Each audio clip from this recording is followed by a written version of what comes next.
ಶ್ರೀ ದುರ್ಗಾ ಪರಮೇಶ್ವರಿ ಅಮ್ಮನ ಆಮೇಲೆ ಶಾಸ್ತಾರೇಶ್ವರ ದೇವರ ಪಾದಾರವಿಂದಕ್ಕೆ ಗೋವಿಂದ ಗೋವಿಂದ. ವಾಸವಾಗಿರುವ ಎಲ್ಲಾ ದೈವ ದೇವರುಗಳ ಪಾದಾರವಿಂದಕ್ಕೆ ಗೋವಿಂದ ಗೋವಿಂದ.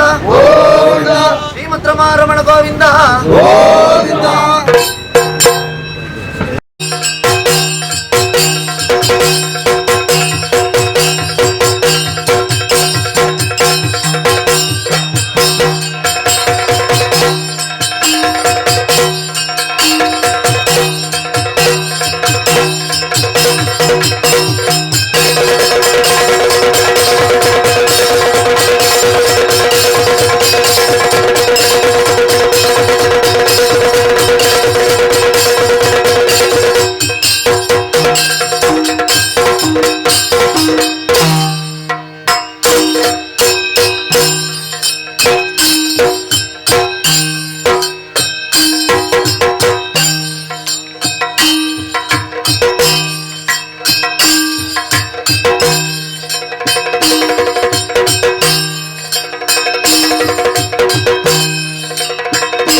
ವರ್ಷ ನಮ್ಮಲ್ಲಿ ನಡೆಯುವಂತಹ ಯಕ್ಷಗಾನದ ಹಬ್ಬ ಇದು ಯಕ್ಷ ಪ್ರತಾಪ. ನೀವೆಲ್ಲ ತಿಳಿದ ಹಾಗೆ ಇವತ್ತು ಅಂದರೆ ಈ ಏಪ್ರಿಲ್ ತಿಂಗಳ 22ನೇ ತಾರೀಕಿನಂದು ಈ ಶಿವಶಕ್ತಿ ಮೈದಾನ ಪ್ರತಾಪನಗರದಲ್ಲಿ ಇನ್ನೇನು ಕೆಲವೇ ಕ್ಷಣಗಳಲ್ಲಿ ಪ್ರಾರಂಭವಾಗುವುದಕ್ಕಿದೆ. ಶ್ರೀ ಕೋದಂಡರಾಮ ಕೃಪಾಪೋಷಿತ ಯಕ್ಷಗಾನ ಮಂಡಳಿ ಹನುಮಗಿರಿ ಇವರಿಂದ ಅತ್ಯಂತ ಅಪರೂಪದ ಸಂಯೋಜನೆಯಲ್ಲಿ ಅದ್ಭುತವಾದಂತಹ ಪ್ರಸಂಗ, ಅಮೋಘವಾದ ಪ್ರದರ್ಶನ ಇನ್ನೇನು ಕೆಲವೇ ಕ್ಷಣಗಳಲ್ಲಿ ಈ ವೇದಿಕೆಯಲ್ಲಿ ಈ ರಂಗಸ್ಥಳದಲ್ಲಿ ಜರುಗುವುದಕ್ಕಿದೆ. ಈ ಯಕ್ಷ ಪ್ರತಾಪ 2023 ಇದರಲ್ಲಿ ಯಕ್ಷಗಾನ ಬಯಲಾಟ ಪ್ರಾರಂಭವಾಗುವುದಕ್ಕೆ ಮೊದಲೇ ಒಂದು ಸಭಾ ಕಾರ್ಯಕ್ರಮ ಜರುಗುವುದಕ್ಕಿದೆ. ಇನ್ನೇನು ಕೆಲವೇ ಕ್ಷಣಗಳಲ್ಲಿ ಪರಮ ಪೂಜ್ಯ ಸ್ವಾಮೀಜಿಯವರು ಹಾಗೆ ಶ್ರೀಯುತ ಶಾಂಭಟ್ ಅವರು ಹಾಗೆ ಈ ದಿನ ಗೌರವಾರ್ಪಣೆಯನ್ನು ಪಡೆಯುವುದಕ್ಕಿರುವಂತಹ ಶ್ರೀಯುತ ಸದಾಶಿವ ಶೆಟ್ಟಿ ಕೂಳೂರು ಕನ್ಯಾನಯವರು ಹಾಗೆ ಅಭ್ಯಾಗತರಾಗಿ doctor V Balakrishnan Patali deputy superintendent of police Kerala ಹಾಗೆ ಶ್ರೀಯುತ ಕಿರಣ್ ಕುಮಾರ್ ಅವರು ಟೌನ್ ಪ್ಲಾನಿಂಗ್ ಡಿಪಾರ್ಟ್ಮೆಂಟ್ ಮಂಗಳೂರು ಇವರೆಲ್ಲರೂ ಆಗಮಿಸಿದ್ದಾರೆ. ಕೆಲವೇ ಕ್ಷಣಗಳಲ್ಲಿ ಈ ಸಭಾ ಕಾರ್ಯಕ್ರಮ ಪ್ರಾರಂಭವಾಗುವುದಕ್ಕಿದೆ. ಹಾಗಾಗಿ ದಯಮಾಡಿ ಪರಮ ಪೂಜ್ಯ ಶ್ರೀ ಶ್ರೀ ಸಚ್ಚಿದಾನಂದ ಭಾರತಿ ಶ್ರೀಗಳು ಜಗದ್ಗುರು ಶ್ರೀ ಶಂಕರಾಚಾರ್ಯ ಸಂಸ್ಥಾನ ಶ್ರೀ ಎಡನೀರು ಮಠ ದಿವ್ಯ ಸಾನ್ನಿಧ್ಯ ಮತ್ತು ಆಶೀರ್ವಚನಕ್ಕಾಗಿ ನಮ್ಮ ಜೊತೆಗಿದ್ದಾರೆ. ಅವರು ವೇದಿಕೆಗೆ ಬರಬೇಕು. ಹಾಗೆ ಈ ಸಭಾ ಕಾರ್ಯಕ್ರಮದ ಘನ ಅಧ್ಯಕ್ಷತೆಯನ್ನು ಡಾಕ್ಟರ್ ಟಿ ಶಾಂಭಟ್ ಮಾಜಿ ಅಧ್ಯಕ್ಷರು ಕರ್ನಾಟಕ ಲೋಕಸೇವಾ ಆಯೋಗ ಇವರು ವಹಿಸುವುದಕ್ಕಿದ್ದಾರೆ.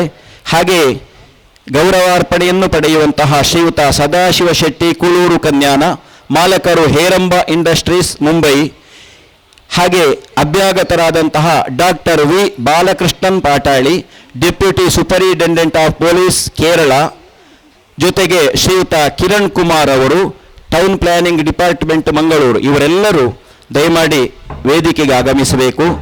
ಸಂಬಂಧಪಟ್ಟವರು ಅವರನ್ನು ಗೌರವದಿಂದ ವೇದಿಕೆಗೆ ಕರೆತರಬೇಕು ಅಂತ ಪ್ರೀತಿಪೂರ್ವಕವಾಗಿ ಕೇಳಿಕೊಳ್ತಾ ಇದ್ದೇನೆ. ಈ ದಿನದ ಕಾರ್ಯಕ್ರಮದಲ್ಲಿ ದಿವ್ಯ ಸಾನ್ನಿಧ್ಯವನ್ನು ವಹಿಸಿ ಆಶೀರ್ವಚನವನ್ನು ನೀಡುವುದಕ್ಕಿರುವಂತಹ ಪರಮ ಪೂಜ್ಯ ಶ್ರೀ ಶ್ರೀ ಸಚ್ಚಿದಾನಂದ ಭಾರತಿ ಶ್ರೀಗಳು, ಜಗದ್ಗುರು ಶ್ರೀ ಶಂಕರಾಚಾರ್ಯ ಸಂಸ್ಥಾನ ಶ್ರೀ ಎಡನೀರು ಮಠ, ಹಾಗೆ ಕಾರ್ಯಕ್ರಮದ ಘನ ಅಧ್ಯಕ್ಷತೆಯನ್ನು ವಹಿಸುವುದಕ್ಕಿರುವ ಡಾಕ್ಟರ್ ಟಿ ಶಾಂಭಟ್ ಇವರು ಮಾಜಿ ಅಧ್ಯಕ್ಷರು ಕರ್ನಾಟಕ ಲೋಕಸೇವಾ ಆಯೋಗ, ಹಾಗೆ ಗೌರವಾರ್ಪಣೆಯನ್ನು ಪಡೆಯಲಿರುವ ಶ್ರೀ ಸದಾಶಿವ ಶೆಟ್ಟಿ ಕೂಳೂರು ಕನ್ಯಾನ ಇವರು, ಅಭ್ಯಾಗತರಾದಂತಹ ಡಾಕ್ಟರ್ ವಿ ಬಾಲಕೃಷ್ಣನ್ ಪಾಟಾಳಿ ಮತ್ತು ಶ್ರೀಯುತ Kiran Kumar town planning department Mangaluru ಇವರೆಲ್ಲರೂ ದಯಮಾಡಿ ವೇದಿಕೆಗೆ ಬರಬೇಕು. ಅವರನ್ನು ಗೌರವಪೂರ್ವಕವಾಗಿ ಕರೆತರಬೇಕು ಅಂತ ಕೇಳಿಕೊಳ್ತಾ ಇದ್ದೆ.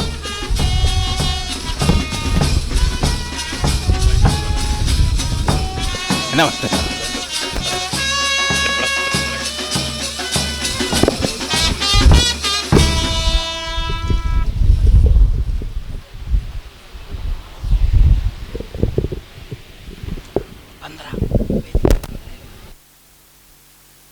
ಒಂದು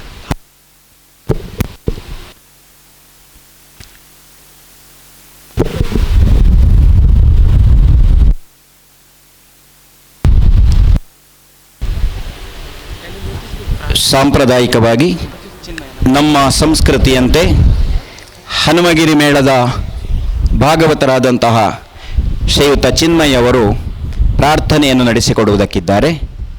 ಜೊತೆಗೆ ದೀಪ ಬೆಳಗಿಸುವಂತಹ ಕಾರ್ಯಕ್ರಮವನ್ನು ಮಾಡಬೇಕು ಅಂತ ಗೌರವಪೂರ್ವಕವಾಗಿ ಪೂಜ್ಯರಾದ ಸ್ವಾಮೀಜಿಯವರಲ್ಲಿ ಹಾಗೆ ಅಧ್ಯಕ್ಷರಲ್ಲಿ ಜೊತೆಗಿರುವ ಅತಿಥಿಗಳಲ್ಲಿ ಪ್ರೀತಿಪೂರ್ವಕವಾಗಿ ಕೇಳಿಕೊಳ್ತಾ ಇದ್ದೇನೆ. ಪ್ರಾರ್ಥನೆಯ ಜೊತೆಗೆ ದೀಪೋಜ್ವಲನ.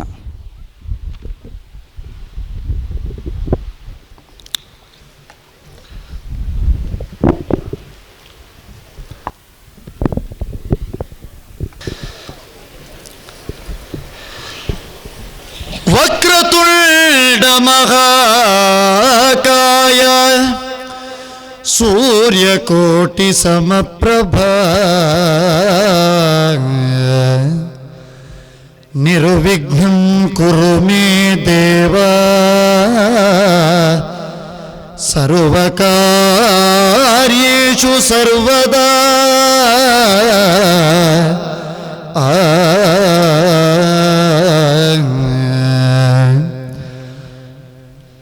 ಸರಸ್ವತೀ ನಮಸ್ತುಭ್ಯಂ ವರದೆ ಕಾಮರೂಪಿಣಿ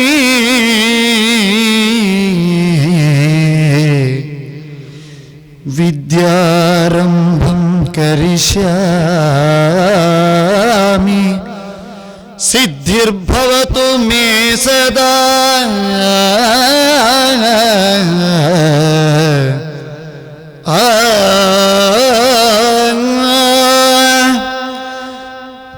ಸರ್ವಮಂಗಲಮಾಂಗಲ್ಯೆ ಶಿವೆ ಸರ್ವಾರ್ಥಸಾಧಿಕೆ ಶರಣ್ಯೇ ತ್ರ್ಯಂಬಕೆ ಗೌರಿ ನಾರಾಯಣಿ ನಮೋಸ್ತುತೇ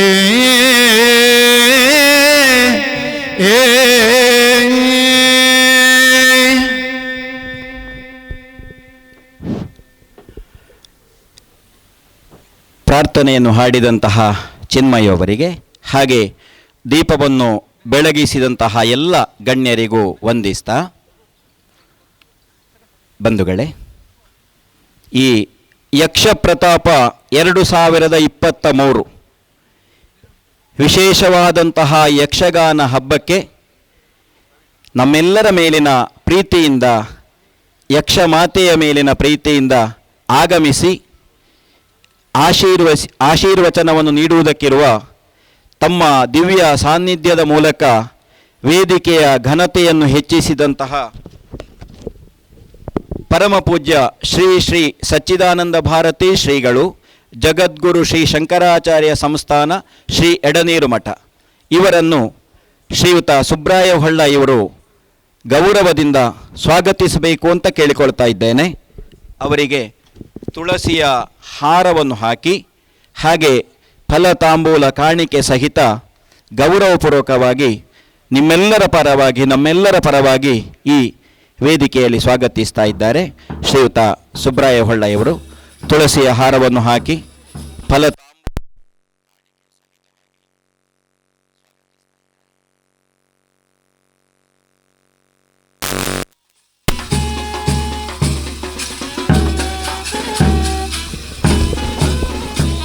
ಹಾಗೆ ನಮ್ಮ ಈ ಸಭಾ ಕಾರ್ಯಕ್ರಮದ ಘನ ಅಧ್ಯಕ್ಷತೆಯನ್ನು ವಹಿಸಿಕೊಂಡವರು ಗೌರವಾನ್ವಿತರಾದ ಯಕ್ಷಗಾನದ ಮೇಲೆ ಅಪರಿಮಿತವಾದಂತಹ ಅಭಿಮಾನವುಳ್ಳ ಡಾಕ್ಟರ್ ಟಿ ಶಾಂಭಟ್ ಇವರು, ಮಾಜಿ ಅಧ್ಯಕ್ಷರು, ಕರ್ನಾಟಕ ಲೋಕಸೇವಾ ಆಯೋಗ.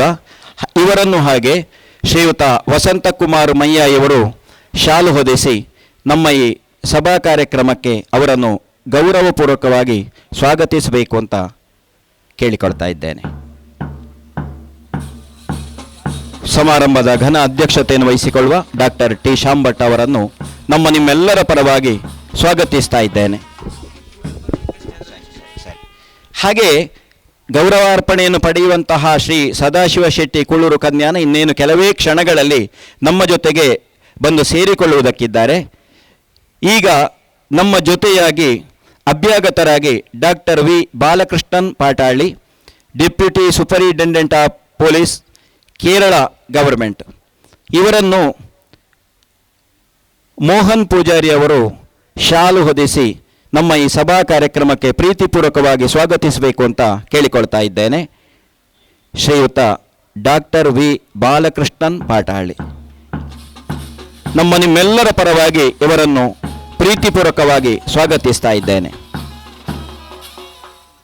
ಹಾಗೆ ನಮ್ಮ ಜೊತೆಗಿರುವ ಇನ್ನೋರ್ವ ಅಭ್ಯಾಗತರು ಶ್ರೀಯುತ ಕಿರಣ್ ಕುಮಾರ್ ಇವರು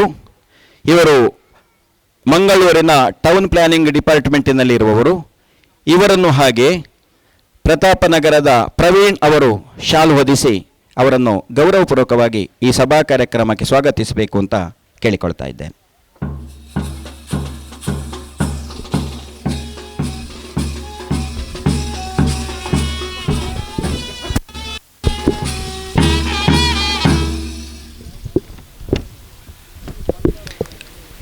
ಆತ್ಮೀಯರೇ, ಸ್ವಾಗತದ ನಂತರ ನಮ್ಮ ಜೊತೆಗಿರುವ ಗೌರವಾನ್ವಿತ ಅತಿಥಿಗಳು ನಮ್ಮನ್ನು ಉದ್ದೇಶಿಸಿ ಮಾತುಗಳನ್ನು ಆಡಬೇಕು. ಹಾಗೆ ಮೊದಲಾಗಿ ಅಭ್ಯಾಗತರಾದಂತಹ ಡಾಕ್ಟರ್ ವಿ ಬಾಲಕೃಷ್ಣನ್ ಪಾಟಾಳಿಯವರು, deputy superintendent of police, Kerala ಸರ್ಕಾರ, ಇವರು ನಮ್ಮನ್ನು ಉದ್ದೇಶಿಸಿ ನಲ್ನುಡಿಗಳನ್ನು ಆಡಬೇಕು ಅಂತ ಅವರಲ್ಲಿ ಗೌರವಪೂರ್ವಕವಾಗಿ ಕೇಳಿಕೊಳ್ತಾ ಇದ್ದೇನೆ.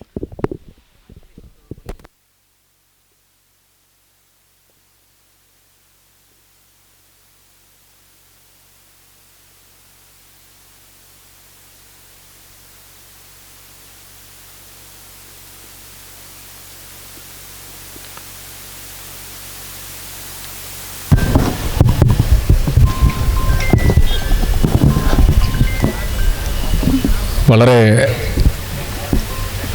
ആദരണീയനായിട്ടുള്ള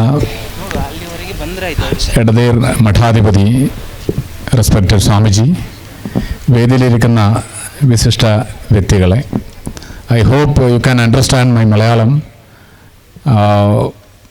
because this is a great opportunity for me to have here or interact with you, especially in this particular evening, purely for Yakshagana, this evening for Yakshagana.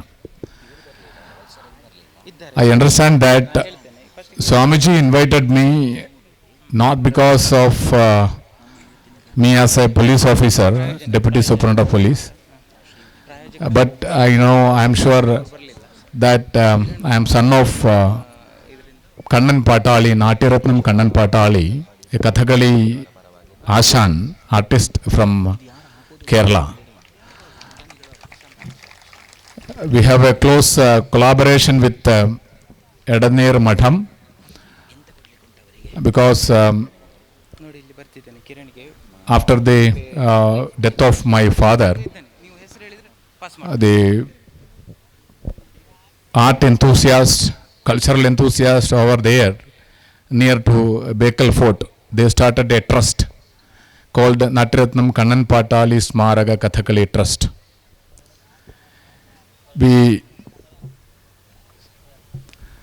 വളരെ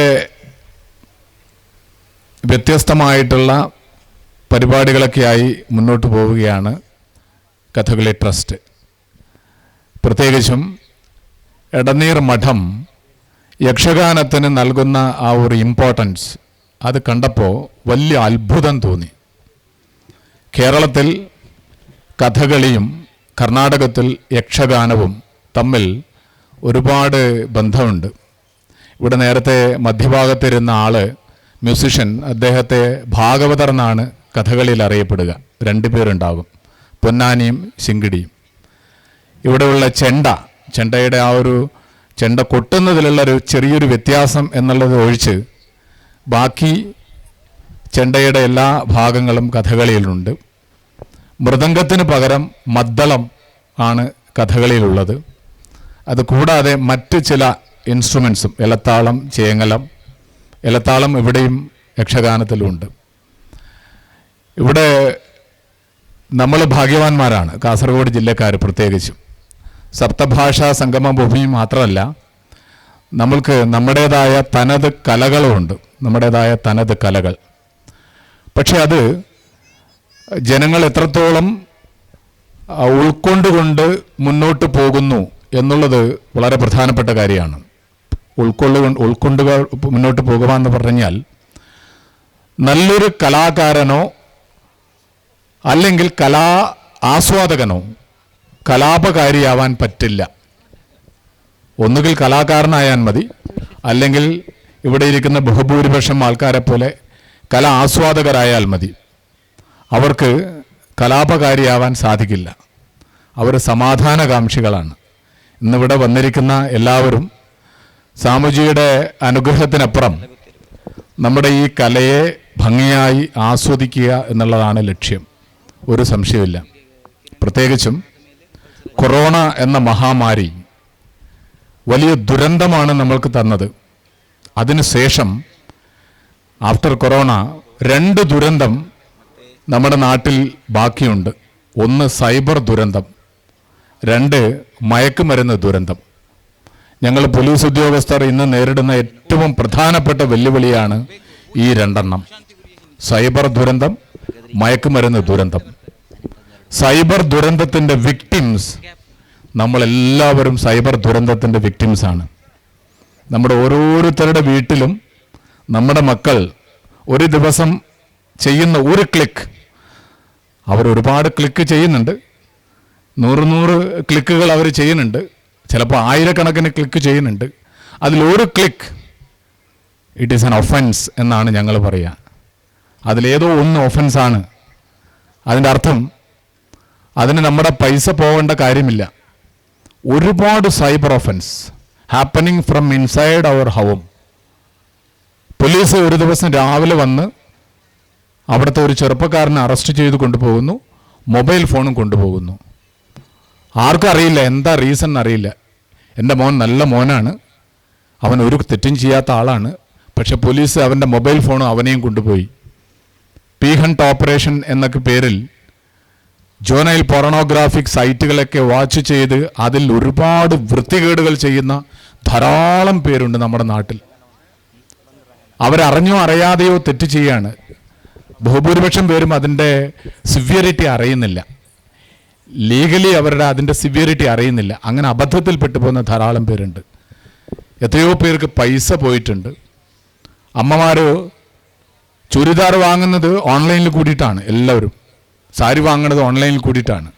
പക്ഷെ അവർക്ക് അറിയില്ല how to use internet domain, എങ്ങനെ correct use ചെയ്യണമെന്ന് അറിയില്ല.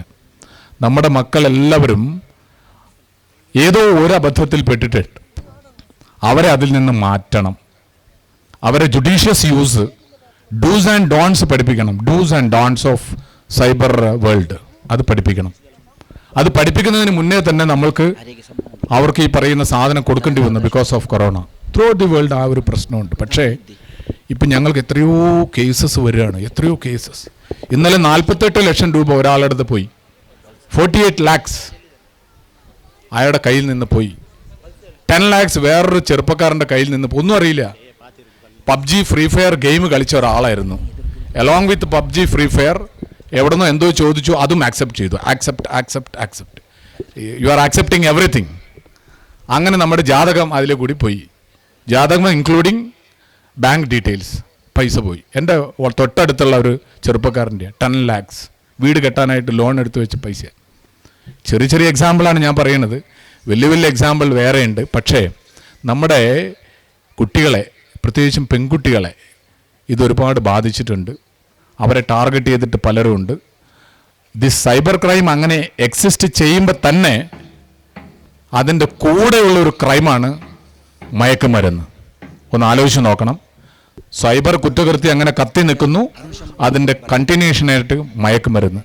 പ്രിയപ്പെട്ട സുഹൃത്തുക്കളെ, എനിക്ക് നിങ്ങളോട് പറയാനുള്ളത്, നമ്മുടെ മക്കൾക്ക് നെഗറ്റീവ് ലഹരിയല്ല കുത്തിവെക്കേണ്ടത്. നമ്മുടെ മക്കൾക്ക് പോസിറ്റീവ് ലഹരി കുത്തിവെക്കണം. എന്താ നെഗറ്റീവ് ലഹരി? ഇന്ന് നമ്മുടെ നാട്ടിൽ കാണുന്ന മെഥിലീൻ ഡയോക്സി മെഥാംഫിറ്റമൈൻ, MDMA, കേൾക്കുമ്പോൾ തോന്നുന്നു വലിയ എന്തോ ഡിഗ്രിയാണെന്ന് തോന്നുന്നു. പക്ഷെ എന്താ, ഇതൊരു കെമിക്കലാണ്. ആ ഒരു കെമിക്കൽ ഇത്രയും പബ്ലിസിറ്റിയോട് കൂടി നമ്മുടെ നാട്ടിൽ എങ്ങനെ വന്നു? പോസിറ്റീവ് ലഹരി നമ്മുടെ കുട്ടികൾക്ക് കിട്ടുന്നില്ല, നെഗറ്റീവ് ലഹരി കിട്ടുന്നു.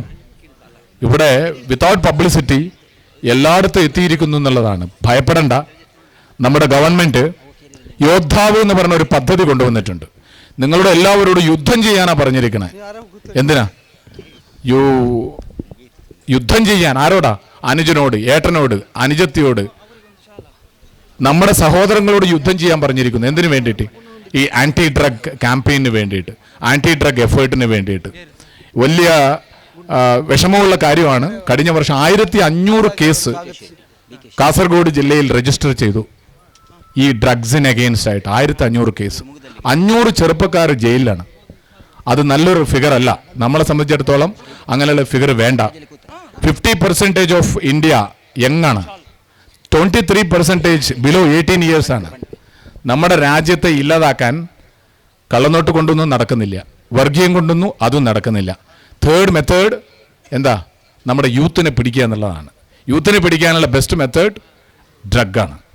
അത് ഞങ്ങളിപ്പോൾ ആ രീതിയിലുള്ള ഒരു സ്ട്രോങ് എവിഡൻസ് ഒക്കെ ഉള്ളത് കൊണ്ടാണ് സർക്കാർ തന്നെ ഈ വലിയ പദ്ധതി കൊണ്ടുവന്നത്. യുദ്ധം ചെയ്യാൻ പറഞ്ഞിരിക്കുന്നു എഗെയിൻസ്റ്റ് ദീസ് ക്രിമിനൽസ്. അപ്പോൾ നമ്മളത് അതിൻ്റെ കൂടെ ഉണ്ടാവണം. അതിന് ബെസ്റ്റ് മെത്തേഡ് ഞാൻ പറയാം.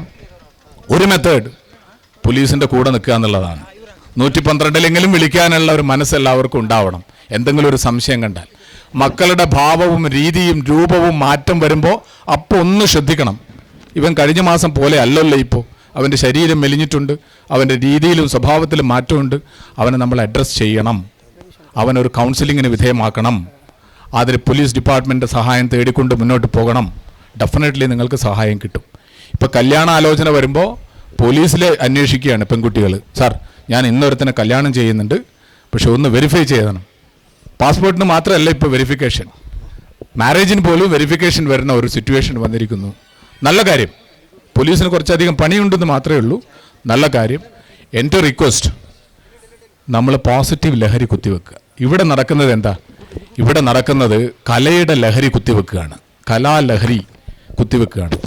ഭരതനാട്യം, മോഹിനിയാട്ടം, കുച്ചിപ്പുടി, കഥകളി, യക്ഷഗാനം, ഫുട്ബോൾ, ക്രിക്കറ്റ്, കലയുടെയും കായികത്തിൻ്റെയും ലഹരി കൃത്യസമയത്ത് കുത്തിവെച്ചാൽ നമ്മൾക്കെല്ലാവർക്കും നമ്മുടെ യൂത്തിനെ നമ്മൾക്ക് ഭംഗിയായി നേരിടാൻ സാധിക്കും. അവരെ ഭംഗിയായി നല്ല രീതിയിലേക്ക് കൊണ്ടുവരാൻ പറ്റും. അജിത ഹരേ ജയ മാധവ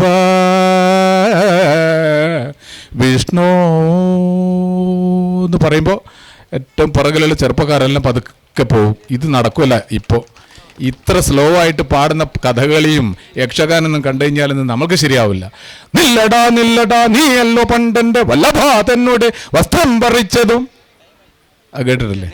ദുര്യോധന വധ, ദുശ്വാസന്റെ ആ പ്രശ്നമാണ്. പാഞ്ചാലിനെ പിടിക്കുന്നു, വലിക്കുന്നു, അവിടെ കൊല്ലുന്നു, പ്രശ്നമാണ്, വയലൻസ്. പതുക്കെ പോയ ആൾക്കാരെല്ലാം തിരിച്ചു വന്ന് കസേരയിലിരുന്ന് കൊള്ളാലോ, അവിടെ എന്തോ യുദ്ധം നടക്കുന്നുണ്ട്.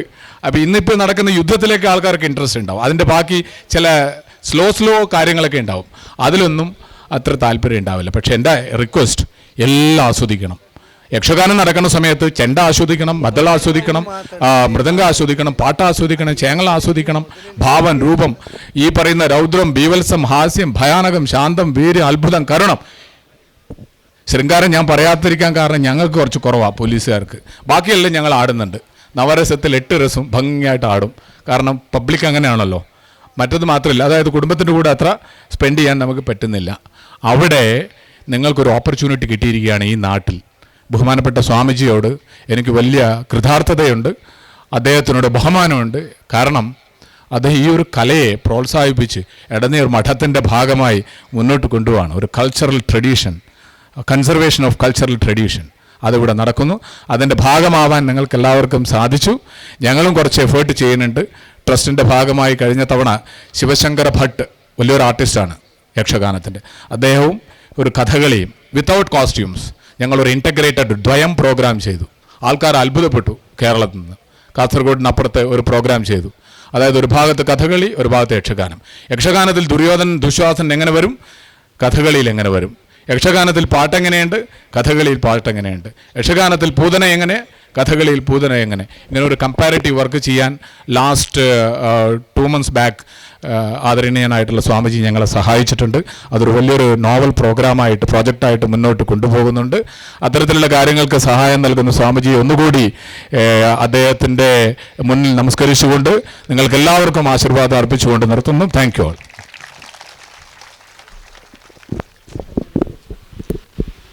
Thank you sir.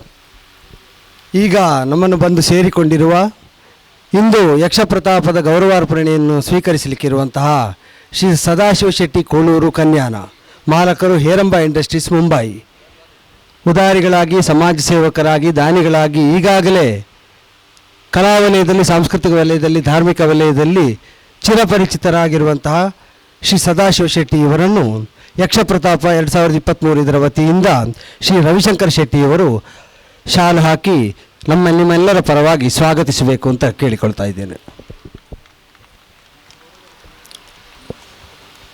ಮುಂದಿನ ಕಾರ್ಯಕ್ರಮ ನಮ್ಮನ್ನು ಈಗಾಗಲೇ ಒಡಗೂಡಿರುವಂತಹ ಶ್ರೀ ಸದಾಶಿವ ಶೆಟ್ಟಿ ಕೋಳೂರು ಕನ್ಯಾನ ಇವರಿಗೆ ಗೌರವಾರ್ಪಣೆ. ಇವರಿಗೆ ಗೌರವಾರ್ಪಣೆಯ ರೂಪದಲ್ಲಿ ನಾವು ಅರ್ಪಿಸುವುದಕ್ಕಿರುವಂತಹ ಗೌರವ ಪತ್ರವನ್ನು ಈಗ ವಾಚಿಸಲಿಕ್ಕಿದ್ದಾರೆ ಶ್ರೀ ಸೋಮನಾಥ್ ಶೆಟ್ಟಿ ಮಂಗಲ್ಪಾಡಿ ಇವರು.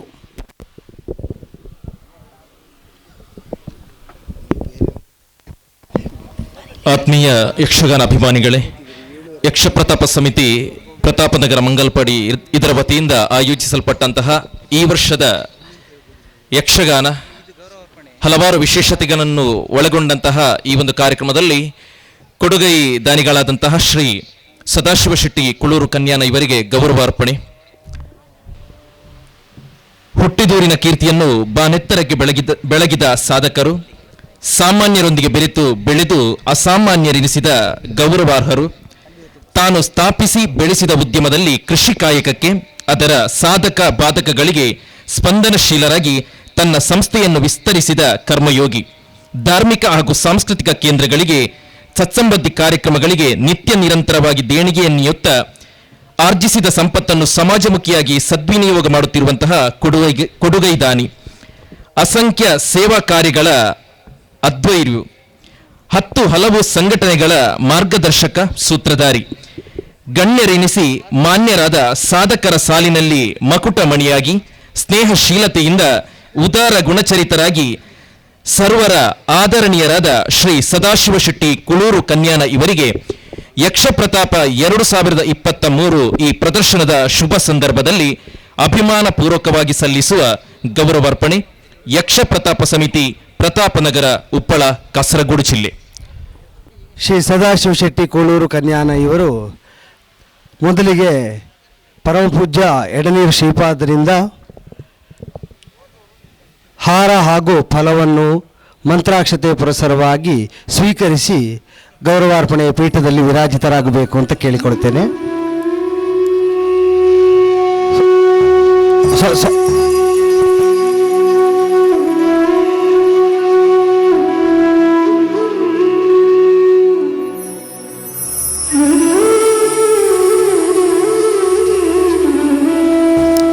ನಮ್ಮೆಲ್ಲರ ಪ್ರೀತಿ, ಗೌರವ, ಅಭಿಮಾನಗಳ ದ್ಯೋತಕವಾಗಿ ಅವರಿಗೆ ಅರ್ಪಿಸುವಂತಹ ಸಮ್ಮಾನ ಪತ್ರವನ್ನು ಹಾಗೂ ಯಕ್ಷ ಪ್ರತಾಪದ ಗೌರವದ ದ್ಯೋತಕವಾಗಿ ಸಮರ್ಪಿಸುವ ಯಕ್ಷಗಾನೀಯವಾದ ಕಿರೀಟವನ್ನು ಡಾಕ್ಟರ್ ಟಿ ಶಾಂಭಟ್ ಹಾಗೂ ಅಭ್ಯಾಗತರು ಜೊತೆ ಸೇರಿ ಸದಾಶಿವ ಶೆಟ್ಟಿಗೆ ತೊಡಿಸಿ ಅವರನ್ನು ಗೌರವಿಸಬೇಕು ಅಂತ ಕೇಳಿಕೊಳ್ತಾ ಇದ್ದೇನೆ.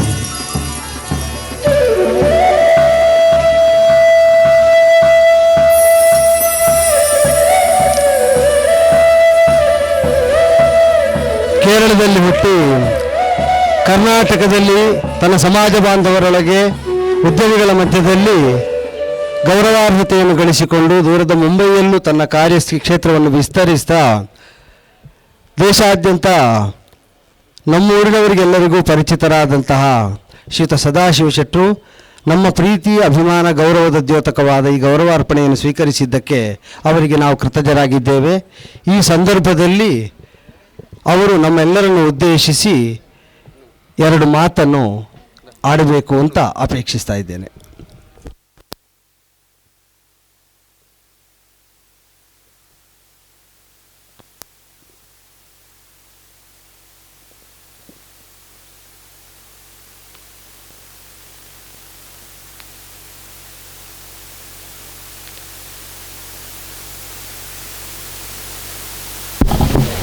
ಹಲೋ ಹಲೋ, ಯಾವ ಭಾಷೆಯಲ್ಲಿ ಮಾತಾಡಬೇಕಪ್ಪ? ಕನ್ನಡ ಅಲ್ಲ? ಹಾಂ, ಓಕೆ ಓಕೆ. 5 ಭಾಷೆಯ ಆಪ್ಷನ್ ಇದೆ ನಿಮಗೆ: ಇಂಗ್ಲೀಷ್, ಹಿಂದಿ, ಮರಾಠಿ, ಕನ್ನಡ, ತುಳು, ಬರ್ಚಿ ಕನ್ನಡ. ಯಕ್ಷಗಾನ ಅಂದರೆ ಕನ್ನಡ ಮಾತಾಡಬೇಕು. ಹೆಚ್ಚಾಗಿ ನಾನು ಮಾತಾಡಲಿಕ್ಕೆ ಹೋಗೋದಿಲ್ಲ, ಆದ್ದರಿಂದ ಕನ್ನಡ ಮಾತಾಡಿದರೆ ಒಳ್ಳೆಯದು. ಯಾಕಂದರೆ ಕಡಿಮೆ ಮಾತಾಡ್ತೇನೆ ನಾನು ಕನ್ನಡದಲ್ಲಿ. ಸೊ ಪೂಜ್ಯ ಶ್ರೀಗಳೇ, ನಿಮಗೆ ಸಾಷ್ಟಾಂಗ ನಮಸ್ಕಾರ ಮಾಡ್ತಾ, ರಾಮ್ ಭಟ್ರೆ, ಶ್ಯಾಮ್ ಭಟ್ರೆ ಮತ್ತು ಗಣ್ಯ ವ್ಯಕ್ತಿಗಳೇ, ನಮಗೆ ಹೆಸರು ಈಗ ಗೊತ್ತಾಗಲಿಲ್ಲ, ನಾನು ಮಧ್ಯದಲ್ಲಿ ಸೇರಿದ್ದೇನೆ. ಒಳ್ಳೆ ಮಾತಾಡ್ತಾಯಿದ್ರು, ಅವರು ಒಳ್ಳೆ ಸ್ಪೀಚ್ ಕೊಡ್ತಾಯಿದ್ರು. മലയാളം കുറച്ച് അറിയാം, മനസ്സിലാകുന്നുണ്ട്. പക്ഷെ സംസാരിക്കാൻ അത്ര അറിയില്ല. അതുകൊണ്ട് പക്ഷേ മനസ്സിലായി നിങ്ങൾ പറഞ്ഞതല്ല. ಸೊ ಕನ್ನಡದಲ್ಲಿ ನಾನು ಎಷ್ಟು ಹೆಚ್ಚಾಗಿ ಯಕ್ಷಗಾನದ್ದು ಇವತ್ತು ಮಾತಾಡಬೇಕಾಗಿಲ್ಲ. ಯಾಕಂದರೆ ಫಸ್ಟ್ ಆಫ್ ಆಲ್ ನಾನು ನಿಮ್ಮೆಲ್ಲ ಕ್ಷಮೆ ಕೇಳಬೇಕು. ಯಾಕಂದರೆ ನಾನು 3 ಕಡೆ ಹೋಗಿ ಬರುವಾಗ ಇಲ್ಲಿ ಲೇಟ್ ಆಯಿತು.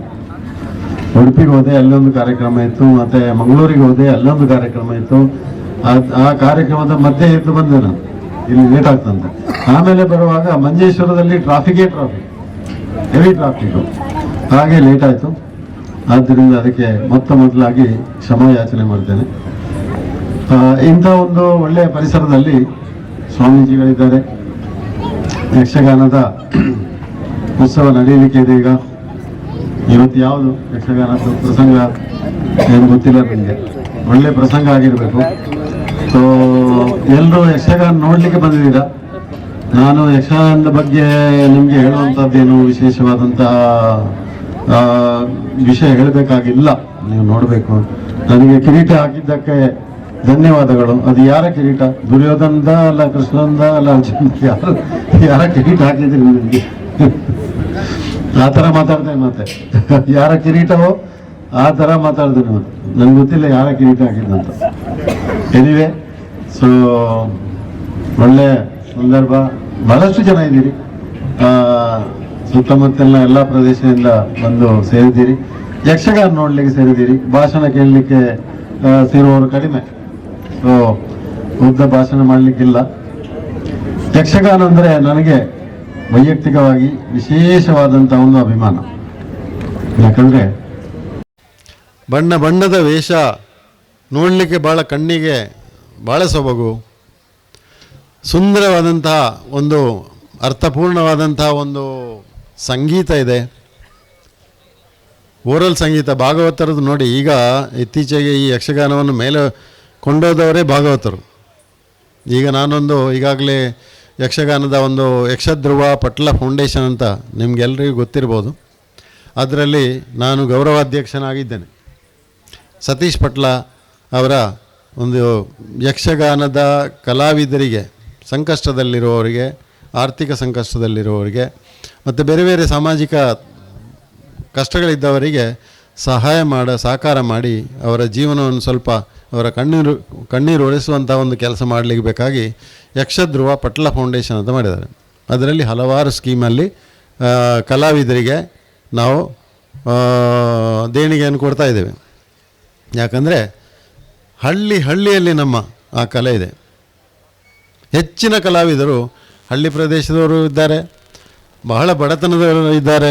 ಸಣ್ಣ ಸಣ್ಣ ಗುಡಿಸಲಲ್ಲಿದ್ದು ತಮ್ಮ ಫ್ಯಾಮಿಲಿಯನ್ನು ಸಾಕುವಂಥ, ಫ್ಯಾಮಿಲಿಯನ್ನು ಮುಂದೆ ಕೊಂಡೋಗುವಂಥ ಭಾಳ ಕಠಿಣ ಪರಿಸ್ಥಿತಿಯಲ್ಲಿರುವವರಿಗೆ ಸಹಕಾರ ಮಾಡಲಿಕ್ಕೆ ಬೇಕಾಗಿ ಸ್ಥಾಪನೆಯಾದಂಥ ಯಕ್ಷಧ್ರುವ ಫೌಂಡೇಶನ್ನಲ್ಲಿ ನಾನು ಸಕ್ರಿಯವಾಗಿ ಭಾಗವಹಿಸ್ತಾ ಇದ್ದೇನೆ. ಅದಕ್ಕೆ ನನಗೆ ಹೆಮ್ಮೆ ಆಗ್ತಾ ಉಂಟು. ಬಿಕಾಸ್ ಅದೊಂದು ಅರ್ಥಪೂರ್ಣವಾದಂಥ ಒಂದು ಕೆಲಸ. ಮೊದಲು ಏನು ಆಟ ಅಂದರೆ ಅದೇ ಆಟದ ಏಮಂಡ ಬಾರಿ ಸಸಾರ ಇತ್ತಂಚತ್ ಮಾತೆಲ್ಲ ಸಪೋರ್ಟ್ ಮಲ್ತದೆ ಯಕ್ಷಧ್ರುವ ಪಟ್ಲ ಫೌಂಡೇಶನ್ ಬತ್ತಿವಕ. ಈಗ ಭಾಗವತರೆಲ್ಲ ಒಳ್ಳೊಳ್ಳೆ ಭಾಗವತರಿದ್ದಾರೆ. ಹೆಸರು ಹೇಳಲಿಕ್ಕೆ ಹೋಗೋದಿಲ್ಲ. ಏನೊಂದು ಇದಿದೆ, ಟ್ಯಾಲೆಂಟ್ ಇದೆ ಅದರಲ್ಲಿ. ಭಾಳ ಟ್ಯಾಲೆಂಟ್ನ ಭಾಗವತರಿದ್ದಾರೆ. ಒಂದು ಕಾರಣ, ಈ ಭಾಗವತರೇ ಯಕ್ಷಗಾನವನ್ನು ಬೇರೆ ಒಂದು ಲೆವೆಲಿಗೆ ಕೊಂಡೋಗಿದ್ದಾರೆ ಭಾಗವತರು. ಮತ್ತು ವೇಷಧಾರಿಗಳು ಹಾಗೆ ಒಳ್ಳೊಳ್ಳೆ ವೇಷಧಾರಿಗಳಿದ್ದಾರೆ. ನಮ್ಮ ಬಡಗುತಿಟ್ಟಿ, ತೆಂಕುತಿಟ್ಟಿದೆ, ಬಡಗುತಿಟ್ಟಿದೆ. ಒಂದು ನಮ್ಮ ಒಳ್ಳೆ ಕಾಸರಗೋಡಿಗೆ ಮುಖ್ಯವಾಗಿ ಹೇಳುವುದಿದ್ದರೆ, ಕಾಸರಗೋಡಿನಲ್ಲಿ ನಮ್ಮ ಯಕ್ಷಗಾನದ ಜನ್ಮ ಆಗಿದೆ. ಸರಿಯಾ? ಕಾಸರಗೋಡಿನಲ್ಲಿ ಯಕ್ಷಗಾನದ ಜನ್ಮ ಆಗಿದೆ. ಯಾರು? ಪಾರ್ತಿ ಸುಬ್ಬ ಅವರಿಂದ ಸ್ಥಾಪನೆಯಾದಂತಹ ಈ ಕಲೆ ಆಮೇಲೆ ಕಾಲಾಂತರದಲ್ಲಿ ಬಹಳಷ್ಟು ಸುಧಾರಣೆಯಾಗಿ ಈಗ ಒಂದು ಪರಿಪೂರ್ಣವಾದಂಥ ಒಂದು ಕಲೆಯಾಗಿ ಮೂಡಿ ಬಂದಿದೆ. ಈಗ ನಮ್ಮ ಇಡೀ ತುಳುನಾಡಿನಲ್ಲಿ ಕಾಸರಗೋಡು, ಚಂದ್ರಗಿರಿ ಹೊಳೆಯಿಂದ ಈ ಕಡೆಯಿಂದ ಪ್ರಾರಂಭ ಆಗಿ ಮೇಲೆ ನಮ್ಮ ಕುಂದಾಪುರದವರೆಗೆ, ಬೈಂದೂರು ಕುಂದಾಪುರದವರೆಗೆ ನಮ್ಮ ಯಕ್ಷಗಾನ ಕಲೆ ಬಹಳ ಡೀಪ್ ರೂಟೆಡ್ ಆಗಿ ಬಹಳ ಬೇರೂರಿದೆ. ಅದು ಭಾಳ ಸ್ಟ್ರಾಂಗ್ ಇದೆ. ಬೇರೆ ಬೇರೆ ಮೇಳಗಳಿವೆ. ಒಳ್ಳೆ ರೀತಿಯಲ್ಲಿ ಯಕ್ಷಗಾನ ಪ್ರದರ್ಶನ ಆಗ್ತಾ ಉಂಟು. ಕೆಲವೆಲ್ಲ ಯಕ್ಷಗಾನ ಅದು ಕಟೀಲ್ ಮೇಲೆ ಎಲ್ಲ ಬುಕ್ಕಿಂಗ್ ಎಷ್ಟು ವರ್ಷಗಟ್ಟಲೆ ಬುಕ್ಕಿಂಗ್ ಇದೆ ಅದಕ್ಕೆ, ಹರಕೆ ಇದಕ್ಕೆ ಸೇವೆಗೆ. ಸೊ ಇದರಲ್ಲಿ ಮುಂದಂದರೆ ಇನ್ನೊಂದು ವಿಶೇಷತೆ ಅಂದರೆ, ನಮ್ಮ ಈಗಿನ ಜನಾಂಗಕ್ಕೆ ನಾವು ಶಾಲೆಯಲ್ಲಿ ನಾವು ನಮ್ಮ ಸನಾತನ ಧರ್ಮದ ಬಗ್ಗೆ, ನಮ್ಮ ಮಿಥಾಲಜಿ ರಾಮಾಯಣ ಆಗಲಿ ಮಹಾಭಾರತ ಆಗಲಿ ನಮ್ಮ ಪುರಾಣ ಕಥೆಗಳನ್ನು ಈಗ ಯಾವ ಪಾಠ ಪುಸ್ತಕದಲ್ಲೂ ಜಾಸ್ತಿಯಾಗಿ ನಮಗೆ ಕಾಣಲಿಕ್ಕೆ ಸಿಕ್ಕುವುದಿಲ್ಲ. ನಾವೇ ಕಲ್ತಿಲ್ಲ, ನನಗೊತ್ತು, ನಾವೇ ಕಲ್ತಿಲ್ಲ ಈ ರಾಮಾಯಣ ಮಹಾಭಾರತ. ನಮಗೆ ಆಮೇಲೆ ಫಿಲ್ಮಲ್ಲಿ ರಾಮಾಯಣ ಮಹಾಭಾರತ ಸೀರಿಯಲಲ್ಲಿ ಗೊತ್ತಾದ್ದು ರಾಮಾಯಣ ಅಂದ್ರೇನು ಮಹಾಭಾರತ ಅಂದ್ರೇನು, ಕಲಿಸುವುದೇ ಇಲ್ಲ. ಅಂಥ ಪರಿಸ್ಥಿತಿಯಲ್ಲಿ ಈಗ ಈ ಯಕ್ಷಗಾನ ನಮ್ಮ ಕನಿಷ್ಠ ಪಕ್ಷ ನಮ್ಮ ಈ ತುಳುನಾಡಿನಲ್ಲಿ ಈ ಕಾಸರಗೋಡು ಜಿಲ್ಲೆ ಮತ್ತು ಕರ್ನಾಟಕದ ಕರಾವಳಿ ಜಿಲ್ಲೆಗಳಲ್ಲಿ ಈಗ ಆಮೇಲೆ ಹೋಗಿ ಇಡೀ ಕರ್ನಾಟಕದಲ್ಲಿ ಯಕ್ಷಗಾನ ಕಲೆ ಒಳ್ಳೆಯ ರೀತಿಯಲ್ಲಿ ಎಲ್ಲ ಕಡೆ ಹೋಗಿ ಈಗಿನ ಜನಾಂಗಕ್ಕೆ ಆ ನಮ್ಮ ಪುರಾಣದ ಕಥೆಗಳು, ಪುರಾಣದ ಸಂದರ್ಭಗಳು ಅದೆಲ್ಲ ಈಗ ಮನವರಿಕೆ ಆಗುವಂಥ ಒಂದು ಸಂದರ್ಭ ಬಂದಿದೆ. ಅದಕ್ಕೆ ಮುಖ್ಯ ಕಾರಣ Yakshagana. Yakshagana has created that situation where ಎಲ್ರಿಗೂ ಮಕ್ಕಳಿಂದ ದೊಡ್ಡವರಿಗೆ ಎಲ್ರಿಗೂ ಆ ನಮ್ಮ ಪುರಾಣದ ಇತಿಹಾಸ ನಮಗೆ ಅದರ ಮನವರಿಕೆ ಆಗ್ತದೆ, ಗೊತ್ತಾಗ್ತದೆ. ಅದೇ ಕಥೆಯೂ ಇದೆ, ಪೌರಾಣಿಕ ಕಥೆ ಇದೆ, ಈಗ ಮಾಡರ್ನ್ ಮಾಡ್ತಾ ಇದ್ದಾರೆ. ಆದರೆ ಮುಖ್ಯವಾಗಿರುವುದು ಅದು ದೇವಿ ಮಹಾತ್ಮೆ ಆಗಿರಲಿ, ಕೃಷ್ಣಾರ್ಜುನ ಕಾಳಗ ಆಗಲಿ, ಬೇರೆ ಬೇರೆ ದೇವೇಂದ್ರನದಾಗಿರಲಿ, ಆ ಪುರಾಣದ ಕಥೆಗಳನ್ನು ಹೇಳಿ ನಮಗೆ ಸನಾತನ ಧರ್ಮದ ಒಂದು ಸ್ವಲ್ಪ ತಿಳುವಳಿಕೆ ಜನರಿಗೆ ಕೊಡಲಿಕ್ಕೆ ಬಹಳಷ್ಟು ಅನುಕೂಲವಾಗುವುದು ಈ ಯಕ್ಷಗಾನದಿಂದ. ಸೊ ಅದಕ್ಕೆ ನಮ್ಮದು, ನಾನು ಮೊದಲಿಂದಲೇ ಹೇಳಿದ್ದೇನೆ, ಈಗ ಇಲ್ಲಿ ಅವರದ್ದು ಮಳೆಗಾಲದ ಮೇಲೆ ಬಾಂಬೆಗೆ ಬರ್ತಾರೆ ಯಕ್ಷಗಾನದ ಟೀಮೆಲ್ಲ. ಸೊ ಎಲ್ಲ ಕಡೆ ಅದಕ್ಕೆ ನಾವು ಪ್ರೋತ್ಸಾಹ ಕೊಡ್ತಾ ಇದ್ದೇವೆ. ಯಾಕಂದರೆ ಈ ಕಲೆಯನ್ನು ಇನ್ನಷ್ಟು ಬೆಳಗಿಸಿ ಒಳ್ಳೆ ಮಾಡಿ, ಅದೊಂದು ಕಂಪ್ಲೀಟ್ ಎಂಟರ್ಟೈನರ್ ಅದು. ಅದರಲ್ಲಿ ಎಲ್ಲ ಇದೆ, ಯುದ್ಧವೂ ಇದೆ. ಅವರು ಹೇಳಿದಾಗೆ ಯುದ್ಧ ನೋಡಲಿಕ್ಕೆ ಭಾಳ ಇಂಟ್ರೆಸ್ಟ್ ಆಗ್ತಂತೆ ಜನರಿಗೆ. ಈ ಯಕ್ಷಗಾನದಲ್ಲಿ ಯುದ್ಧವೂ ಇದೆ, ತಮಾಷೆಯೂ ಇದೆ, ಹ್ಯೂಮರೂ ಇದೆ, ಕಥೆಯೂ ಇದೆ, ಕಲರ್ಫುಲ್ ವೇಷಭೂಷೆಗಳಿವೆ, ಉತ್ತಮವಾದಂಥ ಸಂಗೀತ ಇದೆ, ಡೈಲಾಗ್ಸ್. ಈಗ ಒಂದು ನೋಡಿ, ಒಬ್ಬಿಬ್ಬರ ಒಂದು ವಾದ ವಿವಾದ ನೋಡಬೇಕಾದ್ರು ಅವರ ಒಂದು ಸಾಹಿತ್ಯ ಅದರಲ್ಲಿ ಕಂಡು ಬರ್ತದೆ. ಕನ್ನಡ ಸಾಹಿತ್ಯ ವಾದ ವಿವಾದಗಳು ಅದನ್ನು ಕೇಳಿದರೆ ಭಾಳ ಇದಾಗುತ್ತೆ, ನಮಗೆ ತಿಳುವಳಿಕೆ ಜಾಸ್ತಿ ಆಗ್ತದೆ. ಅಂತಹ ಸಂಪೂರ್ಣವಾದಂತಹ ಪರಿಪೂರ್ಣವಾದಂತಹ ಈ ಯಕ್ಷಗಾನ ಕಲೆಗೆ ನಾವೆಲ್ಲರೂ ಪ್ರೋತ್ಸಾಹ ಕೊಡ್ತಾ ಇದ್ದೀರಿ. ಇಲ್ಲದಿದ್ದರೆ ಇಷ್ಟೆಲ್ಲ ಜನ ಬಂದು ಇಲ್ಲಿ ಈ ಹಳ್ಳಿ ಪ್ರದೇಶದಲ್ಲಿ ನಾವು ಎಲ್ಲ ಸೇರಿದರೆ ಅದಕ್ಕೆ ಕಾರಣ ಯಕ್ಷಗಾನವೇ. Yakshagana has got that power, ಅಂಥ ಪವರ್ ಇದೆ ಅದಕ್ಕೆ. ಆದ್ದರಿಂದ ಆ ಕಲೆಗೆ ನಮ್ಮದು ಪ್ರೋತ್ಸಾಹ ಇದೆ. ನಾನು ಈಗಾಗಲೇ ಹೇಳಿದ್ದೇನೆ, ಯಕ್ಷಧ್ರುವ ಪಟ್ಲ ಫೌಂಡೇಶನಿಂದ ಕಲಾವಿದರಿಗೆ ಸಾಕಷ್ಟು ನಾವು ಬೆಂಬಲ ಕೊಡ್ತಾ ಇದ್ದೇವೆ. ಇನ್ನೂ ಆಗಬೇಕು, ಇನ್ನೂ ಭಾಳಷ್ಟು ಕೆಲಸಗಳಾಗಬೇಕು. ಈಗ ಇಲ್ಲೇ ಕಾಸರಗೋಡಿನಲ್ಲಿ ಒಂದು ಕಡೆ ನಾನು ಹೋಗಿದ್ದೇನೆ, ಅಲ್ಲಿ ಒಳ್ಳೆ ಇದು ಮಾಡ್ತಾರೆ, ಹೆಸರು ಮಾಡ್ತಾ ಇದ್ದೆ ನನಗೆ, ತಮ್ಗೆ ಗೊತ್ತಿರ್ಬೋದು, ಯಕ್ಷಗಾನದ ಒಂದು ಕಲೆಯ ಪ್ರದರ್ಶನ. ಇಟ್ಸ್ ಲೈಕ್ ಏನು ವೇಷಭೂಷೆಗಳು ಇದೆಲ್ಲ ಮಾಡಿ ಅದರ ಮೇಲೆ ಅಧ್ಯಯನ ಮಾಡುವಂಥ ಒಂದು ಕೇಂದ್ರ ಮಾಡ್ತಾ ಇದ್ದಾರೆ ಒಬ್ಬರು ಭಟ್ರು. ಐ ಡೋಂಟ್ ನೋ ಅವರ ಹೆಸರು ಮಾಡ್ತಾ ಇದ್ದೀನಿ ನನಗೆ. ನಾನು ಹೋಗಿದ್ದೇನೆ, ನಾನು ಮತ್ತು ಸ್ವಾಮೀಜಿಯವರು ಹೋಗಿ ನೋಡಿದ್ದೇವೆ. ಒಳ್ಳೆ ಕೆಲಸ ಅಂಥದಕ್ಕೆಲ್ಲ ಪ್ರೋತ್ಸಾಹ ಮಾಡಿ, ಕಲೆಗೆ ನಾವು ಪ್ರೋತ್ಸಾಹ ಮಾಡಿ ಒಳ್ಳೆ ರೀತಿಯಲ್ಲಿ ಮಾಡಬೇಕಂತ ಹೇಳ್ತೇನೆ. ಇನ್ನು ಮುಂದೆ ಹೆಚ್ಚಾಗಿ ನಾನು ಹೇಳ್ತಾ ಇಲ್ಲ, ಯಾಕಂದರೆ ಎಲ್ಲ ನೀವು ಬಂದಿದ್ದು ಯಕ್ಷಗಾನ ಆಟ ನೋಡಲಿಕ್ಕೆ. ಸೊ ಎಂಜಾಯ್ ದ ಆಟ. Thank you very much. ಧನ್ಯವಾದ.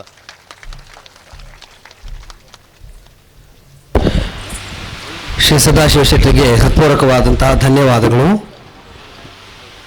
ಮುಂದೆ ಈ ಕಾರ್ಯಕ್ರಮಕ್ಕೆ ಪೋಷಕರಾಗಿ ನಮಗೆ ಒದಗಿದವರಿಗೆ ಗೌರವಾರ್ಪಣೆ ಮಾಡಬೇಕಾದದ್ದು ನಮಗೆ ಕರ್ತವ್ಯವಾಗ್ತದೆ. ಕಳೆದ ಕೆಲವು ವರ್ಷಗಳಿಂದ ನಿರಂತರವಾಗಿ ಯಶಸ್ವಿಯಾಗಿ ಸಂಯೋಜಿತವಾಗ್ತಾ ಇರುವಂತಹ ಯಕ್ಷಪ್ರತಾಪ, ಆ ಸರಣಿಯಲ್ಲಿ ಯಕ್ಷಪ್ರತಾಪ 2023 ಈ ಕಾರ್ಯಕ್ರಮಕ್ಕೆ ಪೂರ್ಣ ಸಹಕಾರವನ್ನು ಕೊಟ್ಟು ಪೋಷಕರಾಗಿ ನಮಗೆ ಒದಗಿದವರು ಶ್ರೀ ಕಿರಣ್ ಕುಮಾರ್ ಇವರು, town planning development department Mangaluru ಇದರ ಆಫೀಸರ್ ಆಗಿರುವಂತಹ, ಸಾಮಾಜಿಕವಾಗಿ ಧಾರ್ಮಿಕವಾದಂತಹ ಕಾರ್ಯಕ್ರಮಗಳಿಗೆ, ಸಾಂಸ್ಕೃತಿಕವಾದ ಕಾರ್ಯಕ್ರಮಗಳಿಗೆ ಸತತವಾಗಿ ಬೆಂಬಲವನ್ನು ಕೊಡ್ತಾ ಉತ್ತೇಜನವನ್ನು ನೀಡ್ತಾ ಇರುವಂತಹ ಶ್ರೀ ಕಿರಣ್ ಕುಮಾರ್ ಇವರನ್ನು ಪರಮ ಪೂಜ್ಯ ಶ್ರೀಪಾದರು ಅವರಿಗೆ ಹಾರ ಹಾಕಿ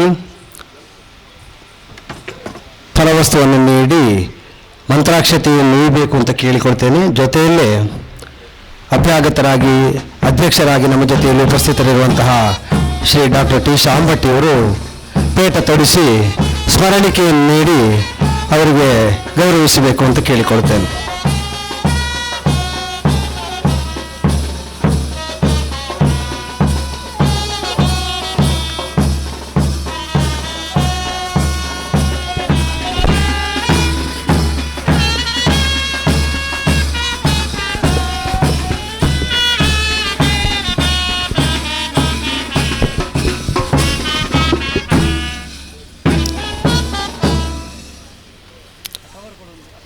ಇದರ ಜೊತೆಯಲ್ಲೇ ಈ ಕಾರ್ಯಕ್ರಮದ ಯಶಸ್ಸಿಗೆ ನಿರಂತರವಾಗಿ ಶ್ರಮಿಸಿದಂತಹ ಮತ್ತೊಬ್ಬ ಮಹನೀಯರನ್ನು ಕೂಡ ನಾವು ನೆನಪಿಸಿಕೊಳ್ತಾ ಇದ್ದೇವೆ. ಅವರಿಗೆ ಗೌರವಾರ್ಪಣೆ ಮಾಡಬೇಕು ಅಂತ ಯಕ್ಷಪ್ರತಾಪ ಸಮಿತಿಯವರು ನಿರ್ಣಯಿಸಿದ್ದಾರೆ.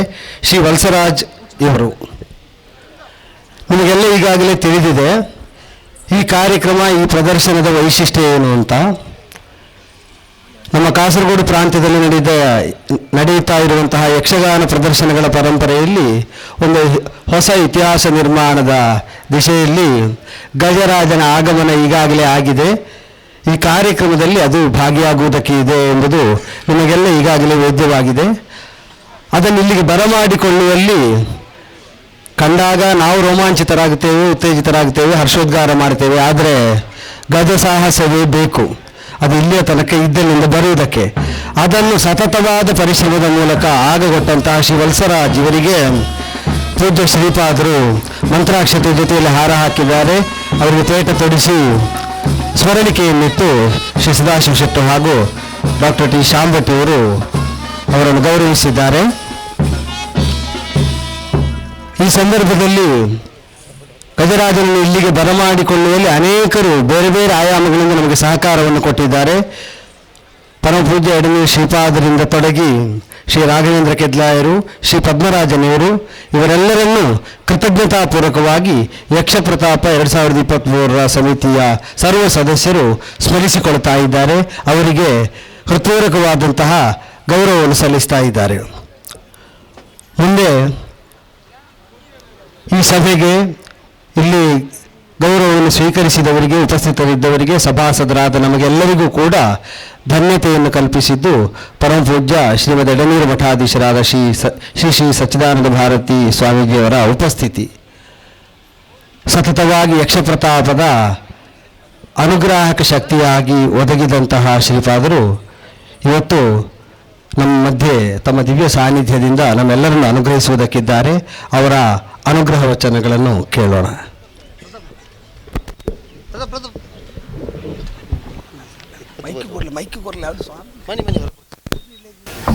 ಓಂ ನಮೋ ಪ್ರಣವಾರ್ಥಾಯ ಶುದ್ಧ ಜ್ಞಾನೈಕಮೂರ್ತಯೇ ನಿರ್ಮಲಾಯ ಪ್ರಶಾಂತಾಯ ದಕ್ಷಿಣಾಮೂರ್ತಯೇ ನಮಃ.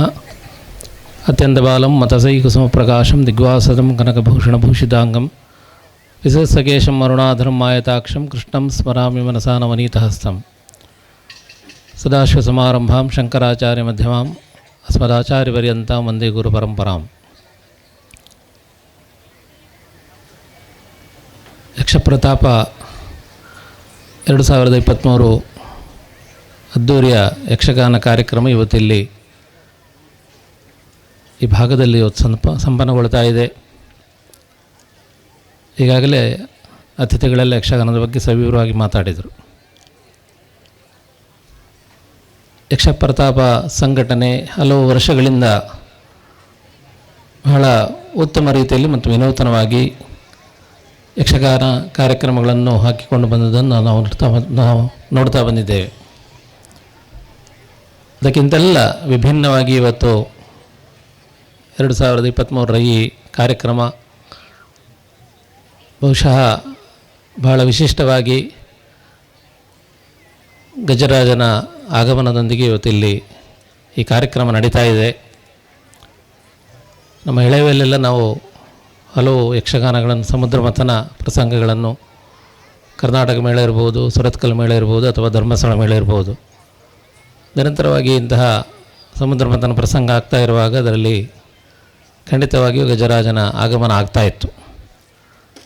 ಆ ನಂತರದ ದಿನಗಳಲ್ಲಿ ಆ ರೀತಿಯಾದಂತಹ ಕಾರ್ಯಕ್ರಮಗಳು ಬಹಳ ಕ್ಷೀಣಿಸ್ತಾ ಬಂದದ್ದು.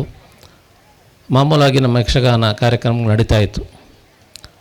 ಇವತ್ತು ಅದನ್ನು ಪುನಃ ನಿರ್ಮಿಸುವಂತೆ, ಆ ಘಟನೆಯನ್ನು ಪುನಃ ಮರುಕಳಿಸುವಂತೆ ಈ ಯಕ್ಷಪ್ರತಾಪ ಸಮಿತಿ ಇಲ್ಲಿ ಹಮ್ಮಿಕೊಂಡಿರುವುದು ಖಂಡಿತವಾಗಿಯೂ ಯಕ್ಷಗಾನ ಕಲಾಭಿಮಾನಿಗಳಿಗೆ ನಮಗೆ ಸಂತೋಷದ ಸಂಗತಿ. ಬಹಳ ಕಷ್ಟಪಟ್ಟು ಅದಕ್ಕಾಗಿ ಬಹಳ ತೊಂದರೆಯನ್ನು ತಗೊಂಡು ಕೂಡ ಯಕ್ಷಗಾನದ ಮೇಲಿರುವಂತಹ ಒಂದು ಬದ್ಧತೆಯಿಂದ ಇವತ್ತು ಗಜರಾಜನನ್ನು ಇಲ್ಲಿ ತರಿಸಿ ಈ ಕಾರ್ಯಕ್ರಮವನ್ನು ಈ ಸಮಿತಿಯವರು ಮಾಡ್ತಾ ಇದ್ದಾರೆ. ಅರವಿಂದ ಹೊಳ್ಳವರು ನಿರಂತರವಾಗಿ ನನ್ನನ್ನು ಸಂಪರ್ಕಿಸ್ತಾ ಇದ್ದರು, ಅದರ ಬೆಳವಣಿಗೆಯನ್ನು ತಿಳಿಸ್ತಾ ಇದ್ದರು. ಆ ರೀತಿಯಲ್ಲಿ ಅಷ್ಟು ಬದ್ಧತೆಯಿಂದ ಅಷ್ಟು ಕಾರ್ಯಕ್ರಮ ಒಳ್ಳೆಯದಾಗಲೇಬೇಕು, ಯಕ್ಷಗಾನಕ್ಕೆ ಆ ರೀತಿಯಲ್ಲಿ ಪ್ರಚಾರ ಸಿಗಬೇಕು ಮತ್ತು ಅದರ ಕೀರ್ತಿ ಇನ್ನಷ್ಟು ಹೆಚ್ಚಿಸಬೇಕು ಅನ್ನೋ ದೃಷ್ಟಿಯಿಂದ ಈ ಪರಿಸರದಲ್ಲಿ ಇಂತಹ ಒಂದು ಕಾರ್ಯಕ್ರಮವನ್ನು ಹಮ್ಮಿಕೊಂಡಂತಹ ಯಕ್ಷಪ್ರತಾಪ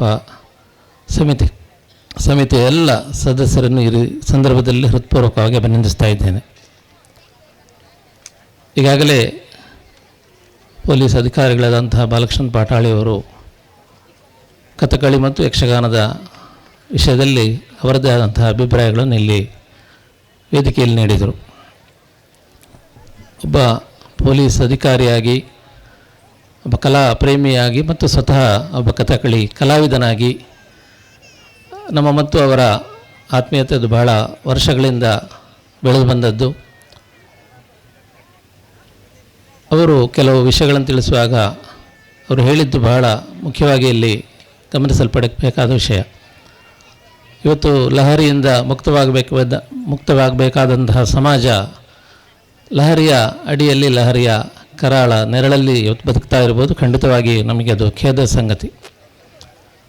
ಅವರು ತಿಳಿಸಿದಂತೆ ಆ ಲಹರಿಯನ್ನು ಬಿಟ್ಟು ನಾವು ಇಂತಹ ಕಲೆಗಳ ಲಹರಿ ಏನಿದೆ ಅದನ್ನು ಬೆಳೆಸಿಕೊಂಡ್ರೆ ಖಂಡಿತವಾಗಿಯೂ ಅಂತಹ ಕೆಟ್ಟ ಚಾಳಿಗಳಿಂದ, ಕೆಟ್ಟ ಚಟಗಳಿಂದ ನಾವು ಮುಕ್ತರಾಗೋದ್ರಲ್ಲಿ ಯಾವುದೇ ಸಂದೇಹ ಇಲ್ಲ. ಅವರು ಈಗಾಗಲೇ ತಿಳಿಸಿದಂತೆ ಕಲಾವಿದನಾಗಿ ಅಥವಾ ಕಲಾ ಆಸಕ್ತನಾಗಿರುವಂತಹ ವ್ಯಕ್ತಿ ಪಾತಕ ಲೋಕದಿಂದ ಅವರು ದೂರ ಇರ್ತಾರೆ. ಯಾಕೆಂದರೆ ಅಂತಹ ಒಂದು ಸನ್ಮನಸ್ಸನ್ನು ಅವರು ಹೊಂದಿಕೊಳ್ಳಲಿಕ್ಕೆ ಈ ಕಲೆ ಒಂದು ದಾರಿಯಾಗ್ತದೆ.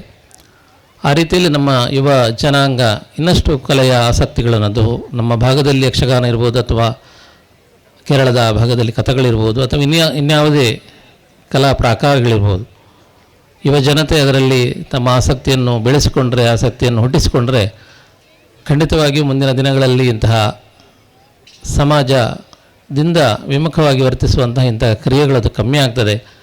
ಬಹುಶಃ ಆದಷ್ಟು ಪೊಲೀಸ್ ಇಲಾಖೆಗೆ ಅದು ಒಂದು ಅರ್ಥದಲ್ಲಿ ಅದು ನಿಯಂತ್ರಿಸಲಿಕ್ಕೆ ಅದು ಇನ್ನಷ್ಟು ಸುಲಭವಾಗುವಂಥ ಒಂದು ಸಂಗತಿ ಆಗ್ತದೆ.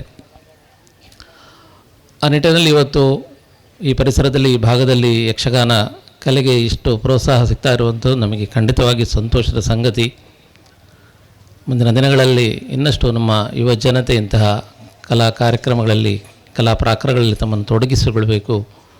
ಆಗ ಮಾತ್ರ ನಮ್ಮ ಸಂಸ್ಕೃತಿ, ನಮ್ಮ ಕಲೆ ಮುಂದಿನ ತಲೆಮಾರಿಗೆ ಅದು ಹಸ್ತಾಂತರ ಆಗಲಿಕ್ಕೆ, ವರ್ಗಾವಣೆಗೊಳ್ಳಲಿಕ್ಕೆ ಅದು ದಾರಿಯಾಗ್ತದೆ. ಇವತ್ತು ಅಂತಹ ಕಾರ್ಯಕ್ರಮಗಳನ್ನು ಅಲ್ಲಲ್ಲಿ ಇಂತಹ ಸಮಿತಿಗಳು, ಇಂತಹ ಯುವ ಶಕ್ತಿಗಳು ನೆರವೇರಿಸಿದರೆ ಖಂಡಿತವಾಗಿ ಅದು ಫಲ ಕೊಡುತ್ತದೆ ಅನ್ನೋದರಲ್ಲಿ ಯಾವುದೇ ಸಂದೇಹ ಇಲ್ಲ. ಇವತ್ತು ಈ ಕಾರ್ಯಕ್ರಮದಲ್ಲಿ ದಾನಿಗಳು, ಸಮಾಜ ಸೇವಕರಾದಂಥ ಸದಾಶಿವ ಶೆಟ್ಟಿ ಕನ್ಯಾನ ಅವರನ್ನಿಲ್ಲಿ ಗೌರವಾರ್ಪಣೆಯನ್ನು ಸಲ್ಲಿಸಿದ್ದಾರೆ ಸಮಿತಿಯವರು. ಅವರಿಗಾಗಲೇ ಅವರು ಭಾಷಣದಲ್ಲಿ ಹೇಳಿದರು, ನನಗೆ ಅದು ಯಾವ ಕಿರೀಟ ಅಂತ ಗೊತ್ತಾಗಲಿಲ್ಲ ಅಂತ. ಅದು ಬಹುಶಃ ಕರ್ಣನ ಕಿರೀಟವನ್ನು ಅವರಿಗೆ ತೊಡಿಸಿದ್ದಾರೆ. ಯಾಕೆಂದರೆ ನಾವು ದಾನದ ವಿಷಯ ಬಂದಾಗ ದಾನಶೂರ ಕರ್ಣ ಅಂತ ನಾವು ಹೇಳ್ತೇವೆ. ಆ ರೀತಿಯಲ್ಲಿ ಅವರ ದಾನ, ಅವರು ಈ ಸುತ್ತಮುತ್ತ ದೇವಾಲಯಗಳಿಗೆ ನೀಡುತ್ತಿರುವಂತಹ ಅವರ ಸೇವೆ, ಅದನ್ನು ಪರಿಗಣಿಸಿ ಇವತ್ತು ಆ ಗೌರವಾರ್ಪಣೆಯನ್ನು ಈ ಸಮಿತಿಯವರಿಗೆ ಸಲ್ಲಿಸಿದೆ. ಯಾಕೆಂದರೆ ನಾವು ಸಂಪಾದಿಸುವಂಥ ಹಣವನ್ನು ವ್ಯಯ ಮಾಡಲಿಕ್ಕೆ ಮೂರೇ ದಾರಿ. ಒಂದು, ನಾವು ಅದನ್ನು ದಾನ ಮಾಡಬೇಕು, ಇಲ್ಲದಿದ್ದರೆ ನಾವು ಅದನ್ನು ಭೋಗಿಸಬೇಕು. ಇದು ಎರಡೂ ಅಲ್ಲದಿದ್ದರೆ ಅದು ನಾಶವಾಗಿ ಹೋಗ್ತದೆ. ಈ ಮೂರು ದಾರಿಗಳಿಂದ ನಮ್ಮ ಹಣ ವ್ಯಯ ಆಗ್ತದೆ. ಆದಷ್ಟಿಂದ ತಿಳಿದವರು ಅದನ್ನು ದಾನ ಮಾಡ್ತಾರೆ, ಸ್ವಂತಕ್ಕೆ ಉಪಯೋಗಿಸ್ಕೊಳ್ತಾರೆ. ಆಗ ಮಾತ್ರ ನಾವು ಗಳಿಸಿದಂಥ ಏನು ಸಂಪತ್ತಿದೆ ಅದು ಅನ್ವರ್ಥವಾಗಿ ಅದು ವ್ಯಯಿಸಲಿಕ್ಕೆ ಅದು ಕಾರಣ ಆಗ್ತದೆ. ಈ ದೃಷ್ಟಿಯಿಂದ ಇವತ್ತು ಕನ್ಯಾನ ಸದಾಶಿವ ಶೆಟ್ಟಿ ಅವರನ್ನು ಕೂಡ ಇಲ್ಲಿ ಸನ್ಮಾನಿಸಿದ್ದೀರಾ. ಅದಕ್ಕೂ ಈ ಸಮಿತಿಯನ್ನು ಅಭಿನಂದಿಸ್ತಾ, ವೇದಿಕೆಯಲ್ಲಿ ಮುಖ್ಯವಾಗಿ ಕಲಾ ಪೋಷಕರಾದಂಥ ಡಾಕ್ಟರ್ ಟಿ ಶಾಂಭಟ್ ಅವರು ಉಪಸ್ಥಿತರಿದ್ದಾರೆ, ಸಭೆಯ ಅಧ್ಯಕ್ಷತೆಯನ್ನು ವಹಿಸಿದ್ದಾರೆ. ಮಠದ ಎಲ್ಲ ಆಗುಹೋಗುಗಳಲ್ಲಿ ನಿರಂತರವಾಗಿ ಭಾಗವಹಿಸ್ತಾ ಇರುವವರು ನಮ್ಮ ಪೂರ್ವ ಗುರುಗಳಿಗೆ ಕೂಡ ಅತ್ಯಂತ ಅಚ್ಚುಮೆಚ್ಚಿನ ಶಿಷ್ಯರಾಗಿ ಸುಮಾರು 45 ವರ್ಷಗಳಕ್ಕಿಂತ ಮಿಕ್ಕಿ ಮಠದ ಸಂಪರ್ಕವನ್ನು ಹೊಂದಿದವರು. ಯಕ್ಷಗಾನದ ಉತ್ಸವೇನು, ಯಕ್ಷಗಾನ ಪೋಷಣೆ ಯಾವ ರೀತಿಯಲ್ಲಿ ಮಾಡಬೇಕು ಅನ್ನೋದನ್ನು ಪ್ರಥಮವಾಗಿ ತೋರಿಸಿಕೊಟ್ಟವರು ಶಾಂಭಟ್ ಅವರು. ವೈಯಕ್ತಿಕ ನೆಲೆಯಲ್ಲಿ ಒಬ್ಬ ಯಕ್ಷಗಾನದ ಪೋಷಕನಾಗಿ ಯಕ್ಷಗಾನವನ್ನು ಹೇಗೆ ಬೆಳೆಸಬೇಕು, ಯಕ್ಷಗಾನ ಕಲಾವಿದರಿಗೆ ಹೇಗೆ ನಾವು ನೆರವಾಗಬೇಕು, ಅದು ಬಡವರಿರಲಿ ಅಥವಾ ಅರ್ಹರಿರಲಿ ಅವರನ್ನು ಹೇಗೆ ಗುರುತಿಸಬೇಕು ಅನ್ನೋದನ್ನು ಸಮಾಜಕ್ಕೆ, ಯಕ್ಷಗಾನ ಲೋಕಕ್ಕೆ ಅವರು ಪರಿಚಯಿಸಿದವರು ಡಾಕ್ಟರ್ ಟಿ ಶಾಂಭಟ್ ಅವರು. ಆ ನಂತರದಲ್ಲಿ ಅಂತಹ ಇನ್ನಿತರ ವ್ಯಕ್ತಿಗಳಿಗಿರ್ಬೋದು, ಇನ್ನಿತರ ಸಂಘಟನೆಗಳಿಗಿರ್ಬೋದು ಮಾರ್ಗದರ್ಶಕರಾಗಿ ಬೆಳೆದು ಬಂದವರು. ಅವರನ್ನು ಕೂಡ ಈ ಸಂದರ್ಭದಲ್ಲಿ ಅಭಿನಂದಿಸ್ತಾ, ಇವತ್ತು ಈ ಕಾರ್ಯಕ್ರಮದಲ್ಲಿ ಉಪಸ್ಥಿರುವಂತಹ ಡಾಕ್ಟರ್ ಬಾಲಕೃಷ್ಣ ಪಟಾಳಿಯವರು, ಈ ಕಾರ್ಯಕ್ರಮಕ್ಕೆ ಬೆಂಬಲವನ್ನು ನೀಡುತ್ತಿರುವಂತಹ ಕಿರಣ್ ಕುಮಾರ್ ಅವರು, ಎಲ್ಲರನ್ನೂ ಈ ಸಂದರ್ಭದಲ್ಲಿ ವಿಶೇಷವಾಗಿ ನಮ್ಮ ಆರಾಧ್ಯ ಮೂರ್ತಿಗಳ ಅನುಗ್ರಹವನ್ನು ಕಾಂಕ್ಷಿಸ್ತಾ, ಇವತ್ತು ಈ ಕಾರ್ಯಕ್ರಮವನ್ನು ಸಂಯೋಜಿಸಿದಂಥ ಎಲ್ಲ ಈ ಸಮಿತಿಯ ಪದಾಧಿಕಾರಿಗಳಿಗೆ, ಬಂದು ನೆರವೇರಿದಂತಹ ಇಲ್ಲಿ ಬಂದು ಸೇರಿದಂತಹ ಎಲ್ಲ ಯಕ್ಷಗಾನ ಅಭಿಮಾನಿಗಳಿಗೆ, ನಮ್ಮ ಆರಾಧ್ಯ ಮೂರ್ತಿಗಳಾದ ಶ್ರೀ ದಕ್ಷಿಣಾಮೂರ್ತಿ ಗೋಪಾಲಕೃಷ್ಣ ಸ್ವಾಮಿ ಆಯುರ ಆರೋಗ್ಯ ಭಾಗ್ಯಗಳನ್ನು ನೀಡಿ ಹರಸಲಿ ಅಂತ ಈ ಸಂದರ್ಭದಲ್ಲಿ ವಿಶೇಷವಾದ ಪ್ರಾರ್ಥನೆಯನ್ನು ಸಲ್ಲಿಸ್ತಾ, ಮುಂದೆ ನಡೆಯುವಂತಹ ಪ್ರದರ್ಶನ ನಿರಾತಂಕವಾಗಿ ನಿರ್ವಿಘ್ನವಾಗಿ ಅದು ನೆರವೇರಲಿ. ಭಾಗವಹಿಸುವಂತಹ ಎಲ್ಲ ಕಲಾವಿದರಿಗೂ ದೇವರು ಆಯುರ ಆರೋಗ್ಯ ಭಾಗ್ಯಗಳನ್ನು, ಯಶಸ್ಸನ್ನು ನೀಡಲಿ ಅಂತ ಮತ್ತೊಮ್ಮೆ ಸಂಪ್ರಾರ್ಥಿಸ್ತಾ ಮಾತನ್ನು ವಿರಮಿಸ್ತಾ ಇದ್ದೇನೆ. ಸರ್ವೇ ಜನಾಃ ಸುಖಿನೋ ಭವಂತು. ಓಂ ಶಾಂತಿ ಶಾಂತಿ ಶಾಂತಿ.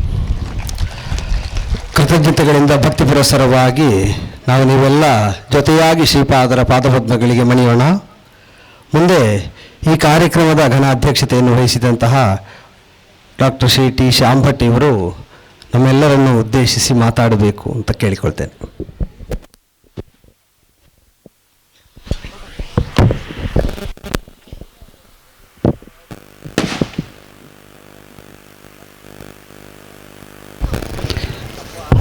ಪೂಜ್ಯ ಸ್ವಾಮೀಜಿಯವರಿಗೆ ಪ್ರಣಾಮಗಳನ್ನು ಸಲ್ಲಿಸುತ್ತಾ, ವೇದಿಕೆಯಲ್ಲಿ ಇಂದು ಯಕ್ಷಪ್ರತಾಪ 2023ರಲ್ಲಿ ಗೌರವವನ್ನು ಸ್ವೀಕರಿಸಿದಂಥ ಶ್ರೀ ಕೂಳೂರು ಕನ್ಯಾಣ ಸದಾಶಿವ ಶೆಟ್ಟಿಯವರೇ, ಪೊಲೀಸ್ ಅಧಿಕಾರಿ ಶ್ರೀ ವಿ ಬಾಲಕೃಷ್ಣನವರೇ, ಶ್ರೀ ಕಿರಣ್ ಕುಮಾರ್ ಅವರೇ ಮತ್ತು ಇಲ್ಲಿ ಸೇರಿರುವ ಯಕ್ಷಗಾನದ ಎಲ್ಲ ಕಲಾ ಪೋಷಕರೇ,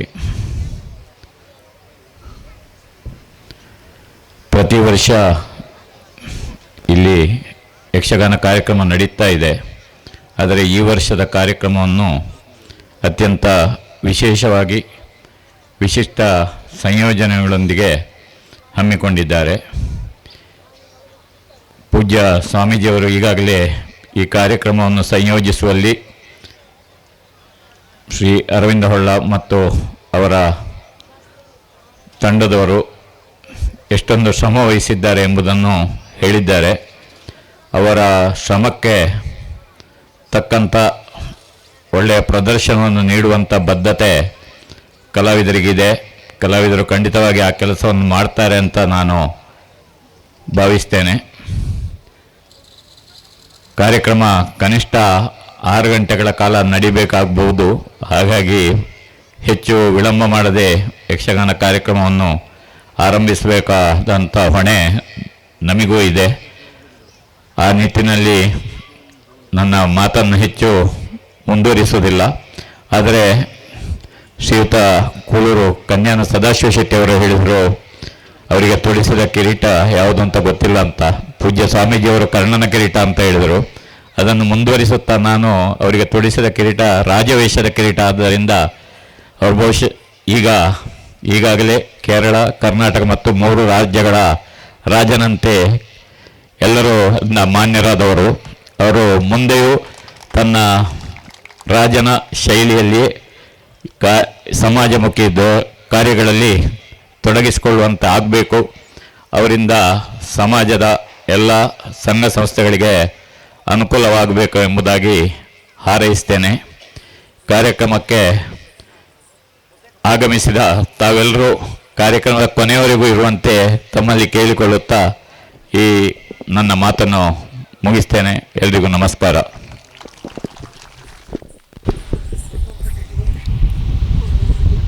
ಶ್ರೀ ಶ್ಯಾಮ್ ಭಟ್ರಿಗೆ ಹೃತ್ಪೂರ್ವಕವಾದ ಕೃತಜ್ಞತೆಗಳು. ಈಗ ಧನ್ಯವಾದಗಳನ್ನು ಎಲ್ಲರಿಗೂ ಸಮರ್ಪಿಸುವುದಕ್ಕಿದ್ದಂತಹ ಸಮಯ. ಈ ಸಂದರ್ಭದಲ್ಲಿ ನಮ್ಮ ಜೊತೆಯಲ್ಲಿ ಸಭಾ ಕಾರ್ಯಕ್ರಮವನ್ನು ಚಂದಗಾಣಿಸುವುದಕ್ಕೆ ಆದ್ಯಂತ ಇದ್ದು ಸರ್ವ ವಿಧದ ಪ್ರೋತ್ಸಾಹವನ್ನು ಕೊಡ್ತಾ ಕಲಾತ್ಮಕವಾದ ಕಾಳಜಿಯಿಂದ ನಮ್ಮೆಲ್ಲರ ಮನಮುಟ್ಟುವಂತೆ ಮಾತಾಡಿ ನಮ್ಮನ್ನು ಪ್ರೋತ್ಸಾಹಿಸ್ತಾ ಇದ್ದಂತಹ doctor V Balakrishnan Patali, deputy superintendent of police Kerala, ಇವರಿಗೆ ಕೃತಜ್ಞತೆಯ ರೂಪದಲ್ಲಿ ನಮ್ಮ ಸ್ಮರಣಿಕೆಯನ್ನು ಕೊಡ್ತಾ ಇದ್ದೇವೆ.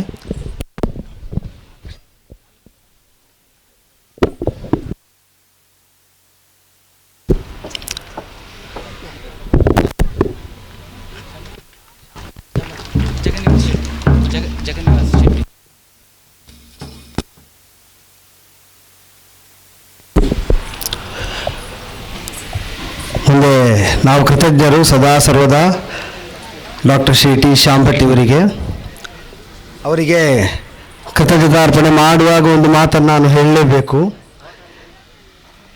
ಹಿಡಿದ ಕೆಲಸವನ್ನು ಛಲ ಬಿಡದೆ ಸಾಧಿಸಿದ ಕೀರ್ತಿಯನ್ನು ಹೊತ್ತಂತಹ ಹಿರಿಯರವರು ಈ ಮೇಳವನ್ನು ಮುನ್ನಡೆಸ್ತಾ ಇರುವ ಸಂಚಾಲಕವಾದ ಶಕ್ತಿ, ಅವರ ಗರಡಿಯಲ್ಲಿ ಸತತವಾಗಿ ಪಳಗಿದಂತಹ ಶ್ರೀ ಅರವಿಂದ ಹೊಳ್ಳರು ಯಕ್ಷ ಪ್ರತಾಪದ ಪ್ರೇರಕ ಚಾಲಕ ಶಕ್ತಿ. ಇಲ್ಲಿಗೆ ಗಜರಾಜ ಬರಬೇಕು ಅಂತ ಸಂಕಲ್ಪಿಸಿದ ಮೇಲೆ ಪ್ರಯತ್ನ ಆರಂಭ ಆಗಿತ್ತು.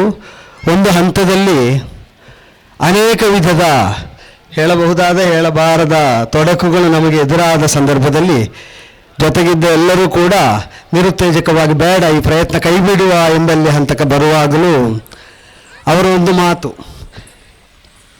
ಯಾವ ವಿಧದಿಂದಲಾದರೂ ನಾವು ಸಂಕಲ್ಪಿಸಿದ ಮೇಲೆ ಗರಿಷ್ಠ ಪ್ರಯತ್ನದಿಂದ ತರುವುದಕ್ಕೆ ಪ್ರಯತ್ನಿಸಬೇಕು ಅಂತ.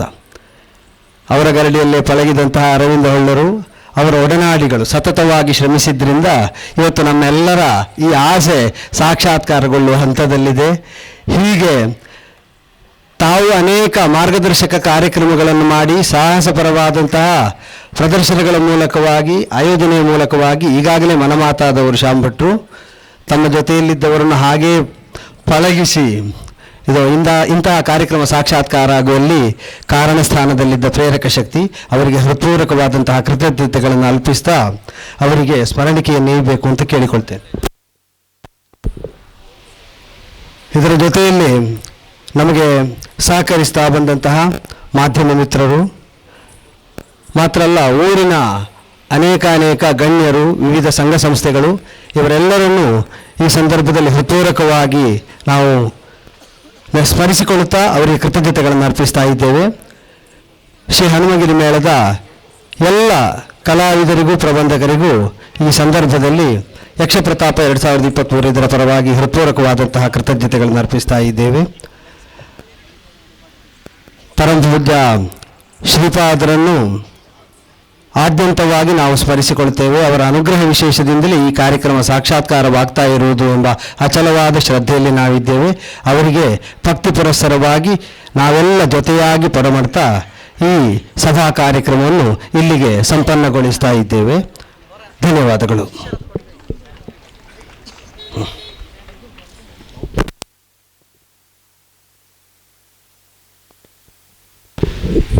ಕೆಲವೇ ಕ್ಷಣಗಳಲ್ಲಿ ಯಕ್ಷಗಾನ ಪ್ರದರ್ಶನ ಪ್ರಾರಂಭ ಆಗಲಿಕ್ಕಿದೆ. ಅಧ್ಯಕ್ಷರು, ಸರ್ವ ಸದಸ್ಯರು ಹಾಗೂ ಊರ ಪರವೂರ ಕಲಾಭಿಮಾನಿಗಳಿಗೆ ಶ್ರೀ ಮೇಳದ ಆಡಳಿತ ಮಂಡಳಿಯ ಪರವಾಗಿ ಹೃತ್ಪೂರ್ವಕವಾದಂತಹ ಕೃತಜ್ಞತೆಗಳು. ನಾಳೆ ಮಲ್ಪೆ ಜ್ಞಾನಜ್ಯೋತಿ ಭಜನಾ ಮಂದಿರದಲ್ಲಿ ಸಂಜೆ ಗಂಟೆ 7ರಿಂದ ಶುಕ್ರನಂದನೆ ಎಂಬ ಆಖ್ಯಾನದ ಪ್ರದರ್ಶನ ನಡೆಯಲಿಕ್ಕಿದೆ. ಹಾಗೆ 26/4/2023 ಬುಧವಾರ ಇದೇ ತಿಂಗಳ 26ರಂದು ಬಾಯಿಕಟ್ಟೆ ಶ್ರೀ ಅಯ್ಯಪ್ಪ ಮಂದಿರದ ವಠಾರದಲ್ಲಿ ಶ್ರೀ ದೇವಿ ಮಹಾತ್ಮೆ ಎಂಬ ಆಖ್ಯಾನದ ಪ್ರದರ್ಶನ ಸಂಜೆ 6:30ರಿಂದ ನಡೆಯಲಿಕ್ಕಿದೆ. ಇದಕ್ಕೂ ಕಲಾಭಿಮಾನಿಗಳಾದ ನಿಮ್ಮೆಲ್ಲರನ್ನು ಕೂಡ ಸ್ವಾಗತಿಸ್ತಾ ಇದ್ದಾರೆ ಆಯೋಜಕರು. ಶ್ರೀ ಅಮೃತೇಶ್ವರ ಯಕ್ಷಗಾನ ಪ್ರತಿಷ್ಠಾನ, ತಿರುವೈಲು, ವಾಮಂಜೂರು, ಮಂಗಳೂರು ಹಾಗೂ ಅತಿಥಿ ಕಲಾವಿದರ ಕೂಡುವಿಕೆಯಲ್ಲಿ ಏಪ್ರಿಲ್ 30 ಆದಿತ್ಯವಾರ ಸಂಜೆ 6:30ರಿಂದ ರಾತ್ರಿ 12:30ರವರೆಗೆ ಮಂಗಲ್ಪಾಡಿ ಮನೆಯ ಹಿಂದಿನ ಅಂಕಲಕಲ ಗದ್ದೆಯಲ್ಲಿ ಹಾಕಿರುವ ಭವ್ಯ ರಂಗಮಂಟಪದಲ್ಲಿ ಸಂಪೂರ್ಣ ಶ್ರೀ ದೇವಿ ಮಹಾತ್ಮೆ ಎಂಬ ಪೌರಾಣಿಕ ಆಖ್ಯಾನದ ಬಯಲಾಟ ನಡೆಯಲಿಕ್ಕಿದೆ. ಹಾಗೆಯೇ ಚೆರುಗೋಳಿ ಶ್ರೀ ಸದಾಶಿವ ಕಲಾವೃಂದದ ಮುಂಭಾಗದಲ್ಲಿ 24/4/2023 ಸೋಮವಾರ ಸಂಜೆ 7:30ರಿಂದ ರಾತ್ರಿ 1:30 ತನಕ ಶ್ರೀ ಗೆಜ್ಜೆಗಿರಿ ಕ್ಷೇತ್ರ ಮಹಾತ್ಮೆ ಎಂಬ ಆಖ್ಯಾನದ ಪ್ರದರ್ಶನ ಶ್ರೀ ಗೆಜ್ಜೆಗಿರಿ ಮೇಳದವರಿಂದ ನಡೆಯಲಿಕ್ಕಿದೆ. ಇದಕ್ಕೆ ಕಲಾಭಿಮಾನಿಗಳೆಲ್ಲರನ್ನೂ ಕೂಡ ಆಯೋಜಕರು ಸ್ವಾಗತಿಸಿದ್ದಾರೆ ಅಂತ ತಿಳಿಸ್ತಾ ಕಥಾಭಾಗದ ಆರಂಭಕ್ಕೆ ನಿಮ್ಮೆಲ್ಲರ ಅನುಮತಿಯನ್ನು ಕೇಳ್ತೇನೆ. ನಮಸ್ಕಾರ.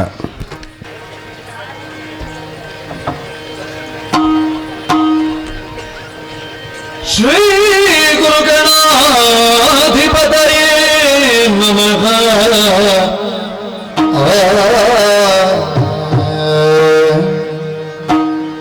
ಅಂಬುರುಗದ ನೇತ್ರೆ ಶ್ರೀ ದುರ್ಗಾಂಬಿಕೆಯ ಬಲಗೊಂಡು ಭಕ್ತಿಯೋಳ್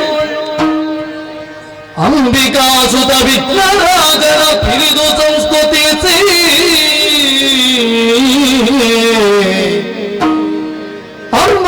ಆತ್ಮತೆಗೆ ಕೈ ಮುಗಿದಂಬುದಾಸನವಾಣಿಯರ ಪಾದಾಮೃತಕ್ಕೆ ಪೊಡಮಡುದ ವರ್ಣಿಪಿ ನೀ ಕಥಾಮೃತವ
ಇರುವಂತಹ ಸ್ಥಳ ಸ್ವರ್ಗಲೋಕದ ಸರ್ವಾಧಿಕಾರಿ ಯಾರು ಅಂತ ಕೇಳಿದ್ದೀರಿ. ದೇವೇಂದ್ರನೆಂದು ಕೇಳಿದ್ದೇವೆ. ಹಾಗೆಂದು ಬಿಡಬಹುದು. ಹೊರಟು ಬಂದ ಕಾರ್ಯ ಆಲಿಸಿ.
ದಿಕ್ಪತಿಗಳೇ, ಪ್ರಬುದ್ಧವು ಶ್ರೇಷ್ಠವೂ ಆಗಿರುವಂತಹ ಲೋಕ ದೇವಲೋಕ, ನರ ನಾಗ ನಾಕ ಎನ್ನುವಂತಹ ಲೋಕ ಮೂರನ್ನು ಬೇರೆ ಬೇರೆಯಾಗಿ ಕಂಡ್ರೆ ವಿಶಿಷ್ಟ ಯಾಕೆ ಕೇಳಿದ್ರೆ ಇಲ್ಲಿರುವುದೆಲ್ಲ ವಿಶೇಷವಾದದ್ದು.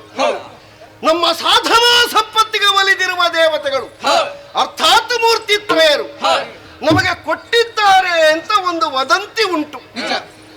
ಆದ್ರೆ ನಾ ಕೇಳ್ತೇನೆ, ಸ್ವರ್ಗದ ಸಂಪತ್ತನ್ನು ಪಡೆಯಬೇಕು ಅಂತಾದ್ರೆ ಇಂಥದ್ದೇ ತಾಹ ಶತಾಧ್ವರಗಳನ್ನು ಯಾವನು ಮಾಡ್ತಾನೋ, ವಿಶ್ವಜಿತ್ ಯಾಗವನ್ನು ಯಾವನು ಕೈಗೊಳ್ತಾನೋ ಅಂತವನೇ ದೇವಲೋಕದ ಪದವಿಗೆ ಯಜಮಾನ ಅಂತ ಮೊದಲೇ ಇದ್ದದ್ದರಿಂದ ಅದನ್ನು ಮಾಡಿದವರಿಗೆ ಕೊಡುವುದು ಮಾತ್ರ ಮೂರು ಮೂರ್ತಿಗಳಿಗೆ ಕೆಲಸ. ಮತ್ತೆ ಮೂರು ಮೂರ್ತಿಗಳು ಕೊಟ್ಟದ್ದು ಅವರ ಅನುಗ್ರಹದಿಂದ ನಮಗೆ ಸಿಕ್ಕಿದ್ದು ಅದೆಲ್ಲ ಸುಮ್ಮನೆ. ಯಾಕೆ? ನಾವು ಅಷ್ಟು ಮಾಡಿದ್ದೇವೆ, ಆದದ್ದರಿಂದ ಈ ಪದವಿಯಲ್ಲಿ ಸ್ಥಿತರಾಗಿದ್ದೇವೆ ಎನ್ನುವುದು ನಮ್ಮ ಕಲ್ಪನೆಗೆ ಬೇಕು. ಈಗ ನಾವು ಮಾಡಿದ ಸಾಧನೆ ಅಲ್ಲದೆ ಇತ್ತಿದ್ರೆ ಅವರು ಕೊಡ್ತಿದ್ರ? ಸುಮ್ಮನೆ ಮನೆಯಲ್ಲಿ ಕೂತವರಿಗೆ ಕರೆದು ಕೊಟ್ಟಿದ್ದಾರಾ? ಇಲ್ಲವಲ್ಲ. ಹಾಗಾಗಿ ದೇವತೆಗಳಾದಂತಹ ನಾವು ಸಂತಸ ಪಡಬೇಕಾದದ್ದು ಯಾವುದಕ್ಕೆ? ನಮ್ಮ ಸಾಧನೆ ಎನ್ನುವಂತಹ ಸತ್ಫಲಕ್ಕೆ ಒಂದು ಫಲರೂಪವೋ ಎನ್ನುವ ಹಾಗೆ ನಮಗೆ ಈ ದೇವಲೋಕದ ಸಂಪತ್ತು ಸಿಕ್ಕಿದೆ. ಇಲ್ಲಿರುವಂತಹ ಸಂಪತ್ತುಗಳು ಸಾಮಾನ್ಯವಾದದ್ದೇ. ಒಂದೊಂದು ಸಂಪತ್ತಿನ ಬಗ್ಗೆ ಯೋಚನೆ ಮಾಡುವಾಗಲೂ ವಿಶೇಷವಾದದ್ದು, ವಿಶಿಷ್ಟವಾದದ್ದು, ಅನ್ಯೋದೃಶ್ಯವಾದದ್ದು, ಮತ್ತೊಂದು ಲೋಕದಲ್ಲಿ ಹುಡುಕಿದರೂ ಸಿಕ್ಕದೇ ಇರುವಂತದ್ದು ನಮ್ಮ ನಾಕದ ಭೂಮಿಯಲ್ಲಿ ಉಂಟು ಎನ್ನುವುದರಿಂದ ಸಮಾಧಾನ ಇದೆ, ಸಂತೋಷ ಇದೆ. ಯಾವುದು ನಮ್ಮಲ್ಲಿಲ್ಲ? ಬೆಂಕಿ ನಮ್ಮಲ್ಲಿರುವುದು, ಗಾಳಿ ನಮ್ಮಲ್ಲಿರುವುದು, ನೀರು ನಮ್ಮಲ್ಲಿರುವುದು. ಜನಜೀವನಕ್ಕೆ ಯಾವುದು ಪ್ರಾಮುಖ್ಯವಾಗಿ ಬೇಕು?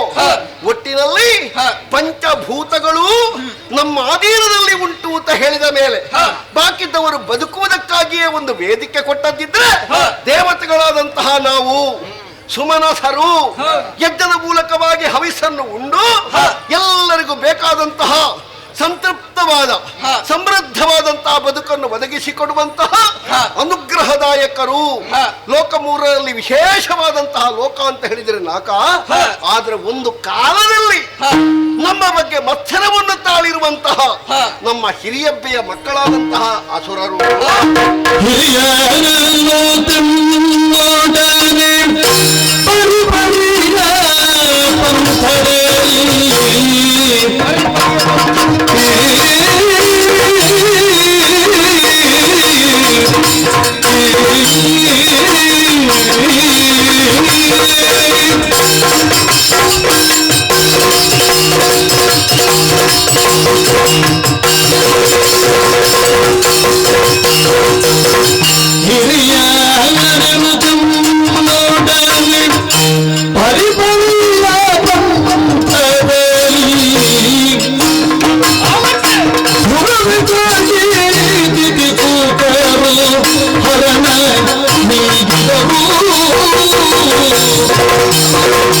ಹರಿಶರಣ ಪ್ರಹ್ಲಾದ ವಿರಚಿತ ಸಂಧಿಯನು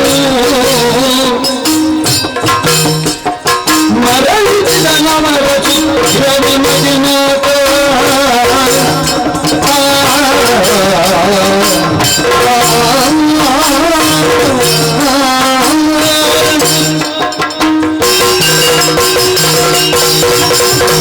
ದಿಕ್ಪತಿಗಳೇ, ಒಂದು ಕಾಲದಲ್ಲಿ ನಮ್ಮ ಹಿರಿತಾಯಿಯ ಮಕ್ಕಳಾಗಿರುವಂತಹ ರಕ್ಕಸರು ನಮ್ಮಲ್ಲಿ ಭೇದವನ್ನು ಕಲ್ಪಿಸಿ ಒಳ್ಳೆಯ ಲೋಕದಲ್ಲಿ ನಾವಿದ್ದೇವೆ ಎನ್ನುವಂತಹ ಮತ್ಸರವನ್ನು ತಾಳಿ ಈ ಸಂಪತ್ತು ಹೇಗಾದರೂ ಅವರ ಕೈವಶವಾಗಬೇಕು ಅಂತ ಹೇಳಿ ಇಲ್ಲಿಗೆ ಅಭಿಯೋಗವನ್ನು ನಡೆಸಿದವರು ಬಹಳಷ್ಟು ಮಂದಿಗಳಿದ್ದಾರೆ. ಆದ್ರೆ ಪದೇ ಪದೇ ಅವರು ಕೊಡ್ತಿರುವಂತಹ ಹಿಂಸೆಗೆ ಒಮ್ಮೊಮ್ಮೆ ನಾವು ಸೋತದ್ದೂ ಉಂಟು.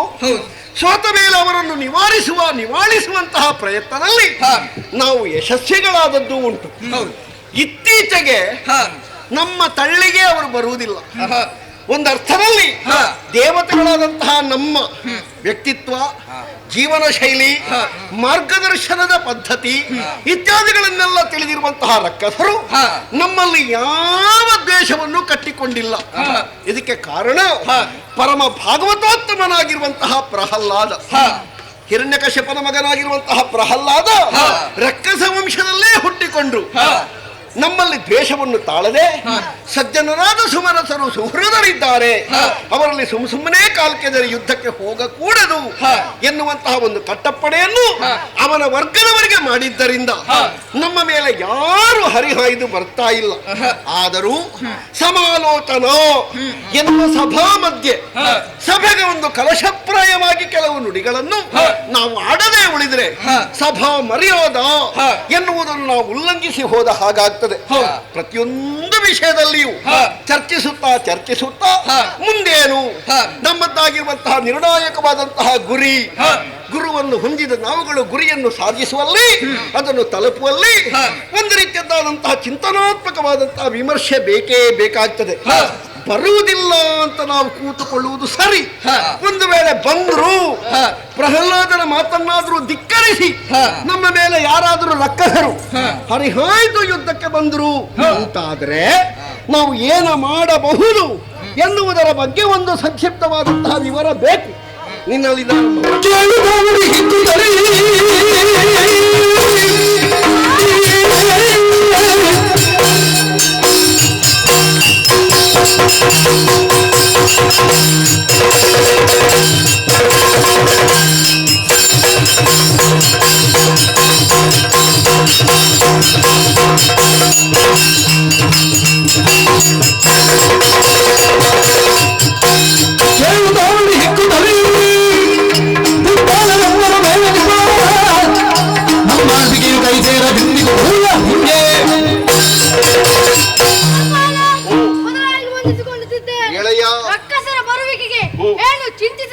ನಾನಿದ್ದೇನೆ, ಅಪ್ಪಣೆ ಕೊಡು.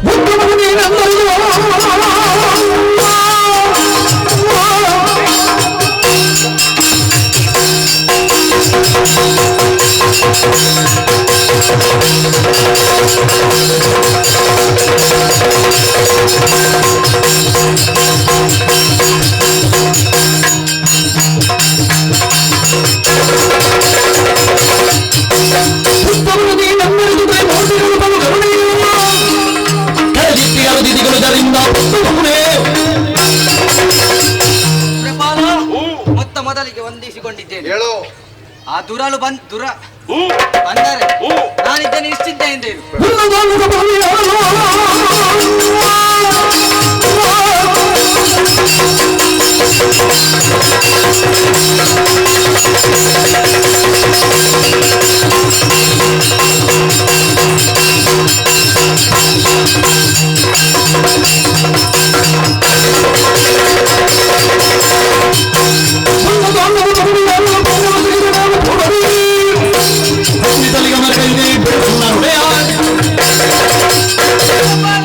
ಪವಿತ್ರವಾದ ಪಾದಗಳಿಗೆ ಶಿರವಾಗಿದ್ದೇನೆ.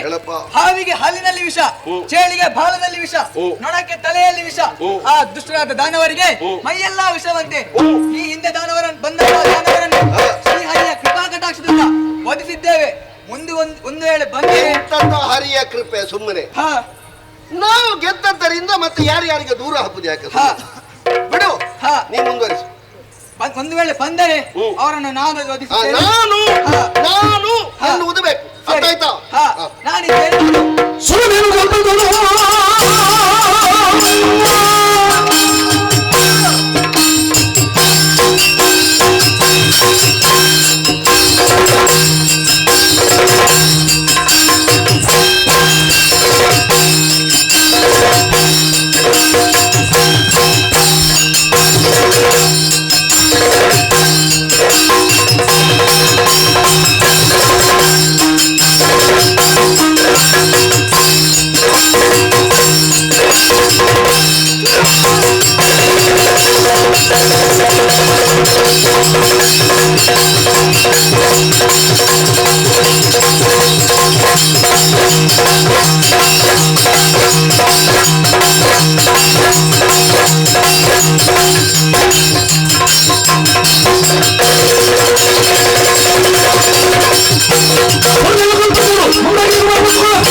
ನಮ್ಮ ಗತಿಪತಿಯಾದಂತಹ ನೀನು ದಿಪ ಹಾಗೆ ನಾವೆಲ್ಲ ನಿನ್ನ ಆಜ್ಞಾನುವರ್ತಿಗಳು.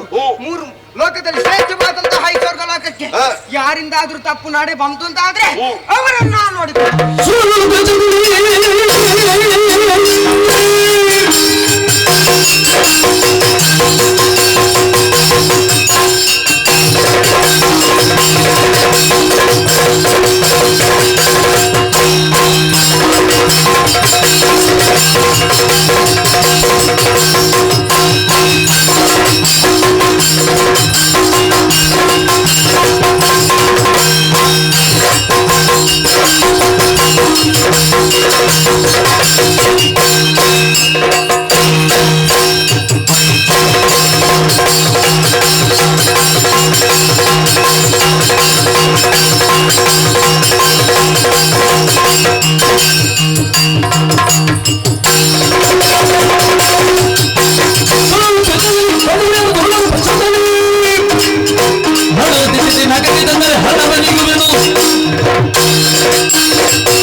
ಮೊದಲಾಗಿ ವಂದಿಸಿಕೊಂಡವನಿದ್ದೇನೆ.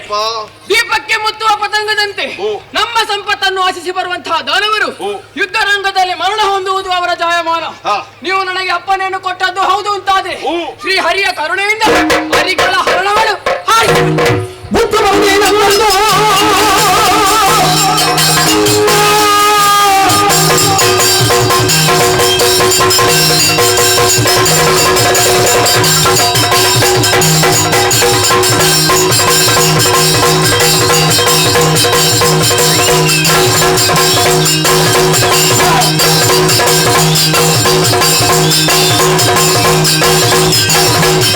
Thank you.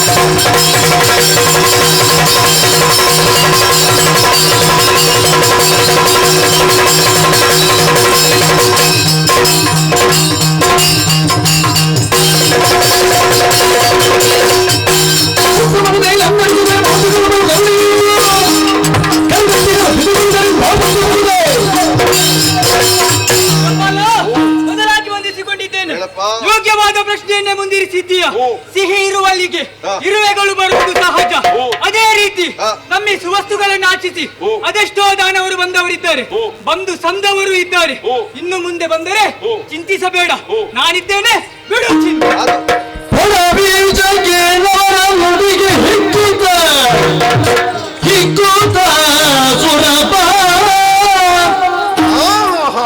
ಸುರಪ ನಡರಿ ಗಜವಾದ್ಯ ಸಂಗೀತ ನೃತ್ಯಧೀ ಸುರರ ಗಣನ ಸಹಿತ ಆನಂದದಿ ವನವಿಗಾರಕ್ಕೆ ಗರುಡದು ತೆರಳಲಿದ್ದ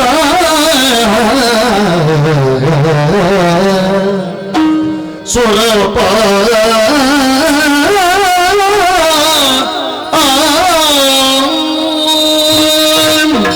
ಮಾತನ್ನು ಕೇಳುವಾಗ ಬಹಳ ಸಂತೋಷವಾಯಿತು, ಸಮಾಧಾನವಾಯಿತು. ನೀವೆಲ್ಲ ಚಿಂತಿಸಿದ ಪ್ರಕಾರವೇ ನಮ್ಮದ್ದಾದಂತಹ ಧೈರ್ಯವನ್ನು ಒಟ್ಟು ಸೇರಿಸಿದ್ರೆ ಯಾರಿದ್ದಾರೆ ನಮಗೆ ಸಮಗಟ್ಟುವವರು? ನಾವು ಕೆಲವು ಸಲ ಸುಮ್ಮನೆ ಅವರ ಕೃಪೆಯಿಂದ ಇವರ ದಯೆಯಿಂದ ಅಂತ ಎಣಿಸುವುದು. ನಮ್ಮತನ ನಮಗೆ ತಿಳಿದಿರೆ, ನಾವು ಎನ್ನುವುದು ನಮಗೆ ಗೊತ್ತಿದ್ರೆ ನಮ್ಮನ್ನು ಯಾರು ಅಲ್ಲಾಡಿಸ್ತಾರೆ, ಯಾರು ಅಲುಗಾಡಿಸ್ತಾರೆ? ಮತ್ತೆ ಇದ್ದಾರೆ ದೊಡ್ಡ ದೊಡ್ಡವರೆಲ್ಲ ಮೂರು ಮೂರ್ತಿಗಳು ಅಂತ. ಯಜ್ಞದಲ್ಲಿ ಪ್ರಥಮ ಹವಿಸು ಯಾರಿಗೆ? ಅದು ನನಗೆ, ಆ ನಂತರ ನಿಮಗೆ. ಹೌದಾ? ಯಜ್ಞ ಮಾಡುವವರಿಗೆಲ್ಲ ಅನುಗ್ರಹ ಮಾಡುವವ ಯಾರು? ನಾವು ಅನುಗ್ರಹ ಮಾಡುವವರು. ಸತ್ಯಲೋಕಕ್ಕೊಬ್ಬ, ವೈಕುಂಠಕ್ಕೊಬ್ಬ, ಕೈಲಾಸಕ್ಕೊಬ್ಬ, ಹೀಗೆ ಬೇರೆ ಬೇರೆ ಉಂಟು. ಆದ್ರೆ ವ್ಯವಹಾರ ಆಗ್ತದ? ಅಲ್ಲಿಗೆ ನಾವು ಹೋಗದಿದ್ರೆ ವಿಷಯ ಉಂಟ? ದೇವಲೋಕ ಹಾಗಲ್ಲ, ನಿತ್ಯ ನೂತನ ನಿತ್ಯ ಚಿರಂತರ. ದೇವಲೋಕವಾಸಿಗಳು ಅಂತ ಹೇಳಿದ್ರೆ ಸುಪ್ರಸಿದ್ಧ, ಪ್ರಖ್ಯಾತ. ಇವತ್ತಿನ ಸಭೆಯಲ್ಲಿ ಒಂದು ವಿಶೇಷವಾದ ವಿಷಯವನ್ನು ಮಂಡಿಸಬೇಕು ಅಂತ ಉಂಟು ನನಗೆ. ಸಾಧಾರಣ ಒಂದು ಮೆರವಣಿಗೆ ಸವಾರಿ ಮಾಡುವವರೇ ನಾವು. ಆದ್ರೆ ಇವತ್ತು ನಮ್ಮ ಗಜರಾಜನಾಗಿರುವಂತಹ ಇರಾವತವನ್ನಡರಿ ಒಂದು ಬಹಳ ಒಳ್ಳೆಯ ಮೆರವಣಿಗೆ ಮಾಡಬೇಕು, ಒಂದು ಸವಾರಿ ಮಾಡಬೇಕು. ನೃತ್ಯ ಗೀತಾದಿಗಳ ಮೇಳ, ಜೊತೆಯಲ್ಲಿ ನಾಟ್ಯದ ವೈವಿಧ್ಯವನ್ನು ಬಲ್ಲಂತಹ ನಮ್ಮ ಮೇಳದ ನಾರಿಯರು ಎಲ್ಲರೂ ಸೇರಿ ನಂದನೋದ್ಯಾನದಿಂದ ನೇರವಾಗಿ ನಮ್ಮ ಸುಧರ್ಮ ಸಭೆಯವರೆಗೆ ಒಂದು ಸವಾರಿ ಮಾಡಿದ್ರೇನು ಅಂತ. ಹಾಗಾಗಿ ಕಾಲ ವಿಳಂಬ ಮಾಡುವುದಲ್ಲ, ಎಲ್ಲರೂ ಸಂತೋಷದಿಂದ ತಯಾರಾಗಿ ಬೇಕಾದಂತಹ ಸಿದ್ಧತೆಯಲ್ಲಿ ತೊಡಗಿ ಸವಾರಿಗೆ ಹೊರಡೋಣ.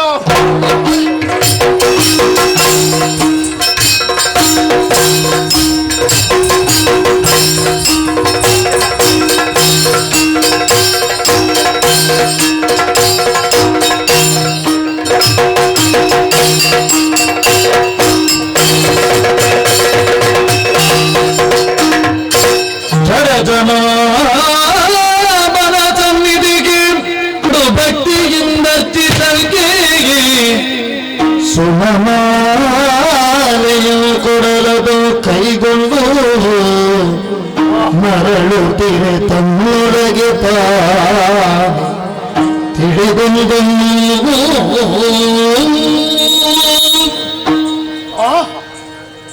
ಏನ ಬಣ್ಣಿಸ ಬಂದಿತಲೇನಿದನು ಉತ್ತಮ ಮಾಲೆ ಎಣ್ಣಿದ ಕೆನಗಿದ್ದವೋ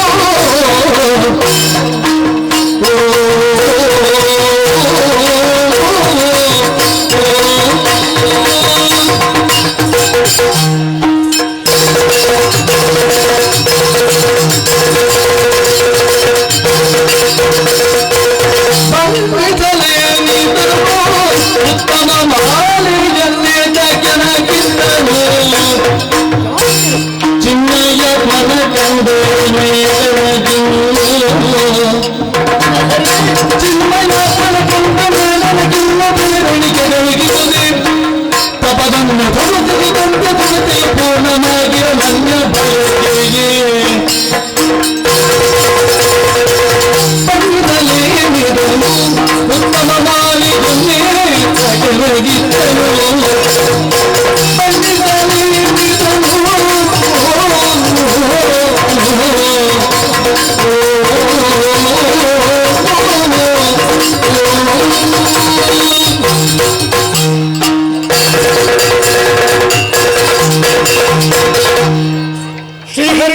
ಪಾಲಿಸು.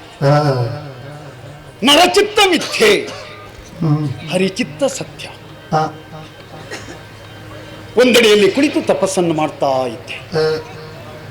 ಲೋಕಕ್ಷೇಮವೇ ನನ್ನ ಉದ್ದೇಶವಾಗಿತ್ತು. ಯಾಕೋ ಏನೋ ಬಹಿರ್ಮುಖನಾದೆ. ವೈಕುಂಠವನ್ನು ಸೇರಬೇಕು, ಶ್ರೀಹರಿಯ ಪಾದವನ್ನು ಪೂಜಿಸಬೇಕು ಅಂತ ಮನಸ್ಸು ಪ್ರೇರಣೆಯನ್ನು ಕೊಟ್ಟಿತ್ತು. ವೈಕುಂಠ ಧಾಮವನ್ನು ಸೇರಿದೆ. ಆ ಸ್ವಾಮಿಯ ದಿವ್ಯ ಮಂಗಳ ಮನೋಹರ ರೂಪವನ್ನು ಕಣ್ತುಂಬ ಕಂಡೆ. ಮನಸ್ಸು ತುಂಬಿ ಸ್ತೋತ್ರವನ್ನು ಮಾಡಿದೆ. ಅವನ ಪಾದ ಪೂಜೆಯನ್ನು ಮಾಡಿದೆ. ನನ್ನನ್ನು ಕಂಡು ಪ್ರೀತಿಯಿಂದ ಶ್ರೀಹರಿ ಮಾತನಾಡಿಸಿದ. ಅತ್ರಿಪುತ್ರ ದೂರ್ವಾಸ, ಸದಾ ಸರ್ವದಾ ಲೋಕಕ್ಷೇಮವನ್ನು ಬಯಸುವ, ಅಯಾಚಿತವಾಗಿ ಇಲ್ಲಿಗೆ ಬಂದಿದ್ಯಾ? ಯಾವ ಉದ್ದೇಶ ಅಂತ ಕೇಳಿದ. ಯಾವುದೇ ಒಂದು ಆಸೆಯನ್ನು ಇರಿಸಿಕೊಂಡು ಬಂದಿಲ್ಲ, ನಿನ್ನನ್ನು ಕಾಣಬೇಕು ಅಂತ ಮನವಾಯಿತು, ಬಂದೆ ಸ್ವಾಮಿ ಅಂತ ಹೇಳಿದೆ. ನನ್ನನ್ನು ನೋಡಿದಂತಹ ದೇವದೇವ ದಿವ್ಯ ಮಾಲಿಕೆಯನ್ನು ನನ್ನ ಕೈಗಿತ್ತನಲ್ಲ. ಬೇಕು ಅಂತ ಆಸೆ ಪಡಲಿಲ್ಲ, ಬೇಕು ಅಂತ ಇಷ್ಟಪಡಲಿಲ್ಲ. ಆದರೂ ವೈಜಯಂತಿ ಮಾಲೆಗಿಂತಲೂ ಮಿಗಿಲಾದಂತಹ ದಿವ್ಯ ಮಾಲೆ ಯಾಕೆ ಕೊಟ್ಟಿರಬಹುದು? ಜೀವರಾದಂತಹ ನಾವು ಸಿಗುವುದೆಲ್ಲ ಭಗವತ್ ಪ್ರಸಾದ, ಕೊಡುವುದೆಲ್ಲ ಭಗವದರ್ಪಣ ಎನ್ನುವಂತಹ ಮನಸ್ಥಿತಿಯನ್ನು ಹೊಂದಬೇಕಂತೆ. ಇದು ನನಗೆ ಯಾಕೆ ಹೀಗೆಂದು ಮತ್ತೆ ಮರುಪ್ರಶ್ನೆ ಮಾಡಲಿಲ್ಲ. ಪ್ರಸಾದ ಅಂತ ಕೈಗೆತ್ತಿಕೊಂಡೆ. ತಪವನ್ನು ಮಾಡುವವ, ಲೋಕಕ್ಷೇಮವೇ ನನ್ನ ಲಕ್ಷ್ಯ ಹೊರತು ಯಾವುದೇ ಒಂದು ಸ್ವಾರ್ಥ ನನಗಿಲ್ಲ. ಇದನ್ನು ಇರಿಸಿಕೊಂಡೆ ಅಂತ ಆದ್ರೆ ಮತ್ತೆ ಆಶಾ ಪಾಶಕ್ಕೆ ನಾನು ಒಳಗಾಗ್ತೇನೆ. ಮತ್ತೆ ಬೇಕು ಬೇಕು ಎನ್ನುವಂತಹ ಕಾಮನೆ ಕ್ಷಣದಿಂದ ಕ್ಷಣಕ್ಕೆ ಹೆಚ್ಚಾಗಬಹುದು. ಆದ ಕಾರಣ ಇದನ್ನೇನು ಮಾಡಲಿ, ಯಾರಿಗೆ ನೀಡಲಿ? ಇದನ್ನು ಧರಿಸುವ ಪರಿಪೂರ್ಣನಾಗ್ತಾನೆ, ಅವನ ಸಕಲ ಇಷ್ಟವೂ ಕೈಗೂಡ್ತದೆ ಹೀಗೆಂದು ದೇವದೇವ ಹೇಳಿದನಲ್ಲ. ಸರಿ, ನಾವು ಮಾಡಬೇಕಾದ್ದೇನು? ತಪಸ್ಸು, ಸರ್ವಜೀವನ ಕಲ್ಯಾಣ. ಅಂತಲೇ ಈ ಮಾಲಿಕೆಯನ್ನು ಕೊರಳಲ್ಲಿ ಧರಿಸುವುದೇ, ಅದರಿಂದ ನಾನು ಪರಿಪೂರ್ಣನಾಗುವುದೇ ಖಂಡಿತ ಸಲ್ಲ. ಸರಿ, ಆದ ಕಾರಣ ಯೋಗ್ಯತಾವಂತ ಯಾರು ಹೀಗೆಂದು ಯೋಚನೆ ಮಾಡಿದೆ. 84 ಲಕ್ಷ ಜಾತಿಯ ಜೀವರಾಶಿಗಳನ್ನು ಸೃಷ್ಟಿ ಮಾಡುವ ಸತ್ಯಲೋಕವಾಸಿ ವಿಧಾತ ಅಲ್ಲಿಗೆ ಹೋದೆ. ಆ ದೇವದೇವನನ್ನು ಸ್ತುತಿಸಿ ಈ ಮಾಲಿಕೆಯನ್ನು ನೀಡಿದೆ. ಹರಿ ಕೊಟ್ಟುದನ್ನು ನನಗೆ ನೀಡುವೆಯಾ? ದೂರ್ವಾಸ, ಇಲ್ಲ, ನಾನು ಕಿರಿಯವನಿದ್ದೇನೆ. ಅವನ ನಾಭಿ ಕಮಲ ಸಂಜಾತ. ಆದ ಕಾರಣ ಇದನ್ನು ನಾನು ಪರಿಗ್ರಹಿಸಲಾರೆ. ನನ್ನನ್ನೇನೇನು ಪರೀಕ್ಷೆ ಮಾಡ್ತೀಯಾ ಅಂತ ಕೇಳಿ, ಇಲ್ಲ ಸ್ವಾಮಿ ಅಂತ ಹೇಳಿದೆ. ನಿನ್ನ ಇಷ್ಟ ಬಂದವರಿಗೆ ಕೊಡುವಂತ ಮತ್ತೆ ನನ್ನಲ್ಲಿಂದ ಕಳುಹಿಸಿಕೊಟ್ಟ. ನೇರವಾಗಿ ಕೈಲಾಸಕ್ಕೆ ಹೋದೆ. ದಯಾಧಿಕಾರಿ ಸರ್ವೇಶ್ವರ, ವಿಷನಾಕ್ಷನಾದರೂ ಸಮದರ್ಶಿ, ಅಪವರ್ಗವುಳ್ಳವನಾದರೂ ಅಪವರ್ಗ ಪ್ರದಾಯಕ, ಪ್ರೇತ ಭೂಮಿಯನ್ನು ಮನೆ ಮಾಡಿಕೊಂಡರೂ ಮಂಗಳ ಸ್ವರೂಪ.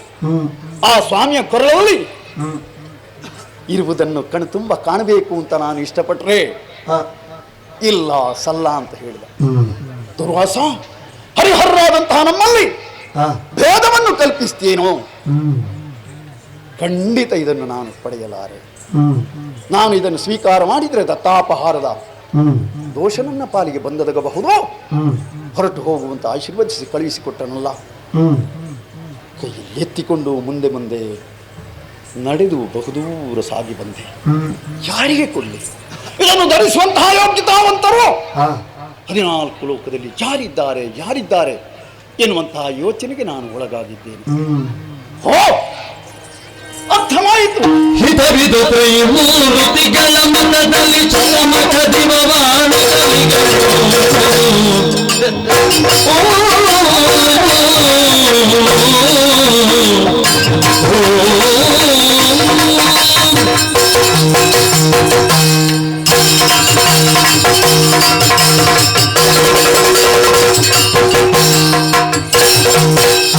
ಹಿತವಿದು ತ್ರೈಮೂರ್ತಿಗಳ ಮತದಲ್ಲಿ ಜಗಮಗ ದಿವವಾಡುತ್ತಲಿಗವು ಅತುಲ ಭಾಗ್ಯವಿಲ್ಲದಿ ಜಯುವಾಗಲೇ ಮುನಿಪತಿ ದೊರೆತೈದರು. ಹಿತವಿದು ಮೂರ್ತಿಗಳ ಮತದಲ್ಲಿ ಚತಮಗದಿವ ಮಾಡುತ್ತಲಿಗವು ಚತಮಗದಿವ ಮಾಡುತ್ತಲಿಗವು.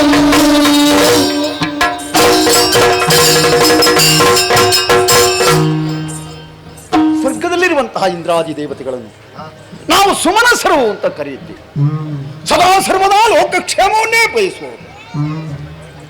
ತ್ಯಾಗಭೂಯಿಷ್ಠವಾದಂತಹ 100 ಯಾಗವನ್ನು ಮಾಡಿ ಸ್ವರ್ಗದ ಅಧಿಕಾರವನ್ನು ಪಡೆದವ ದೇವೇಂದ್ರ ಮೂರಮೂರ್ತಿಗಳ ಪೂರ್ಣ ಅನುಗ್ರಹಕ್ಕೆ ಪಾತ್ರನಾದಂತಹ ಸಕಲ ಗುಣ ಸಂಪನ್ನ ಅವನಿಗೆ ನೀಡಿದೆ ಅಂತಾದರೆ ಒಬ್ಬ ಪರಿಪೂರ್ಣನೂ ಆಗ್ತಾನೆ, ಅವನ ಇಷ್ಟವೂ ಕೈಗೂಡುತ್ತದೆ, ಜೊತೆಯಲ್ಲಿ ಲೋಕಕ್ಷೇಮ ಹಾಗೆಯೇ ಆಗ್ತದೆ ಎನ್ನುವಂತಹ ವಿಶ್ವಾಸ ಮನದಲ್ಲಿ ಮೂಡುತ್ತಾ ಇದೆ.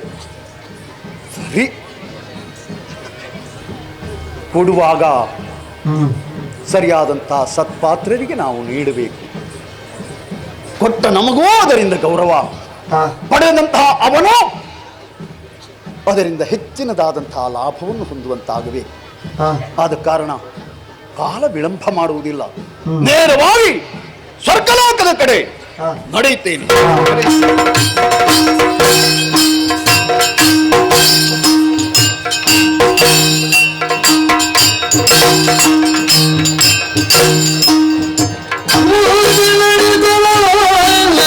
ನಂದನನು ಕಂಡು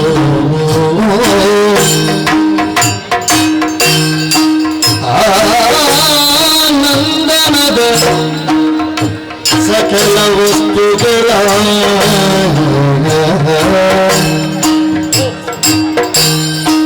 ಚಂದ್ರ ಸೂರ್ಯರ ಕಾಂತಿಯಿಂದ ಶೋಭಿತಲಿಗೆ ಆನಂದ ತಾಳುತ್ತ ತಮ್ಮಳಿಂದ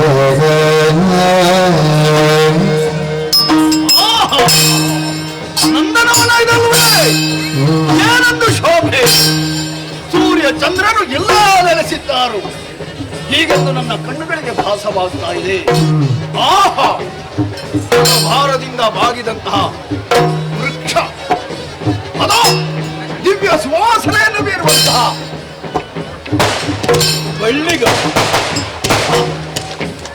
ಇಲ್ಲಿಗೆ ಬರಬೇಕೆಂದರೆ ಜೀವರಾದವರು ಜನ್ಮ ಪುಣ್ಯವನ್ನು ಕೊಡಬೇಕು.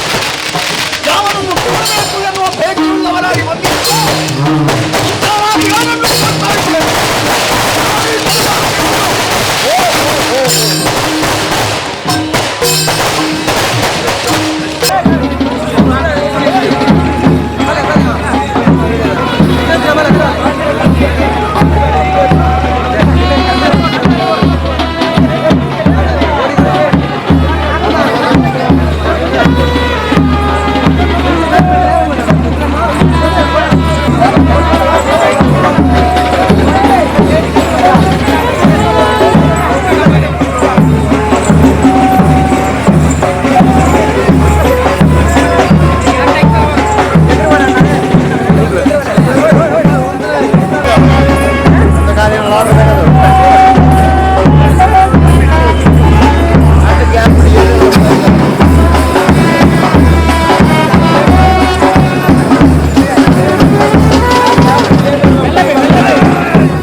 ಏನೊಂದು ವೈಭವ, ಏನೊಂದು ವೈಭವ.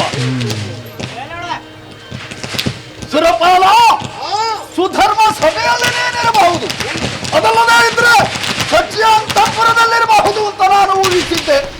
ನೀನು ದಾರಿಯಲ್ಲೇ ನನಗೆ ಕಾಣ ಸಿಕ್ಕಿದೆ. ಅದರಲ್ಲಿಯೂ ಐರಾವತದ ಮೇಲೆ ಕುಳಿತು ಬರ್ತಾ ಇದ್ದಿ. ಸುಧರ್ಮ ಸಭೆಯಲ್ಲಿ ಕುಣಿಯಬೇಕಾದಂತ ಗಣಿಕಾಂಗನೆಯರನ್ನು ಇಲ್ಲಿ ನೀನು ಕುಣಿಸ್ತಾ ಇದ್ದಿ. ಸರಿ, ಎಲ್ಲರೂ ದಾರಿಯಲ್ಲಿ ಸ್ವೇಚ್ಛೆಯಿಂದ ಕುಣಿತಾ ಇದ್ದಾರೆ. ಏನೊಂದು ಸಂಭ್ರಮ, ಏನೊಂದು ವೈಭವ. ನಿನ್ನನ್ನು ಕಂಡು ನನಗೆ ಪರಮಾನಂದವಾಯ್ತಯ್ಯ, ಪರಮಾನಂದವಾಯಿತು. ಸ್ವಾಮಿ ನಿಲ್ಲನು ಕಂಡರಿನ್ನಯ ಮನಗೆ ಸ್ವಾಧಿಕಮಾಗಿ ತೋರ್ಪದು ಯಥಾರ್ಥವಾಗಿಯೂ ಸಂತೋಷ. ತನು ಪುಳಕಗೊಂಡಿರುವ ಬಗೆಯೇನನು ತನಿಸುರು ದುರ್ವಾಸ ಮಹರ್ಷಿಗಳು. ಹೌದು ಹೌದು. ಯಾಕೆ ನಗು? ನಿಮ್ಮನ್ನು ಕಾಣುವಾಗ ನನಗೆ ಸ್ವಾಧೀನವಾಗ್ತಾ ಉಂಟು ಸ್ವಾಮಿ. ಯಾಕೋ? ಅಂದ್ರೆ ನಾನು ಮೇಲೆ ಇದ್ದೇನೆ ನೋಡಿ, ಬಹಳಷ್ಟು ಎತ್ತರದಲ್ಲಿದ್ದಿ. ಕೆಳಗಿರುವ ನಿಮ್ಮನ್ನು ಕಾಣುವಾಗ ಒಂದು ಇರುವೆಯ ಹಾಗೆ ಕಾಣುತ್ತದೆ ನನಗೆ. ನೀನು ಇನ್ನೂ ಬಹಳಷ್ಟು ಎತ್ತರಕ್ಕೆ ಹೋಗ್ಬೇಕಪ್ಪ. ಆನೆಯನ್ನು ಏರಿದ್ದೇನೆ. ಇದು ನೀನು ಮಾಡಿದ ಪುಣ್ಯ ಅಲ್ಲ, ನಿನ್ನ ಅಪ್ಪ ಮಾಡಿದ ಪುಣ್ಯ. ಯಾರು ಮಾಡಿದ್ದು ಅಂತ ಗೊತ್ತಿಲ್ಲ, ಆನೆ ಮಾಡಿದ ಪುಣ್ಯ ಅಂತ ತಿಳ್ಕೊಂಡಿದ್ದೇನೆ ನಾನು. ನಿಮ್ಮಂತವರೆಲ್ಲ ನಮ್ಮ ಆಸ್ಥಾನಕ್ಕೆ ಬರ್ತಿದ್ರೆ ಏನಾದ್ರೂ ಒಂದು ಮಾಡಬಹುದಿತ್ತು, ಕೊಡಬಹುದಿತ್ತು, ಸತ್ಕರಿಸಬಹುದಿತ್ತು. ಇನ್ನೂ ನಿನ್ನ ಹಿರಿಯರೇನಾದ್ರೂ ಹೆಚ್ಚಿನ ಪುಣ್ಯ ಮಾಡ್ತಿದ್ರೆ ಮತ್ತೆ ಯಾವುದರ ಮೇಲೆ ನೀನು ಕುಳಿತುಕೊಳ್ತಿದ್ದ? ನಮ್ಮ ಮೆರವಣಿಗೆಗೆ ನೀವು ಅಡ್ಡಿಯಾಗಿ ಬಂದಿದ್ದೀರಿ. ಯಾಕೆ ಅಂತ ನನಗೆ ಅರ್ಥ ಆಗ್ಲಿಲ್ಲಲ್ಲ. ನೀವು ಬಂದ ಕಾರಣ ಏನು ಸ್ವಾಮಿ? ಅಯ್ಯ, ನನ್ನನ್ನು ಇಲ್ಲಿ ಕಂಡು ನಿನಗೆ ಸೋಜಿಗವಾಯಿತು. ಹೌದೌದು. ಎಲ್ಲೋ ಕಾಣ ಸಿಗಬೇಕಾದಂತಹ ನಾನು ಅನಿವಾರ್ಯವಾಗಿ ಇಲ್ಲಿ ನಾನು ನಿನಗೆ ಕಾಣ ಸಿಕ್ಕಿದೆ. ಹೌದು, ನಾನು ನಿನ್ನನ್ನೇ ಕಾಣುವುದಕ್ಕೆ ಬಂದಿದ್ದೇನೆ. ಯಾಕೆ? ಉದ್ದೇಶ ಉಂಟಯ್ಯ. ಇಷ್ಟ ಕೈಗೂಡಿ ಸೌಭಾಗ್ಯದಿಂದ ಸಂತುಷ್ಟಿಗೊಳ್ಳುವ ಬಗೆಗೆ ಕರುಣಿಸುವೆ ಕಂದರದಿ ತೊಟ್ಟು ಸುಖದಿ ಬಾಳ್ವದಿನುತ ಅವನಿಗೀಯುತ್ತಲಿ ನಾಳೆಯ ಹೊರಡೆ ಯೋಚಿಸಿದಂದ್ರ ಮಾಲೆಯ ನಿನಗಿವೆ ಮಾಲು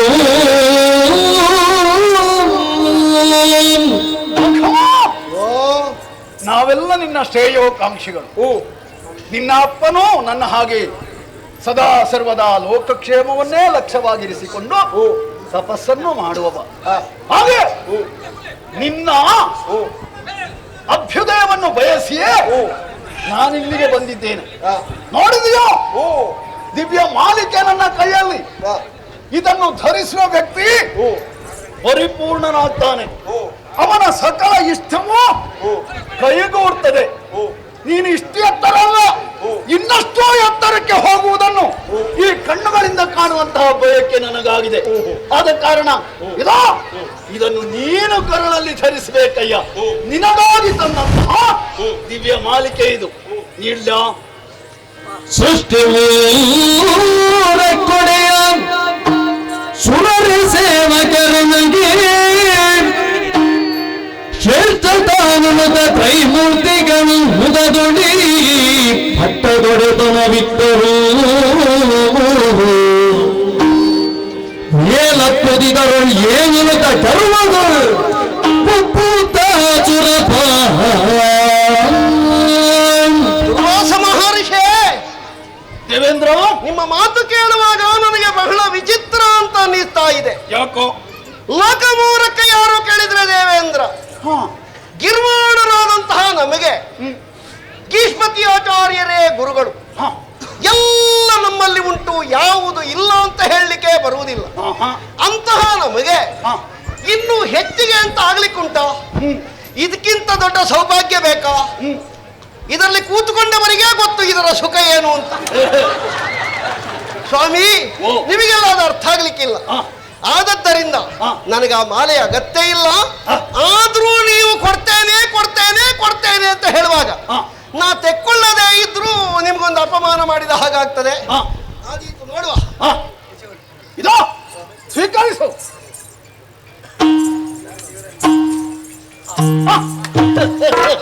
ಕೊರಳಲ್ಲಿ ಧರಿಸಿಕೊ.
ಮದದ ಪ್ರತೀಕ. ಆನೆಯ ಮೇಲೆ ಕುಳಿತವ ನೀನು ಮದವನ್ನು ಮರ್ದಿಸಬೇಕಿತ್ತು. ಆದರೆ ಹಾಗೆ ಮಾಡಿಲ್ಲ. ನಾನು ನೀಡಿರುವಂತಹ ದಿವ್ಯ ಮಾಲಿಕೆಯನ್ನು ಕೊರಳಲ್ಲಿ ಧರಿಸುವುದರ ಬದಲು ಆನೆಯ ಸೊಂಡಿಲಿಗೆ ಹಾಕಿದೆಯೋ?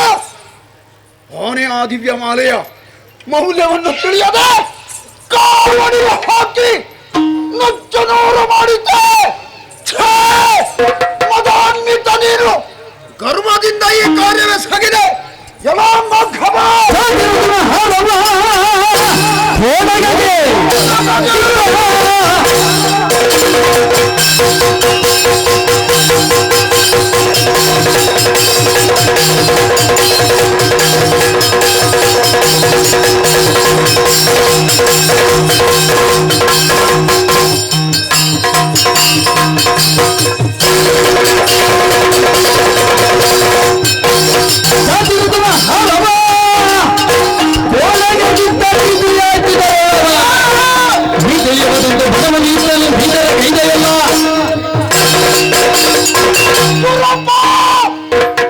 ದಿವ್ಯ ಮಾಲಿಕೆಯ ಮೌಲ್ಯ ನಿನಗೇನು ಗೊತ್ತೋ? ಪಾವನಾಕತ್ವಾದಂತಹ ಶ್ರೀಹರಿ ಅದನ್ನು ಪ್ರಸಾದ ಅಂತ ನನಗಿತ್ತ. ಬ್ರಹ್ಮ ಅದನ್ನು ಗೌರವದಿಂದ ಕಂಡ. ಶಿವ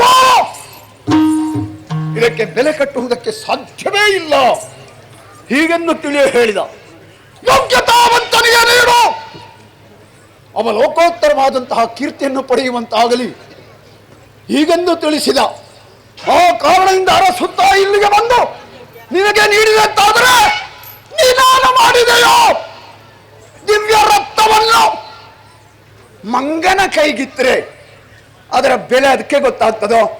ಅದು ಹೀಗೆ ಕೈಯಲ್ಲಿ ಹಿಡಿದುಕೊಳ್ಳಬಹುದು, ಮೂಗಿನ ಹತ್ತಿರ ತರಬಹುದು, ತಿನ್ನುವುದಕ್ಕಾಗ್ತದೆ ಅಂತ ಬಾಯಿಯ ಹತ್ತಿರ ತರಬಹುದು. ಆಮೇಲೆ ಪೃಷ್ಠಕ್ಕೆ ಒರಸಿ ಅದನ್ನು ದೂರಕ್ಕೆ ಎಸೆಯಬಹುದು. ನೀನು ಅದು ಮರ್ಕಟ ಜಾತ್ಯವ ನಿನಗೆ ಸಕಲ ಸಂಪದವೆಲ್ಲ ಮಾಡಿದೆಯ ಪಾರಾಗಿ ಮಾಡಿ ಬದುಕಿಯ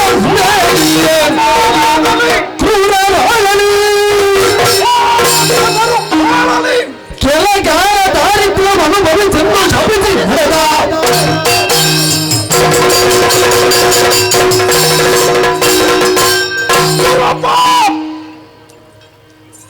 ನಿನಗೆ ಮದ, ಅಧಿಕಾರ ಮದ, ಅಷ್ಟೈಶ್ವರ್ಯ ಸ್ವರ್ಗದಲ್ಲಿ ತುಂಬಿ ತುಳುಕಾಡಿದೆ. ಸಂಪತ್ತಿನ ಸಾಗರ, ಸುಖದ ಆಗರ, ದೇವಲೋಕ ತಾನಿದ್ದೇನೆ, ತಾನಾಡಿದ್ದೇ ಮಾತು, ತಾನು ನಡೆದದ್ದೇ ದಾರಿ. ನನ್ನ ಪ್ರಶ್ನಿಸುವವರು ಯಾರೂ ಇಲ್ಲ ಎನ್ನುವಂತಹ ಅಹಂಕಾರದ ಕೋಡುದಿಂದ ತಲೆಯಲ್ಲಿ ಕೂಡಿ ಬಂದಿದೆ. ಇದು ನಿನ್ನ ಮದವನ್ನು ಇಳಿಸುವುದಕ್ಕೆ ತಕ್ಕ ಶಾಸ್ತಿ ಆಗಲೇಬೇಕು. ಸ್ವರ್ಗದ ಸಂಪತ್ತು ಸಮುದ್ರ ಪಾಲಾಗಲಿ, ಭೂಲೋಕದಲ್ಲಿ ಹುಟ್ಟಿದಂತಹ ರಾಕ್ಷಸ ವೀರರು ಸ್ವರ್ಗಕ್ಕೆ ಅಭಿಯೋಗ ನಡೆಸಿ ಯುದ್ಧದಲ್ಲಿ ನಿನ್ನನ್ನು ಸೋಲಿಸಿ ಅಧಿಕಾರವನ್ನು ಕಸಿಕೊಂಡು ನಿನ್ನ ಬೆನ್ನಿಗೆ ಚೆನ್ನಾಗಿ ಹೊಡೆಯಲಿ. ಎಲ್ಲ ದಾರಿದ್ರ್ಯಾವಸ್ಥೆ ನಿನ್ನ ಪಾಲಿಗೆ ಬಂದು ಅಲ್ಲಿ ಗಿಲ್ಲಿ ಕಂಡ ಕಡೆಯಲ್ಲಿ ತಿರುಗುವಂತಹ ದುಸ್ಥಿತಿ ನಿನ್ನ ಪಾಲಿಗೆ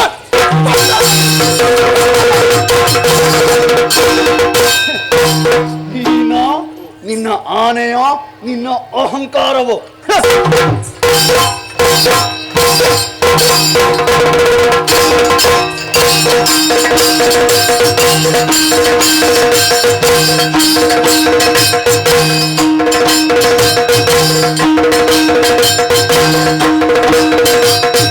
ಸುಲಭ ಗಣಿತ ವಿತರಿಸುತ್ತ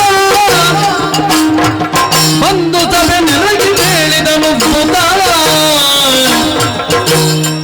ತಿರುಕ ಮುನಿ ಮುನಿದರೇನು ಕುಂದುವಿದೆ ಫಲಿತದು ಭಾಗ್ಯವನ್ನಲ್.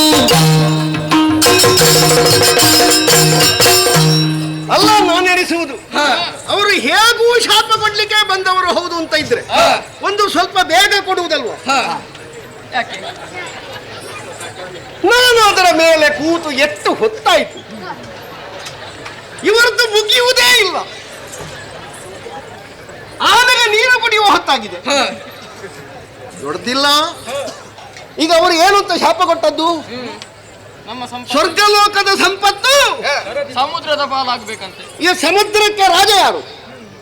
ವರುಣ ಹೌದಾ? ಮನೆಯ ಒಳಗಿನಿಂದ ಅಂಗಳಕ್ಕೆ ಹೋದ ಹಾಗೆ, ಅದು ದೊಡ್ಡ ವಿಷಯ ಎಂತದ್ದು. ಮತ್ತೆ ನಾವೆಲ್ಲ ಇದ್ದೇವಲ್ಲ, ಸಂಪಾದನೆ ಮಾಡಿದ್ದು ನಾವೇ, ಕಳ್ಕೊಳ್ಳುವುದು ನಾವೇ. ಈಗ ಉಂಗುರ ಹೋಯಿತು ಅಂತ ತಲೆಬಿಸಿ ಮಾಡುವುದಕ್ಕಿಂತ ಉಂಗುರ ಇಡುವ ಬೆರಳಿದ್ರೆ ಸಾಲದ, ಮತ್ತೊಂದು ಉಂಗುರ ಮಾಡಿಸಬಹುದು. ಏನು ಮಾಡಿಸ್ಲಿಕ್ಕಾಗುವುದಿಲ್ವಾ? ಈಗ ಮೂಗಿದ್ರೆ ನತ್ತು ಹೋಯಿತು ಅಂತ ನಾವು ತಲೆಬಿಸಿ ಮಾಡಬೇಕಾ? ಅದರ ತೂತು ಉಂಟು, ಮೂಗು ಉಂಟು, ನತ್ತು ಬೇರೆ ಮಾಡಿಸುವ. ಹೋಯ್ತಾ? ಕಾಮಧೇನು ಕಲ್ಪವೃಕ್ಷ ಶರದಿಪಾಲ ಶರದಿಪಾಲ ಕಾಮಧೇನು ಮುಳುಗಿತ, ಕಲ್ಪವೃಕ್ಷ ಹೋಯ್ತಾ, ಚೂಡಾಮಣಿ ಮುಳುಗಿತ, ಮುಳುಗಲಿ. ಅದರಿಂದ ದೊಡ್ಡ ಪ್ರಯೋಜನ ಮೊದಲು ಇರಲಿಲ್ಲ. ಸ್ವರ್ಗದಲ್ಲಿ ಅದು ಇತ್ತು ಎನ್ನುವುದು ಬಿಟ್ರೆ ನಾವು ಒಂದು ದಿವಸವೂ ಅದನ್ನು ಅನುಭವಿಸಲಿಲ್ಲ. ಐರಾವತ ಹೋಯ್ತಾ? ಅದು ಇತ್ತೀಚೆಗೆ ಸ್ವಲ್ಪ ದುರ್ಬುದ್ಧಿ ಮಾಡ್ತಿತ್ತು, ಕೂತರು ಹೀಗೆ ಹೀಗೆ ಹೀಗೆ ಮಾಡುವುದು ಅಂತ. ಅದು ಮುಳುಗಿದ್ದೇ ಒಳ್ಳೆದಾಯ್ತು ಸತ್ಯಕ್ಕಾದ್ರು. ಆ ಬಿದಿರ ಹಿಂಡಿಲ ಹಾಗೆ ಅದರ ಸೊಂಡಿಲು ಮಾರಾಯರೆ, ಸೊಂಡಿಲಿಗೆ ಕೊಟ್ಟರು ತಕೊಳ್ಳುವುದಿಲ್ಲ ಅದು ಕೆಲವು ಸಲ. ಅಷ್ಟೇ ಅಲ್ಲ, ಅದು ಮುಳುಗಿತ, ಪೂರ್ತಿ ಮುಳುಗಿತಲ್ಲ. ಹೋಗ್ಲಿ, ರಂಬೆ ರಂಬೆ ಹೋದ್ಲಂತೆ. ರಂಬೆಯೂ ಹೋಗ್ಲ. ನನಗೆ ಯಾವುದು ಹೋದದ್ದರಲ್ಲಿಯೂ ದೊಡ್ಡ ತಲೆಬಿಸಿ ಇಲ್ಲ. ರಂಬೆ ಹೋದದ್ದು ಮಾತ್ರ ಯಥಾರ್ಥಕ್ಕಾದ್ರೂ ಬೇಸರ ಉಂಟು. ನಮ್ಮ ಮೇಳದಲ್ಲಿ ರಂಬೆ ಅಂದ್ರೆ ಗಟ್ಟಿ ಅಲ್ವಾ? ಹೌದು. ರಂಬೆಯ ಸುಖದಂತ ಸುಖ ಉಂಟ ಇನ್ನೆಲ್ಲಿ ಉಂಟು? ಹೋಗ್ಲಿ, ಯಥಾರ್ಥಕ್ಕೂ ಅವಳು ಮುದುಕಿ ಪ್ರಾಯ ಆಗಿದೆ ಅವಳಿಗೆ.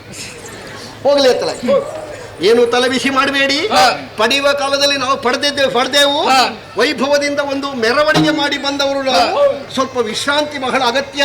ಹೀಗೆ ಬನ್ನಿ.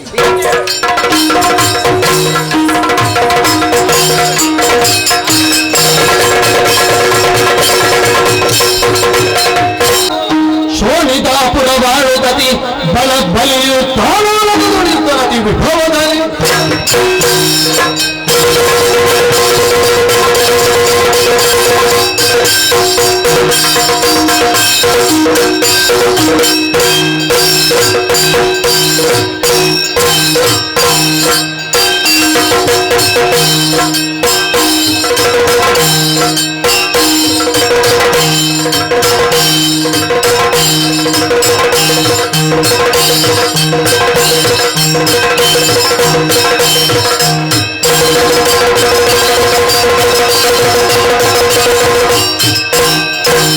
Thank you.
ಇರುವಂತಹ ಸ್ಥಳ ಕೋಡಿತಾಪುರಕ್ಕೆ ಯಾರಂತ ಕೇಳಿ ಬಲ್ಲಿರಿ. ಬಲ್ಲಿರಾಯನನ್ನು ಕೇಳಿದ್ದೇವೆ. ನಾವೇಶ್ವರಿ ಹೊರಟು ಬಂದ ಕಾರ್ಯ ಕಾರಣ ಎಲ್ಲರೂ ಆಲಿಸಬೇಕು.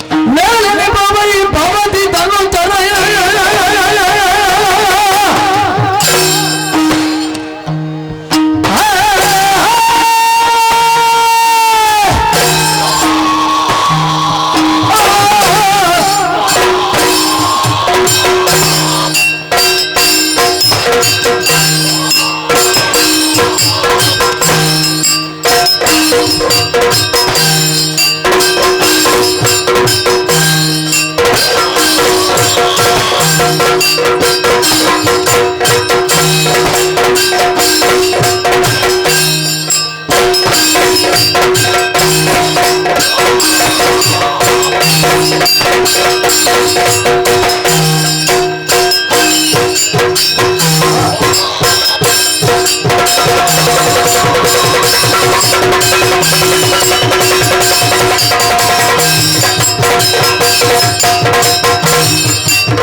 ನಲಿಯುತ್ತ ಮೋಲಗನು ಒಪ್ಪಿದ್ದ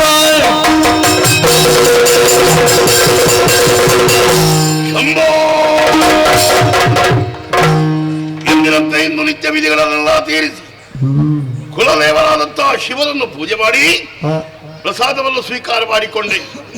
ಶೋಣಿತಾಪುರದ ತುಂಬದ ಸಭೆಯನ್ನು ಸೇರಿದಾಗ ನಮ್ಮವರೆಲ್ಲ ಜಯಘೋಷವನ್ನು ಹಾಕುವುದು ಕೇಳಿದ್ರೆ ಮನಸ್ಸಿಗೆ ಮಹದಾನಂದವಾಗುತ್ತಾ ಇದೆ. ಬಲಿಚಕ್ರವರ್ತಿಗೆ ಜಯವಾಗಲಿ ಎಲ್ಲರೂ ಆಡುವಂತಹ ಮಾತು ಕೇಳುವಾಗ ಮನಸ್ಸಿಗೆ ಮಹದಾನಂದ. ಅಯ್ಯ, ನಮ್ಮ ವಂಶ ಸಾಮಾನ್ಯವಾದ ವಂಶವಲ್ಲ. ಆದಿದೈತ್ಯರೆನಿಸಿಕೊಂಡಂತಹ ಹಿರಣ್ಯಕಶ್ಯಪರಿಂದ ನಮ್ಮ ವಂಶ ಬೆಳೆಯುತ್ತಾ ಬಂತು. ಹಿರಣ್ಯಕಶ್ಯಪನ ಮಗ ಪ್ರಹ್ಲಾದರು ಪರಮ ಭಾಗವತೋತ್ತಮರೆನಿಸಿಕೊಂಡಿದ್ದಾರೆ. ಹರಿಭಕ್ತರಾದಂತಹ ಅವರು ನಮ್ಮೆಲ್ಲರಿಗೂ ದಾರಿದೀಪವಾಗಿದ್ದಾರೆ. ಅವರು ಏನು ಹೇಳಿದ್ದಾರೋ ಆ ಕೆಲಸವನ್ನು ನಾವು ಇವತ್ತೂ ಮಾಡ್ತಾ ಇದ್ದೇವೆ. ಹರಿಹರರಲ್ಲಿ ಭೇದವಿಲ್ಲ ಎಂಬುದನ್ನು ತೀರ್ಮಾನಿಸಿದಂತಹ ನಾವು ಇಬ್ಬರೂ ದೇವರನ್ನು ಪೂಜೆ ಮಾಡ್ತೇವೆ. ಸರಿ, ಹರಿಭಕ್ತರು ಹೌದು, ಹರಭಕ್ತರು ಹೌದು. ರಕ್ಕಸರಿಗೆ ಹೆಚ್ಚಾಗಿ ಹರನೇ ದೇವ.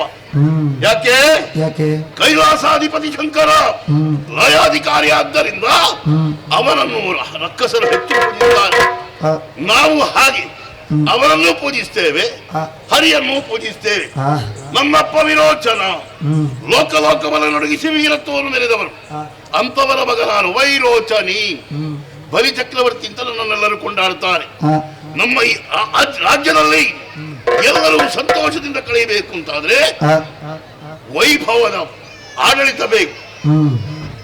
ಯಾವ ರೀತಿಯ ತೊಂದರೆಯು ನಮ್ಮವರಿಗೆ ಆಗಬಾರದೆಂಬ ಇಚ್ಛೆಯಿಂದ ಇಷ್ಟದವರೆಗೆ ನಡೆದುಕೊಂಡು ಬಂದಿದ್ದೇನೆ. ಓಲಗಸ್ತರಾಗಿ ಕುಳಿತಿದ್ದೇನೆ. ಏನೋ ಶಬ್ದ ಕೇಳುತ್ತಾ ಇದೆ. ಜಯ ಮಿತ್ರ ಪವಿತ್ರ ನಿತ್ಯದ ಮಿತಿ ಪಾತ್ರ ಮತ್ತೆ ಭವರದ ದೈತ್ಯಾನ್ವಯ ಗಜ ಮುಖದಲ್ ಪವಿತ್ರ ಪವಿತ್ರ ಜಯ ಮಿತ್ರ ಪವಿತ್ರ ನಿತ್ಯ ಸಮಿತಿ ಪಾತ್ರ ಜಯ ಜಯ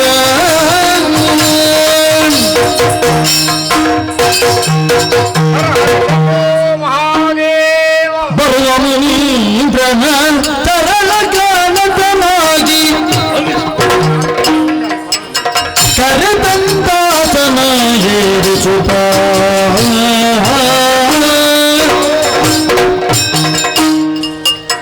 ಪರಿ ಪರಿ ಭಕ್ತಿಯು ವಿರಚಿತಿ ಪೂಜೆಯ ಶಿರವಾಗಿ ದೈನ್ಯದೋಳಿಂದ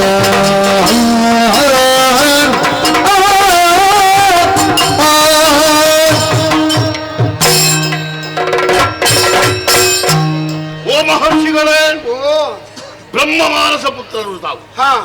ಬ್ರಹ್ಮ ಮನಸ್ಸಿನಲ್ಲಿ ಸಂಕಲ್ಪಿಸಿದ್ದನ್ನು ನಿಮ್ಮನ್ನು ಸೃಷ್ಟಿ ಮಾಡಿದ್ದಾರೆ. ಹೌದು ಅಲ್ವೇ?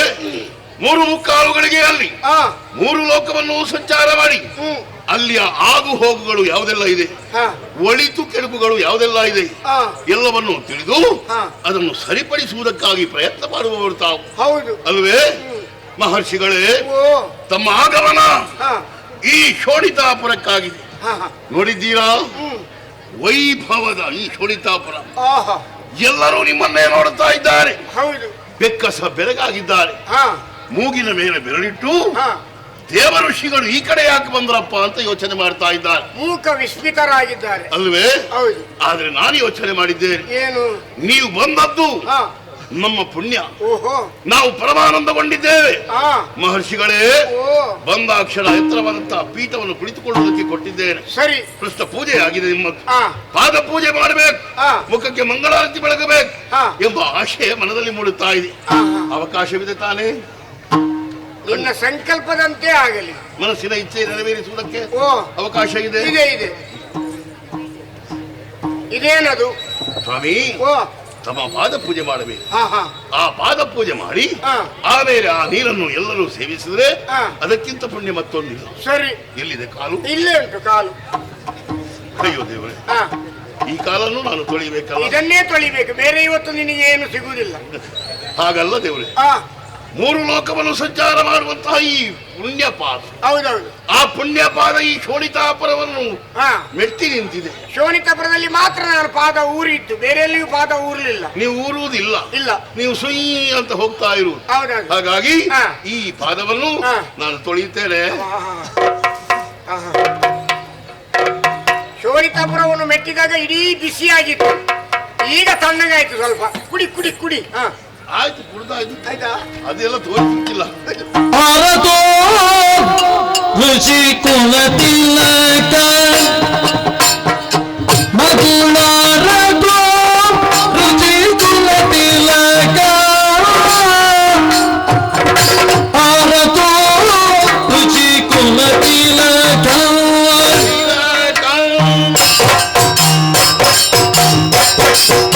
ಮಹರ್ಷಿಗಳೇ, ಆರತಿಯ ಬೆಂಕಿ ಸ್ವಲ್ಪ ಆಚೆ ಇಡಿ. ಹೌದು, ಆಚೆ ಇಟ್ಟಿದ್ದೇನೆ. ನಿಮ್ಮ ಮುಖಕ್ಕೆ ಹತ್ತಿರ ತರಲಿಲ್ಲ. ಯಾಕೆ? ನೀವು ಕಪಟಿಗರಲ್ಲ, ವಂಚನೆ ಮಾಡುವವರಲ್ಲ. ಇಲ್ಲಪ್ಪ, ಹಾಗಾಗಿ ದೂರದಿಂದಲೇ ಆರತಿ ಬೆಳಗಿದ್ದೇನೆ. ಕಪಟ ಮಾಡುವವರಿಗೆ ಹತ್ರದಲ್ಲೇ ಹಿಡಿತಿಯಲ್ಲ, ಸ್ವಲ್ಪ ಹಿಡಿಬೇಕಾಗ್ತದೆ. ಸ್ವಾಮಿ, ಒಂದು ಕೇಳಲೆ. ಏನು? ಅನಿರೀಕ್ಷಿತವಾಗಿ ತಮ್ಮ ಆಗಮನವಾಗಿದೆ, ಯಾಕಂತ ಗೊತ್ತಾಗಲಿಲ್ಲ. ಈ ಬಲಿಯಿಂದ ಏನಾಗಬೇಕು ನಿಮಗೆ? ಯಾವ ಸೇವೆ ಮಾಡಬೇಕು? ಆ ಸೇವೆಯನ್ನು ನಾನು ಮಾಡ್ತೇನೆ. ನೀವು ಹೇಳಿದ್ರೆ ಕ್ಷಣಾರ್ಧದಲ್ಲಿ ಮಾಡಿ ಮುಗಿಸ್ತೇನೆ. ಹೇಳಿ ಸ್ವಾಮಿ. ರಾಕ್ಷಸ ಶ್ರೇಷ್ಠನೇ, ನಿನ್ನನ್ನು ನೋಡ್ಬೇಕೆನ್ನುವ ಉದ್ದೇಶದಿಂದಲೇ ನಾನು ಬಂದೆ. ನನ್ನನ್ನು ನೋಡುವ ಉದ್ದೇಶ? ನೀನೇನು ಸಾಮಾನ್ಯದವನಲ್ಲ, ದೇವತೆಗಳನ್ನು ಗೆಲ್ಲಬಲ್ಲ, ಪಾತಾಳದ ಫಣಿಷ್ಯನಿಯ ತಲೆಯನ್ನು ಮೆಟ್ಟಬಲ್ಲ, ರಾಕ್ಷಸ ಅಧಿಕಾರ ಮುದ್ರೆಯನ್ನು ದೇವತೆಗಳ ಚಿತ್ತವಿತ್ತಿಯಲ್ಲಿ ಒತ್ತಬಲ್ಲ, ಜಗದೇಕ ವೀರನಾಗಿ ಮೆರೆತಿರುವಂತ ನಿನ್ನೊಮ್ಮೆ ದರ್ಶನ ಮಾಡಿಕೊಂಡು ಹೋಗೋಣ ಅಂತ ಇಲ್ಲಿವರೆಗೆ ಬಂದೆ ನಾನು. ನನ್ನ ದರ್ಶನಕ್ಕಾಗಿ ಆಗಮನ? ಹೌದೌದು. ಯಾಕಾಗಿ? ಮಾತುಗಳು ನೋಡೋದಕ್ಕೆ ಬಂದಿದ್ದೇನೆ. ಏನು? ಬಲು ಭಾಗ್ಯಯುತ ದೀಪ್ತಿ ಕುಲನಿಧಿ ಚಂದ್ರ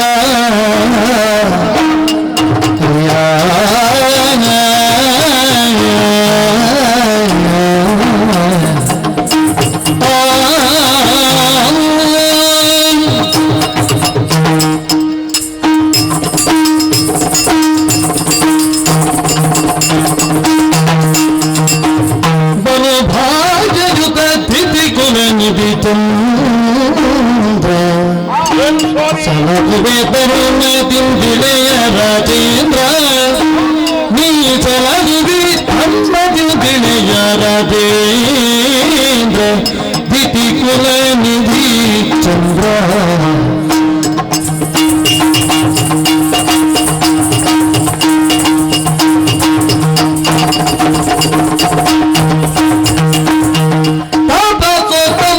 ಸುಪ್ರತಾಪಿ ದುರ್ವಾಚನು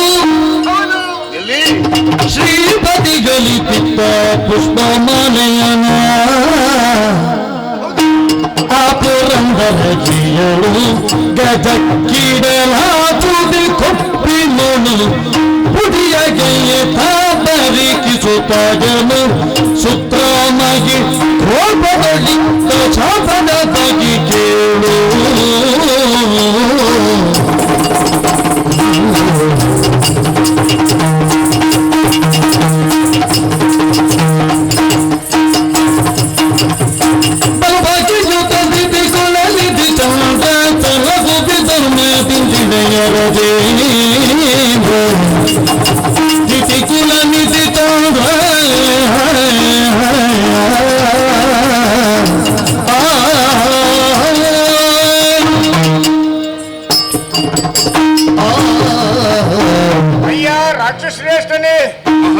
ನಿನ್ನ ಬಗ್ಗೆ ನಾನು ಬಹಳಷ್ಟು ಕೇಳಿ ತಿಳಿದಿದ್ದೇನೆ. ಹಾಗೆ ನಿನ್ನನ್ನೊಮ್ಮೆ ಕಂಡು ಹೋಗೋಣ ಅಂತ ಹೇಳಿ ಇಲ್ಲಿವರೆಗೆ ಬಂದೆ. ನಿನ್ನ ಅಜ್ಜನೇನು ಸಾಮಾನ್ಯದವರಲ್ಲ, ಮಹಾನ್ ವ್ಯಕ್ತಿಯಾಗಿ ಮೆರೆದು ಇಡೀ ಪ್ರಪಂಚದಲ್ಲಿ ತನ್ನ ಶಾಶ್ವತವಾಗಿ ಹೆಸರನ್ನು ಉಳಿಸಿ ಹೋದವರು. ಆಮೇಲೆ ನಿನ್ನ ಅಪ್ಪನೇನು ಸಾಮಾನ್ಯದವನಲ್ಲ, ದಾನದ ಬಗ್ಗೆ ಧರ್ಮದ ಬಗ್ಗೆ ಏನಂತ ಹೇಳಿ ಇಡೀ ಪ್ರಪಂಚಕ್ಕೆ ಪ್ರಸರಿಸಲ್ಪಟ್ಟಂತ ವ್ಯಕ್ತಿತ್ವ ಅವರದು. ಅವರ ಮಗ ನೀನು ಹೇಗಿದ್ದಿ ಅಂತ ಕೇಳಿಕೊಂಡು ಬರ್ತಿರುವಾಗಲೇ ನಿನ್ನ ಬಗ್ಗೆ ವಿಶಿಷ್ಟವಾದಂತ ವಿಶೇಷವಾದಂತ ಪ್ರಚಾರವನ್ನು ನೋಡಿ ಕೇಳಿ ತಿಳಿದು ಇಲ್ಲಿಯವರೆಗೆ ನೋಡಿ ಹೋಗೋಣ ಅಂತ ಬಂದೆ. ತಮ್ಮ ಆಶೀರ್ವಾದ ಸಾಧ್ಯವಿಲ್ಲ, ಅದು ಸದಾ ಇರ್ತದೆ. ಆದ್ರೆ ಮತ್ತೊಂದು ವಿಷಯವನ್ನು ನಿನಗೆ ತಿಳಿಸುವುದಕ್ಕಾಗಿಯೇ ನಾನು ಬಂದಿದ್ದೇನೆ. ಏನೊಂದು ವಿಷಯ ಇದೆ? ಹೌದು, ಸ್ವರ್ಗದಲ್ಲಿ ನಡೆದಂತ ಪ್ರಕರಣ ನಿನಗೆ ಇನ್ನೂ ಗೊತ್ತಾಗಲಿಲ್ಲ. ಸ್ವರ್ಗದಲ್ಲಿ ನೀನ್ ಇಲ್ಲೇ ಇದ್ದುಕೊಂಡು ಬೇರೆ ಯಾವ ಕಡೆಯೂ ಗಮನ ಹರಿಸುವುದಿಲ್ಲ. ದೇವ್ರೇ, ಇದೇ ಸರ್ವಶ್ರೇಷ್ಠ ಅನ್ಕೊಂಡು ಇದರಲ್ಲೇ ತಲ್ಲೀನನಾಗಿ ದೇವ್ರೇ, ಇಲ್ಲೇ ಪೂಜೆ ಮಾಡ್ಕೊಂಡು ಇಲ್ಲೇ ಬಿದ್ದುಕೊಂಡಿರ್ತೀನಿ. ಹೌದು ದೇವ್ರೆ, ನಾನು ನಮ್ಮವರು ನಮ್ಮ ಬಳಗ ಇದೆಲ್ಲ ಸುಖವಾಗಿರ್ಬೇಕು ಅಂತಲೇ ಬಯಸುವವನ. ಹೌದೌದು. ಮತ್ತೊಬ್ಬರ ತಂಟೆಗೆ ಹೋಗುವುದಿಲ್ಲ ನಾನು. ಹೋಗುವುದಿಲ್ಲ, ಹೋಗುವವನಲ್ಲ, ಹೋಗಬೇಕಾದ ಅಗತ್ಯ ಇಷ್ಟು ತನಕ ಬರಲಿಲ್ಲ. ಒಂದು ಕಥೆ ನಿಮಗೆ ನಾನು ಹೇಳ. ಏನು? ಶಿವಾಂಶ ಸಂಭೂತರಾದಂತಹ ದೂರ್ವಾಸ ಮಹನಿಗಳು ವಿಷ್ಣುವಿಂದ ಪಡೆಯಲ್ಪಟ್ಟಂತಹ ಮಂದಾರ ಪುಷ್ಪ ಮಾಲಿಕೆಯನ್ನು ಇದನ್ನು ಕೊಡೋದಕ್ಕೆ ಯಾರಿದ್ದಾರೆ, ಯಾರಿಗೆ ಕೊಡಬೇಕು, ತಗೊಳ್ಳುವ ಸಾಮರ್ಥ್ಯ ಯಾರಿಗುಂಟು ಅಂತ ಹೇಳಿ ಯೋಚಿಸಿ ಮುಂದೆ ಬರ್ತಿರುವಾಗ ನಿನ್ನ ತಮ್ಮ ಅಂತ ಹೇಳಿಕೊಂಡು ದೇವೇಂದ್ರ ಇದ್ದಾನಲ್ಲ, ಹೌದು, ಅವನಿಗೆ ಸ್ವಲ್ಪ ದುರಹಂಕಾರ ತಲೆಗಡರಿದೆ. ನನ್ನನ್ನು ಬಿಟ್ಟು ಇಲ್ಲಿ ಬೇರೆ ಯಾರು ಇಲ್ಲ, ಎಲ್ಲರೂ ನಾನು ಹೇಳಿದ ಹಾಗೆ ಕೇಳಬೇಕು, ನನ್ನದೇ ಅಧಿಕಾರ ಬೇಕು, ತನ್ನ ಅಧಿಕಾರದಿಂದ ತಾನು ಏನನ್ನು ಮಾಡಬಲ್ಲೆ, ಯಾರ ಮೇಲೂ ಏನನ್ನು ಚಲಾಯಿಸಬಲ್ಲೆ ಅನ್ನೋ ಒಂದು ಮಹರ್ಷಿಗಳೇ ಶತಯಾಗವನ್ನ ಮಾಡಿದ್ದಾನೆ ಅಲ್ವೇ? ಮೂರು ಮೂರ್ತಿಗಳ ಮನಸ್ಸನ್ನು ಮೆಚ್ಚಿಸಿದ್ದಾರೆ. ಅಂತವ ಶ್ರೇಷ್ಠನೇ ಹೌದು. ಅವರ ತಲೆಗೆ ಅಡಲಿದಂತ ಹೇಳುವುದಕ್ಕಾಗುವುದು. ಅದಕ್ಕಿಂತಲೂ ಮೊದಲು ರಕ್ಕಸರ ವಶದಲ್ಲಿಲ್ವೇ ಸ್ವರ್ಗ ಇತ್ತು, ಪೂರ್ವ ಅಮರ ರಕ್ಕಸರು ಅಂತ ಹೇಳುವುದನ್ನು ಕೇಳಿಲ್ವೇ? ಹಾಗಾದ್ರೆ ಯಾವುದೋ ಯಾಗ ಮಾಡಿದರೆ ಅವನಿಗೆ ಸಿಕ್ತು ಬಿಟ್ರೆ ಅಧಿಕಾರವನ್ನು ದೇವತೆಗಳು, ಮೂರು ಮೂರ್ತಿಗಳು ದೇವತೆಗಳಿಗೆ ಕೊಟ್ಟಿದ್ದಾರೆ. ಆದ್ರೆ ತಂದ ಅಧಿಕಾರದಿಂದ ದುರಂಕಾರ ಪಡಬಾರದಲ್ಲವೇ? ದೇವರು ಕೊಟ್ಟ ಪ್ರಸಾದ ಅಂತ ಸ್ವೀಕರಿಸಬೇಕು. ಇನ್ನೊಬ್ಬರ ಮೇಲೆ ತನ್ನ ದರ್ಪವನ್ನು ಚಲಾಯಿಸಲಿಕ್ಕೆ ಪ್ರಯತ್ನ ಮಾಡಬಾರ್ದವ. ದುರಂಕಾರ ಪಟ್ರಿ? ದುರಂಕಾರ ಅಲ್ಲದೆ ಮತ್ತೇನು? ಏನಾಯ್ತು? ನಾನು ನನ್ನದೇನು ಬಿಟ್ರೆ ಅವನಿಗೆ ಬೇರೆ ಏನಿಲ್ಲ. ದೂರ್ವಾಸರ ಆಗಮನ ಆಯಿತು. ಶ್ರೀಹರಿಂದ ಕೊಡಲ್ಪಟ್ಟಂತಹ ಪುಷ್ಪಮಾಲಿಕೆಯನ್ನು ಇವನು ತಗೊಳ್ಳಿಕ್ಕೆ ಸಮರ್ಥನನ್ನು ತಿಳಿದು ಅವನಿಗೆ ತೆಗೆದು ಹಾಕೊಟ್ರು. ದೇವೇಂದ್ರ ಸಮರ್ಥನೆ? ಹೌದು, ಅವರಿಗೆ ಕೊಟ್ರು. ಸಂತೋಷದ ಸ್ವರ್ಗವೇ ನನ್ನ ವಶ ಉಂಟು, ರಂಭಾದಿ ನಾರಿಯರು ನನ್ನ ವಶವಿದ್ದಾರೆ, ನವ ಭಂಡಾರವೇ ತನ್ನ ವಶವರ್ತಿಯಾಗಿ, ಅದಕ್ಕಿಂತ ನನಗೆ ಇನ್ನೇನು ಬೇಕು ಅಂತ ಹೇಳಿ ಈ ಪುಷ್ಪಮಾಲಿಕೆಯನ್ನು ತೆಗೆದು ಹೀಗೆ ಇಟ್ಕೊಳ್ತಿರುವಾಗಲೇ ಅದರ ಕುಂಭಸ್ಥಳಕ್ಕೆ ಹಾಕಿದ. ಆನೆ ಅದು ಎಷ್ಟಾದ್ರೂ ಆನೆ ಅಲ್ವೇ? ದೇವಲೋಕದಲ್ಲಿದ್ರು ಆನೆ ಅಲ್ವೇ? ಆನೆ ತನ್ನ ಸೊಂಡಿಲನ್ನೆತ್ತಿ ಅದನ್ನು ಕಿತ್ತು ಕೆಳಗೆ ಹಾಕಿ ತನ್ನ ಕಾಲಲ್ಲಿ ಮೆಟ್ಟಿ ಪುಡಿ ಮಾಡಿತು. ಶಿವಾಂಶ ಸಂಭೂತರಾದಂತಹ ದೂರ್ವಾಸರು ಇದನ್ನೆಲ್ಲ ನೋಡ್ತಾ ಇದ್ದಾಗೆ ಕೋಪಗೊಂಡರು. ಹರಿಕೊಟ್ಟಂತ ಮಾಲೆಯನ್ನು ಆನೆ ತುಳಿದು ಹಾಕಿದ್ದು. ಅವರಿಗೆ ಕೋಪ ಬಂದಾಗ ಆನೆಯ ಮೇಲೆ ಕೂತಿದ್ದ ದೇವೇಂದ್ರ ಬೆವರಿದಷ್ಟು ಯಾವತ್ತೂ ಬೆವರಿಲ್ಲ. ಆನೆಯಲ್ಲಿ ಕೂತುಕೊಳ್ಳುವಾಗಲೇ ಬೆವರಿರ್ಬೇಕು. ಹೌದು, ಏನಾಗಿದೆ ಅಂತ ಯಾರಿಗೂ ಸಂಶೋಧನೆ ಮಾಡೋಕೆ ಸಾಧ್ಯ ಇಲ್ಲ. ಇನ್ನು ನಾಳೆ ನೋಡ್ಬೇಕು ಅವನ ಸ್ಥಿತಿಗತಿ ಏನಾಗಿದೆ ಅಂತ ಹೇಳಿ. ಅಷ್ಟು ಬೆವರಿ ಹೋಗಿದ್ದಾವ. ಖಂಡಿತ ಬೆವರಿ ಹೋಗ್ತಾನೆ. ಎಲ್ಲಾದ್ರೂ ಆನೆ ಬೇರೆ ಎಲ್ಲ ಸ್ವರವನ್ನಿಗಳೇ ಹೇಳುವಾಗ ದೇವೇಂದ್ರನ ವಿಳಾಸ ಇಲ್ಲದೆ ಆಗ್ತಿತ್ತು. ಆದ್ದರಿಂದಲೇ ಹೀಗೆ ಕೂತಿದ್ದ. ಆದ್ರೂ ದುರಂಕಾರ ಉಂಟು, ನನ್ನಲ್ಲಿ ಸಾಮರ್ಥ್ಯ ಉಂಟು, ತಾನು ಏನನ್ನು ಮಾಡಬಲ್ಲ, ಇಷ್ಟು ಐಶ್ವರ್ಯ ಉಂಟು ಅಂತ ಹೇಳಿ. ಸ್ವಾಮಿ, 1000 ಸೊಂಡಿಲಿನ ಆನೆ ಅದನ್ನು ಸಾಮಾನ್ಯವಾಗಿ ಯಾರು ಏರುವುದಕ್ಕೆ ಎಲ್ಲರಿಗೂ ಆಗುವುದಿಲ್ಲ. 1000 ಸೊಂಡಿಲು ಬರುವಾಗ ಅವತ್ತು ಒಂದೇ ಸೊಂಡಿಲನ್ನು ಪ್ರದರ್ಶನ ಬರ್ತಾ ಇತ್ತು. ಹೌದೇ? ಹೌದು. ಹಾಗಾಗಿ ದುರಂಕಾರಿಯಾದಂತಹ ಆತನ ಈ ವೈಭವವನ್ನು ಕಂಡಂತ ಮುನಿಗಳು ಕೋಪಗೊಂಡು ಯಾವಾಗ ನಾನು ಕೊಟ್ಟ ಮಾಲೆಯನ್ನು ಆನೆಯ ಕುಂಭಸ್ಥಳಕ್ಕೆ ಹಾಕಿ ಅದನ್ನು ಶ್ರೀಹರಿಂದ ಕೊಡಲ್ಪಟ್ಟಂತಹ ಆ ಪುಷ್ಪ ಮಾಲಿಕೆಯು ಕಾಲಡಿಗೆ ಮೆಟ್ಟಿ ಪುಡಿ ಮಾಡಿತ್ತಲ್ವಾ, ನಿನಗೆ ದುರಂಕಾರವೇ ಕಾರಣ. ಸರ್ವ ಸಂಪತ್ತು ನಿನ್ನಲ್ಲಿ ಇರುವುದರಿಂದ ನಿನಗೆ ಈ ದುರಂಕಾರ. ಆದ್ದರಿಂದ ನಿನ್ನ ಸರ್ವ ಸಂಪತ್ತೆಲ್ಲವೂ ಸಮುದ್ರ ಪಾಲಾಗಲಿ ಶಾಪ ಕೊಟ್ಟರು. ಇವನು ಹೊರಟೇ ಬಿಟ್ಟ. ಅವನದ್ದು ಅವ ಮಾಡಿದ್ದು ಅವನೇ ತಿಂದ. ಮಾಡಿದ್ದುಣ್ಣು ಮಾರಾಯ ಅಂತ ಹೇಳ್ತಾರಲ್ಲ, ಹೌದೌದು. ಅಹಂಕಾರ ಪಟ್ಟ ಎಲ್ಲವನ್ನು ಕಳ್ಕೊಂಡ. ಏನಾಯ್ತು? ಬಾಯಿಲಿ ನಾನು ಯಾಕೆ ಇಲ್ಲಿ ನೀನು ಹೊಣೆಗಾರಿಕೆಯನ್ನು ವಹಿಸಿಕೊಳ್ಳಬೇಕಾದ ಅಗತ್ಯ ಉಂಟು. ಒಂದು ಮಾತು ಹೇಳಿದ್ದಾರೆ, ಏನು? ಸರ್ವ ಸಂಪತ್ತು ಸಮುದ್ರ ಪಾಲಾಗಲಿ, ಆದ್ರೆ ಸ್ವರ್ಗಲೋಕವು ರಕ್ಕಸರ ವಶವಾಗಲಿ ಅಂತ ಹೇಳಿದ್ದಾರೆ. ರಕ್ಕಸರ ವಶವಾಗಲಿ ನಮಗೇನಂತೆ? ನಾವು ಅಜ್ಜ ಹೇಳಿದ ಮಾತನ್ನು ಯಾವತ್ತೂ ಇರುವುದಿಲ್ಲ. ನಾವು ಅಜ್ಜ ಏನೆಲ್ಲ ಹೇಳಿದ್ದಾರೆ ಅದನ್ನು ಕಂಠಪಾಠ ಮಾಡಿಕೊಂಡಿದ್ದೇವೆ. ಹರಿಭಕ್ತರನ್ನು ಪೀಡಿಸಬೇಡ, ಹರಭಕ್ತರನ್ನು ಪೀಡಿಸಬೇಡ, ದೇವತೆಗಳನ್ನೆಲ್ಲ ಪೀಡಿಸುವುದಕ್ಕೆ ನೀನು ಹೋಗಬೇಡ ಅಂತ ಹೇಳಿದ್ದಾರೆ ನನಗೆ. ಆದ್ರೆ ಒಂದುಂಟು, ಅವರ ಶಾಪದಂತೆ ಬೇರೆ ಯಾರಾದ್ರೂ ರಕ್ಕಸರು ದೇವಲೋಕದಲ್ಲಿ ಪ್ರವೇಶ ಮಾಡಿ ಅದನ್ನು ವಶಪಡಿಸಿಕೊಂಡ್ರೆ ಹಿರಿಯರಾದಂತ ನೀವಿದ್ದೇನು ಪ್ರಯೋಜನ? ತಮ್ಮ ತಪ್ಪಿದ ಆದ್ರೆ ಹಿರಿಯಣ್ಣನಾದಂತ ನೀನು ಅದರ ಬಗ್ಗೆ ಯೋಚಿಸಬೇಕಾದ್ದು.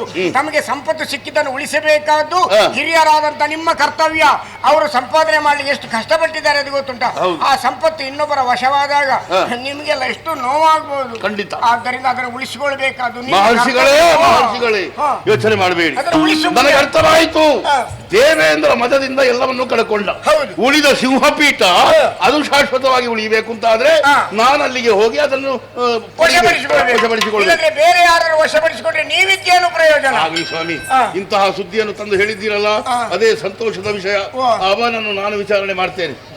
ನಾರಾಯಣ, ನೀವು ನಾರಾಯಣ, ಶಂಭೋ ಶಂಕರ. ಇನ್ನೊಂದ್ಸಲ ಬರುವಾಗ ಹಾಗೆಯೇ ಹೇಳ್ತಾ ಬನ್ನಿ. ನಿನ್ನ ಇಷ್ಟರಂತೆ ಆಗಲಿ, ಶುಭವಾಗಲಿ. ಶಂಭೋ ಶಂಕರ.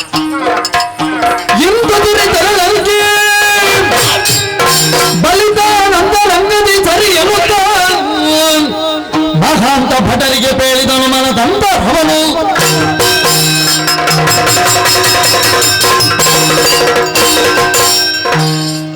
ಅಹಂಕಾರಿಯಾದಂತ ದೇವೇಂದ್ರನಿಂದ ಇಷ್ಟೆಲ್ಲ ನಡೆದು ಹೋಯ್ತು ಅಂತಾದ್ರೆ ಆ ಸಿಂಹಪೀಠವನ್ನು ಉಳಿಸಿಕೊಳ್ಳಬೇಕಾದ ನಮ್ಮ ಧರ್ಮವೇ ಹೌದು. ಹಾಗಾದ್ರೆ ನಾನೊಬ್ಬರೇ ಯೋಚನೆ ಮಾಡುವುದಲ್ಲ, ವೀರ ಭಟರಿದ್ದಾರೆ, ಅವರನ್ನೆಲ್ಲ ಕರೆದು ವಿಚಾರ ವಿನಿಮಯ ಮಾಡಿ ಆಮೇಲೆ ಮುಂದುವರಿ ಇಡೋಣ. ಎಲ್ಲಿ ಸ್ವಲ್ಪಾನು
ಕರೆ ನಾಲಿಸಿ ಸ್ವಲ್ಪಾನು ನಮ್ಮುಚ್ಚಿ ಮೊದಲಾದವರು ನಾವೆಲ್ಲರೂ ಜೊತೆ ಸೇರಿ ಓಡೋಡಿ ಬಂದಿದ್ದೇವೆ. ಕರೆಸಿದ ಕಾರಣ ಏನು? ಉಸಿರಿ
ಕುಳಿತರು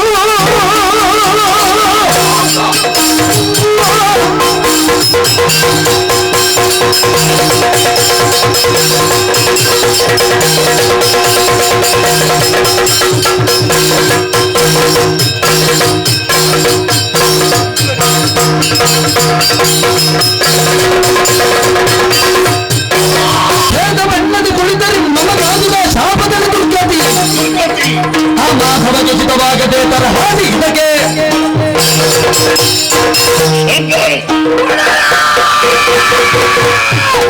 ಮಮೂಚಿ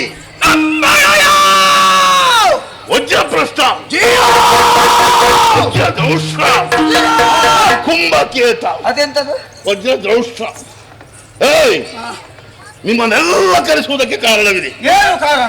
ನಾರದರು ಬಂದ ವಿಷಯ ಗೊತ್ತಾಯ್ತು ನಿಮಗೆ? ಹೌದು. ಹೋದ್ರಾ? ಹೌದು.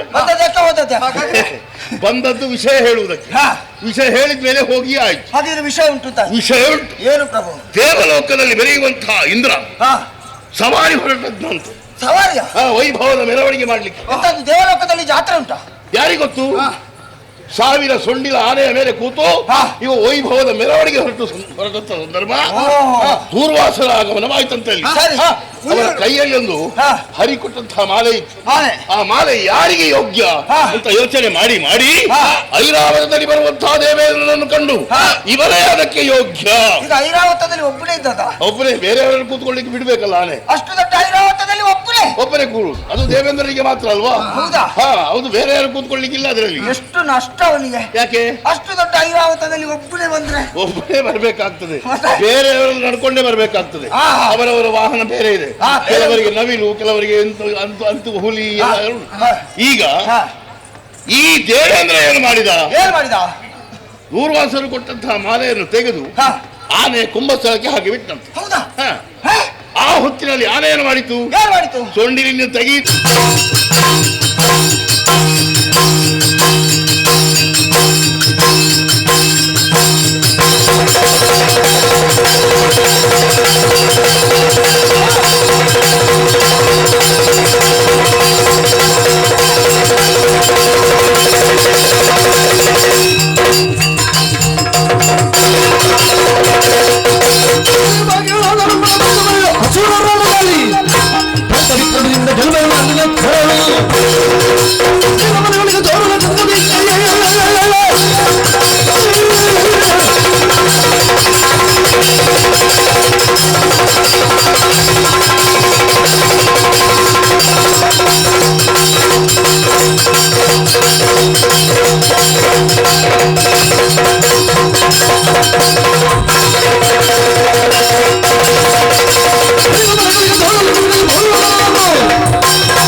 ಏ ಮಂದಮತಿ, ಯಾಕೋ ತಲೆ ಇಲ್ಲ, ತಲೆ ಸರಿ ಇಲ್ಲದ ವ್ಯವಹಾರ ಮಾಡ್ತಿ? ತಲೆ ಸರಿ ಇಲ್ಲ. ಈಗ ತಲೆ ಯಾರಿಗೆ ಸರಿ ಉಂಟು? ನಿನಗೆ ಸರಿ ಇಲ್ಲ. ಈಗ ನೋಡು, 7, 5, 3, 1 ವಿಷಮ ಭಿನ್ನ ರಾಶಿ. ಹೌದು. 6, 4, 2 ಎಲ್ಲ ಸಮ ಭಿನ್ನ ರಾಶಿ. ಹೌದಾ? ಹೌದಾ? ಅದು ಲೆಕ್ಕಕ್ಕೆ ಒಂದು ತಲೆ ಇದ್ದವರಿಗೆ ಯಾರಿಗೂ ತಲೆ ಸರಿ ಇಲ್ಲ. ಹೌದಾ? ಒಳಗೆ ಉಂಟೋ ಇಲ್ವೋ ಎನ್ನುವುದು ಮುಖ್ಯ. ಈಗ ನಿನಗೆ ಒಳಗೂ ಇಲ್ಲ ಅಂತ ಆಯ್ತಲ್ಲ? ಯಾರು ಹೇಳಿದ್ದು? ನಾನೇ ಹೇಳುವುದು. ನೀನು ಹೇಳಿದಲ್ಲಿಗೆ ಎಲ್ಲ ಸರಿಯಾದು. ನೀನು ಹೇಳಲಿಕ್ಕೆ ಇಲ್ಲಿ ಆನೆ ಮೇಲೆ ಕೂತ್ರೆ ಇನ್ನೊಂದು ದೊಡ್ಡ ಜನ ಅಂತ ಆಗ್ತೀಯಾ? ನಮ್ಮಲ್ಲಿ ಆನೆ ಉಂಟು, ಕುದುರೆ ಉಂಟು, ಎಂತದೆಲ್ಲ ಉಂಟು, ವಿಮಾನ ಉಂಟು. ಇನ್ನೊಂದು ದಿವಸ ನಾನು ವಿಮಾನದಲ್ಲಿ ಬರ್ಲಿಕ್ಕೆ ಉಂಟು ನೋಡು. ಯಾವಾಗ ಅದು? ನಾನು ಮೊದಲೇ ಬಂದಿದ್ದೇನೆ, ಒಮ್ಮೆ ಇಲ್ಲಿ ಇಳಿಬೇಕು ಅಂತ ಉಂಟು.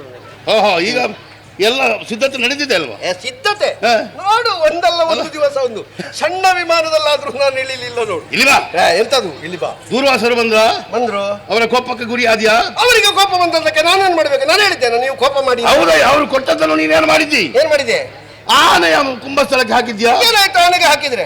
ಆನೆಗೆ ಹಾಕುವುದು ಅದು? ಹೌದು, ಅದು ನೀನು ಹಾಕಿಕೊಳ್ಬೇಕಿತ್ತು. ನನಗೆ ಬೇಡ ಅಂತ ನನಗೆ ಈಗ ನಿನಗೆ ಕುತ್ತಿಗೆ ಭಾರ ಆಗ್ತದೆ. ನೋಡು, ನಮಗೊಂದು ಸನ್ಮಾನ ಮಾಡ್ತಾರೆ, ನಮಗೊಂದು ಕುತ್ತಿಗೆಗೆ ಹಾರ ಹಾಕ್ತೇವೆ, ಹಾಕ್ತಾರೆ. ನಾವು ಹೋಗಿ ಗೋಡೆಯಲ್ಲಿ ಇಡುದಿಲ್ವಾ? ಯಾಕೆ ಇಡಬೇಕು? ಮತ್ತೆ ಕುತ್ತಿಗೆಯಲ್ಲಿ ಇಟ್ಟುಕೊಳ್ಳುದು. ಅದನ್ನು ಕುತ್ತಿಗೆಯಲ್ಲೇ ಇಟ್ಟುಕೊಳ್ಬೇಕು. ಯಾಕೆ?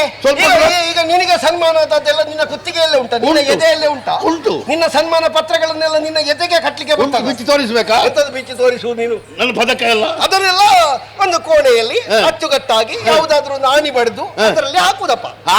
ನಾನು ನನ್ನ ಆನೆಯ ಸೊಂಡಿಲಿಗೆ ಕೊಟ್ಟದ್ದು. ನನ್ನ ಆನೆ ಅಂತ ಹೇಳಿದ್ರೆ ಸಾಮಾನ್ಯವ, ದೇವಲೋಕದ ಐರಾವತ ಅದು. ಹೌದಾ? ನಮಗೂ ಗೊತ್ತು. ಆ ಮಾಲೆಗಿಂತ ಎಷ್ಟು ಪಟ್ಟು ನಮ್ಮ ಆನೆಗೆ ಖರ್ಚು ಎಷ್ಟಾಗಿದೆ ಗೊತ್ತುಂಟ? ಹೌದಾ? ಎಷ್ಟು ದಿವಸದಿಂದ ನಿದ್ದೆ ಇಲ್ಲ. ನಿನಗೆ ಎಂತದ್ದು ಗೊತ್ತು? ಅಲ್ಲ, ನಿನಗೆ ತರಬೇಸಿ ಇಲ್ಲಲ್ಲ, ಖರ್ಚು ನೀನು ಕೊಡುವುದಲ್ಲ. ಆನೆ ಯಾರದ್ದ ಮತ್ತೆ? ಆನೆ ನಿನ್ನದಿರಬಹುದು. 3 ಮೂರ್ತಿಗಳ ಅನುಗ್ರಹದಿಂದ ಸಿಕ್ಕಿದ್ದಲ್ಲ. ಎಂತದ್ದು 3 ಮೂರ್ತಿಗಳು? ಮತ್ತೆ ಇದೆಲ್ಲ ಸಿಗಬೇಕು ಅಂತ 3 ಮೂರ್ತಿಗಳೇ ಕೊಡುವುದಾದ್ರೆ ನಿನಗೆ ಯಾಕೆ ಕೊಡ್ಲಿಲ್ಲ? ನನಗೆ ಬೇಡ ಅದು. ನೀನು 100 ಯಾಗ ಮಾಡಿಲ್ಲ. ನಾನು ಅದೇ ಹೇಳು, ನಾನು 100 ಮಾಡಿದ್ದರಿಂದ ದೇವತೆಗಳಿಗೆ ಅವರು ಕೊಟ್ಟಿದ್ದಾರೆ. ಯಾರಾದ್ರೂ ಜಗಲಿಯಲ್ಲಿ ಕೂತ ಈಕಪ್ಪ ನೀನ್ ಇಟ್ಕೋ ಇದನ್ನು ಅಂತ ಕೊಟ್ಟದ್ದ ಅಲ್ವಾ? ನಿನ್ನ 3 ಮೂರ್ತಿಗಳು ಕಟ್ಟಿಕೊಂಡು ಹೊಳಗೆ ಹಾರು. 100ಕ್ಕೆ ಆನೆ ಸಿಗ್ತದಲ್ವಾ? 100ಕ್ಕೂ ಸಿಗ್ತದೆ, 200ಕ್ಕೂ ಸಿಗ್ತದ? ಏ ದೇವೇಂದ್ರ, ಇದ್ದ ಸುವಸ್ತುಗಳನ್ನೆಲ್ಲ ಕಳ್ಕೊಂಡು ಈಗ ಬರಿದಾದಂತಹ ಪೀಠದಲ್ಲಿ ಕುಳಿತು ನಾನು ದೇವೇಂದ್ರ ಅಂತ ಹೇಳಿ ಕಳ್ಕೊಂಡದ್ದು ಯಾರು? ನೀನು. ಯಾರು ಹೇಳಿದ್ದು? ಏನುಂಟು ಇಲ್ಲಿ? ಇಲ್ಲಿ ಇಲ್ಲದಿದ್ರೆ ನಮ್ಮ ಅಂಗಳದಲ್ಲಿ ಉಂಟು. ಅಂಗಳದಲ್ಲಿ ಸಮುದ್ರ ಅಂತ ಹೇಳಿದ್ರೆ ಎಂತದ್ದು? ಸಮುದ್ರ ಅಂದ್ರೆ ನನ್ನ ವರುಣನ ಊರದು. ಹೌದು, ಅದು ನಾವು ಒಮ್ಮೆ ತಂಪಾಗ್ಲಿ ಮುಳುಗಲಿಕ್ಕೆ ಬಿಟ್ಟದ್ದು. ಮುಳುಗಲಿಕ್ಕೆ ಬಿಟ್ಟದ್ದು. ತಂಪಾದ ಮೇಲೆ ಉಬ್ಬಿ ಬರ್ತದಲ್ವ ಮೇಲೆ? ಅದು ನೋಡುವ. ನೋಡುವ. ನೀನ್ ಯಾವನ ದೊಣ್ಣೆ ನಾಯಕ ಕೇಳಲಿಕ್ಕೆ? ನಾನು ದೊಣ್ಣೆ ನಾಯಕನೇ. ಪ್ರಹ್ಲಾದನ ಮೊಮ್ಮಗ. ಪ್ರಹ್ಲಾದನ ಮೊಮ್ಮಗ ಆದ್ರೆ ನಿನ್ನ ಅಜ್ಜ ದೊಡ್ಡ ಭಾಗವತ ಅಂತ ಹೇಳಿ ನಿನಗೆ ಎಂತದ್ದು ಗೊತ್ತಿಲ್ಲ. ದೊಡ್ಡ ಭಾಗವತರ ವಿಷಯ ಹೇಳಿ ನೀನು ಚೆನ್ನಾಗಿ ಅರಿತುಕೊಳ್ಬೇಕು. ನಿನ್ನ ಅಜ್ಜ ಭಾಗವತ ಇರಬಹುದು, ನೀನಲ್ಲ. ನಾನು ಭಾಗವತ ಆಗ್ತೇನೆ, ನಿನಗೇನು? ಅದು ಆಮೇಲೆ ನೋಡು. ನೀನು ಭಾಗವತ ಆಗ್ತಿ, ಮೊದಲೇ ಪೀಠ ಬಿಟ್ಟು ಕೊಡ್ತೀಯಾ? ನೀನು ಮಾತಾಡುವಾಗ ತಾಳೆ ಮರದ ಗರಿಗೆ ಬೆಂಕಿ ಕೊಟ್ಟರೆ ಬರಬರ ಬರಬರ ಹತ್ತಿದ ಹಾಗೆ ಕೇಳ್ತದೆ. ಭಾಗವತ ಅಲ್ಲ ನೀನು. ಈಗ ನೀನು ಪೀಠ ಬಿಟ್ಟು ಕೊಡ್ತೀಯ, ಕಪಾಳಕ್ಕೆ ಪಟಕ್ಕ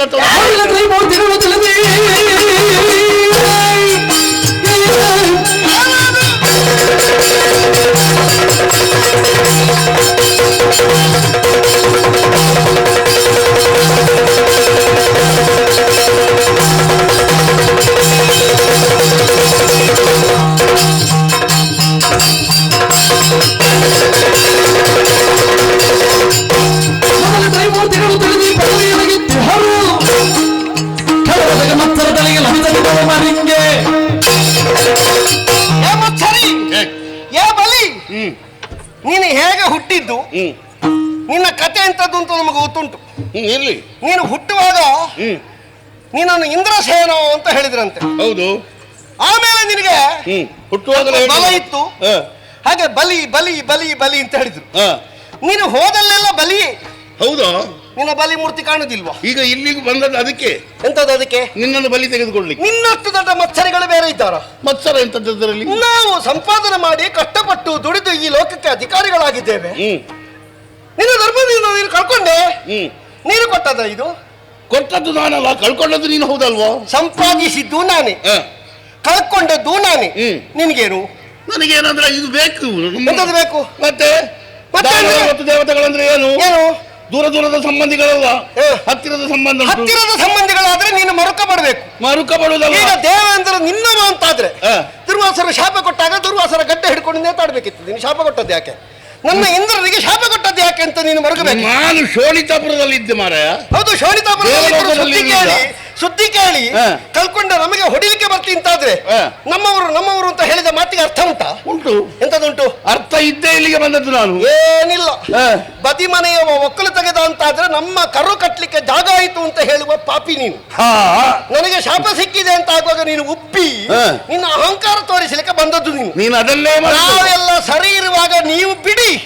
ನಿಮ್ಮಿಂದ ಆಕೆಯು ನಮ್ಮ ದೇವಲೋಕಕ್ಕೆ ಬಂದದ್ದಿಲ್ಲ. ನೀನು ಅದನ್ನೇ ಮಾಡಿದಲ್ವಾ? ನಿನ್ನ ಅಜ್ಜನಾದ ಪ್ರಹ್ಲಾದನ ಕಾಲದಿಂದ ದೇವತೆಗಳು ಮತ್ತು ರಕ್ಕಸರು ಸಾಮರಸ್ಯದಿಂದ ಇರಬೇಕು ಅಂತ ಒಂದು ಒಪ್ಪಂದ ಮಾಡಿದ್ದಾರೆ. ಈಗ ನೀನು ನನ್ನನ್ನು ಕೇಳಲಿಕ್ಕೆ ಬಡಿಲಿಕ್ಕೆ ಬರ್ತಿ ಅಂತಾದ್ರೆ ಒಪ್ಪಂದವನ್ನು ನೀನೇ ತಪ್ಪಿದ ಹಾಗಾಗುದಿಲ್ವಾ? ನಿನಗೆ ಇಷ್ಟರವರೆಗೆ ಹೊಡಿಲಿಲ್ಲ. ನೀನು ಅಜ್ಜನ ಮಗನ ಮೊಮ್ಮಗನ ನೀನು? ಹೌದು. ಏನು? ಯಾವ ಅಜ್ಜನ ಮೊಮ್ಮಗ? ಪ್ರಹ್ಲಾದನ ಮಗ. ಎಂತದ್ದು ಪ್ರಹ್ಲಾದನ ಮೊಮ್ಮಗ? ಪ್ರಹ್ಲಾದನ ಮೊಮ್ಮಗ ಆದ್ರೆ ಪ್ರಹ್ಲಾದ ಹೇಳಿದ ಮಾತಿಗೆ ನೀನು ಮಾನ್ಯತೆ ಕೊಡಬೇಡ. ಮಾನ್ಯತೆ ಕೊಟ್ಟೆ ಇಲ್ಲಿಗೆ ಬಂದದ್ದು. ಈಗ ನಿನ್ನೆ ನಾನು ಬಡಿದಿದ್ದೇನೆ, ಬಂದ ಕ್ಷಣವೇ. ಬಡಿಲಿಲ್ಲ? ಬಡಿಲಿಲ್ಲ. ಬಡಿಲಿಕ್ಕೆ ತಯಾರ ಮಾತಿನಿಂದ ನಿನಗೆ 2 ಏಟು ಕೊಟ್ಟದ್ದು. ಎಂತದ್ದು ಮಾತು? ಅದನ್ನು ಬಿಟ್ಟು ಕೊಟ್ಟೆ, ನೀನು ಬದುಕುತ್ತಿ ಮಗನೇ. ಇದೆಂತದ್ದು ಗೊತ್ತಿಲ್ಲ. ಇಲ್ಲದಿದ್ರೆ ನಿನ್ನನ್ನು ವರುಣನ ಬಾಯಿಗೆ ದೂಡಿ ಬಿಟ್ಟೆ. ಈಗ ಅಲ್ಲಿ ನೀನು ಮುಳುಗಬೇಕು. ಸುವಸ್ತುಗಳಿದೆಯಲ್ಲ ಅದರ ಜೊತೆಯಲ್ಲಿ ನೀನು ಇರಬೇಕು. ಇನ್ನು ಸ್ವಲ್ಪ ಸಮಯ ಆದ್ಮೇಲೆ ಹೀಗಾಗ್ತಿಯಲ್ಲ, ಅವಾಗ ಗೊತ್ತಾಗ್ತದೆ ಹೇಗೆ. ನಿನ್ನ ಮಂಡೆಯಲ್ಲಿ ನೀನೊಬ್ಬ ಶಕ್ತಿಗಾರ. ಖಂಡಿತ. ಹೌದಾ? ನೀನೊಬ್ಬ ಭಾರಿ ದೊಡ್ಡ ಜನ. ನೀನು ಹೇಳಿದ ಹಾಗೆ ಎಲ್ಲ ಕೇಳುವುದು. ನಿನ್ನಷ್ಟು ದೊಡ್ಡವರು ಮತ್ತೊಬ್ಬರಿಲ್ಲ ಅಂತ ತಿಳ್ಕೊಂಡಿದ್ದೀನಿ. ಈ ಕುಲೇಶದಿಂದ ನಿನ್ನ ನೆತ್ತಿಗೆ ಟಾಂಕ್ ಅಂತ ಒಂದು ಬಡದ್ರೆ ನಿನ್ನ ತಲೆ ಹೊಟ್ಟೆೊಳಗೆ ಹೋಗ್ಬೇಕು, ಗೊತ್ತುಂಟ? ಹೌದಾ? ಹೊಟ್ಟೆಯಲ್ಲಿ ಒಳ್ಳೆ ಜಾಗ ಉಂಟು ಅಂತ ಕಾಣ್ತದೆ, ಕಣ್ಣು ಕಾಣ್ತದೆ. ಖಂಡಿತ ಉಂಟು. ಅದರಲ್ಲಿ ಆ ತಲೆ ಹೋಗಿ ಅಲ್ಲ, ನಿನ್ನನ್ನು ಇರಿಸುವುದಕ್ಕೆ ಜಾಗ ಉಂಟು. ಹೌದಾ? ಒಂದು ನಾನು ನಿನ್ನ ಹೊಟ್ಟೆ ಒಳಗೆ, ಇಲ್ಲದೆ ಇದ್ರೆ ನಿನ್ನ ಹೊಟ್ಟೆ ಒಳಗೆ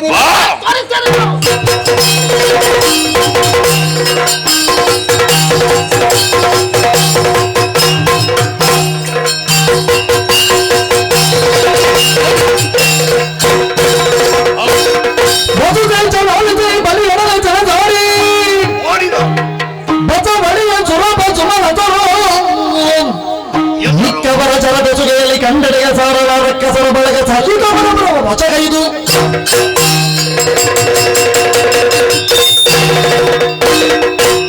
ಇಂದ್ರಾದಿ ಸುಮನಸರನ್ನ ದಿಕ್ಕು ದೆಸೆ ಇಲ್ಲದೆ ಯಾವ ಕಡೆಗೂ ಹೋಗಿದ್ದಾರೆ. ಹೋದವರು ಆ ಕಡೆ ಹೋಗಲಿ. ದೇವಪೀಠ ಉಳಿದಿದೆ ಅಲ್ಲ, ನಾರದರು ಹೇಳಿದಂತೆ ಈ ದೇವಪೀಠವನ್ನು ಉಳಿಸಿದ್ದೇನೆ. ಇದು ನನ್ನ ಜೊತೆಯಲ್ಲೇ ಇರಬೇಕು. ನಾನು ಇದರಲ್ಲಿದ್ರೆ ಇನ್ನು ಏನಾಗುವುದಕ್ಕೂ ಸಾಧ್ಯವಿಲ್ಲ. ಆಗು ಹೋಗುಗಳ ಬಗ್ಗೆ ನಾನು ಯೋಚನೆ ಮಾಡ್ತಾ ಇರ್ತೇನೆ. ಮುಂದೆ ಏನಾಗ್ತದೆ ನೋಡೋಣ.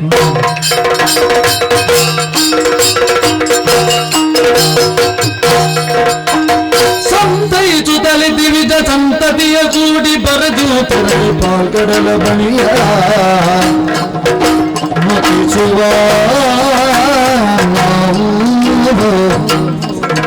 ಶ್ರೀಹರಿಯ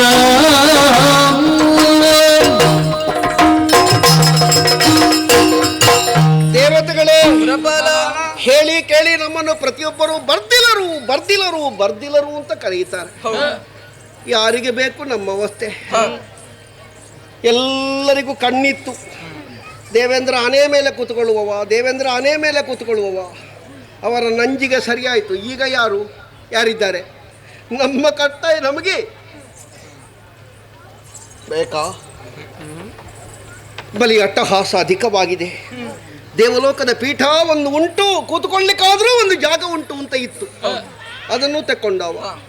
ಮೊದಲೇ ಸಂಪತ್ತನ್ನು ಕಳ್ಕೊಂಡಿದ್ದೇವೆ, ಬೇರೆ ಯಾರೂ ಇಲ್ಲ. ಒಂದು ಕಾಲದಲ್ಲಿ ನಾನು ಬೀಗಿದ್ದೆ, ಯಾರವರು ಮೂರು ಮೂರ್ತಿಗಳು ಸುಮ್ಮನೆ ಎಂಥದ್ದು ಮಾಡ್ತಾರೆ ಅವರು, ಏನು ಕೊಟ್ಟಿದ್ದಾರೆ ಅವರು ಅಂತೆಲ್ಲ ಅಹಂಕಾರ ನನಗಿತ್ತು. ತಲೆಗೆ ಹಾಕಿದ ನೀರು ಕಾಲಿಗೆ ಬರ್ತದೆ ಅಂತ ಹೇಳುವುದಕ್ಕೆ ಇದು ಸರಿಯಾದ ಸಾಕ್ಷಿ. ಆಯ್ತಲ್ಲ, ನಾರಾಯಣ ದೇವರು ಬಿಟ್ಟರೆ ಬೇರೆ ಯಾರೂ ನಮ್ಮನ್ನು ಕಾಪಾಡುವವರಿಲ್ಲ ಅಂತ ಬ್ರಹ್ಮದೇವರು ಹೇಳಿದರು, ಈಶ್ವರ ದೇವರು ಹೇಳಿದರು. ಅವರಿಬ್ಬರನ್ನು ಕರ್ಕೊಂಡು ವೈಕುಂಠ ಧಾಮದ ಕ್ಷೀರ ಸರದಿಯ ತಡೆಗೆ ಬಂದಿದ್ದೇವೆ. ಇಲ್ಲಿಂದಲೇ ಕ್ಷೀರಾರ್ಣವ ಶಯನನಾಗಿರುವಂತಹ ಪದ್ಮನಾಭನನ್ನು ಪ್ರಾರ್ಥಿಸೋಣ. ಜಯ ಜಯ.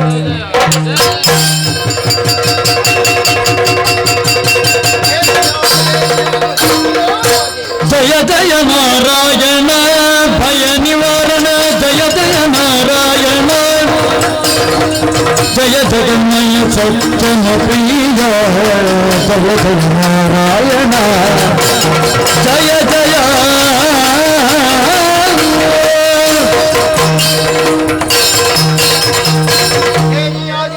ಶಾಂತಾಕಾರಂ ವಿಶ್ವಾಕಾರಂ ಜಯ ಜಯ ಜಯ ಜಯ ಜಯ ಜಯ. ಗಗನ ಸದೃಶನಾಗಿರುವಂತಹ ನಿನ್ನನ್ನು ಕಾಣುವುದೇ ಚಂದ ಸ್ವಾಮಿ. ಸುರಪತೆ ದಿಕ್ಪತಿಗಳೆಲ್ಲರ ಜೊತೆಯಲ್ಲಿ ಬಂದು ಅವನತ ಮುಖಿಯಾಗಿ ಏಕೋಭಾವದಿಂದ ಸ್ತುತಿ ಮಾಡುವುದಕ್ಕೆ ಕಾರಣ ಬೇಡ. ಉಂಟು ಉಂಟು ಉಂಟು. ಶೋಭಿತ ಸುರಪುರವನಿಂದ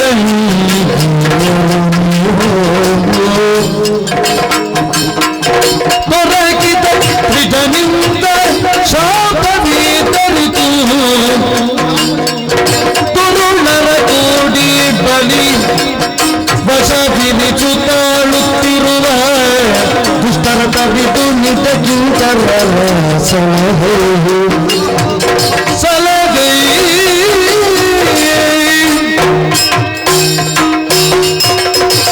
ಜಯ ಜಯ ಜಯ ಜಯ ನಾರಾಯಣ ನಾರಾಯಣ ನಾರಾಯಣ. ಸುರಪತಿ ಜಂಬೋ ಸವಾರಿಯಲ್ಲಿ ತೊಡಗಿದ್ದೆ ಪ್ರಭು. ದುರ್ವಾಸ ಮಹರ್ಷಿಗಳು ಬಂದು ಒಂದು ಮಾಲೆ ಕೊಟ್ಟರು. ಇಲ್ಲಿ ಬಂದೊಂದು ಮಾಲೆ ಹಿಡ್ಕೊಂಡು ಹೋಗಿದ್ದು. ಯಾಕೆ ಇದು ಅಂತ ಕೇಳಿದಾಗ ನಿನ್ನ ಸಂಪತ್ತೆಲ್ಲ ವೃದ್ಧಿ ಆಗ್ತದೆ ಅಂತ ಹೇಳಿದರು. ಸದಾಶಯದಿಂದಲೇ ತಂದಿದ್ರು ಅಂತ ಆಯ್ತು. ನನ್ನಲ್ಲಿ ಬೇಕಾದಷ್ಟು ಉಂಟು, ಇದು ಸುಮ್ಮನೆ ಅಂತ ಹೇಳಿದ್ರು ನನಗೆ ಕೊಟ್ಟರು. ನೀ ಬೇಡ ಅಂದೆ ಹಾಗಾದ್ರೆ ಸೂಚ್ಯವಾಗಿ. ಹೌದು, ಆದರೂ ಕೊಟ್ಟದನ್ನು ಇನ್ನೇನು ಮಾಡುವುದು ಬೇಡ ಅಂತ ನಾನು ಏರಿದ ಆನೆಯ ಕೈಗೆ ಕೊಟ್ಟೆ. ಆನೆ ಏನೋ ಗ್ರಹಿಸಿತೋ ಗೊತ್ತಿಲ್ಲ, ಅದರ ಕಾಲಡಿಯ ಹಾಕಿ ಸ್ವಲ್ಪ ಒರೆಸಿತು ಪ್ರಭು. ಪರಿಣಾಮ ಕೋಪಗೊಂಡವರು ಶಾಪ ಕೊಟ್ಟರು, ನಿನ್ನ ಸಂಪತ್ತೆಲ್ಲ ಶರದಿಯಲ್ಲಿ ಮುಳುಗಿ ಹೋಗಲಿ ಅಂತ. ಶಾಪ ಸಿಕ್ಕಿದ್ದಕ್ಕೆ ಈಗ ಇಲ್ಲಿಗೆ ಬಂದೆ, ಅವರಿಗೆ ಶರಣಾಗಬಹುದು. ಅದರ ಜೊತೆಯಲ್ಲಿ ಇನ್ನೊಂದು ವಾಕ್ಯವೂ ಹೇಳಿದ್ದಾರೆ. ಏನು ಅಂತ? ರಕ್ಕಸರಿಂದ ನಿನ್ನ ಅಧಿಕಾರವೂ ನಷ್ಟವಾಗಲಿ ಅಂತ. ಭವಿಷ್ಯದಲ್ಲಿ ಬರಬಹುದಾದ ರಕ್ಕಸರ ಬಗ್ಗೆ ಭೀತಿ ಹೊಂದಿ ಬಂದಿದೆ. ಬಲಿನಾಮಕ ಬಲಿ ಸ್ವರ್ಗಕ್ಕೆ ಪ್ರವೇಶ ಮಾಡಿದ ತನ್ನ ಅನುಚರರ ಜೊತೆಯಲ್ಲಿ ಇದ್ದ ಪೀಠವನ್ನು ಕಸಿದ ಪ್ರಭು. ಸಂಪತ್ತು ಹೇಗೂ ದುರ್ವಾಸರ ಶಾಪದಿಂದ ಮುಳುಗುತ್ತಾ ಇದೆ. ಇದ್ದ ಪೀಠವೂ ಬಲಿಯ ವಶವಾಗಿ ಹೋಗಿದೆ. ಅಜ್ಞಾನವರ್ತಿಗಳಾದಂತಹ ದೇವತೆಗಳಿಗೆ ಉಳಿಯುವುದಕ್ಕೆ ಸ್ಥಾನಮಾನ ಇಲ್ಲ ಅಂತಾಗಿ ಹೋಗಿದೆ. ಕಷ್ಟ ಕಾಲದಲ್ಲಿ ಇಷ್ಟದಿಂದ ಪೊರೆಯುವಂತಹ ದೇವತೆ ನೀ ಬಿಟ್ಟರೆ ಬೇರೆ ಯಾರಿದ್ದಾರೆ? ರಂಗನಾಯಕ ನೀನೇ ಕಾಪಾಡಬೇಕು ಪ್ರಭು. ನೀ ಗೋಳಿಟ್ಟಾಗೆಲ್ಲ ಕಾಪಾಡುವುದಕ್ಕಾಗಿ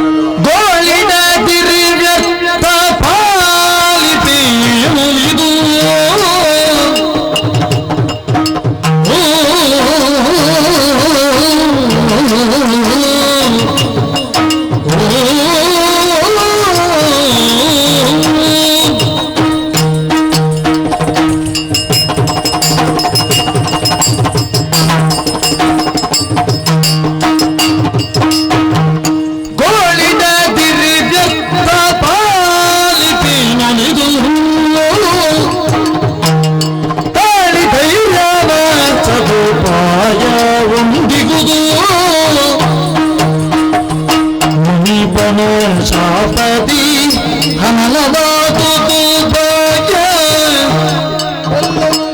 ಭಾಗ್ಯದಳು ಜರಿನುಳಿದುದ ಮಾಡಿದರೆ ಸೆಣಸುವುದನು ಜಿತ ವಿನುಗರ ಮರೆಸಿ ಕಣದರ ಕಾರ್ಯ ತಾತನಿ ಹೋಗುದವರು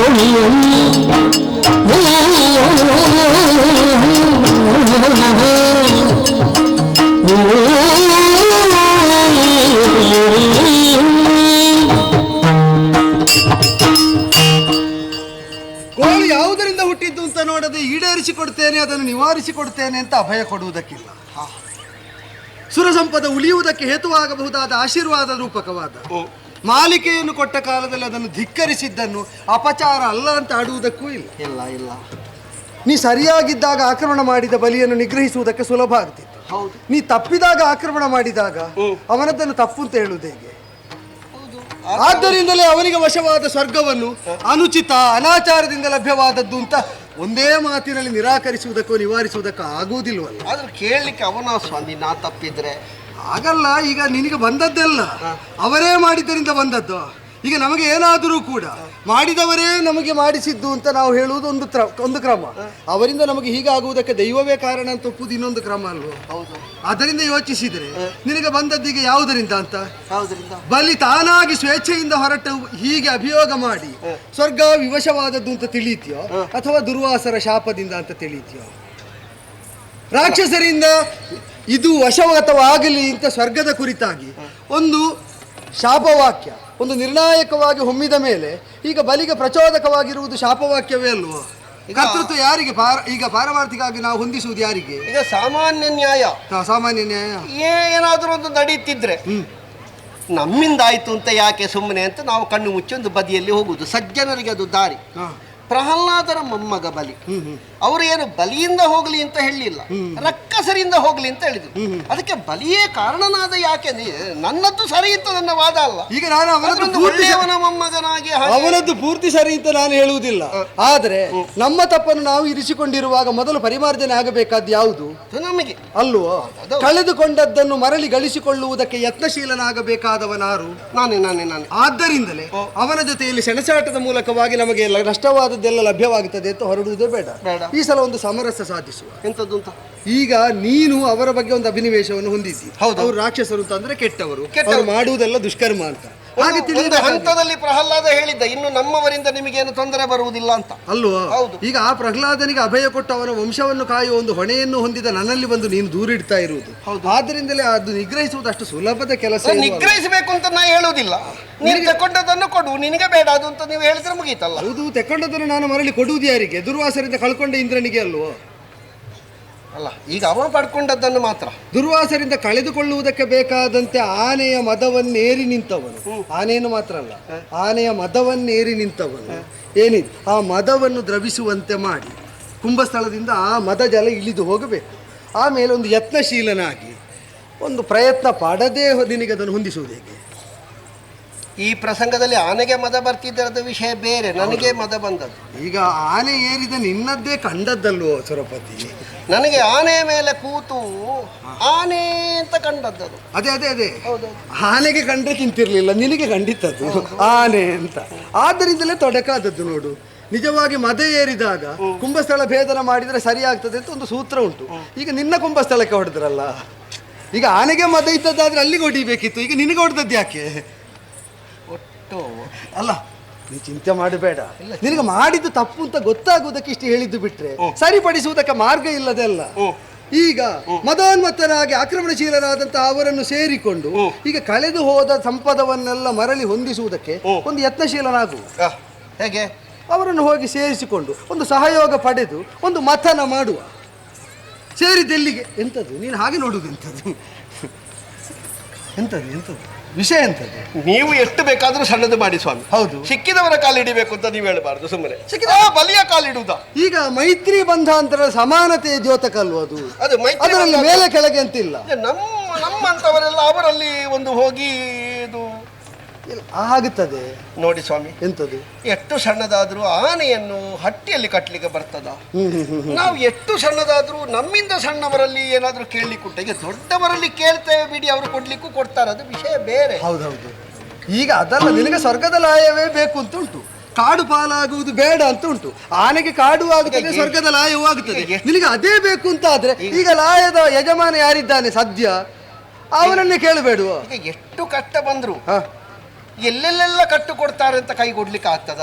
ಹಾಗಾದ್ರೆ ಯಾರೊಟ್ಟಿಗೆ ಇರುವುದು ಅಂತ ಬೇಡವಾ? ಇಲ್ಲ, ಆದ್ರೆ ಒಂದುಂಟು, ಕೆಟ್ಟವರ ಸಹವಾಸವನ್ನು ಮಾಡಿ ಸಹಯೋಗದಿಂದಲೇ ಕಾರ್ಯ ಸಾಧಿಸುವುದು ಕೂಡ ಎಲ್ಲ ಕಾಲದಲ್ಲೂ ಎಲ್ಲರಿಗೂ ಅನುಚಿತವಾದಂತಹ ಒಂದು ನಯ ನೀತಿ ಅಂತ ಆಗುವುದಿಲ್ಲ. ಯಾಕೆ ಗೊತ್ತುಂಟು? ನಿನಗೊಂದು ಉದಾಹರಣೆ ಕೊಡ್ಲು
ಸಮಯ ಸಾಧಕತನ ಎಂಬುದು ಅಷ್ಟು ಕೆಟ್ಟ ಗುಣ ಏನೂ ಅಲ್ಲ.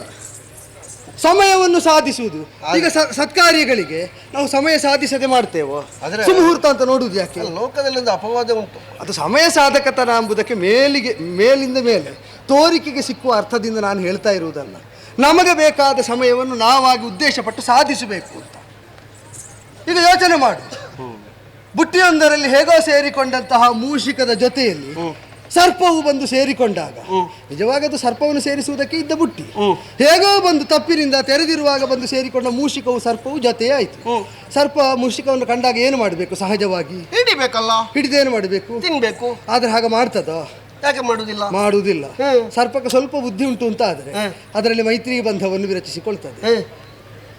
ಇಲಿ ಅಣ್ಣ ಅಂತ ಕರೆಯುವುದಕ್ಕೆ ತೊಡಗುತ್ತದೆ. ಎಲ್ಲಿ ಅಣ್ಣ? ಇಲಿ ಅಣ್ಣ. ಇಲ್ಲಿ ಅಣ್ಣ. ಹೌದೌದು ಹೌದೌದು. ನಿನಗೆ ಏನು ಕೇಳಿದ್ದು? ಬೇರೆ ಏನು ಕೇಳಿದ್ದು? ಅಲ್ಲಿ ಎಲ್ಲಿ ಅಣ್ಣ ಅಂತ? ಇಲ್ಲ ಇಲ್ಲ ಇಲ್ಲ, ನೀನು ಕೊಡಬಾರದಲ್ಲಿ ಒತ್ತು ಕೊಟ್ಟೆ ತೊಡಕಾಗುವುದು. ಅದೇ ನನಗೆ ಈಗ ಅಲ್ಲಿ ಒತ್ತಿಲ್ಲ. ಅಲ್ಲ ಸ್ವಾಮಿ, ಅದು ಲಘುವಾದದ್ದೇ. ಮನದಲ್ಲಿ ಎರಡೆರಡು ಆಘಾತಕ್ಕೆ ಒಳಗಾದ ನಾನು ಎಲ್ಲಿ ಒತ್ತುತ್ತೇನೆ ಎಲ್ಲಿ ಬಿಡ್ತೇನೆ ಅಂತಲೇ ನಿನಗೆ ಒತ್ತುಬಾರದಲ್ಲಿ ಒತ್ತುವಾಗ ನೆನಪಾಗಲಿಲ್ಲ, ಈಗ ಇಲ್ಲಿ ಬಂದಾಗ ನೆನಪಾಗ್ತದಲ್ವಾ? ಆದ್ದರಿಂದ ಕರೆದು ಈಗ ನಾನು ನೀನು ಬದ್ಧರಾದದ್ದರಿಂದ ಹೊರ ಹೋಗುವುದಕ್ಕೆ ನಿನಗೆ ಮಾರ್ಗವನ್ನು ಕೊರೆಯುವುದಕ್ಕಾಗ್ತದೆ. ಬುಟ್ಟಿಯನ್ನೇ ಕೊರೆದು ರಂಧ್ರವನ್ನು ಮಾಡಿ ನಾವಿಬ್ಬರು ಜೊತೆಗೆ ಹೊರಸಾಗೋಣ ಅಂತಂದಾಗ ಅದನ್ನು ನಂಬಿದ ಮೂಷಿಕ ತಾನಾಗಿ ರಂಧ್ರವನ್ನು ಕೊರೆದು ಕೊಡ್ತದೆ. ರಂಧ್ರ ಕೊರೆದ ಮೇಲೆ ಅವುಗಳೆರಡು ಏನು ಮಾಡ್ಬೇಕು ಹೇಳು? ಎರಡು ಒಟ್ಟಿಗೆ ಹೋಗ್ಬೇಕು. ಎಲ್ಲಿಗೆ ಹೋಗುದು? ಅವುಗಳ ದಾರಿಗೆ ಎರಡು ಒಟ್ಟಿಗೆ ಹೋದದ್ದು. ಇಲ್ಲಿ ಸರ್ಪದ ಹೊಟ್ಟೆಯ ಒಳಗಿದ್ದುಕೊಂಡು ಒಟ್ಟಿಗೆ ಹೊರಗೋಯ್ತು. ಹೌದೌದು. ಅದು ಯಾವಾಗ ಹೋದ್ದು? ಅದನ್ನು ರಂಧ್ರ ಕೊರೆದು ತನ್ನ ಕೆಲಸ ಆದ ಮೇಲೆ ಆ ಮೂಷಿಕವನ್ನೇ ಅದು ತಿಂದು ತನ್ನ ತ್ರಾಣವರ್ಧನೆಗೆ ಬೇಕಾದ ಆಹಾರವನ್ನು ಹೊಂದಿದ ಮೇಲೆ ಸರಾಗವಾಗಿ ಹೊರಗೆ ಸರಿದು ಹೋಯಿತು. ಇದಕ್ಕೆ ನಯ ಅಂತ ಹೆಸರು. ವಿರೋಧಿಗಳೆಲ್ಲ ನಾವು ಅನುಸರಿಸಬಹುದಾದ ನಯ ನೀತಿ ಇದು. ಯಾರೋ ಒಬ್ರು ಹೇಳ್ತಿದ್ರು ಏನು ಅಂತ, ಬೇಟೆಗಾರನನ್ನು ಹುಲಿ ಹಿಡಿಯಿತು. ಹೌದು. ಹುಲಿ ಹೋಗಿ ಗವಿಯಲ್ಲಿ ವಾಸಿಸ್ತದೆ. ಹೌದು. ಗವಿ ಪರ್ವತದ್ದು. ಹೌದು. ಪರ್ವತವನ್ನು ಇಲಿ ಕೊರೆಯುತ್ತದೆ. ಯಾರು ಹೇಳಿದ್ದು? ಯಾರೋ ಒಬ್ರು ಹೇಳ್ತಾರೆ. ಅದೇ ಅದೇ, ಪರ್ವತವನ್ನು ಇಲಿ ಕೊರೆಯುತ್ತದೆ. ಹಾಗಾಗಿ ಇಲಿಯೇ ಬಲವಂತ ಅಂತ ಹೇಳುವುದಲ್ಲ, ಬುದ್ಧಿವಂತಿಕೆಯಿಂದ ನಾವು ಯೋಚಿಸಬೇಕು. ಒಂದೊಂದು ಕೆಲಸದಲ್ಲಿ ಒಂದೊಂದು ಆ ಕಾಲದಲ್ಲಿ ಅದರ ಸಹಾಯ ಹೇಳಿದ್ದ ಸ್ವಾಮಿ. ನಿನಗೆ ಈಗ ಯಾರು ಹೇಳಿದ್ದು ಅಂತ ನಿನಗೆ ನೆನಪಿಲ್ಲದ ಮೇಲೆ ಮತ್ತೆ ನಾನು ಅಂತ ಹೇಳಿ ಪ್ರಯೋಜನ ಏನು? ಬಿಡು. ನಿನಗೆ ಅದರಲ್ಲಿದ್ದ ನಯ ಮಾತ್ರ ಅಂಗೀಕಾರಕರ್ಹವಾದ್ರೆ ಆಯ್ತು. ಆದ್ದರಿಂದ ಶಾಶ್ವತವಾದ ಮೈತ್ರಿ ಬಂಧ ಏನೂ ಅಲ್ಲ. ಕಾರ್ಯ ಸಾಧಕತನಕ್ಕೆ ಬೇಕಾಗಿ ಸಮಯವನ್ನು ಸಾಧಿಸಿ ಹೋಗಿ ಹೇಳು. ಈಗ ಮಂದರಾದ್ರಿಯನ್ನೇ ತಂದು ನಾವು ಕಡಿಯುವುದು, ವಾಸುಕಿಯನ್ನೇ ಹಗ್ಗವಾಗಿ ನಾವು ಬಳಸುವುದು, ಕ್ಷೀರಾಬ್ಧಿಯಲ್ಲೇ ಮಥನ ಕಾರ್ಯ ನಡೆಯುವುದು, ಅದರಲ್ಲಿ ಉತ್ಪತ್ತಿಯಾಗುವ ಅತ್ಯಂತ ವಿಶಿಷ್ಟವಾದ ಸ್ವರ್ಗದಿಂದ ಕೈತಪ್ಪಿದ ಸುವಸ್ತುಗಳ ಜೊತೆಯಲ್ಲಿ ಅಮೃತ ಪ್ರಾಪ್ತಿಯಾಗುತ್ತದೆ. ಏನಾಗ್ತದೆ? ಅಮೃತ ಪ್ರಾಪ್ತಿಯಾಗ್ತದೆ. ಅಮೃತ ಪ್ರಾಪ್ತಿಯಾಗುತ್ತದೆ. ಜರಾಮರಣಗಳಿಂದ ವರ್ಜಿತವಾದ ಸಂತ್ರಸ್ತರಾದಂತಹ ರಾಕ್ಷಸರಿಗೆ ಜರೆಯನ್ನು ಮರಣವನ್ನು ದಾಟಬಲ್ಲಂತಹ ಒಂದು ಸುವರ್ಣ ಸೂತ್ರ ಸಿಗುತ್ತದೆ, ಅಮೃತವಂತಹ ಪೇಯ ಸಿಗುತ್ತದೆ ಅಂತ ಆದಾಗ ಲಾಲಸೆಯಿಂದ ಆಕಾಂಕ್ಷೆಯಿಂದ ಸಹಯೋಗ ಕೊಟ್ಟದ್ದು ಹೌದಾದರೆ ಯೋಚಿಸಿ ನೋಡು. 33 ಕೋಟಿ ನೀವಿದ್ದೀರಿ, 66 ಕೋಟಿ ಅವರಿದ್ದಾರೆ, 99 ಕೋಟಿ ಒಟ್ಟಾಗಿ ನೀವು ಮತಿಸಿದರೆ ಸರ್ವವು ತಾನಾಗಿ ಸುಗಮವಾಗಿ ಎದ್ದು ಬರ್ತದೆ.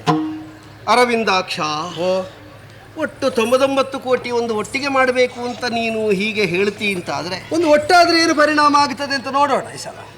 ಇಲ್ಲ, ನಾನೇನು ಆಗಬಾರ್ದು ಅಂತ ನಿನಗೆ ಶಂಕೆ ಬೇಡ, ಈಗ ಎಲ್ಲ ಹೇಳು.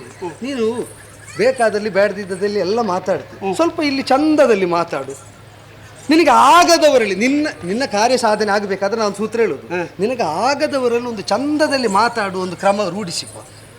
ನಿನ್ನ ಮನದಲ್ಲಿ ಒಂದು ನನಗೆ ಅದು ನಿನ್ನ ದೋಷ ಅಂತ ಹೇಳುವುದಲ್ಲ, ನಿನಗೆ ಒಂದು ಆಗುವುದಿಲ್ಲ ಅಂತ ಇದ್ದವರ ಮೇಲೆ ಒಂದು ಸಾಧಿಸುವಂತಹ ಒಂದು ಅಸ್ವಭಾವದ ದೋಷ ಉಂಟು. ಅದು ಬಹುಶಃ ನಮ್ಮ ಅಮ್ಮನ ತಪ್ಪು ಏನೋ.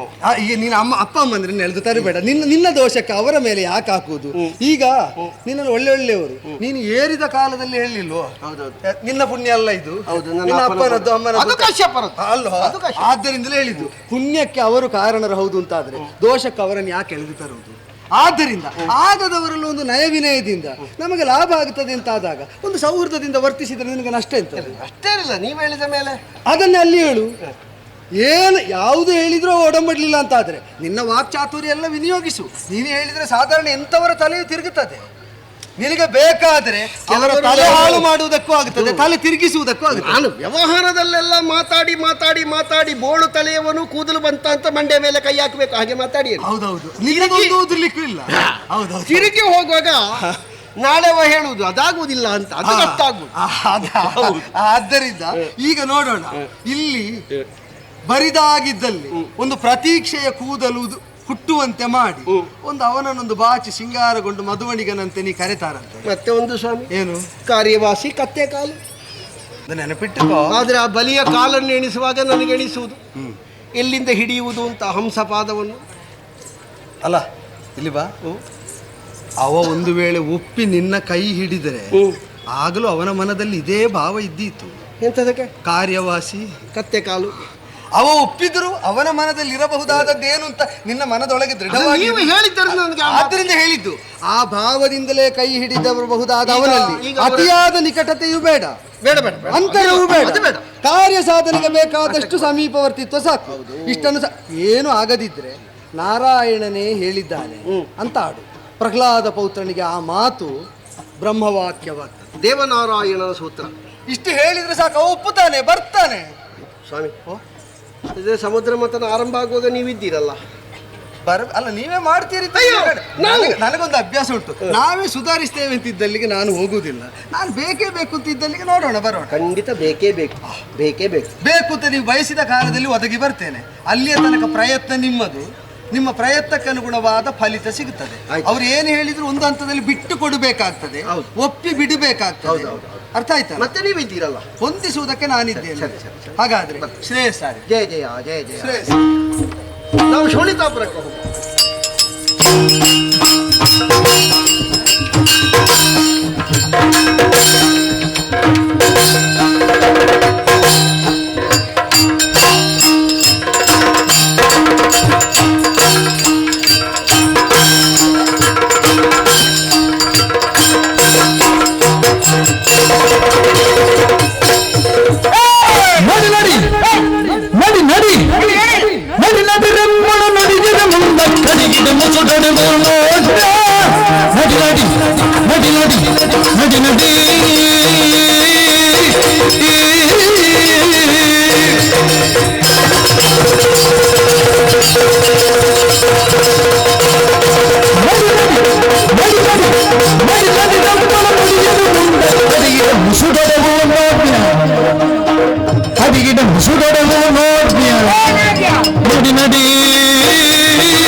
ನೀವು ಬಡವರು ಸುಮ್ಮನೆ ಗಡಿಬಿಡಿ ಗಡಿಬಿಡಿ ಗಡಿಬಿಡಿ ಗೈಯುತ್ತ ಕೆರೆದಿರಿ ಪಡಗಾಲಿಗೆ ನಡಿ ನಡಿ ನಮ್ಮನ್ನು ಹೊಳೆಯಲು ಮುಂದೆ ಕಡೆಗೆ ಮುಸುಡದೆ ನಾನು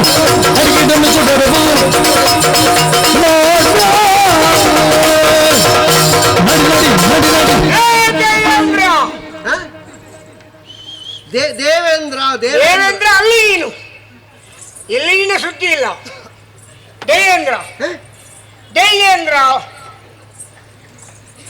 ಯಾರಿಗೆ ಅರ್ಥ ಆಗುವುದಕ್ಕಿಂತಲೂ ನಿನಗೆ ಅರ್ಥ ಆದ್ರೆ ಸಾಕು. ನೀನು ಬಾರಿ ಅರ್ಥ ಮಾತಾಡೋಣ. ಇಲ್ಲಪ್ಪ, ನನ್ನ ಹತ್ರ ಮಾತಾಡ. ಇಲ್ಲ ಇಲ್ಲ ಇಲ್ಲ, ಇವತ್ತು ಮಾತಾಡ. ನನಗೆ ಸ್ವರೂಪ ಜ್ಞಾನ ಉಂಟು. ನಾನು ನಿನ್ನಲ್ಲಿ ಅಂದ್ರೆ ನನಗೆ ಇಲ್ಲ ಅಂತ ಹೇಳಿ ನಾನೇ ಹೇಳಿದ್ದೆ. ಸ್ವರೂಪ ಜ್ಞಾನ ಇದ್ರೆ ನೀನು ಹಾಗೆಲ್ಲ ಆಗ್ತಿದ್ಯಾ? ಹೇಗೆ ಹೇಗೆ ಹೇಗಾಗಿದ್ದು? ನಿನ್ನ ಸ್ಥಿತಿಯಲ್ಲಿ ಬಂದ್ಬಿಟ್ಟಿದೆ. ಹೋಗಿಲ್ಲ ನಿನಗೆ? ನಿನಗೆ ಸ್ವರೂಪ ಜ್ಞಾನ ಇಲ್ವಾ ಹಾಗಾದ್ರೆ? ಅಲ್ಲ, ಉಂಟು. ದವಡೆ ಮೇಲೆ ಒಂದು ಬಿಡ್ತೀನಿ ನಾನು.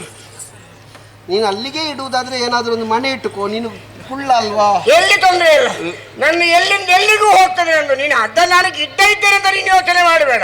ನಾನು ಎಷ್ಟೊತ್ತಿಗೂ ಎಲ್ಲಿ ಉದ್ದ ಹಾಗೆ ಬಲ್ಲೆ ನಾನು. ಏನು ಬಂದದೇನು? ಏನು ಕೈ ಮುಗಿತು? ನಮ್ಗೆ ಬಲಿಯನ್ನು ಎಲ್ಲ ಕಳ್ಕೊಂಡು ಪಾಪಿ ಮಗಲೇ.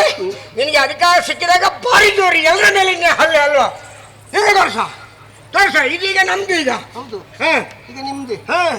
ನಾನು ಹೇಳಿದಿನ ಈಗ ನಿಮ್ದೆ. ಹೌದು, ಸ್ವಲ್ಪ ದಿವಸ ಆಗಲಿ. ಅಲ್ಲಿ ನಾವು ಬರುವಾಗ ಭಾರಿ ನಿಂದು ಜೋರಲ್ವಾ? ಭಾರಿ ಜೋರು.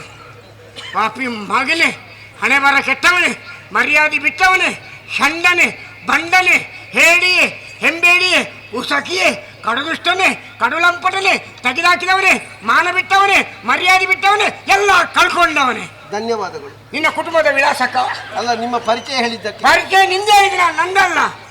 ನಾನು ಒಬ್ಬನೇ ಇರೋದು, ನನಗೆ ಕುಟುಂಬ ಇಲ್ಲ, ಇಷ್ಟು ದೊಡ್ಡ ಸಂಸಾರ ಇಲ್ಲ. ಇದ್ದದೆಲ್ಲ ಕಟ್ಕೊಂಡು ಬಂದು ಧನ್ಯವಾದ ಅಂತ ಹೇಳಿದ್ದ. ಈಗ ಧನ್ಯವಾದ ಕೊಡ್ಲಿಕ್ಕೆ ನೀನ ಜನ? ಧನ್ಯವಾದ ಕೊಡ್ಲಿಕ್ಕೆ ನೀನು? ನನಗೊಂದು ಬಲಿಯಣ್ಣನನ್ನು ಕಾಣಬೇಕು ಅಂತ ಅಷ್ಟೇ. ಅಲ್ಲಿ ಬಾರಿ ಮಾತಾಡ್ತೀನಿ. ಈಗ ಮಾತಾಡ. ಇಲ್ಲ, ಈಗ ನೀವೇ ಮಾತಾಡ್ಲಿಕ್ಕೆ ಬಿಡ್ತೀನಿ. ಈಗ ನಿಲ್ಲಲ್ಲಿ ಏನೋ ನಿನ್ನ ಒಂದು ಇದರಲ್ಲಿ ಕುಹಕತನ ಉಂಟು. ಸುಮ್ಮನೆ ಬರಲಿಲ್ಲ ನೀನು, ಏನೋ ನಮ್ಮನ್ನು ತೆಗಿಲಿಕ್ಕೆ ಬಂದದ್ದು ನೀನು. ಬನ್ನಿ, ಅಲ್ಲ ನಿಲ್ಲಿ, ಸಾರಿ ಅಲ್ಲ ನಿಲ್ಲಿ, ನೀ ಮುಂದೆ ನಿಲ್ಲು. ಬಾ ಇಲ್ಲ ಇಲ್ಲಿ ಬಾ, ಇಲ್ಲೆಲ್ಲ ಬನ್ನಿ. ಎಲ್ಲಿ ನೋಡಿ, ನಿಮ್ಮನ್ನೊಮ್ಮೆ ಪರೀಕ್ಷೆ ಮಾಡಿದ್ರೆ ನಾನು ಒಳಗೆ ಬಿಡ್ಲಿಕ್ಕಿಲ್ಲ ಯಾರಕ್ಕೂ.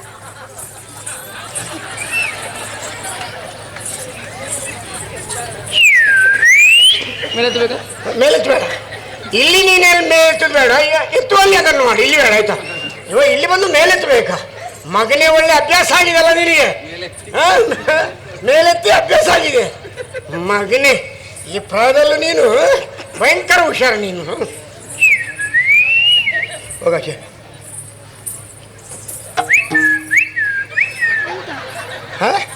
ಎಂತಂತೇಳಿ ನೀನು ಅಪ್ಪನಲ್ಲಿ ಕೇಳಿ ಮತ್ತೆ ಹೋಗು ಬುತ್ತಿಗೆ.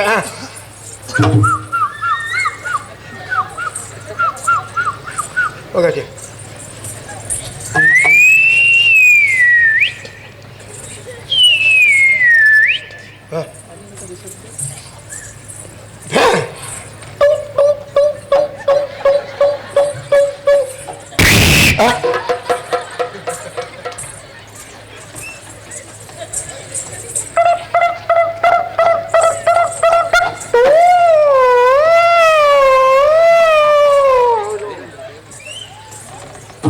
ಆಯ್ತಾ? ಆಗ್ಲಿಲ್ಲ. ಅತೀ ಕೂಟದಲ್ಲಿ ಸ್ಫೋಟಕ ನೀನು ಬಿಟ್ರೆ ಬೇರೆ ಯಾರಿಲ್ಲ. ನೀನು ಎಷ್ಟೊತ್ತಿಗೆ ಏನು ಮಾತಾಡ್ತೀನಿ ಅಂತ ಹೇಳಲಿಕ್ಕೆ ಆಗುದಿಲ್ಲ. ನಾನು ಮೊನ್ನೆಯಿಂದ ಎಲ್ಲ ಬಿಟ್ಟಿದ್ದೇನೆ. ಯಾವ ಮೊನ್ನೆಯಿಂದ? ಅಲ್ಲ, ಮೊನ್ನೆ ನಮಗೆ ಶಾಪ ಸಿಕ್ಕಿದ ಮೇಲೆ ನಾನು ಎಂಥದ್ದು. ಎಲ್ರಿಗೊಂದು ಅವಕಾಶ ಉಂಟು, ನೆನ್ಪಿಟ್ಕೋ. ಅವಕಾಶ ಸಿಕ್ಕಿದಾಗ ಭಾರಿ ಹಾರಾಡ್ತೀರಿ ಮಕ್ಕಳೇ ನೀವೆಲ್ಲ. ನನಗೆ ಯಥಾರ್ಥಕ್ಕಾದ್ರೂ ಈ ಜಾಗದಲ್ಲಿ ಅವ ಮತ್ತೊಬ್ಬ ನಮ್ಮ ಆತ್ಮೀಯ ಒಬ್ಬ ಇದ್ದಾನೆ, ಅವ ಇದ್ದಾನೆ ಅಂತ ಬಂದದ್ದು. ಅವನನ್ನು ಹೇಗಾದ್ರೂ ಮಂಗ ಮಾಡಿ ಹೋಗ್ಬೋದಂತಲ್ಲ. ಅಲ್ಲ, ಅವನಿಗೆ ಇವತ್ತು ರಜೆಯ? ಅಲ್ಲ, ಬಿಡುವ ಅವನಿಗೆ. ನೀನು ಅದು ನಿನ್ನ ಅದು ಸರಿ ಇದ್ರೆ ಸಾಕು. ಅದು ಸರಿ ಉಂಟಾ? ಒಳಗೆ ಎಲ್ಲಿ ಎಂಥದಿದ್ರು ಹೇಳ್ತದ. ಅದು ಬೇಡ, ಇದು ಅಡ್ಡ ಕಟ್ಟಿಕೊಂಡ್ರೆ ಗೊತ್ತಾಗುದಿಲ್ಲ ನನಗೆ. ಅಲ್ಲ, ಅದು ಅವರಲ್ಲಿ ನಿನ್ನ ಬುದ್ಧಿವಂತಿಕೆ ಬೇಡ. ಅದೇ ಅಲ್ಲ, ಅವ್ರದ್ದೆಲ್ಲ ಸಣ್ಣ, ನೀನು ನಂಬಲಿಕ್ಕೆ ಆಗುದಿಲ್ಲ. ದೊಡ್ಡ ಸೀಂತ್ರಿ ನೀನು. ಇದು ಬೇಡ.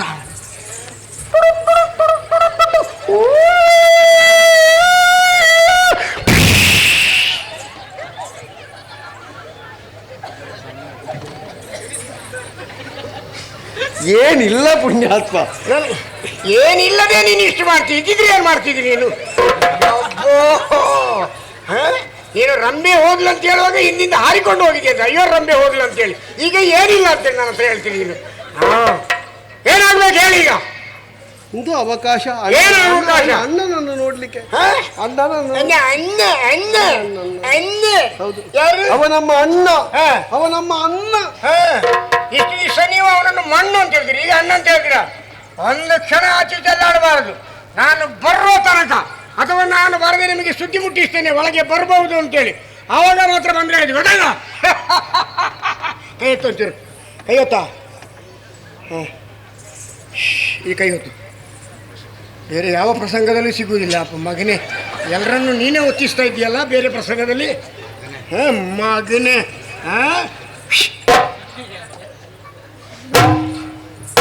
ಇಂಥ ಪ್ರಸಂಗ ಯಾವಾಗಲೂ ಬರಬೇಕು. ನಿನ್ನನ್ನು ನಾನು ಹೇಳಿದಾಗೆ ಕೇಳಿಸ್ತೇನೆ. ಅದು ಕೂತ್ಕೊಂಡು ಹೀಗೆ ಮಾಡಿಕೊಂಡು ಇನ್ನೇ ಅಲ್ಲ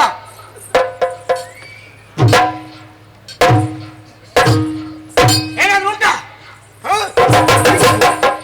ಕೈ ಹೊತ್ತು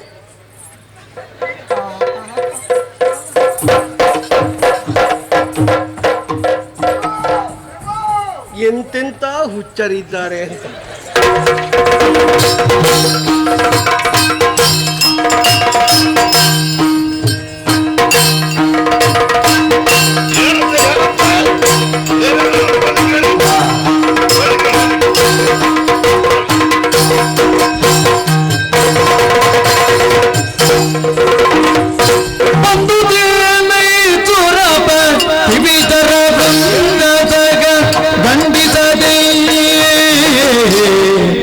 ರಣದೊಳಗೆಂದು ಕಳವಳಿ ಜೀವೆಯ ಪದನವು ತಂದಿದೆವು ಸುರಪ ಬಂದದೆ ದೇವೇಂದ್ರ ಅಣ್ಣ, ಹೇಗೆ ಬಹಳ ದೀನನಾಗಿ ಬಂದಿದ್ದಿ. ಹೌದಣ್ಣ. ನೀನೊಬ್ಬರೇ ಅಲ್ಲ, ದೇವತೆಗಳೆಲ್ಲ ಜೊತೆಯಾಗಿದ್ದಾರೆ. ಎಲ್ಲರಿಗೂ ನಮಸ್ಕಾರ, ಎಲ್ಲರಿಗೂ ನಮಸ್ಕಾರ. ಕೈ ಮುಗಿದಿದ್ದೇವೆ ದೇವೇಂದ್ರ. ಅಂದೆರಡು ಪೆಟ್ಟು ಕೊಟ್ಟಿದ್ದೇನೆ. ಬೇಸರಿಲ್ಲ ಅಣ್ಣ. ಅಣ್ಣ ಹೊಡೆದ್ರೆ ತಮ್ಮನಿಗೆ ಏನಾದ್ರೂ ಅಪಮಾನ ಆಗ್ಲಿಕ್ಕೆ ಉಂಟಾ? ಇಲ್ವಾ? ಆಗ್ಲಿಲ್ವಾ? ಬುದ್ಧಿಗಲ್ವಾ ಹೊಡೆದದ್ದು? ಬುದ್ಧಿಗೆಲ್ವ ಗೊತ್ತುಂಟು ನಿನಗಾಗ? ಹೌದಪ್ಪ. ಅಯ್ಯ, ನಾವು ಮಾಡಿದ ದುರ್ಬುದ್ಧಿಗಲ್ವಾ? ನಿಮ್ಮ ದುರ್ಬುದ್ಧಿಯಿಂದ ಎಲ್ಲವನ್ನು ಕಳ್ಕೊಂಡು ಹೌದಣ್ಣ. ಈಗ ದೀನರಾಗಿ ಇಲ್ಲಿಗೆ ಬಂದಿದ್ದೀರಿ. ಸರಿ ಅಣ್ಣ. ಏನು ಬಂದೆ? ನನ್ನಿಂದ ಏನಾದ್ರೂ ಸಹಾಯವಾಗಬೇಕೆ? ಎಲ್ಲ ವಿಷಯವನ್ನು ಹೇಳಬಹುದೇ? ಬಲಿರಾಯ, ನಾಳಿಸು ಬಲಿರಾಜ ಕೀರ್ತಿ ವಿಶಾಲ ಭಾನು ತೇಜ, ಕೀರ್ತಿ ವಿಶಾಲ ಭಾನು ತೇಜ ಬಲಿರಾಜ.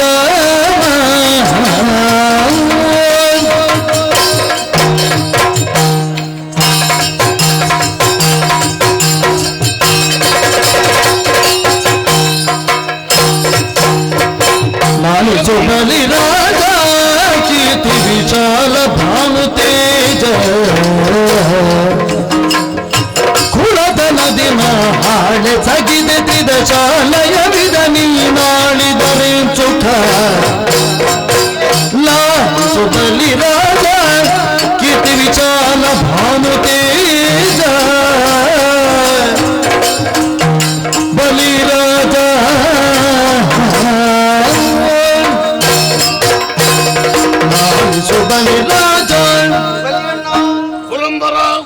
ಏನೋ ನನ್ನ ದುರ್ಬುದ್ಧಿಯಿಂದ ಸ್ವರ್ಗಲೋಕದಲ್ಲಿ ಆಗ ಭಾರತೆಲ್ಲ ಆಗಿ ಹೋಯಿತು. ಹೌದಯ್ಯ. ಏನೋ ಸರಿಯಾದಂತಹ ಕಾಲಕ್ಕೆ ನಿನ್ನ ಆಗಮನ ಆಯಿತು. ಇದ್ದದ್ದನ್ನಾದ್ರೂ ನೀನು ಉಳಿಸಿಕೊಂಡೆ. ಉಳಿಬೇಕಲ್ಲ ಅದು. ಆದ್ರೆ ನನಗೊಂದೇ ಒಂದು ಬೇಸರ. ಏನು? ನನ್ನ ಅಣ್ಣ ಬರುವಾಗ, ನನ್ನ ಅಣ್ಣ ಆಳ್ವಿಕೆ ಮಾಡುವಾಗ, ನನ್ನ ಅಣ್ಣನಿಗೆ ಅಧಿಕಾರ ಸಿಕ್ಕುವಾಗ ಏನೂ ಇಲ್ಲದಾಯ್ತಲ್ಲ. ಏನ್ ಮಾಡೋಣ? ಅದೇ ಕಳಕೊಂಡದ್ದು ನೀನು. ಅದೇ ಕೊರಗ ಅದನ್ನು ತುಂಬಿಸ್ಲಿಕ್ಕೆ ಆಗ್ತದೆ ಈಗ? ಅದೇ ಕೊರಗನ್ನು ಹಿಡ್ಕೊಂಡು ದೇವನಾರಾಯಣನ ಬಳಿಗೆ ಹೋದೆ. ಹೌದು. ಅವನೊಂದು ಮಾತು ಹೇಳಿದ. ಏನಂತೆ? ಪುಣ್ಯಾತ್ಮನಾದ ಸತ್ಕುಲ ಪ್ರಸೂತನಾದ ಗುಣಾಢ್ಯನಾದಂತಹ ಬಲಿಯ ಬಳಿಗೆ ಹೋಗಿ ನಾನು ಹೇಳಿದ್ದೇನೆ ಅಂತ ಹೇಳಿ ಮಂದರಾತ್ರಿಯನ್ನು ಕಡೆಗೋಲನ್ನಾಗಿಸಿ, ವಾಸುಕಿಯನ್ನು ನೇಡನ್ನಾಗಿಸಿ, ಅಬ್ಧಿಯನ್ನು ಮತಿಸಿದಿರಿ ಅಂತಾದ್ರೆ ಹೋದ ಸಂಪತ್ತುಗಳೆಲ್ಲ ಒದಿಸಿ ಬರುವುದರ ಒಟ್ಟಿಗೆ ಜರಾಮರಣ ವರ್ಜಿತವಾಗಿರುವಂತಹ ಪೀಯೂಷ ಅಮೃತವೇ ಬರ್ತದೆ. ಅದನ್ನು ಪಡೆಯುವಲ್ಲಿ ನೀವು ರಕ್ಕಸರ ಸಹಾಯವನ್ನು ಹೊಂದಲೇಬೇಕು. 66 ಕೋಟಿಗಳಾದ ನೀವು, 33 ಕೋಟಿಗಳಾದ ನಾವು ಒಟ್ಟಾಗಿ ಸರದಿಯನ್ನು ಮತಿಸಬೇಕು ಎನ್ನುವುದು ಭಗವಂತನಾದ ನಾರಾಯಣ ದೇವರ ಅಪ್ಪಣೆಯಣ್ಣ. ಕಳೆದು ಹೋದಂತಹ ಸುವಸ್ತುಗಳು ಸಿಗಬೇಕು ಅಂತಾದ್ರೆ ಶರದಿ ಮಥನ, ಸಮುದ್ರ ಮಂಥನ ಮಾಡಬೇಕು. ಕಡಲನ್ನು ಕಡೆಯಬೇಕಂತೆ. ಕಡಲನ್ನು ಕಡೆಯುವುದಕ್ಕೆ ದಾರಿ ಯಾವುದು? ಮಂದರಾತ್ರಿ ಕಡೆಯುವುದು. ವಾಸುಕಿಯನ್ನು ನೇಣವಾಗಿಸುತ್ತಿ. ಅಯ್ಯ, ನೀನಾಡುವಂತಹ ಮಾತಿನಲ್ಲಿ ಸತ್ಯವಿದೆ. ಯಾಕೆ? ಭಗವಂತನೇ ನನ್ನಲ್ಲಿ ಹೇಳುವುದಕ್ಕೆ ಹೇಳಿದ್ದಾನೆ. ಭಗವಂತನ ಮಾತನ್ನು ತಿರಸ್ಕರಿಸುವುದಕ್ಕೆ ನನ್ನಿಂದಲೂ ಆಗುವುದಿಲ್ಲ. ಪ್ರಹ್ಲಾದ ಮೊಮ್ಮಗನಾಗಿರುವಂತಹ ಬಲಿಚಕ್ರವರ್ತಿ ನಿಜವಾಗಿಯೂ ಒಳ್ಳೆಯವನಿದ್ದಾನೆ. ಅವ ಈ ಕಾಲಕ್ಕೆ ನಾನು ಹೇಳಿದ್ದೇನೆ ಅಂತ ಹೇಳಿದ್ರೆ ಖಂಡಿತವಾಗಿ ಒಪ್ಪುತ್ತಾನೆ. ದೇವರಿಗಾದ್ರೂ ಗೊತ್ತಾಗಿದೆ, ನಿನಗೆ ಆವಾಗ ಗೊತ್ತಾಗಲಿಲ್ಲ ಅಲ್ವಾ? ಅದು ಹಳೆಯ ಪ್ರಸಂಗ. ಈಗ ಸತ್ಯಕ್ಕಾದ್ರೂ ಯಥಾರ್ಥ ಗೊತ್ತಾಗಿದೆ ನನಗೆ. ಹಳೆ ಪ್ರಸಂಗ ಆಗಲಿ ಹೊಸ ಪ್ರಸಂಗ ಆಗಲಿ ಬರುವುದು ಅದೇ ಅಲ್ವಾ? ಕೆಲವು ಸಲ ದುರ್ಬುದ್ಧಿ ಬಂದು ಬಿಡ್ತದಣ್ಣ. ಹೌದಲ್ಲ? ನಿನ್ನಂತವರು ಸರಿ ಮಾಡಬೇಕು ಬಿಟ್ಟರೆ ನಾವೆಲ್ಲ ಸರಿಯಾಗ್ಲಿಕ್ಕೆ ಯಾವಾಗ ಹೇಳು ನಮ್ಮಷ್ಟಕ್ಕೆ. ಅದೇ ಬೆನ್ನಿಗೆ ಎರಡು ಬಿದ್ದೇ ಗೊತ್ತಾಗ್ತದೆ. ಒಂದು ಧೈರ್ಯ ನೀವೆಲ್ಲ ಇದ್ದೀರಲ್ಲ ನಮ್ಮೊಟ್ಟಿಗೆ. ನಮ್ಮನ್ನು ಕಳಿಸುವ ಯೋಚನೆ ತಪ್ಪಿದ್ರು ತಿದ್ದಲಿಕ್ಕೆ ನೀವು ಇದ್ದೀರಲ್ಲ. ಒತ್ತು ಆಗೋದು ಗೊತ್ತಾಗ್ತದೆ. ಗೊತ್ತಾಯ್ತಲ್ಲ? ಯೋಚನೆ ಮಾಡಬೇಡ. ನೀನು ಹೇಳಿದಂತಹ ಮಾತನ್ನು ನಾನು ಅಲ್ಲಗಳೆಯುವುದಿಲ್ಲ. ಹೋದಂತಹ ಸುವಸ್ತುಗಳನ್ನು ಪಡೆಯಬೇಕು. ಯಾಕೆ? ಈ ದೇವಲೋಕ ಸುಂದರವಾಗಿ ಕಾಣಬೇಕು ಅಂತಾದ್ರೆ ಅದೆಲ್ಲ ಬೇಕೇ ಬೇಕು. ನಾನು ಆಳ್ವಿಕೆ ಮಾಡ್ತೇನೋ ನೀನು ಆಳ್ವಿಕೆ ಮಾಡ್ತೀಯೋ? ದೇವಲೋಕದಲ್ಲಿ ಬೇಕು. ದೇವಲೋಕದಲ್ಲಿ ಬೇಕು. ದೇವಲೋಕದಲ್ಲಿ ಈ ಕಾಲಕ್ಕೆ ನೀನೇ ಇರುವುದು. ಈಗ ನಾನಿದ್ದೇನೆ ಸದ್ಯಕ್ಕೆ. ಆದರೆ ನಿನ್ನ ಅಭಿಪ್ರಾಯ ಆಳ್ವಿಕೆ ನನಗೆ ಬೇಡ. ನನಗೆ ಆಳ್ವಿಕೆ ಸಿಕ್ಕಿದ್ರೆ ಸುಮ್ಮನೆ ಏನೆಲ್ಲ ದುರ್ಬುದ್ಧಿ ಬರ್ತದೆ. ಅದು ಇರುವಾಗ ನಾನು ಇನ್ನು ಯಾವಾಗಲೂ ಆಳ್ವಿಕೆ ಮಾಡುದಿಲ್ಲ. ಅದು ನೀನು ಯಾವಷ್ಟು ಕಾಲ ನನಗೆ ಬೇಡ. ಹೇಳುವುದು ಅಂತ ಗೊತ್ತಿಲ್ಲ. ಯಾವಾಗಲೂ ಹೇಳುವುದು ಅದನ್ನೇ. ನನಗೆ ಬೇಡ, ನನಗೆ ಆಗಲಿಕ್ಕಿಲ್ಲ. ನನ್ನ ಅಪ್ಪನ ಕಾಲಕ್ಕೂ ಬೇಡ. ಮತ್ತೆ ಮತ್ತೆ ಬರ್ತದೆ, ಅದನ್ನು ಬಿಡ್ಲಿಕ್ಕೆ ಆಗುದಿಲ್ಲ ನಿನಗೆ. ಆವಾಗ ಹೇಳುವುದಕ್ಕೆ ಸಂಕಟವ ನಿನಗೆ? ಏನು ಕೈ ಚೀಲ ಹಿಡ್ಕೊಳ್ಳುವುದೇ ಅಲ್ವಾ? ನೋಡು, ನಮ್ಮವರಲ್ಲಿ ಅಭಿಪ್ರಾಯವನ್ನು ತಿಳಿದು ಆಮೇಲೆ ಹೇಳ್ತೇನೆ. ಸ್ವಲ್ಪ ವಿಶ್ರಾಂತಿ ಪಡೆಯಿರುವ. ಇಲ್ಲಿ ಬೇಡ, ಒಳಗೆ ಇಲ್ಲಿ ಬೇಡ.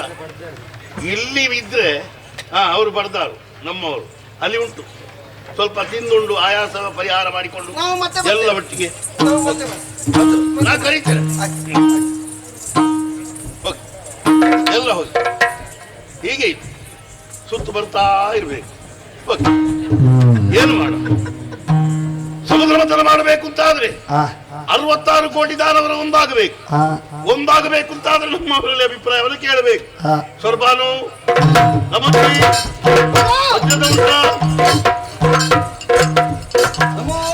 ಎಲ್ಲರಿಗೂ ನಮಸ್ಕಾರ. ಯಾರಲ್ಲೇ ಮಾತಾಡಿದಾಗಿತ್ತು? ದೇವೇಂದ್ರ ಬಂದ. ದೇವತೆಗಳನ್ನು ಸೇರಿಕೊಂಡೇ ಬಂದ. ಯಾಕೆ ಈ ಬಿದ್ದದ್ದು ಸಾಕಾಗ್ಲಿಲ್ಲ ಅವನಿಗೆ? ಬಿದ್ದದ್ದು ಸಾಕಾಗ್ಲಿಲ್ಲ ಅಂತ ದೀನನಾಗಿ ಬಂದ. ಒಂದು ಮಾತನ್ನು ಹೇಳಿದ. ಪಾಲಕರ್ತೃವಾದಂತಹ ನಾರಾಯಣ ಅವರಿಗೊಂದು ಸೂಚನೆ ಕೊಟ್ಟನಂತೆ. ಏನಂತೆ? ಕಳೆದು ಹೋದಂತಹ ಸುವಸ್ತುಗಳನ್ನೆಲ್ಲ ಪಡೆಯುವುದಕ್ಕೆ ಸಮುದ್ರ ಮಂಥನ ಮಾಡಬೇಕು. ಅದಕ್ಕಾಗಿ ಮಂದರಾತ್ರಿಯನ್ನೇ ಕಡೆಗೊಲನ್ನಾಗಿಸಿ ವಾಸುಕಿಯನ್ನು ನೇಣಾಗಿ ಬಿಗಿದು ರಾಕ್ಷಸರು ಮತ್ತು ದೇವತೆಗಳು ಜೊತೆ ಸೇರಿ ಸಮುದ್ರ ಮಂಥನ ಮಾಡಬೇಕಂತ. ನಿಮ್ಮನ್ನು ನೀವು ಇಲ್ಲದಿದ್ರೆ ಆಗ್ತದೆ ಅದು. ಅಂದ್ರೆ ನಾವು 66 ಕೋಟಿ ದಾನವರ ಜೊತೆಯಾಗಿ ಸೇರಿ 33 ಕೋಟಿ ದೇವತೆಗಳ ಜೊತೆಯಲ್ಲಿ ಸಮುದ್ರ ಮಂಥನ ಮಾಡಿದ್ರೆ ಕಳೆದು ಹೋದಂತಹ ಸುವಸ್ತುಗಳು ಸಿಗ್ತವೆ. ಕೊನೆಗೆ ಅಮೃತವು ಸಿಗ್ತದೆ. ಅದಕ್ಕಾಗಿ ನಿಮ್ಮ ಅಭಿಪ್ರಾಯ ಕೇಳುವುದಕ್ಕೆ ನಾನು ಕರೆದದ್ದು. ಏನ್ ಮಾಡೋಣ? ಸರಿ ಬಾರದು.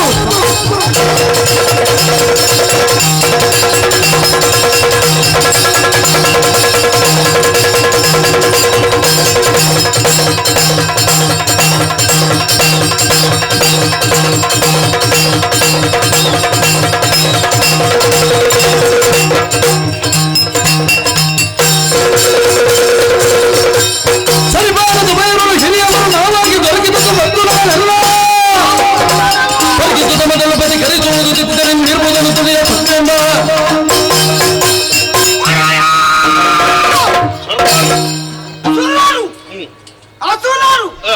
ಸೇರಿ ಸಮುದ್ರ ಮಂಥನ ಮಾಡಬೇಕು. ಕಳೆದು ಹೋದ ಸುವಸ್ತುಗಳು ದೊರಕುತ್ತದೆ. ದೇವೇಂದ್ರ ಹೇಳಿದ. ದೇವೇಂದ್ರ ಬಂದು ಹೇಳಿದ. ನಾರಾಯಣ ದೇವರು ಹೇಳಿದಂತೆ. ಸುಳ್ಳು ಹೇಳಿದವ. ಸರಿಯಾಗ್ಲಿಕ್ಕಿಲ್ಲ. ನಾರಾಯಣ ದೇವರ ಬಳಿಗೆ ಹೋಗ್ಲೇ ಇಲ್ವವ? ದೇವೇಂದ್ರನ ಅವನಷ್ಟು ಸುಳ್ಳು ಹೇಳುವವರು ಯಾರು ಇಲ್ಲ ಪ್ರಪಂಚದಲ್ಲಿ. ಗೊತ್ತಾಗುದಿಲ್ಲ. ಅವ ಹೇಳುದೇ ಹಾಗೆ. ಅವರು ಹೇಳಿದ್ದಾರೆ, ಇವರು ಹೇಳಿದ್ದಾರೆ, ದೊಡ್ಡ ದೊಡ್ಡವರು ಹತ್ತಿರ ಹೇಳುದು. ನೋಡುವಾಗ ಅವರಿಗೆ ವಿಷಯ ಗೊತ್ತಿರುವುದಿಲ್ಲ. ಹೌದಲ್ಲ? ಹೌದು. ಇವ ಅವರು ಹೇಳಿದ್ದಾರೆ ಅಂತ ಏನಕ್ಕೇನು ಮಾಡಿ ಹಾಕುದಿಲ್ಲ. ಅದಾಗ್ಲಿಕ್ಕಿಲ್ಲ. ಯಾರ ಸಾಹಸ ಬೇಕಾದ್ರೂ ಮಾಡುವ, ಅವನ ಸಾಹಸ ಆಗ್ಲಿಕ್ಕಿಲ್ಲ. ಆದ ಕಾರಣ ಅವನ ಮಾತಿನ ಮೇಲೆ ನಂಬಿಕೆ ಇಲ್ಲ. ನಮಗೂ ಅವರಿಗೂ ಸರಿ ಬಾರದು. ಇದು ಬೇಡ. ನೀನೇನ್ ಹೇಳ್ತೀಯ?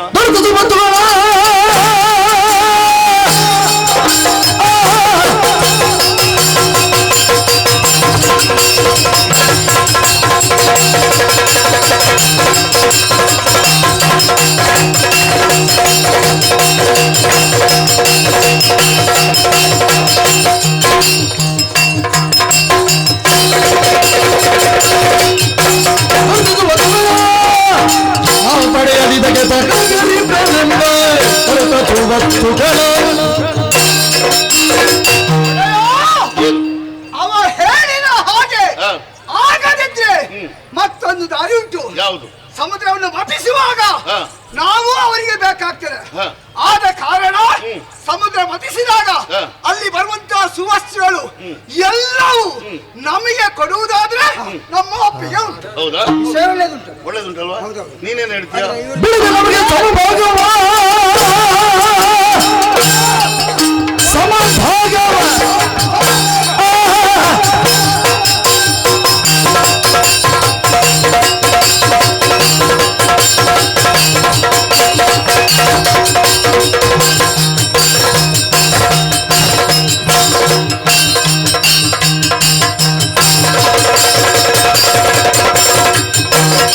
ನಮಗೆ ಸಮಭಾಗವ ಈ ಭೂತಾದರೆ ಒಪ್ಪುವಿನಿಂದ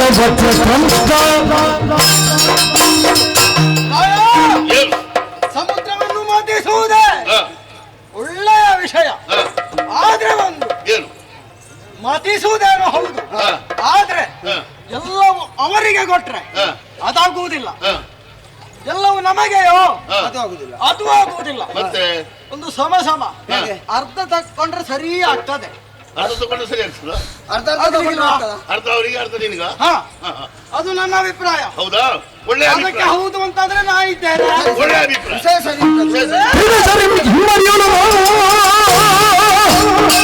ಇರುವ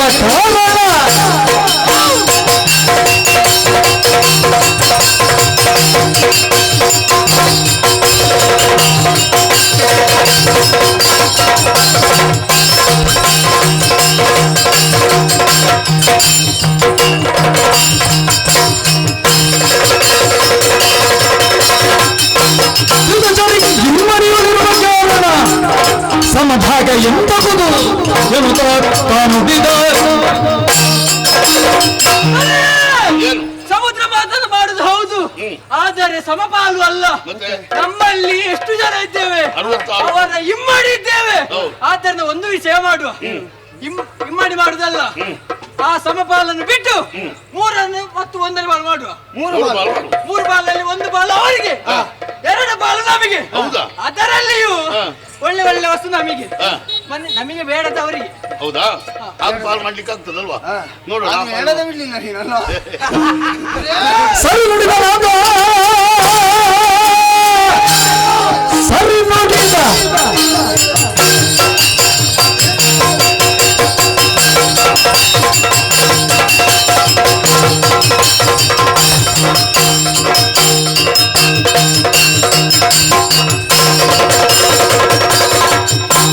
ಸರಿ ನುಡಿದ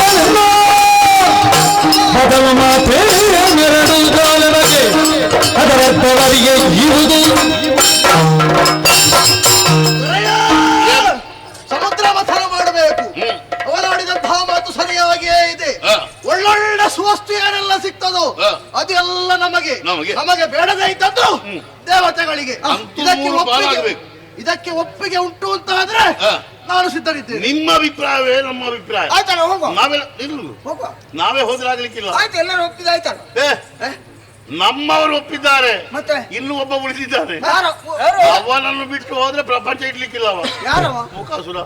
ನೀನೇ ಕರಿ. ನೀನು ಕರಿ. ಅವ ಎಲ್ಲಿದ್ದಾನೆ? ಅವ ಒಳಗೆ ಎಲ್ಲೋ ಬಿದ್ದಿಕೊ. ಅವ ಯಾವಾಗ್ಲೂ ಹಾಗೆ ಬರ್ಬೇಕಾದ ಹೊತ್ತಿಗೆ ಬರುದಿಲ್ಲ, ಮತ್ತೆ ಬಂದು ನನ್ನಂತಿದ್ದು ನನ್ನ ಹತ್ರ ಕೇಳಿದ್ದೀರಾ? ನನಗೆ ಅದು ಕೊಡ್ಬೇಕಿತ್ತು. ಗಲಾಟೆ ಮಾಡ್ತಾನೆ. ಹೌದು, ಅದೇ ಕರಿ. ಈಗ ಅವ ಎಲ್ಲಿ ಇರ್ಬೇಕು? ಕರಿಬೇಕಾ? ಕರಿ. ನಾನೇ ಕರಿಬೇಕಾ? ನಿಧಾನಕ್ಕೆ ಕರಿ. ನಾನು ನಿಧಾನಕ್ಕೆ ಕರಿಬೇಕಾ? ಈ ಈ ಸಲ ನೀನೆ ಅದಕ್ಕೆಲ್ಲ ನೀನೆ ಹೌದಾ? ಕರೀತೆ ಬರ್ಬೋದವ? ಇಲ್ಲಿ ಇರ್ಬೋದವ? ಇರ್ಬೋದು. ಮುಖ ನಿಧಾನಕ್ಕೆ ಬರ್ಲಿಕ್ಕಿಲ್ಲ. ಅವನಿಗೆ ಕಿವಿಯೂ ಕೇಳುದಿಲ್ಲ. ಹೌದು. ಓ ಮುಖ, ಅದು ಕಿವಿ ಕೇಳದ್ದು ಮತ್ತೊಬ್ಬ ಎಲ್ಲಿ ಸತ್ತಿದ್ದಾನೆ ಆ ಪ್ರಾಣಿ ಅಂತ. ಅದು ಸಾಕಾಗುದಿಲ್ಲ, ಜೋರ್ ಕರಿ, ದೀರ್ಘವಾಗಿ. ಎರಡು ಹೋಗಿದೆ ಈಗ. ನನಗೆ ಆಜ್ಞೆ ಮಾಡ್ಲಿಕ್ಕೆ ನೀನು ಯಾರು? ನಿನಗೆ ಕರೀಲಿಕ್ಕೆ? ಕರಿ ಕರಿ.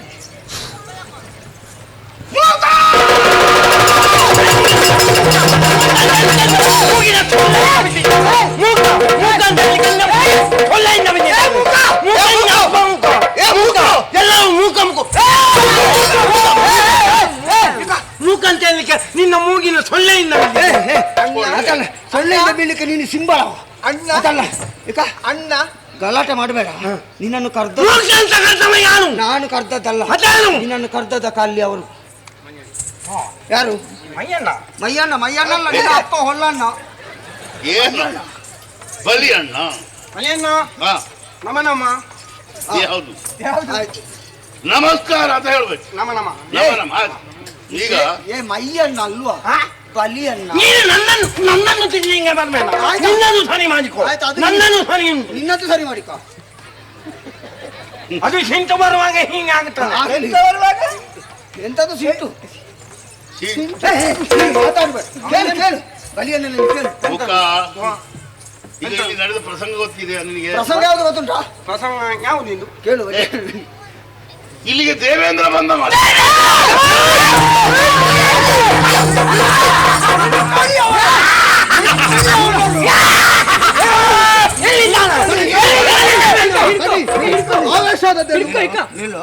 ನಿನಗೆ ಸಿಟ್ಟು ಬಂದದ್ಯಾ? ದೇವೇಂದ್ರ ಬಂದದ. ದೇವೇಂದ್ರ ಬಂದ ಅಂತ ಹೇಳಿದ್ರೆ ವಾಕ್ಯ ಮುಗಿಲಿಲ್ಲ. ದೇವೇಂದ್ರ ಯಾಕೆ ಬಂದ, ಹೇಗೆ ಬಂದ ಅದನ್ನು ಕೇಳು. ಅವ ಹಿಂದಿನ ಹಾಗೆ ದರ್ಪದಿಂದ ಬರಲಿಲ್ಲ, ಗಡ ಗಡ ಗಡ ಗಡ ಗಡ ಗಡ ನಡುಗುತ್ತಾ ಬಂದಿದ್ದಾನೆ. ಕಲಿಸ್ವರ ಅಲ್ವೋ, ಹೆದರಿಕೆಯಿಂದ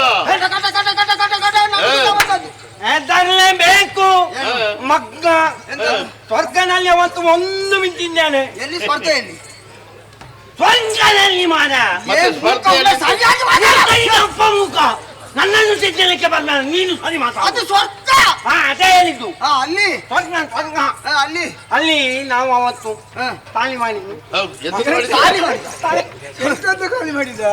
ಮಾಡಿದ್ದು ಖಾಲಿ ಮಾಡಿದ್ದು ನಾನು ಪಡೆಯುವುದಕ್ಕೆ ಹೋದ್ದು, ಖಾಲಿ ಮಾಡ್ಲಿಕ್ಕೆ ಹೋದ. ದಾಳಿ ಮಾಡಿದ್ದು. ಆವಾಗ ದೇವೇಂದ್ರ ಬರುವಾಗ ಅಪ್ಪ ಈ ಕಪ್ಪಾಲಕ್ಕೆ ಮತ್ತೆ ಈ ಕಪ್ಪಾಲಕ್ಕೆ ನೀನು ಇಲ್ಲಿ ಬಾ. ಸತ್ತು ಹೇಳ್ಬೇಕು. ದೇವಲೋಕಕ್ಕೆ ನಾವು ಹೋಗುವಾಗ ನೀನು ಬಂದಿದ್ಯಾ?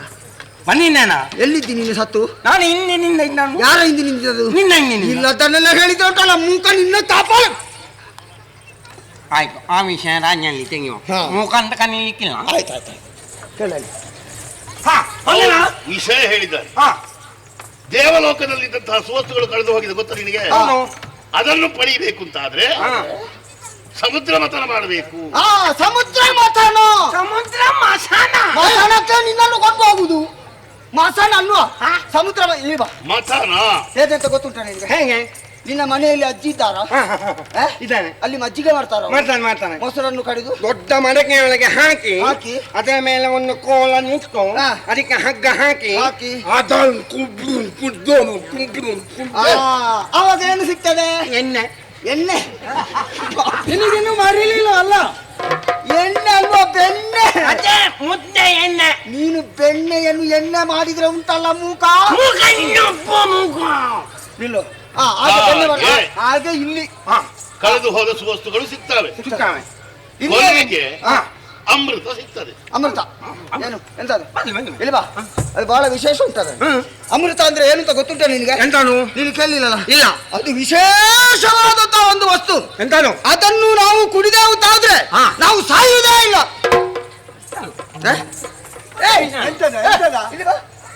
ಒಂದು ಸಾಯುವುದಿಲ್ಲ ಅಂತ ಹೇಳುವ ಅಷ್ಟೊಂದು ನಿರ್ಲಕ್ಷ್ಯ ಭಾವ ಏನ? ಸಾಯುವುದು ಒಬ್ಬ ಯಾವಾಗ ಸಾಯಲೇಬೇಕು. ಅಲ್ಲಿಗೆ ಮುಗಿಲಿಲ್ವಾ? ಮತ್ತೊಂದು ವಿಶೇಷತೆ ಉಂಟು. ಎಂತಾನು? ಅದನ್ನು ಕುಡಿದ್ರೆ ಮುದುಕರ ಆಗುದಿಲ್ಲ.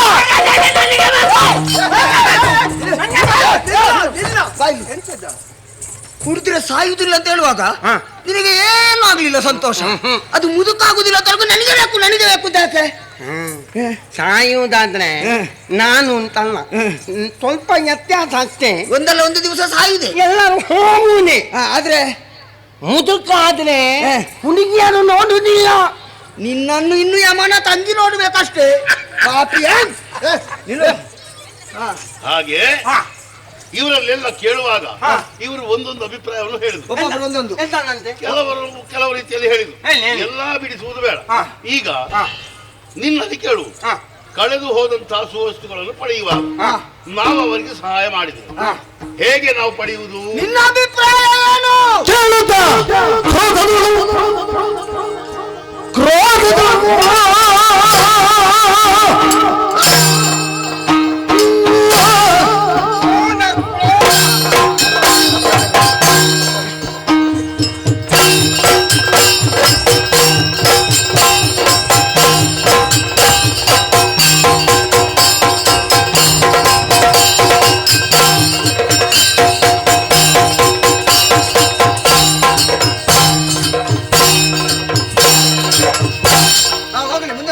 ಉಸಿರು ಬಿಡು ಮಾರ, ಅಷ್ಟು ಬಿಗಿ ಹಿಡಿದ್ರೆ ಬಹಳ ಕಷ್ಟ. ಕೋಪ ಕೋಪ ಹೋಗು ಕೋಪ.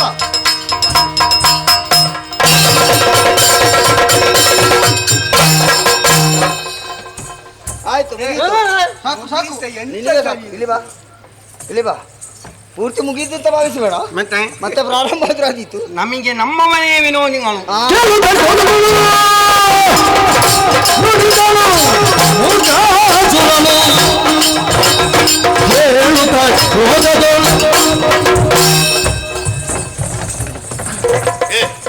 ನೀನು ಸಗಣಿ ಹಾಕುದಿಲ್ಲ. ಬಿಡು ಬಿಡು ಬಿಡು ಬಿಡು. ಹೌದಲ್ಲ? ಅಲ್ಲ ಇಲ್ಲಿ ಬಾ ಇಲ್ಲಿ ಬಾ. ಯಾಕೆ ಅಂತ ಕೇಳು. ನಿನ್ನದ್ದು ನರ್ತನ ಸೇವೆ ಉಂಟು. ನಿನಗೆ ಏನಾದ್ದು? ನೀನು ಕಬ್ಬಿಣದ ಸಲಾಕೆ ನುಂಗಿದವರೆಗೆ ಮಾಡ್ತಾ ಇದ್ದೀಗ. ನಿನ್ನಪ್ಪ ಯಾಕೆ ಸಿಟ್ಟು ಬಂದದ್ದು? ಸಿಟ್ಟು ಬಂದದ್ದು ಯಾಕೆ? ಯಾಕೆ? ಅವ ಹೇಳಿದ ಹಾಗೆ ಕೇಳುವುದಕ್ಕೆ ಒಬ್ಬ ಹೇಳಿದ ಎಲ್ಲ ಸಿಕ್ಕಿದ ಸುವಸ್ತುಗಳು ನಮಗೆ, ಮತ್ತೊಬ್ಬ ಹೇಳಿದ ಸಮಪಾಲು ಮಾಡುವಂತ, ಮತ್ತೊಬ್ಬ ಹೇಳಿದ ಅವರ ಸಹವಾಸ ನಮಗೆ ಬೇಡ ಅಂತ. ಈಗ ಮತ್ತೊಬ್ಬ ಹೇಳಿದ 3 ಪಾಲು ಮಾಡುವ ಅಂತ. 3 ಪಾಲು ಮೂಗು ಬಾಲು ಮಾಡ್ಲಿಕ್ಕೆ ನಿನಗೆ ಮೂಗೇ ಇಲ್ಲಲ್ಲ. ಮತ್ತೆಂತದ? ನನಗೆ ಮೂಗುಂಟು. 1 2 3. ನಾನು ಅದನ್ನೇ 1 2 3. ಎಗಡು ಅಲ್ವಾ? 1 2 3. 1 2 3. ಸತ್ತ ಹೋಗು. 3 ಹಾಳಾಗು. 3 ಪಾಲು. 3 ಪಾಲು. ಅದರಲ್ಲಿ 2 ಪಾಲು ನಮಗೆ, 1 ಪಾಲು ಅವರಿಗೆ. ಯಾಕೆ ಅಂತ ಹೇಳು ನೋಡ. ಬುದ್ಧಿವಂತ ಅಂತಾದ್ರೆ ಹೇಳು. ಹೇಳು. ಅವನು 33 ಕೋಟಿ. ಕೋಟಿ ನಿನ್ನ ಅಪ್ಪ. ಕೋಟಿಯ ಕೋಟಿ ಅಲ್ಲ, ನಾನು ಅದನ್ನೇ ಹೇಳಿದ. 33 ಕೋಟಿ. ನಾವು 66 ಕೋಟಿ. ನಮ್ಮನ್ನು ಕೋಟಿ ಮಾಡಿದ್ರೆ ಅವರು. ನಾವು 66 ಕೋಟಿ, ಅವರು 33 ಕೋಟಿ. ಒಟ್ಟಿಗೆ ಮಾಡಿದ್ರೆ 99 ಕೋಟಿ. 99 ಕೋಟಿ ಆಯ್ತು. ನಾವು ಇಮ್ಮಡಿದ್ದೆ. ನಾವು ಇಮ್ಮಡಿ 2 ಪಾಲು ಹೆಚ್ಚು ನಮಗೆ. ನಾವು ಅಷ್ಟೊಂದು ನೀವಾಗ ನಮಗೆ 2 ಪಾಲು ಅಲ್ಲ. ಬಣ್ಣ ಸುವಸ್ತುಗಳಲ್ಲಿ ಒಳ್ಳೆ ಒಳ್ಳೆದು ಯಾವುದುಂಟು ಅದನ್ನೆಲ್ಲ ಹೆಚ್ಚಿ ನಮಗೆ ಇಟ್ಟುಕೊಳ್ಳುವ. ಉಳಿದದ್ದು ಅವರಿಗೆ ಒಪ್ಪಿದಲ್ಲ ನೀನು. ಇದು ಆಗುವುದಿದ್ರೆ ಮಾತ್ರ ನಾನಿದ್ದೇನೆ. ಎಲ್ಲರಿಗೂ ಒಪ್ಪಿ. ಹಾಗಾದ್ರೆ ದೇವೇಂದ್ರನ್ನು ಕರೆಯುವುದಲ್ಲ. ದೇವೇಂದ್ರ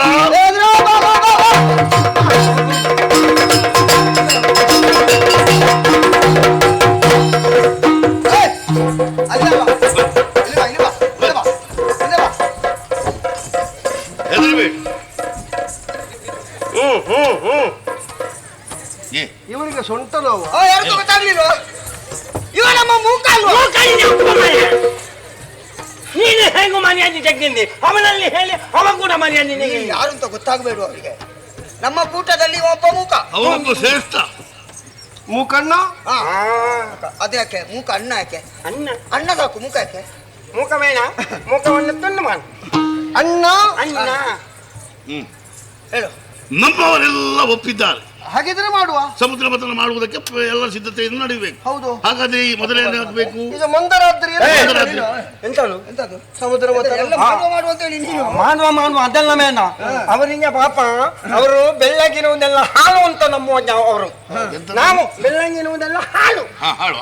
ಹಾಲು ಅಂತ ನಮ್ಮವರು. ಹಾಳಲ್ವ? ಹಾಲು. ನಾವು ಹಾಗಲ್ಲ. ಹಾಲು ಬೆಳ್ಳಗೆ ಅಲ್ವಾ? ಹಾಲು ಬೆಳೆ ನನ್ನಲ್ಲಿ ಸಾಹಿತ್ಯ ಮಾತಾಡ್ತ್ಯಾ? ಅಣ್ಣ ನಾವು ಹಾಗೆಲ್ಲ ನಾವು ತಣ್ಣೀರಿನನ್ನಾದರೂ ತಣಿಸಿ ಕುಡಿಯೋರು. ಹೌದೌದು ಹಾಕಿ ತಣಿಸಿ ಕುಡಿಯುದು ಅಲ್ವಾ? ತಣ್ಣೀರನ್ನು ತಣಿಸಬೇಕಿದ್ರೆ ಅದಕ್ಕೆ ನೀನಿಗೆ ತಂಪಿಗೆ ಗೊತ್ತಾಯ್ತಲ್ಲ? ಆಯ್ತಲ್ಲ. ಈಗಲೇ ಒಪ್ಪಿಗೆ ಉಂಟುಂದಾದ್ರೆ ಹೇಳ್ಬೇಕು. ಇವರಲ್ಲಿ ಮಾತು ಕೊಡ್ಬೇಕು, ಮಾತು ತಪ್ಪಬಾರ್ದು. ನಾವು ಹೇಳಿದಾಗ ಕೇಳ್ತಿಯಲ್ಲ, ಕೊಡುವಾಸೆ ಕೈ ಮುಟ್ಟಿ ನೋಡಿ ಈಗ ಕೈಗೆ ಕೈ ಕೊಡುವುದು ಅಂತ ಹೇಳಿದ್ರೆ ಅಗ್ನಿ ರೇಖೆ ಬೇಡುವ ಬೇಕು. ಅದರಲ್ಲಿ ರೇಖೆಯೇ ಕಾಣುವುದಿಲ್ಲ. ಅದರಲ್ಲಿ ಅಗ್ನಿ ಹೆಚ್ಚಾಗಿ ರೇಖೆ ಕಾಣದ್ದು.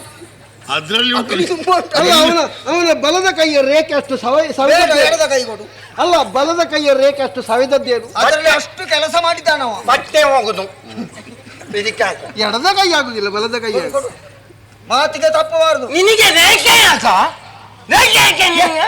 ಹುಲಿ ಬೇಡುವ, ಮೆಲ್ಲ ಮಾತಾಡು. ಮೆಲ್ಲ ಮಾತಾಡುವಂತ ಮೂಕಣ್ಣ, ಅಕ್ಕ ನನ್ನ ಕೈ ಬಿಡಬೇಡ ಅಣ್ಣ. ಅಣ್ಣ ಅಣ್ಣ ಅಣ್ಣ ನನ್ನ ಕೈ ಬಿಡಬೇಡ ಅಣ್ಣ. ಬಿಡುದಿಲ್ಲ. ಆಯ್ತು. ಸರಿ, ಈಗ ಬೇರಾಗಬೇಕಾಗಿದ್ರೆ ಮಂದರಾತ್ರಿಯನ್ನು ಮೊದಲು ತರಬೇಕು. ತರ್ಬೇಕಲ್ಲ. ಹೋಗೋಣ ಹೋಗೋಣ.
ನಾನು ಒಬ್ಬನೇ ಎತ್ತುಕೊಂಡು ಬಂದದ್ದು ಭಗವತ್ತ.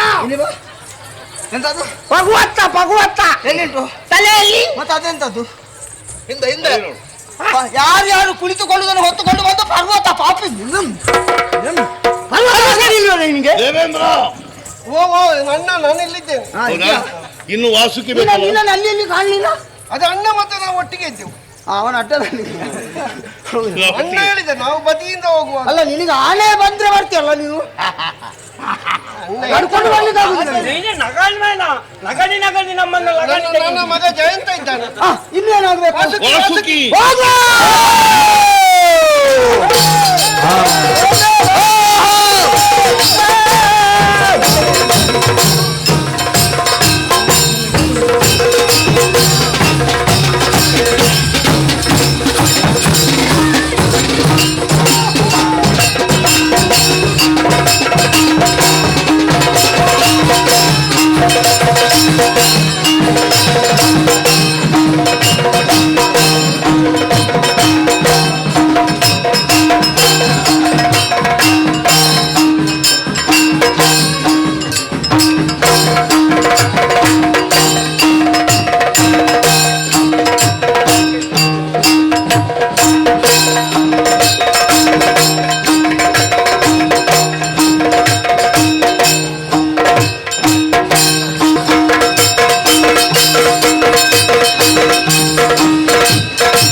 ಮಾಡುವುದಕ್ಕೆ ಹೇಳಿದವರು ಇಲ್ಲಿವರೆಗೆ ತಂದು ನಾವು ಸುಮ್ಮನೆ ಆಯ್ತಲ್ಲ. ನಮಗೆ ಹೇಳಿದ್ಯಾರು? ಹಾಗಾದ್ರೆ ದೇವರನ್ನೇ ಬರೆಸಬೇಕಷ್ಟೇ. ನಾರಾಯಣ ದೇವರು, ಶ್ರೀಮನ್ನಾರಾಯಣ, ಅಚ್ಯುತ ಗೋವಿಂದ ನಾರಾಯಣ.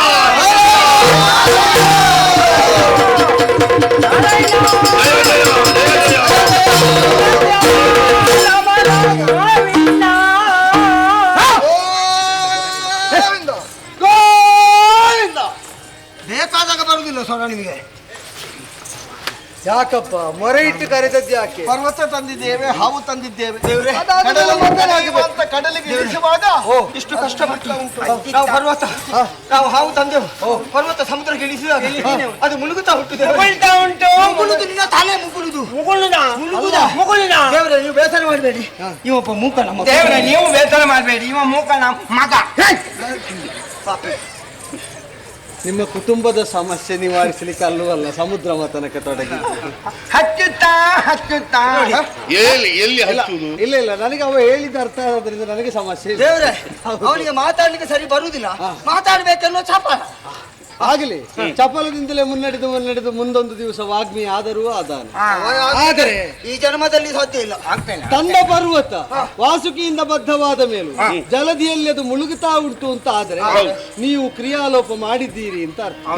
ಮಾಡಬೇಕಾದ ಒಂದು ಕರ್ತವ್ಯವನ್ನೇ ಬಿಟ್ಟು ಬಿಟ್ರೆ ಹರಿಪೇದ ವಿಘ್ನ ರಾಜನ ತುತಿಸದೆ ಇನಿತಾದು ದಿನನು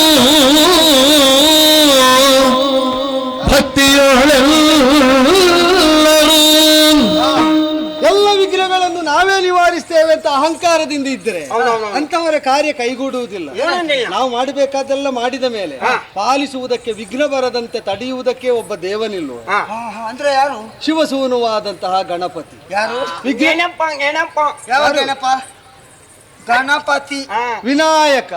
ವಿನಾಯಕ ವಿಘ್ನ ನಿವಾರಕ. ಅವನನ್ನು ಸ್ತುತಿ ಮಾಡಬೇಕು.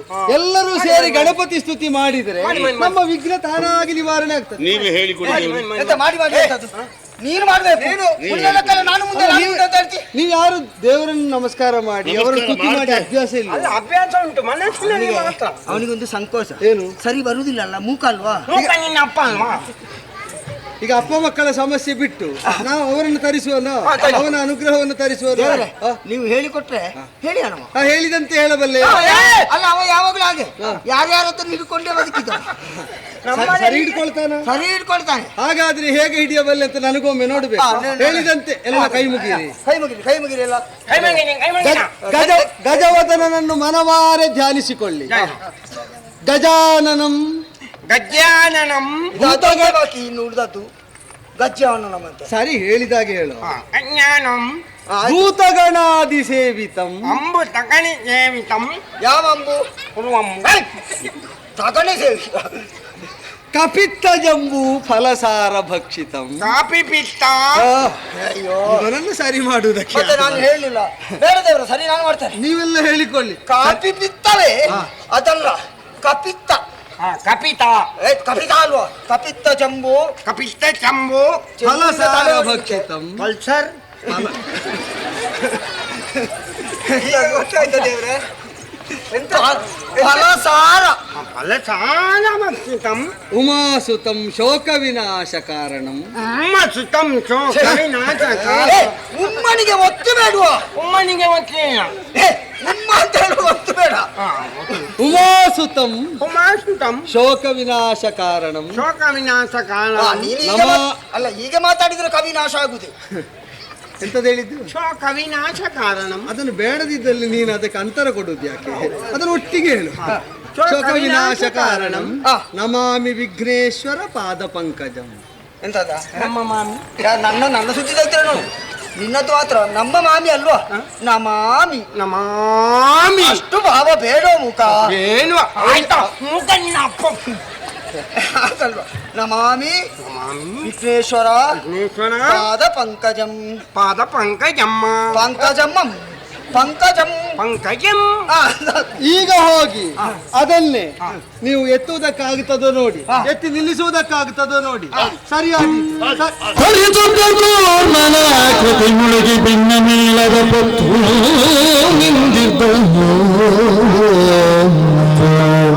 ಬ್ರಹ್ಮಾಂಡಕ್ಕೆ ಆಧಾರಭೂತವಾದ ಶಕ್ತಿಯಾದ ಕೂರ್ಮಾಕೃತಿಯನ್ನು ತಳೆದು ಮುಳುಗದಂತೆ ಅದನ್ನೇ ಮೇಲೆತ್ತಿ ನಿಲ್ಲಿಸ.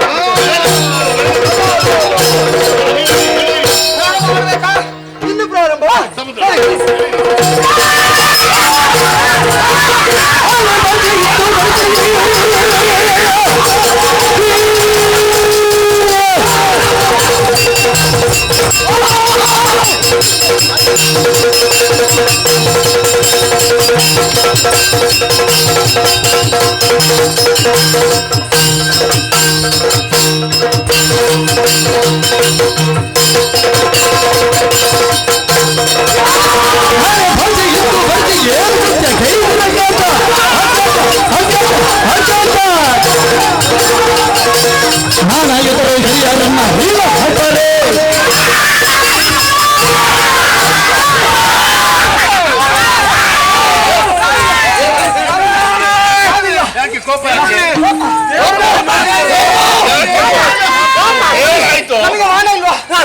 ನಾನು ಅಪ್ಪನಿಗೆ ಹುಟ್ಟಿದ ನಮ್ಮ ಮಾನ ಹೋಯ್ತು, ನಮ್ಮ ಮರ್ಯಾದೆ ಹೋಯ್ತು, ನಮ್ಮ ಘನತೆ ಹೋಯ್ತು. ನೀನು ಅಷ್ಟು ಮೂಲಭೂತ ಪ್ರಶ್ನೆ ಎಲ್ಲ ಕೇಳಿದ್ರೆ ಯಾರು ಉತ್ತರ ಹೇಳುದು? ನಮ್ಮ ಒಂದು ದೊಡ್ಡ ಸ್ಥಾನಕ್ಕೆ ಕೆಲಸ ಒಂದು ಬೆಲೆ ಇಲ್ವಾ? ನಮ್ಮ ದೊಡ್ಡ ಸ್ಥಾನಕ್ಕೆ ಬೆಲೆ ಇಲ್ವಾ? ಸ್ವಾಮಿ, ಅವನೊಂದು ಸಂಕಲೆ ಎಲ್ಲ ಅವನೊಂದು ಸಂಕಲೆ ಎಲ್ಲ ಆದ್ರೂ ಕಟ್ಟಿ ಹಾಕುವುದು ಒಳ್ಳೇದು. ಇಲ್ಲಿಗೆ ಮೇಲೆ ಹಾವು ತರುವುದಕ್ಕೆ ಕಷ್ಟಪಟ್ಟು ನಾವು ದೊಡ್ಡವರು. ಹೌದಾ?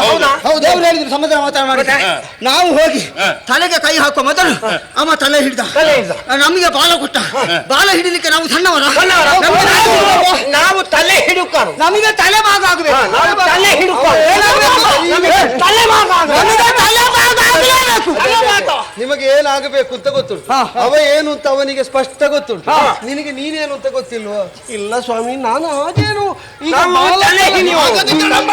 ಅಲ್ಲ, ನೀ ತಲೆ ಹಿಡುಕನ ಅಲ್ಲ, ನಾನು ತಲೆ ಬಾಲ ಅಂತ ಹಿಡಿದದ್ದಲ್ಲ. ನಿನಗೆ ತಲೆ ಭಾಗ ಆಗಬೇಕು. ಅವರೆಲ್ಲ ಬಾಲದಲ್ಲಿ ಹಿಡಿದ್ರು, ಉಳಿದದ್ದನ್ನು ನಾನು ಹಿಡಿದ. ತಲೆ ಭಾಗ ಆಗಬೇಕಾದ ತಲೆ ಹಿಡುಕರಿಗೆ ತಲೆ ಬಿಡು. ಅವನಿಗೆ ಮನೆಯಲ್ಲಿ ಅಭ್ಯಾಸ ತಲೆ ಭಾಗ ಆಗಬೇಕಾದ ನಿಮ್ಗೆ ಅರ್ಥ ಆಗುದಿಲ್ವಾ? ಅರ್ಥ ಆಗ್ತದೆ.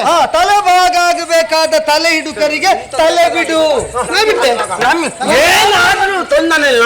ಈ ಪ್ರಸಂಗ ಆಗದಿದ್ರು ನಮ್ಮ ತಲೆ ಭಾಗ ಆಗಬೇಕು. ಅದೇ ಅದೇ ಅದೇ ಅಷ್ಟಾದ್ರೆ ನಿಮಗೆ ತಲೆ ಭಾಗ ಆಗುತ್ತದೆ. ನಾನಿದ್ದೇನಲ್ಲ ಸರ್. ಈಗ ನಾವು ಬಾಲ ಹಿಡಿಬೇಕು ಅಂತಲ್ವಾ? ಅಷ್ಟೇ ಅಲ್ವಾ? ಅಷ್ಟು ಗಲಾಟೆ ಯಾಕೆ? ಬಾಲವೇ ಹಿಡಿ ಹೇಳಿದ್ರಲ್ವ ಗೊತ್ತಾಗುದು ನಮಗೆ. ಆಯ್ತು, ಅವರು ಒಪ್ಪಿದ್ದಾರೆ. ಇದು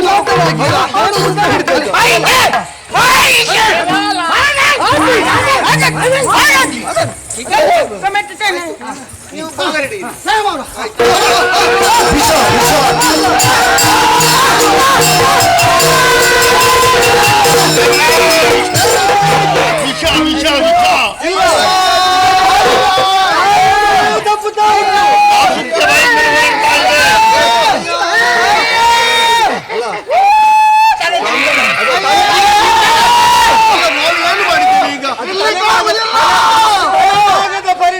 ತಲೆ ಹಿಡಿದ ಪರಿಣಾಮ ಈಗ ಏನಾಯ್ತು? ಏನಿಲ್ಲ, ಲಯ ತಪ್ಪುತ್ತಾ ಉಂಟು. ಲಯಾಧಿಪತಿಯನ್ನು ಪರಶಿವನನ್ನು ತುದಿ ಮಾಡಿ ಬದುಕಬೇಕು.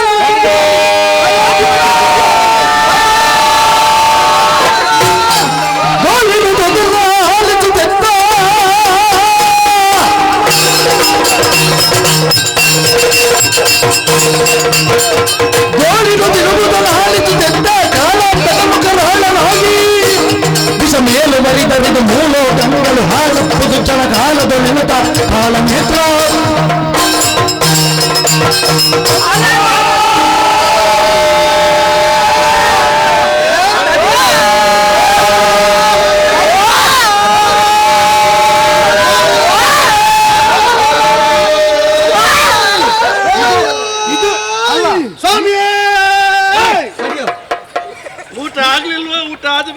ನೀವು ಶಂಕರನನ್ನು ಆವಾಹನೆ ಮಾಡಿದ್ದ ಉಚ್ಚಾಟನೆ ಮಾಡುದು.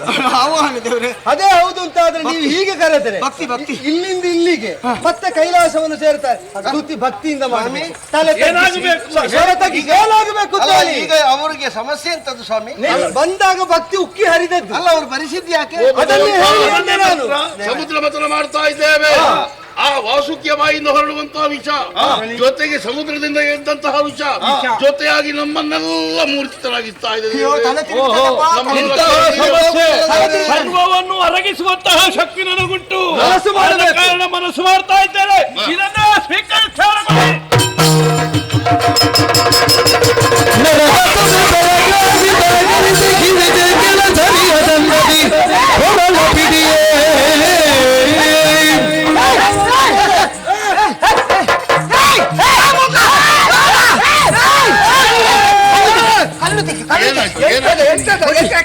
ಕಲ್ಲಿ ಆ ಹೆಂಗ ಸಣ್ಣ ಇಟ್ಕೊಳ್ಳಿ. ಯಾಕೆ ದೇವರ ಕುತ್ತಿಗೆ ಹಿಟ್ಟುಕಿದ್ದು ಬಂದದ್ದು ಯಾರು ಅಂತ ಗೊತ್ತುಂಟು? ಯಾರು? ಯಾರು? ನಿನ್ನ ಮನೆಯಲ್ಲಿ ಹೆಂಡತಿದ್ದಾಳ ನಿನಗೆ? ನನಗೆ ಉಂಟು. ನೀ ವಿಷ ಕೊಡಿದ್ರೆ ನೀನು ಯಾರನ್ನ ಹೇಳುದು ಹೆಂಡತಿ ಅಂತ? ಯಾರನ್ನ? ನನ್ನ ಮಾವನ ಮಗನು.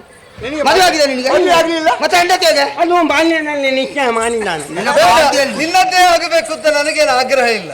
ಊರಿನಲ್ಲಿ ಯಾರದ್ದಾದರೂ ಹೆಂಡತಿ ನೋಡ್ತಾ ಇರುವಾಗ ಅವಳ ಗಂಡ ವಿಷ ಕುಡಿದರೆ ಅವಳು ಸುಮ್ಮನೆ ನೋಡ್ತಾ ನೆಗೆಡ್ತಾ ಇರ್ತಾಳ? ಆ ಹೆಂಗತ್ತು ಯಾಕೆ ಕುತ್ತಿಗೆ ಚಿಕ್ಕಿದ್ದು ನನಗೆ ಗೊತ್ತಾಯ್ತು. ಹೆಂಡತಿ ಅಲ್ಲ? ಹೆಂಡತಿ ಯಾಕೆ ಕೊರಳು ಹಿಡಿದದ್ದು? ಗಂಡನ ಕೊರಲು ನಿಂತದ್ದು ಯಾಕೆ? ಇವರು ನಿನ್ನೆ ಸೀರೆ ತರ್ತೇನೆ ಅಂತ ಹೇಳಿ ಸೀರೆ ತರ್ಲಿಲ್ಲ. ಹೆಂಗತಿಗೆ ಬಿಸಿ ಇತ್ತು. ಸಭೆಯಲ್ಲಿ ಬಂದು ಕುತ್ತಿಗೆ ಚಿಕ್ಕಿದ್ರೆ ಅವರು ಯಾರು? ಪರಮೇಶ್ವರ ದೇವರು. ಲೋಕಕ್ಕೆ ಸೀರೆ ಕೊಡುವ ಯೋಗ್ಯತೆ ಇದ್ದವರು. ಅದಕ್ಕೆ ಚಿಕ್ಕಿದ್ದು. ಯಾಕೆ? ಲೋಕಕ್ಕೆ ಸೀರೆ ಕೊಡ್ತೀನಿ, ಮನೆಯವಳಿಗೆ ಏನು ಕೊಡ್ಲಿಲ್ಲ ಅಂತ. ಅವರ ಸಮಸ್ಯೆ ಲೋಕವ್ಯಾಪಕವಾದದ್ದು ಅಂತ ಅವರ ನಿರ್ಣಯ. ಇದು ನಿನ್ನ ಊರಿನಲ್ಲಿ ನಿನ್ನ ಮನೆಯಲ್ಲಿ ಆಗುವ ಸಮಸ್ಯೆ ಅಲ್ಲ. ಸ್ವಂತ ಪತಿ ಲೋಕಮಾರಕವಾದ ವಿಷಪಾನವನ್ನು ಮಾಡ್ತಾ ಇರುವಾಗ, ಅವನ ಜಠರದಲ್ಲಿ ಲೋಕಕ್ಷೇಮದ ಬೀಜ ಇರುವಾಗ, ಅವ ಕುಡಿದದ್ದು ಜೀರ್ಣ ಆಯಿತು, ಹೊಟ್ಟೆ ಸೇರಿತು ಅಂತ ಆದ್ರೆ ಮತ್ತೆ ನೀನು ಉಸಿರಾಡುವುದಕ್ಕೆ, ನೀನು ಅಂತಲ್ಲ ಯಾರು ಉಸಿರಾಡುವುದಕ್ಕಿಲ್ಲ.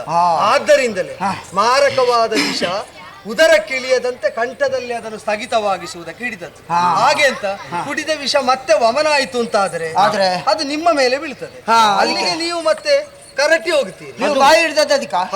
ಆದ್ದರಿಂದ ಬಾಯಿಯನ್ನು ಬಂಧಿಸಿದೆ. ಅದು ಕೂಡ ಭಯಂಕರ ವಿಷ. ಆದ್ದರಿಂದ ಅಲ್ಲಿ ನೋಡು, ಅಲ್ಲಿ ನೋಡು, ಎಂತದ್ದು ನೋಡು? ನೀಲಕಂಠನಾದ ಪರಶಿವ ನೀಲಕಂಠನಾದ. ನೀವು ಕೂಡ ಗಲಿಗೆಗನ್ನೊಂದು ಮಾತಾಡುವ. ಏನು ಮಾತಾಡಿದೆ? ಆಗ ಹೇಳಿದ್ರೆ ಪಾರ್ವಂಶ ಕಣ್ಣ, ಈಗ ಹೇಳ್ತೀರಿ ನೀಲುವ ಕಣ್ಣ. ಯಾವುದು ಇದ್ರಲ್ಲಿ? ಎಂತದು? ನಾನೇನು ಹೇಳಿದೆ? ನೀಲುವ ಕಣ್ಣ, ನೀಲಕಂಠ. ನೀಲು ಗಂಡ ಅಲ್ಲ, ನೀಲಕಂಠ. ಕಂಠ. ಆದ್ದರಿಂದ ಪಾರ್ವತಿ ಕೊರಳನ್ನು ಹಿಡಿದದ್ದರಿಂದಲೇ ಅವನು ವಿಷಧರನಾದ, ನೀಲಕಂಠನಾದ. ಅಲ್ಲಿಗೆ ನಮಸ್ಕಾರ ಮಾಡಿ, ಕೃತಜ್ಞತೆ ಮಾಡಿ, ನಮಸ್ಕಾರ ಮಾಡಿ ಗೌರವ ಕೊಡಿ. ಅವರು ನಂಜನ್ನು ಉಂಡ, ನಂಜುಂಡಾದ. ಹೆಸರು ನಂಜುಂಡೇಯ. ಗಂಜುಂಡೆಯ ಗಂಜುಂಡ ತಲ್ವ. ನಿನಗೆ ನಂಜಾದದ್ದನ್ನು ಅವರು ಉಂಡರು ಅಂತ. ಹಾಗೆ ನಂಜುಂಡ, ನಂಜುಂಡ ಅಂತ. ದೇವ್ರೆ, ಈಗ ಇನ್ನು ಅವರನ್ನು ಹೋಗ್ಲಿಕ್ಕೆ ಬಿಡಬಾರ್ದು. ಆದ್ದರಿಂದಲೇ ಗೌರವದಿಂದ ಕೃತಜ್ಞತಾ ಸಮರ್ಪಣೆ ಮಾಡಿ ಅವರಿಗೊಂದು ಸ್ಥಾನ ಕೊಡಬೇಕು, ಗೌರವಿಸಬೇಕು. ಪರವಾಗಿ ವಿನಂತಿ ಮಾಡಿಕೊ. ಸ್ವಾಮಿ ಎಂತ ಸ್ವಾಮಿ ಅಲ್ವಾ? ಸ್ವಾಮಿ ಸ್ವಾಮಿ ಸ್ವಾಮಿ ಅಂತ ನಾನು ಅದನ್ನೇ ಹೇಳಿದ್ದು ಮಾನ. ಕಂಠದಲ್ಲಿ ವಿಷ ಉಂಟು, ನಿನ್ನಪ್ಪ ಕಂಠದಲ್ಲಿ ವಿಷ ಉಂಟು, ಜಾಗ್ರತೆ. ದೇವ್ರೆ, ನೀವು ಒಳ್ಳೆ ಹೊತ್ತಿಗೆ ಬನ್ನಿ. ಕುಡಿಲಿಕ್ಕೆ ಯಾರು ಯಾರು ಅಂತ ಇಲ್ಲಿ ಕಾಯ್ತಾ ಇರುವಾಗ ನೀವು ಬಂದು ಪುಸ್ತಕ ಕುಡ್ತೀನಿ. ನೀನಿರುವಾಗಲೂ ನಾನು ಕುಡಿಬೇಕಾಯ್ತಲ್ಲ. ಅಲ್ಲ, ವಿಷ ಬಂತು. ಹೌದು, ವಿಷ ಬಂತು. ಅದನ್ನು ಕುಡಿದು ನಮ್ಮನ್ನು ರಕ್ಷಣೆ ಮಾಡಿ ಇನ್ನು ಮುಂದೆ ಯಾವುದೆಲ್ಲ ಬರ್ತದೆ ಅಂತ ಹೇಳಲಿಕ್ಕೆ ಆಗುದಿಲ್ಲ. ಒಂದು ವೇಳೆ ವಿಷವೇ ಬಂದ್ರೆ ಅದನ್ನು ಕುಡಿಯುವಷ್ಟು ಸಾಮರ್ಥ್ಯ ನಮಗಿಲ್ಲ. ಬೇರೆ ಯಾವ್ದಾದ್ರೂ ಬಂದರೂ ಒಂದು ಪ್ರಶ್ನೆ ಬೇರೆ. ನಾನಿದ್ದೇನೆ, ಮುಗಿದ ಮೇಲಾದ್ರೂ ನಾವು ಸ್ವೀಕರಿಸ್ತೇವೆ. ಆದ್ರೆ ವಿಷವನ್ನು ನಮಗೆ ಕುಡಿಲಿಕ್ಕೆ ಸಾಧ್ಯ ಇಲ್ಲ. ನಮ್ಮ ಜೊತೆಗಿದ್ದು ನಮ್ಮನ್ನು ಅನುಗ್ರಹಿಸಬೇಕು. ಆಗಾಗ ಕುಡಿಲಿಕ್ಕೆ ಬಂದದ್ದನ್ನು ಕುಡಿತಾ ಇದ್ರೆ ವ್ಯವಸ್ಥೆ ಮಾಡ. ಕುತೂಹಲ ಸರಿ. ನಾನು ಯಾಕೆ ಕೂತ್ಕೊಳ್ಬೇಕು? ಬನ್ನಿ ಬನ್ನಿ. ಅವ ಹೇಳ್ತಾನೆ, ದೇವ್ರು ಯಾಕೆ ಕೂತ್ಕೊಳ್ಬೇಕು? ದೇವನು ಯಾಕೆ ನಿಮ್ಮನ್ನು ಕೂತ್ಕೊಂಡಿಸಿದ್ ಯಾಕೆ? ದೊಡ್ಡ ಸಭೆಯಲ್ಲಿ ಒಂದು ಹಾಗೆ ಕ್ರಮ ಉಂಟು. ಹೇಗೆ? ಉಳಿದವರಿಗೆ ಮೊದಲು ಕೂತ್ಕೊಳ್ಳಿಸಬೇಕು.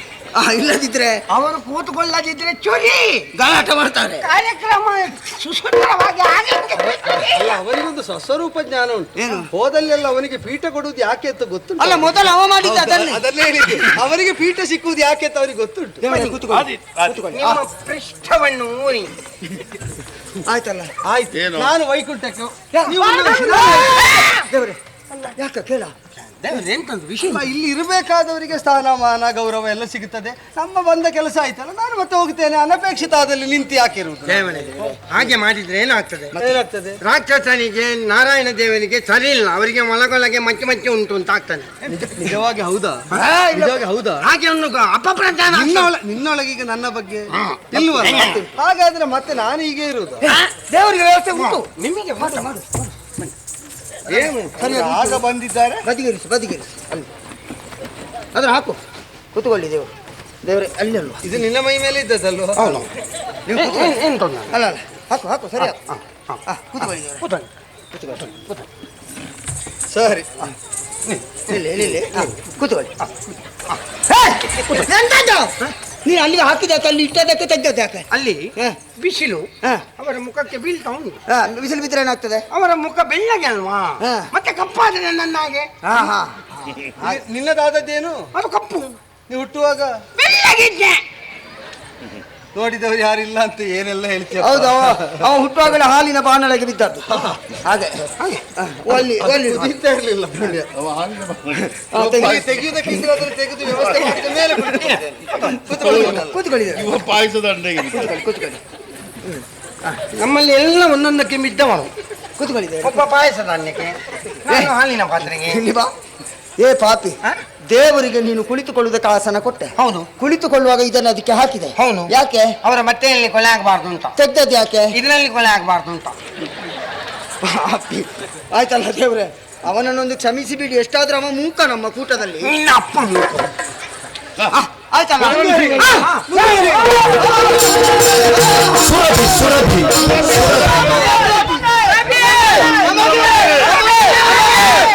ಇಲ್ಲ, ಸುರಭಿ.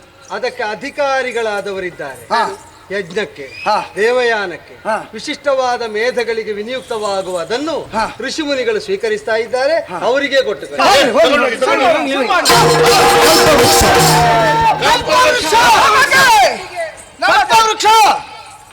ನನಗೆ ಬೇಡ, ತಗೊಳ್ಳಿ. ಯಾರಿಗೆ ಬೇಕು ತಗೊಳ್ಳಿ. ಬೇಕು ಬೇಕು ಅಂತ ಹೇಳ್ತಾ ಇದ್ದವು, ಈಗ ಬೇಡ ಅಂತ ಹೇಳ್ತಾ ಇದ್ದೆ.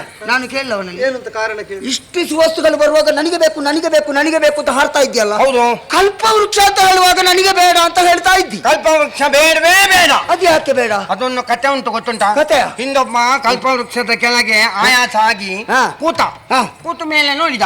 ಕಲ್ಪವೃಕ್ಷದ ಅಲ್ವಾ, ಅವನಿಗೆ ಅಲ್ಲಿಗೆ ಒಂದು ನೆನಪಾಯ್ತು. ಏನಂತ? ಎಲ್ಲಿಯಾದ್ರೂ ನಾನು ಈ ಮರದ ಬುಡದಲ್ಲಿ ಕೂತಿದ್ದೇನೆ, ಇಲ್ಲಿಯೇ ಒಂದು ಮಂಚ ಇದ್ರೇನು. ಆಯಾಗಿ ಗಾಳಿ ಬೀಸ್ತಾ ಇರುವಾಗ ನಿದ್ದೆ ಮಾಡ್ಲಿಕ್ಕೆ ಮಂಚ ಇದ್ರೇನು. ಏನಾಯ್ತು ಅವಾಗ? ಪಟಕ್ಕ ಒಂದು ಮಂಚ. ಕಲ್ಪವೃಕ್ಷ ಅಲ್ವಾ, ಕಲ್ಪಿಸಿದ್ದು ಕೊಡ್ತದೆ.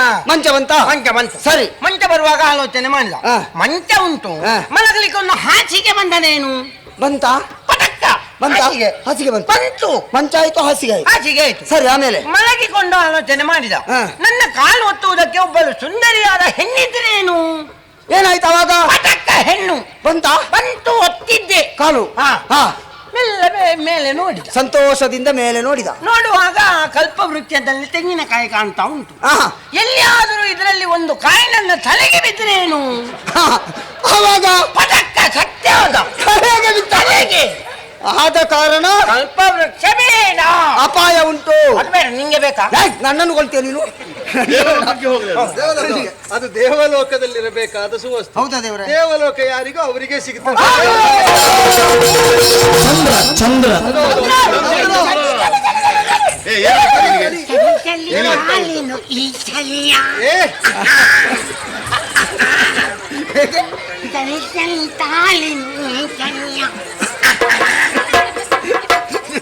ಅವನಿಗೆ ಶೀತ ಬಾಧೆ ಆಗಿದೆ. ನಿಜವಾಗಿ ಅದು ಸಿಗಬೇಕಾದ್ದು ಉರಿ ಹೆಚ್ಚಾದವರಿಗೆ. ಯೋಚನೆ ಮಾಡಿ, ಉರಿ ಯಾರಿಗೀಗ ಹೆಚ್ಚಾದದ್ದು? ವಿಷಪಾನ ಮಾಡಿದವರಿಗೆ. ಆದ್ದರಿಂದಲೇ ಆ ಚಂದ್ರನನ್ನು ಪರಶಿವನಿಗೆ. ದೇವರಿಗೆ ಯಾಕೆ ಅವರ ತಲೆಗೆ ಚಂದ್ರನನ್ನು ಏರಿಸಿದ್ದು ಗೊತ್ತಾಯ್ತಾ ನಿಮಗೆ? ಯಾಕೆ? ಅವ್ರು ಅವಾಗ ಏನ್ ಮಾಡಿದ್ದಾರೆ? ಕುಡಿದಿದ್ದಾರೆ. ಕುಡ್ದು ಅವರಿಗೆ ಬಿಸಿ ಆಗಿದೆ. ಅದಕ್ಕೆ ಸ್ವಲ್ಪ ತಲೆಯಲ್ಲಿ ತಂಪಿ. ಅದು ಇಳಿ ಅಂತ ಚಂದ್ರನ ತಲೆಗೆ.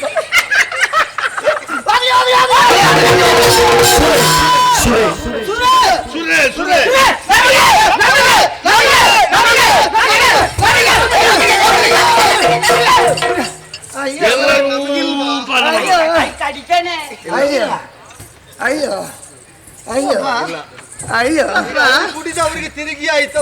ಎಲ್ಲರೂ ಕುಡಿದಿಲ್ಲವಲ್ಲ. ದೇವರೇ ಎಲ್ಲಿದ್ದೀರಿ? ದೇವರೇ ನೀನಲ್ವ? ಆತುರಾತುರವಾಗಿ ಬಂದದ್ದಕ್ಕೆ ಬಾಯಿ ಕೊಟ್ಟದ್ದರಿಂದ ಎಲ್ಲ ಮೂರು ಕಾಣ್ತದೆ. ಉನ್ಮತ್ತತೆ ಉಂಟು. ಬದಿಗೆ ನಟದಲ್ಲಿ ಸ್ವಲ್ಪ ವಿಶ್ರಾಂತಿಯನ್ನು ಹೊಂದಿ ಎಲ್ಲರೂ ಕೂಡ. ಉಳಿದಂತೆ ಎಲ್ಲರಿಗೂ ಅದು ದೇವಲೋಕ ಜೀವಿತವಾಗುತ್ತದೆ. ಎಲ್ಲರೂ ವಿಶ್ರಾಂತರಾಗಿ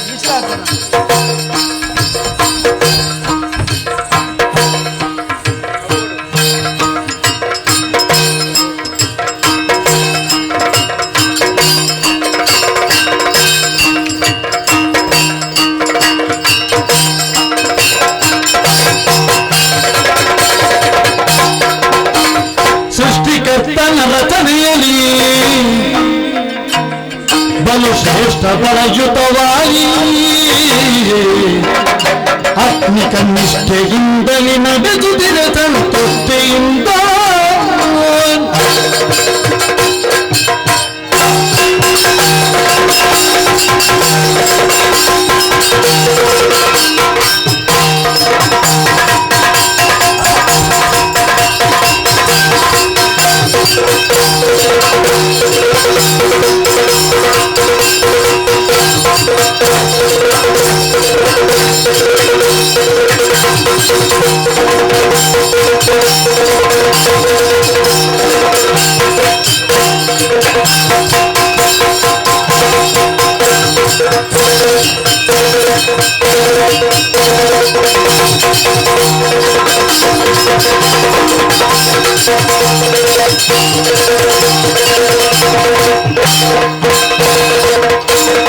ನಿತ್ಯವನ್ನು ತರುತ್ತದೆ ಕಾಣದು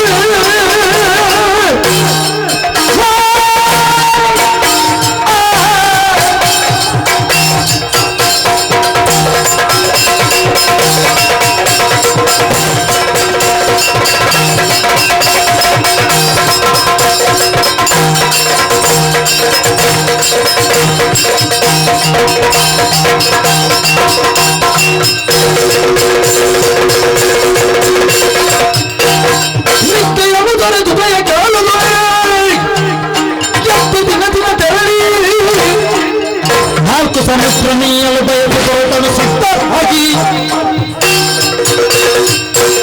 ಶರೀರದ ಆಯಾಸವನ್ನು ಪರಿಹಾರ ಮಾಡಿಕೊಳ್ಳುವುದಕ್ಕಾಗಿ ರಾತ್ರಿ ಕಾಲವೆಲ್ಲ ಚೆನ್ನಾಗಿ ನಿದ್ರೆಯನ್ನು ಮಾಡಿದೆ. ಅರುಣೋದಯದ ಕಾಲ ನಿದ್ರೆಯಿಂದ ತಿಳಿದದ್ದು ನಿತ್ಯ ವಿಧಿಯಂತೆಯೇ 4 ಸಮುದ್ರಗಳಲ್ಲಿ ಸ್ನಾನವನ್ನು ಮಾಡಿ ಭಗವಾನ್ ಸೂರ್ಯನಾರಾಯಣನಿಗೆ ಅರ್ಘ್ಯವನ್ನು ಕೊಡುವುದು ನನ್ನ ಕರ್ತವ್ಯ. ಹಾಗೆಯೇ ಸೂರ್ಯನಾರಾಯಣನಿಗೆ ಅರ್ಘ್ಯವನ್ನು ಕೊಡಬೇಕು ಅಂತ ಹೇಳಿ ಎದ್ದು ನಿಂತಿದ್ದೇನೆ. ನನ್ನೊಮ್ಮೆ ಸುತ್ತುತ್ತಾನೆ.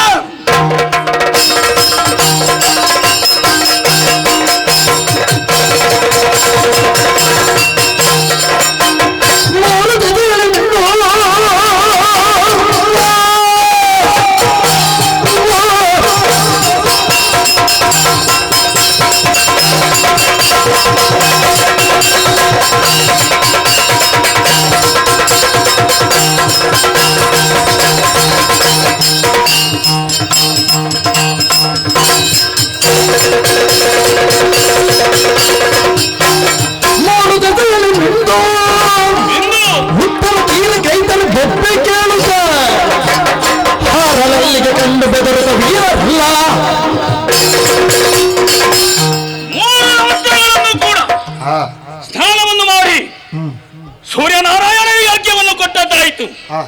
ಉಳಿದಿರುವಂತಹ ಉತ್ತರ ಸಮುದ್ರವನ್ನು ಸೇರಿ ಸ್ನಾನವನ್ನು ಮಾಡಿ ಇನ್ನೇನು ಭಗವಾನ್ ಸೂರ್ಯನಾರಾಯಣನಿಗೆ ಅರ್ಘ್ಯವನ್ನು ಕೊಡುವಂತಹ ವೇಳೆಯಲ್ಲಿ ಏನೋ ಒಂದು ಕೋಲಾಹಲ ಅದೆಷ್ಟೋ ಮಂದಿಗಳ ಕಡೆ ಕಾಣುತ್ತಾ ಇದ್ದಾರೆ. ಇವರೆಲ್ಲ ಯಾರು, ಯಾಕಾಗಿ ಬಂದಿದ್ದಾರೆ ಎನ್ನುವ ವಿಚಾರವನ್ನು ತಿಳಿಯಬೇಕಾಗಿದೆ. ಆದ್ದರಿಂದ ಆ ಕಡೆಗೆ ಸರಿತೇನೆ ನೋಡೋಣ.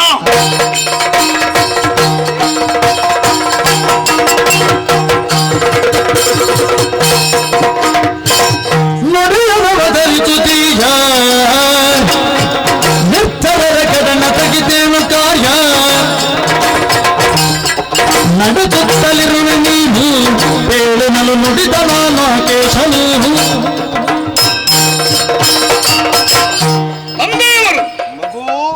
ಹೊಂದಿಸಿಕೊಂಡಿದ್ದೇನೆ. ಆಶ್ಚರ್ಯವಾಗುತ್ತಾ ಇದೆ. ಯಾಕೆ? ಉತ್ತರ ಸಮುದ್ರದ ಕಡೆಯಲ್ಲಿ ನೀವೆಲ್ಲವರಿದ್ದೀರಿ, ಸರಿ, ಅಲ್ಲದೆ ಉಳಿದವರು ಕೂಡ ಇದ್ದಾರೆ. ಅಪ್ಪ, ಇಲ್ಲೇನು ಮಾಡುತ್ತಾ ಇದ್ದೀರಿ? ನಿಮ್ಮನ್ನು ನೋಡುವಾಗ ನನಗೆ ಕುತೂಹಲವಾಗುತ್ತಾ ಇದೆ. ನಿಮ್ಮಿಂದ ಕೇಳಬೇಕು. ನನ್ನ ಪ್ರಶ್ನೆಗೆ ಉತ್ತರವನ್ನು ಕೊಡ್ತೀರಾ? ಧಾರಾಳ. ಅಕೃತನ ಚಾಪದಿಂದ ನಾಕ ಚಾಪತ್ತು ಒದಗುವುದು ಕಂದ ಕಂದ ಉತ್ತಮದ ಸೌಭಾಗ್ಯವು ಸರದಿಯಳು ನಿಂತಿರುವುದಕ್ಕೆ ನಾವು ಕಂದ.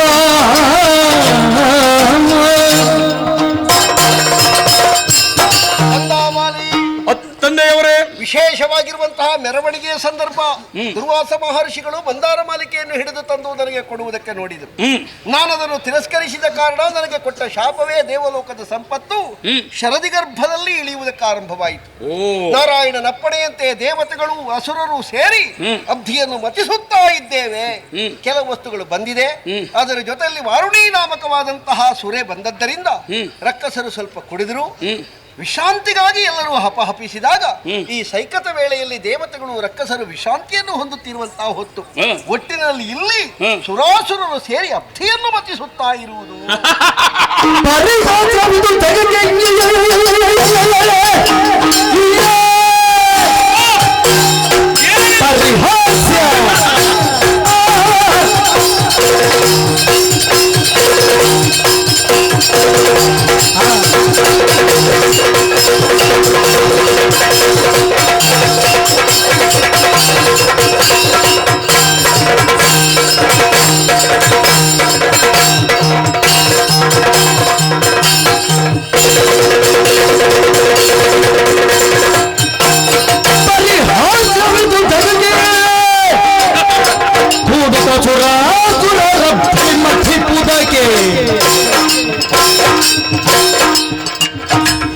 ಕಷ್ಟ ಬಂತರು ಎಂಬುದರಿತಾರೆ ಕೊರತೆ ನಿಮ್ಮ ಸ್ಥಾನಕ್ಕೆ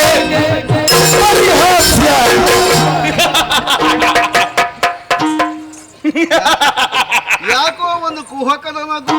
ಅಪ್ಪ, ನಿಮ್ಮ ಮಾತುಗಳನ್ನು ಕೇಳುವಾಗ ನನಗೆ ಬರ್ತಾ ಇದೆ. ಯಾಕೆ? ಸ್ವರ್ಗದಲ್ಲಿರುವಂತಹ ಸಕಲ ಸಂಪತ್ತುಗಳು ಶರದಿ ಪಾಲಾಗಿದೆ. ಹೌದು. ಪುನರಪಿ ಪಡೆಯುವುದಕ್ಕಾಗಿ ಸಮುದ್ರ ಮಥಾನ.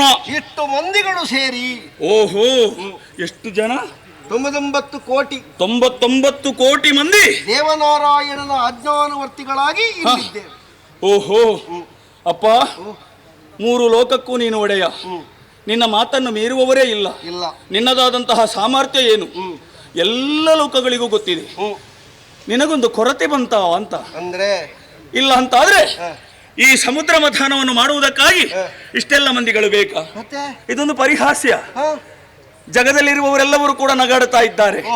ಅದು ಕೂಡ ನೀನಿದ್ದು ಇಂತಹ ಒಂದು ಪರಿಸ್ಥಿತಿ ಬಂತಲ್ಲ ಅಂತ. ಮತ್ತೆ ಹೇಗೋ ಈ 99 ಕೋಟಿ ಮಂದಿ ಯಾಕೆ? ನನಗೊಂದು ಅಪ್ಪಣೆಯನ್ನು ಕೊಡು. ಇಲ್ಲಿರುವಂತಹ ಸುರ ಸಂಪತ್ತುಗಳನ್ನೆಲ್ಲ ಪುನರಪಿ ಮರಳಿ ಪಡೆಯುವುದಕ್ಕಾಗಿ ಮಥನವನ್ನು ನಾನು ಮಾಡ್ತೇನೆ. ಹೇಗೆ ಮಾಡ್ತೇನೆ?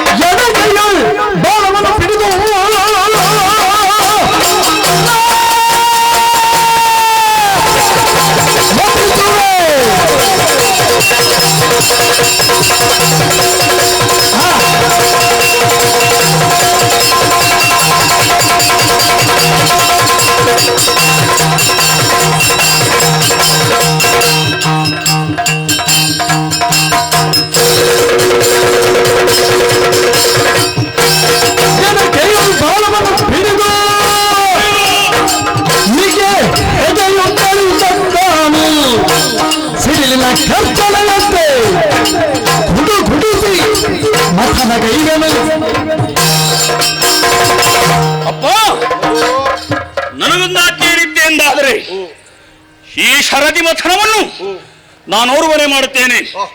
ಎಡಗೈಯಿಂದ ವಾಸುಕಿಯ ಬಾಲವನ್ನು ಹಿಡಿದು ಅದರ ಹೆಡೆಯನ್ನು ಎದಗಿರಿಸಿ 2 ಕೈಗಳಿಂದ ಒಮ್ಮೆ ಮಥಿಸಿದ್ರೆ ಸಾಕು. 14 ಲೋಕಗಳೇ ಗಡಗಡೆನ ನಡುಗಬೇಕು. ಎಲ್ಲರೂ ಬೆಚ್ಚಿ ಬೀಳುವ ಹಾಗೆ ನಾನು ಮಾಡ್ತೇನೆ. ನಾನು ದೂರ ನಿಂತು ನೋಡ್ತೇನೆ. ನಿಂತು ನೋಡಿ ಅಪ್ಪ.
ಬದಿಯಿಂದು ಬೀಸಿದ ತೀರತ್ನವಿದ ಕೊಳ್ಳಿನ್ನುಳಿದುದ ಶೋಭಿಪೇ ನಿಮಲು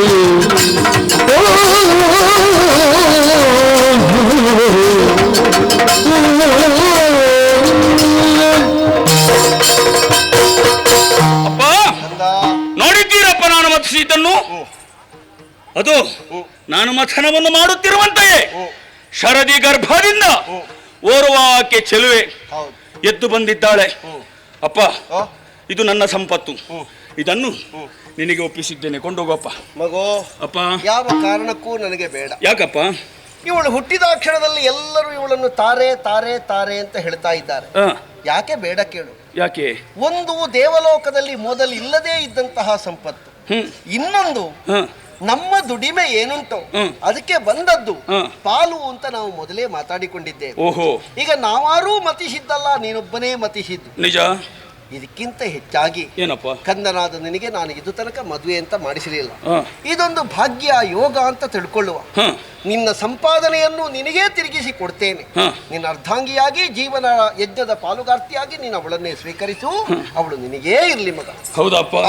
ತಂದೆ ಹೇಳಿದ ಮೇಲೆ ಎರಡು ಮಾತುಗಳಿಲ್ಲ.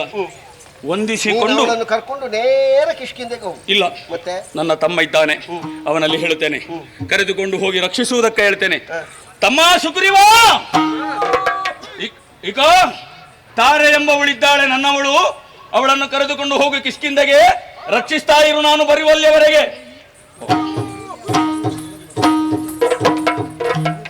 ನಿನ್ನ ಕೆಲಸ ಮುಗಿಲಿಲ್ವಾ? ಮುಗಿಲಿಲ್ಲಪ್ಪ. ಮತ್ತೆ ಏನುಂಟು? ನಾನೇನು ಮಾಡಿದ್ದೇನು, ಇದಕ್ಕೆ ಉಳಿದವರ ಪ್ರತಿಕ್ರಿಯೆ ಹೇಗೆ ಎನ್ನುವುದನ್ನು ನನಗೆ ನೋಡಬೇಕಾಗಿದೆ. ಒಂದು ಸಲ ತಿರುಗುತ್ತೇನಪ್ಪ.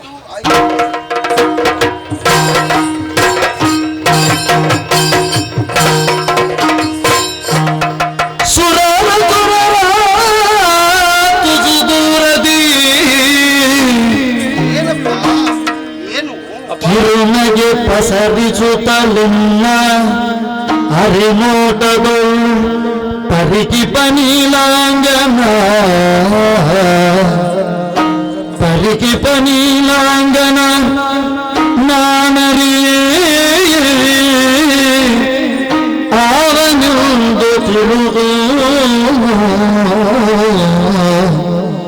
ಅವನೆಂದು ತಿಳುವು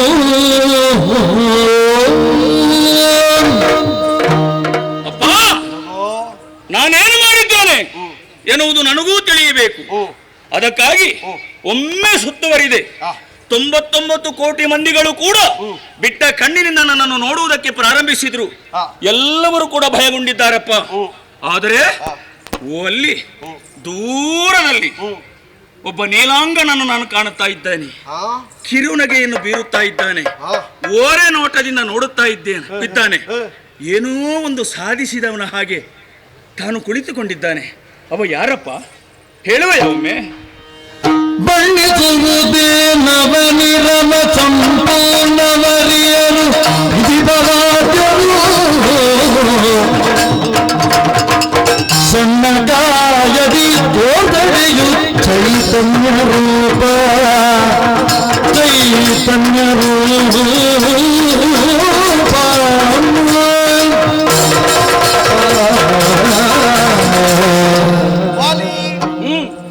ಸಾಹಸದ ಮೂಲಕವಾಗಿ ನೀನು ಮಾಡಿದಂತಹ ಸಮುದ್ರ ಮಥನವನ್ನು ಕಂಡಾಗ ಎಲ್ರಿಗೂ ಒಂದರ್ಥದಲ್ಲಿ ಧನ್ಯತೆ ಮೂಡಿದೆ. ಆದ್ರೆ ನೀನೇ ಹೇಳಿದ ಹಾಗೆ ಯಾವನೋ ಒಬ್ಬ ಕಿರುನಗೆಯನ್ನು ಬೀರುತ್ತಾ ಅರೆನೋಟದಿಂದ ನನ್ನನ್ನು ಕಾಣುತ್ತಾ ಇದ್ದಾನೆ. ಹೌದು, ಹೀಗಾಗಬಾರ್ದಿತ್ತು ಮಗ. ಯಾಕಪ್ಪ? ಅವನ ಅರೆನೋಟಕ್ಕೆ ಕಿರುನಗೆಗೆ ಯಾರೂ ತುತ್ತಾಗಕೂಡದು. ಅಂದರೆ ಅಣೋರಣೀಯಾನ್ ಮಹತೋ ಮಹೀಯಾನ್ ತದೇಜತಿ ತನ್ನೈಜತಿ ತದ್ದೂರೇ ತದ್ದಂತಿಕೆ ತದಂತರಸ್ಯ ಸರ್ವಸ್ಯಾಸ್ಯ ಬಾಹ್ಯತಃ. ಎಲ್ಲದರಲ್ಲಿಯೂ ಎಲ್ಲವಾಗಿಯೂ ಇರತಕ್ಕಂತಹ ಒಬ್ಬ ಚಿರುಮೈನಿದ್ದಾನೆ, ಚೈತನ್ಯದಾಯಕನಿದ್ದಾನೆ, ವಿಶ್ವವಿರಾಟ ಸ್ವರೂಪನಿದ್ದಾನೆ. ಕಾಣುವಾಗ ಸಣ್ಣ ಗಾತ್ರದಿಂದ ಕಂಡರೂ ಈ ಪ್ರಪಂಚವನ್ನು ಭರಿಸುವುದಕ್ಕೆ ಆಳುವುದಕ್ಕೆ ಸರ್ವಶಕ್ತರಾದಂತಹ ಆತನ ಮಹಿಮೆಯನ್ನು ತಿಳಿದವರು ಯಾರೂ ಇಲ್ಲ ಮಗ. ಅವನ ಬಗ್ಗೆ ತಿಳಿಯುವುದಕ್ಕೆ ಹೋದ್ರೆ ಮತ್ತು ಅಂಗುಲ 10 ಬಾಕಿ ಉಂಟು ಅಂತ ತಿಳಿದ ಜ್ಞಾನಿಗಳೆಲ್ಲ ಹೇಳಿದ್ರು. ಆದದ್ದರಿಂದ ಮಗನೇ, ಯಾರ ಸುದ್ದಿ ಬೇಕಾದ್ರೂ ಮಾತಾಡು, ಯಾರ ವಿಷಯದಲ್ಲಿ ಬೇಕಾದ್ರೂ ಕೇಳು. ಇದಮಿತ್ತಮ್ ಅಂತ ಹೇಳುವುದಕ್ಕೆ ಸಾಧ್ಯ ಇಲ್ಲದೆ ಇರುವಂತಹ ಒಂದರ ಬಗ್ಗೆ ನೀ ಕೇಳಿದೆ ಅಂತಾದ್ರೆ ನಾನು ಇದಕ್ಕಿಂತಲೂ ಹೆಚ್ಚಾಗಿ ಏನಪ್ಪ ಮಗು, ಅವನ ಕೋಪಕ್ಕೆ ನೀನು ಪಾತ್ರನಾದೆ ಅಂತಾದ್ರೆ ಅವ ಯಾರನ್ನೂ ಬದುಕಕೊಡ ಮಗ. ಈ ಲೋಕದಲ್ಲಿ ಯಾವನಿಗೂ ಅವನನ್ನು ಮೀರಿ ಬದುಕುವ ಹಕ್ಕೂ ಇಲ್ಲ. ಆದದ್ದರಿಂದ ನೀನು ಇಷ್ಟು ಮಾಡಿದ್ದು ಸಾಕು. ಇಲ್ಲಿಂದ ನಡೆ. ಅಪ್ಪ, ಇದು ನನಗೆ ಬೇಕು.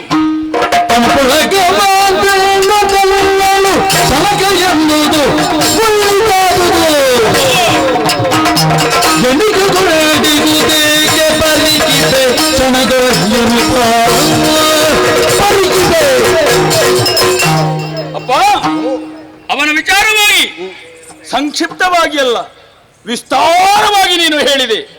ಹಾಗಿದ್ರೆ ಅವ ಒಬ್ಬ ಯಾರು ಎನ್ನುವುದನ್ನು ನೋಡುವುದು ನನಗೂ ಕೂಡ ಆಶಯ ಉಂಟಾಗಿದೆ. ಬೇಡ ಮಗ, ಅವನನ್ನು ನೋಡಿದ್ರೆ ಅರ್ಥ ಆಗ್ಲಿಕ್ಕಿಲ್ಲ. ಇಲ್ಲಪ್ಪ, ನನಗವನ ಹತ್ತಿರ ಹೋಗಿಯೇ ನೋಡಬೇಕು, ಅವನಲ್ಲೇ ಮಾತನಾಡಬೇಕು. ಅವ ಏನು ಎಷ್ಟು ಎನ್ನುವುದನ್ನು ನನಗೆ ತಿಳಿಯಬೇಕು. ನನಗೆ ಆತುರ ಹೆಚ್ಚಾಗಿದೆ ಅಪ್ಪ. ಅಪ್ಪ, ನನ್ನನ್ನೊಮ್ಮೆ ಕಳುಹಿಸಿಕೊಡು. ಹೋಗ್ತೇನೆ, ತಡಿಬೇಡ.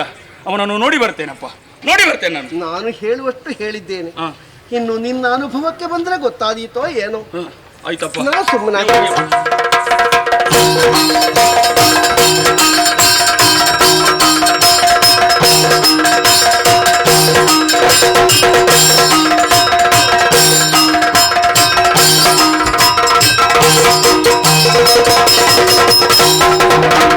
ನಡೆದ ಕಲಿಯಿದಿರಿ ನನೀ,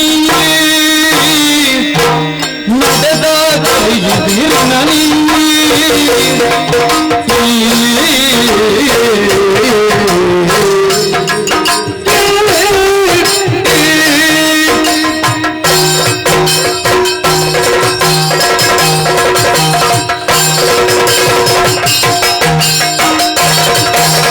ನಡೆದ ಕಲಿಯಿದಿರಿ ನನೀ.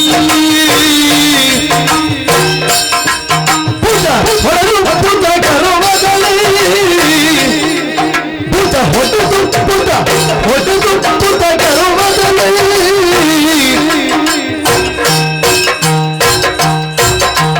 ನುಡಿದ ಬಲುಕು ನನಗಿರಲು ಪುಟ ತೊಡು ಎನ್ನುವ ನಿಂದಿನಳು. ನಡೆದ ಕಲಿಯಿರಿನಲ್ಲಿ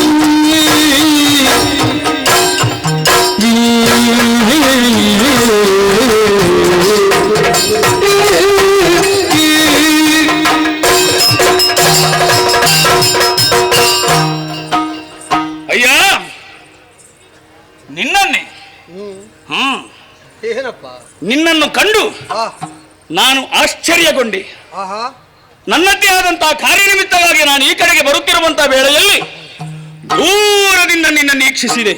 ನಾನು ದೂರದಿಂದ ಕಡೆಗಣ್ಣ ನೋಟದಿಂದ ನೀ ಮಾಡಿದ್ದನ್ನು ನೋಡ್ತಾ ಇದ್ದೆ. ಹೌದು, ನಿನ್ನ ಕಣ್ಣೋಟವೇ ನನ್ನನ್ನು ಈ ಕಡೆಗೆ ಆಕರ್ಷಿಸಿತು. ಆದುದರಿಂದಲೇ ನಿನ್ನನ್ನು ನೋಡಿ ಮಾತನಾಡಬೇಕು ಅಂತ ನಾನು ಬಂದಿದ್ದೇನೆ. ಏನಪ್ಪ, ನೀನು ಬಹಳ ವಿಕ್ರಮಿಯಂತೆ, ಈ ಲೋಕವನ್ನೆಲ್ಲ ನಡುಗಿಸುವವನಂತೆ, ಎಲ್ಲ ನಿನ್ನ ಕೈಯೊಳಗೆ ಉಂಟಂತೆ, ಹೀಗೆಲ್ಲ ಬಹಳಷ್ಟು ಕೇಳಿದೆ ನಾನು. ಅದು ಎಷ್ಟಿದೆ ಎನ್ನುವುದನ್ನು ನನ್ನ ಭುಜಬಲದಿಂದ ತಿಳ್ಕೊಳ್ಬೇಕು ಅಂತ ನನಗೆ ಆಶೆಯಾಗಿದೆ. ಅದಕ್ಕೆ ನನ್ನೊಡನೆ ಕಳಗವನ್ನು ಮಾಡ್ತೀಯ ನೀನು. ಯಾರು ನೀನು? ನನ್ನನ್ನು ಏನು ಅಂತ ತಿಳಿದಿದ್ಯಪ್ಪ? ಸಾಮಾನ್ಯನು ನಾನಿಗೆನು, ಸಾಮಾನ್ಯನು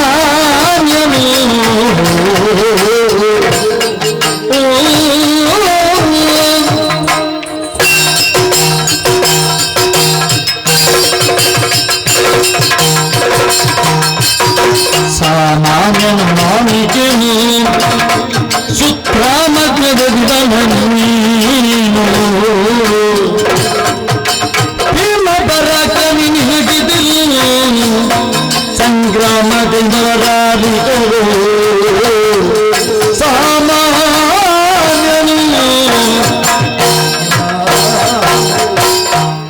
ನಿನಗೆ ಯಾರೋ ತಪ್ಪಾಗಿ ಹೇಳಿದ್ದಾರೆ ಅಥವಾ ಯಾರೋ ಹೇಳಿದ್ದನ್ನು ನೀನು ತಪ್ಪಾಗಿ ಗ್ರಹಿಸಿದ ಹಾಗುಂಟು. ಅಸಾಮಾನ್ಯತೆ ನನಗೆ ಬಲದಿಂದಲೇ ಬಂದದ್ದು. ಪೌರುಷ ಪ್ರದರ್ಶನಕ್ಕೆ ಹಂಬಲಿಸುವವರಿಗೆಲ್ಲ ನಾನು ಎದುರಾಳಿಯಾಗಿ ಒದಗುತ್ತೇನೆ ಅಂತ ಯಾರು ಹೇಳಿದ್ರು ನಿನಗೆ? ನೀನು ಯಾರೋ ಹೇಳಿದ್ದನ್ನು ತಪ್ಪಾಗಿ ತಿಳಿದಿದ್ದಿ. ಇಲ್ಲ ಇಲ್ಲ. ಯಾಕೆಂದ್ರೆ ಅರಿತವರು ನನ್ನ ಕುರಿತಾಗಿ ಅನುಚಿತವನ್ನ ಆಡುವುದಿಲ್ಲ, ಅನುಚಿತವನ್ನ ಆಡುವವರು ನನ್ನನ್ನು ಅರಿಯುವುದೂ ಇಲ್ಲ. ಆ ಕಾರಣದಿಂದ ಅರಿತವರು ಆಡಿದ ಮಾತು ಅಪಾರ್ಥವಾಗಿ ನೀನು ಯಾವುದೋ ತಪ್ಪು ಗ್ರಹಿಕೆಯಿಂದ ಸಾಮಾನ್ಯನಾದಂತಹ ನನ್ನಲ್ಲಿ ಸುತ್ರಾಮನೆನಿಸಿದಂತಹ ಅಥವಾ ಸುತ್ರಾಮರಲ್ಲಿ ಶ್ರೇಷ್ಠನೆನಿಸಿದ ಇಂದ್ರನಿಗೆ ಸೂನುವಾದಂತಹ ನೀನು ಕಾಳಗದ ಬಯಕೆಯನ್ನು ಹೊತ್ತು ಬಂದು ಕದನ ಕಲಿಯಾಗುವುದಕ್ಕೆ ಹೊರಟಿದ್ದಿ. ಜನ್ಮದಾತಾರರು ಯಾವತ್ತು ಅನೃತವಾಡ್ಲಿಕ್ಕಿಲ್ಲ, ಅವರು ಸತ್ಯವೇ ಹೇಳಿದ್ದಾರೆ ಎನ್ನುವಂತ ನಂಬಿಕೊಂಡು ಬಂದಿದ್ದೇನೆ. ಹೇಳಿದ ಮಾತಿನಲ್ಲೇ ಅರ್ಥ ಇರುವುದು ಹೌದಾದ್ರೂ ಸರಿಯಾಗಿ ಗ್ರಹಿಸುವುದು ನಮ್ಮ ನಮ್ಮ ಕೌಶಲದಿಂದ ಜಾಣ್ಮೆಯಿಂದ ಅಲ್ವೋ. ಆಡಿದ ಮಾತು ಅಪಾರ್ಥಕ್ಕೀಡಾಗಿರ್ಬೇಕು. ಭೀಮ ವಿಕ್ರಮಿಯಾದ ನೀನು, ಭೀಮ ವಿಕ್ರಮಿ ಅಂದ್ರೆ ಏನು ಅಂತ ಗೊತ್ತಾಯ್ತು? ಏನು? ನೋಡಿದರೆ ಅದರ ಪ್ರದರ್ಶನ ನೋಡಿದವರಿಗೆ ಹೆದರಿಕೆ ಹುಟ್ಟಬೇಕು. ನೋಟದಿಂದಲೇ ಹೆದರಿಕೆ ಹುಟ್ಟಿಸುವಷ್ಟು ಪರಾಕ್ರಮಿಯಾದ ನಿನ್ನ ಮುಂಭಾಗದಲ್ಲಿ ಕಾದಾಟಕ್ಕೂ ನಾನಿಲ್ಲ. ಕಾದಾಡಿ ಗೆಲ್ಲಬೇಕಾದ ವ್ಯಕ್ತಿ ನೀನೆಂಬ ಭ್ರಮೆಯೂ ನನ್ನದಲ್ಲ. ಆದ್ರಿಂದ ಕಾದಾಟಕ್ಕಲ್ಲ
ನನ್ನ ಬಗ್ಗೆಯೂ ನೀನು ಚೆನ್ನಾಗಿ ತಿಳ್ಕೊಂಡಿದ್ದೀಯ.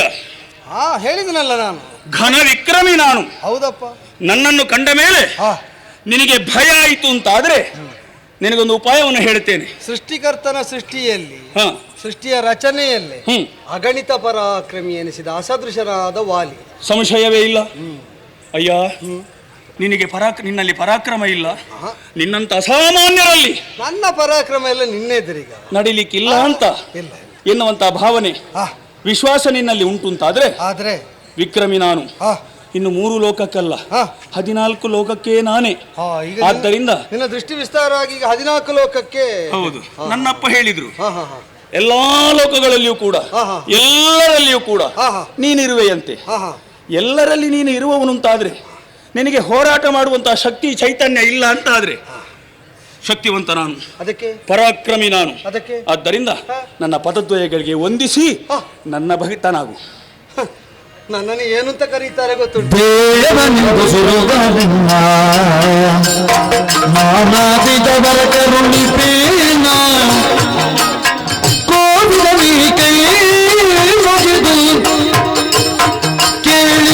ಬಯಕೆಯ ಮುರಿದು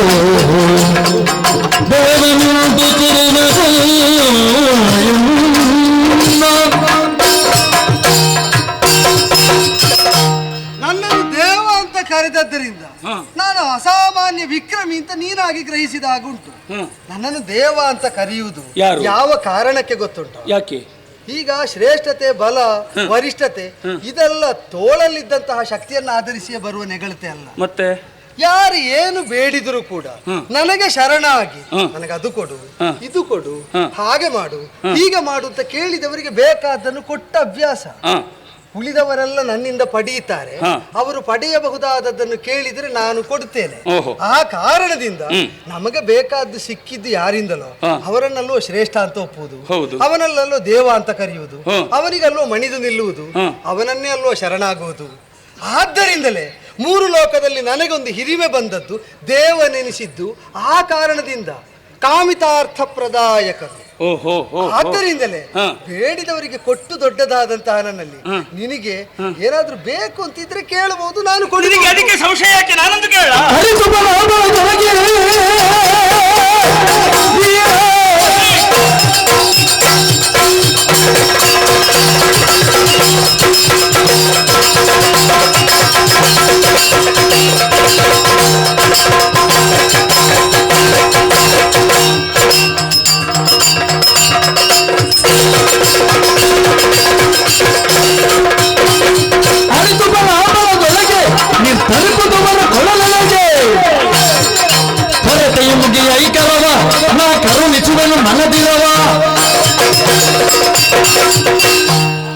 ಪ್ರಪಂಚದಲ್ಲಿರುವವರೆಲ್ಲರೂ ನಾನು ಕೇಳಿದ್ದನ್ನು ಕೊಡುತ್ತೇನೆ. ಹೌದೌದು ಅಲ್ವಾ? ಹೌದೌದು. ನೀನು ಕೊಡುವವನಾದ್ದರಿಂದ ನಿನಗಿಂತ ಸುಲಭದ ಉಪಾಯ ಇದು. ನೀನೀಗ ದೊಡ್ಡದಾಗುವುದಕ್ಕೆ ನಿನ್ನ ಬಲವನ್ನು ವಿನಿಯೋಗ ಮಾಡಬೇಕು. ನಮಗೇನು ನಷ್ಟ ಇಲ್ಲದೆ, ಶ್ರಮ ಇಲ್ಲದೆ, ಬೇಕಾದವರಿಗೆ ಬೇಕಾದನ್ನು ಕೊಟ್ಟು ದೊಡ್ಡದು ಅಂತಾಗಿದ್ದೇನೆ. ಅದನ್ನು ಒಳ್ಳೆ ಉಪಾಯ. ನನ್ನಲ್ಲಿ ಏನು ಕೊರತೆ ಇಲ್ಲ, ಆಯ್ತಾ? ಯಾವುದಕ್ಕೆ? ಬಲಕ್ಕಲ್ವ? ಬಲಕ್ಕಲ್ಲ, ಕೊಡುವುದಕ್ಕೂ ನನ್ನಲ್ಲಿ ಬೇಕಾದಷ್ಟುಂಟು. ಮತ್ತೆ ಯಾವ ಕ್ರಮದಿಂದಲಾದರೂ ಸೆಳೆದುಕೊಳ್ಳುವಂತಹ ಸಾಮರ್ಥ್ಯವು ಬುದ್ಧಿವಂತಿಕೆಯು ನನ್ನಲ್ಲಿ ಉಂಟು. ಅಲ್ಲ, ಬೇಕಾದದ್ದನ್ನು ಬೇಡಿ ಪಡೆದ ನಿನ್ನ ಅಪ್ಪನೇ ನನ್ನನ್ನು ದೇವ ಅಂತ ಕರೀತಾನೆ. ಯೋಚಿಸು. ಅಪ್ಪ ಹಾಗೆ ಯಾವತ್ತಿದ್ರು ಕೂಡ ಇನ್ನೊಬ್ಬರಲ್ಲಿ ಕೈ ಚಾಚಿಯೇ ಅಭ್ಯಾಸ. ಹಾಗೆ ಹೇಳುವ ಮಗ ನೀನು. ಹೌದು, ನಾವು ಹಾಗಲ್ಲ. ಏನಿದ್ರು ಕೂಡ ಸ್ವ ಸಾಮರ್ಥ್ಯದಿಂದ ಎಲ್ಲವನ್ನು ಪಡೆಯುವವರು. ಪಡೆದದ್ದಾಯ್ತಲ್ಲ, ಯಾರ ಹಂಗಿನಲ್ಲಿ ಬದುಕುವವನು ಅಲ್ಲ ನಾನು. ನಮ್ಮದೇ ಸ್ವಂತ. ಆದ್ದರಿಂದ ಇಷ್ಟರವರೆಗೆ ನಾನು ಕೊಟ್ಟವ. ನನ್ನನ್ನು ದೇವರು ಅಂತ ಎಲ್ಲರೂ ಕೊಂಡಾಡಿದ್ರು. ನಿನಗೆ ಸಣ್ಣದಾಗುವುದಕ್ಕೆ ಮನಸ್ಸಿಲ್ಲ ಅಂತ ಆದ್ರೆ ನಿನಗೆ ಏನು ಬೇಕು ಕೇಳು, ನಾನು ಕೊಡ್ತೇನೆ. ಈಗ ನಿನ್ನಂತೆಯೇ ಪರಾಕ್ರಮದ ವಿನಿಯೋಗದಿಂದ ನಾ ದೊಡ್ಡವನಾದದ್ದಲ್ಲ. ಕೊಟ್ಟು ಅಂತ ಆಡಿದರೆ ನೀನು ಆ ವಿಧದಲ್ಲೂ ನನ್ನನ್ನು ಮೀರುವುದಕ್ಕೆ ಶ್ರಮಿಸ. ಮತ್ತೆ ಅದರ ಒಂದುಂಟು. ಏನು? ನನಗೆ ಕೊಟ್ಟ ಕೈ ಇದು ಬಿಟ್ರೆ ಪಡೆದ ಕೈ ಅಲ್ಲ ಇದು ಹೆಚ್ಚು. ಯಾಕೆ? ನಂಬಿಕೆ ಕೇಳಿ ಗೊತ್ತಿಲ್ಲ. ಕೇಳಿದಂದ್ರೆ ನನಗೆ ಬೇಕಾದನ್ನು ಕೇಳಿದ್ರೆ ಕೊಡ್ತಾರೆ ಅಂತ ಯಾರ ಮೇಲೆ ನನಗೆ ವಿಶ್ವಾಸವೇ ಬರುವುದಿಲ್ಲ. ಯಾರಲ್ಲಿ ನಾನು ಕೈ ಚಾಚುವುದು? ಈಗ ನಿನ್ನಲ್ಲಿ ನಾನು ಕೇಳುದು ಏನೋ ಇಂಥದ್ದು ಕೊಡು ಅಂತ ಕೇಳಿದೆ. ಕೇಳಿದಲ್ಲಿ ಅದಾದ್ರೂ ಕೊಡುವುದಿಲ್ಲ ಅಂದ್ರೆ ಮತ್ತೆ ಪಡೆಯುವುದಕ್ಕೆ ನಾನೇನು ಮಾಡಬೇಕು? ಹೋರಾಟ ಮಾಡಬೇಕು. ಹೌದು, ನಾ ಸಾಮಾನ್ಯ ಅಂತ ಆಗಲೇ ಹೇಳಿದೆ. ಹೋರಾಟಕ್ಕೆ ನನಗೆ ತ್ರಾಣ ಇಲ್ಲ. ನೀನು ನನಗೆ ಜನ ಅಲ್ಲ, ನಿನ್ನಲ್ಲಿ ಹೋರಾಡುವ ಜನ ನಾನಲ್ಲ. ಆದ್ದರಿಂದ ಕೇಳಿದ ಮೇಲೆ ಆಶಾಭಂಗವಾಗಿ ಕದನಕ್ಕೆ ಮನಸ್ಸು ಮಾಡಿದರೆ ಹೋರಾಡುವ ತ್ರಾಣ ಇಲ್ಲದ ನಾನು ಸುಮ್ಮನೆ ಕೇಳಿ ಬರಿಗೈಯಲ್ಲಿ ಮರಳುವುದು ಯಾಕೆಲ್ಲ ನಾನು ಕೇಳುವುದಿಲ್ಲ. ನನಗೆ ವಿಶ್ವಾಸವೂ ಇಲ್ಲ.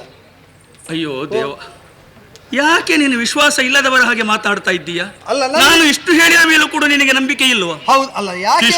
ರಾಜ ವಾಲಿ ನನಗೆ ಕೊಡ್ತೇನೆ ಅಂದವರು ಇದು ತನಕ ಯಾರು ಇಲ್ಲ. ಆದ್ದರಿಂದಲೇ ಇದಂ ಪ್ರಥಮವಾಗಿ ಹೊಸದಾಗಿ ಒಬ್ಬ ಹೇಳಿದ್ದಾನೆ ಅಂತ ಆದ್ರೆ ನಂಬುವುದಕ್ಕೆ ಒಂದು ಕೆಲಸ ಮಾಡಬಹುದು. ನಿನಗೆ ಪಡೆದು ಕೊಟ್ಟೇ ದೊಡ್ಡವನಾಗಬೇಕು ಅಂತಿದ್ರೆ, ನಾ ಪಡೆಯುವವನೇ ಆಗಬೇಕು ಅಂತಿದ್ರೆ ಕರತಟ್ಟಿ, ಯುದ್ಧ ಇಲ್ಲ ನನ್ನದು, ಕರತಟ್ಟಿ ಭಾಷೆ ಕೊಟ್ರೆ ಆಗ ಒಂದು ವಿಶ್ವಾಸ ಬಂದು ನಾನು ಕೇಳಿ. ಓಹೋ, ಹಾಗಿದ್ರೆ ನಿನ್ನನ್ನು ಯಾರೋ ಮೋಸ ಮಾಡಿದ್ದಾರೆ ಅಂತ ಅರ್ಥ. ಅಲ್ಲ, ಯಾರು ಮೋಸ ಮಾಡಿದಾಗ ನಾನು ಎಚ್ಚರದಲ್ಲಿ ಇದ್ದೇನೆ ಅಂತ ಅರ್ಥ. ಓಹೋ, ಹಾಗೆ ಮೊದಲೇ ಎಚ್ಚರವಾಗಿರುವುದು ಒಳ್ಳೆಯದು ಅಂತ ಅಭಿಪ್ರಾಯ. ಎಡದ ಮೇಲೆ ನಡೆಯುವವರು ಸಾಮಾನ್ಯರಲ್ವೋ, ಎಡವದಂತೆಯೇ ನಡಿಗೆಯನ್ನು ತೊಡಗುವವರಲ್ವೋ ಅಸಾಮಾನ್ಯರು. ಅಲ್ಲ, ಬಿದ್ದ ಮೇಲೆ ಅಲ್ಲೇ ಆಧರಿಸಿಕೊಂಡು ಹೇಳುವವರನ್ನು ಬುದ್ಧಿವಂತರು ಅಂತಲೂ ಹೇಳ್ತಾರೆ. ಹೌದು, ಅದು ಬೀಳದೆ ನಡೆಯುವುದಕ್ಕಾಗದ ಅಸಹಾಯಕರಲ್ಲೂ ಹಾಗೊಂದು ಸೂತ್ರ ಮಾಡಿಕೊಂಡದ್ದು.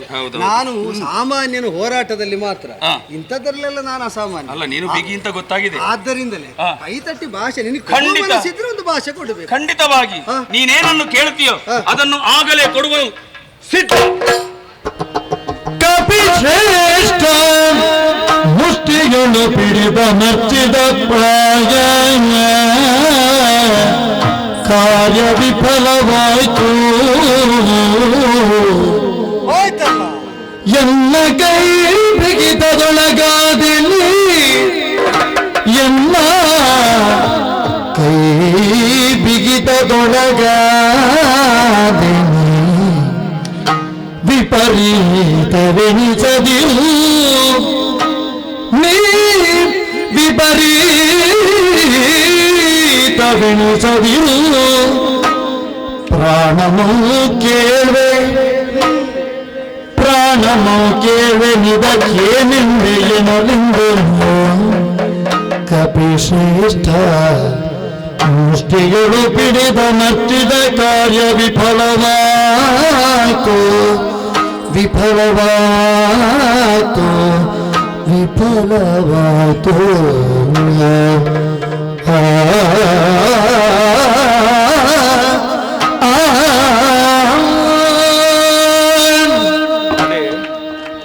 ತಡೆ ಹರಿ, ಮುಷ್ಟಿ ಹಿಡಿದು ಬಿಗಿದದ್ದನ್ನೊಮ್ಮೆ ಬಿಡಂತೆ.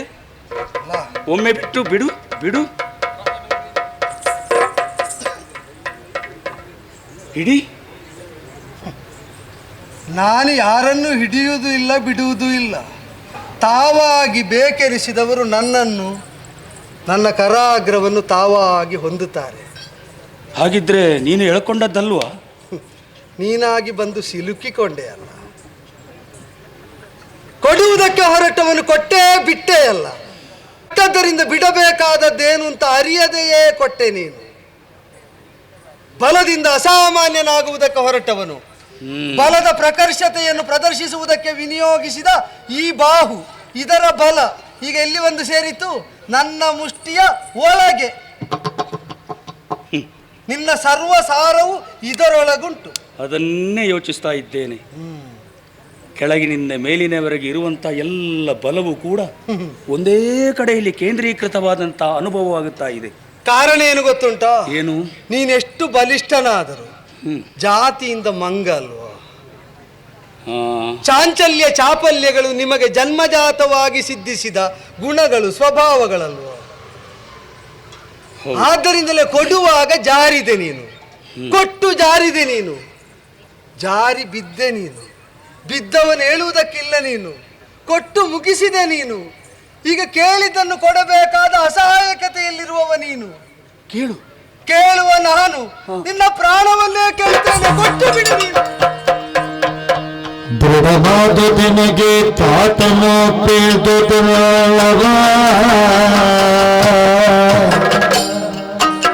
ದೃಢವಾದ ನಿನಗೆ ತಾತನು ಪೀಳ್ದುವ,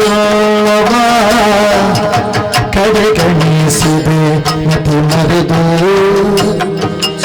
ತೊಡರಿಲ್ಲ ಪ್ರಾಣ ಇದ್ದುದರಿಂದ ಮನದಿದ್ದ ಪಡೆವೆ ನಿಂಜದೆ ಎದ್ದು ನಿಂದು. ದೃಢಮಾದು ನಿನಗೆ ತಾತನು ಪೂರ್ವ ಕಡೆಗಣಿಸಿದೆ ಮತಿ ಮರೆದು ಕಡೆಗಣಿಸಿದನು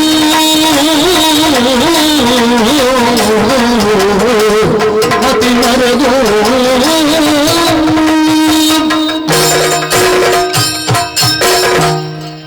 ಹರಿಯೇ,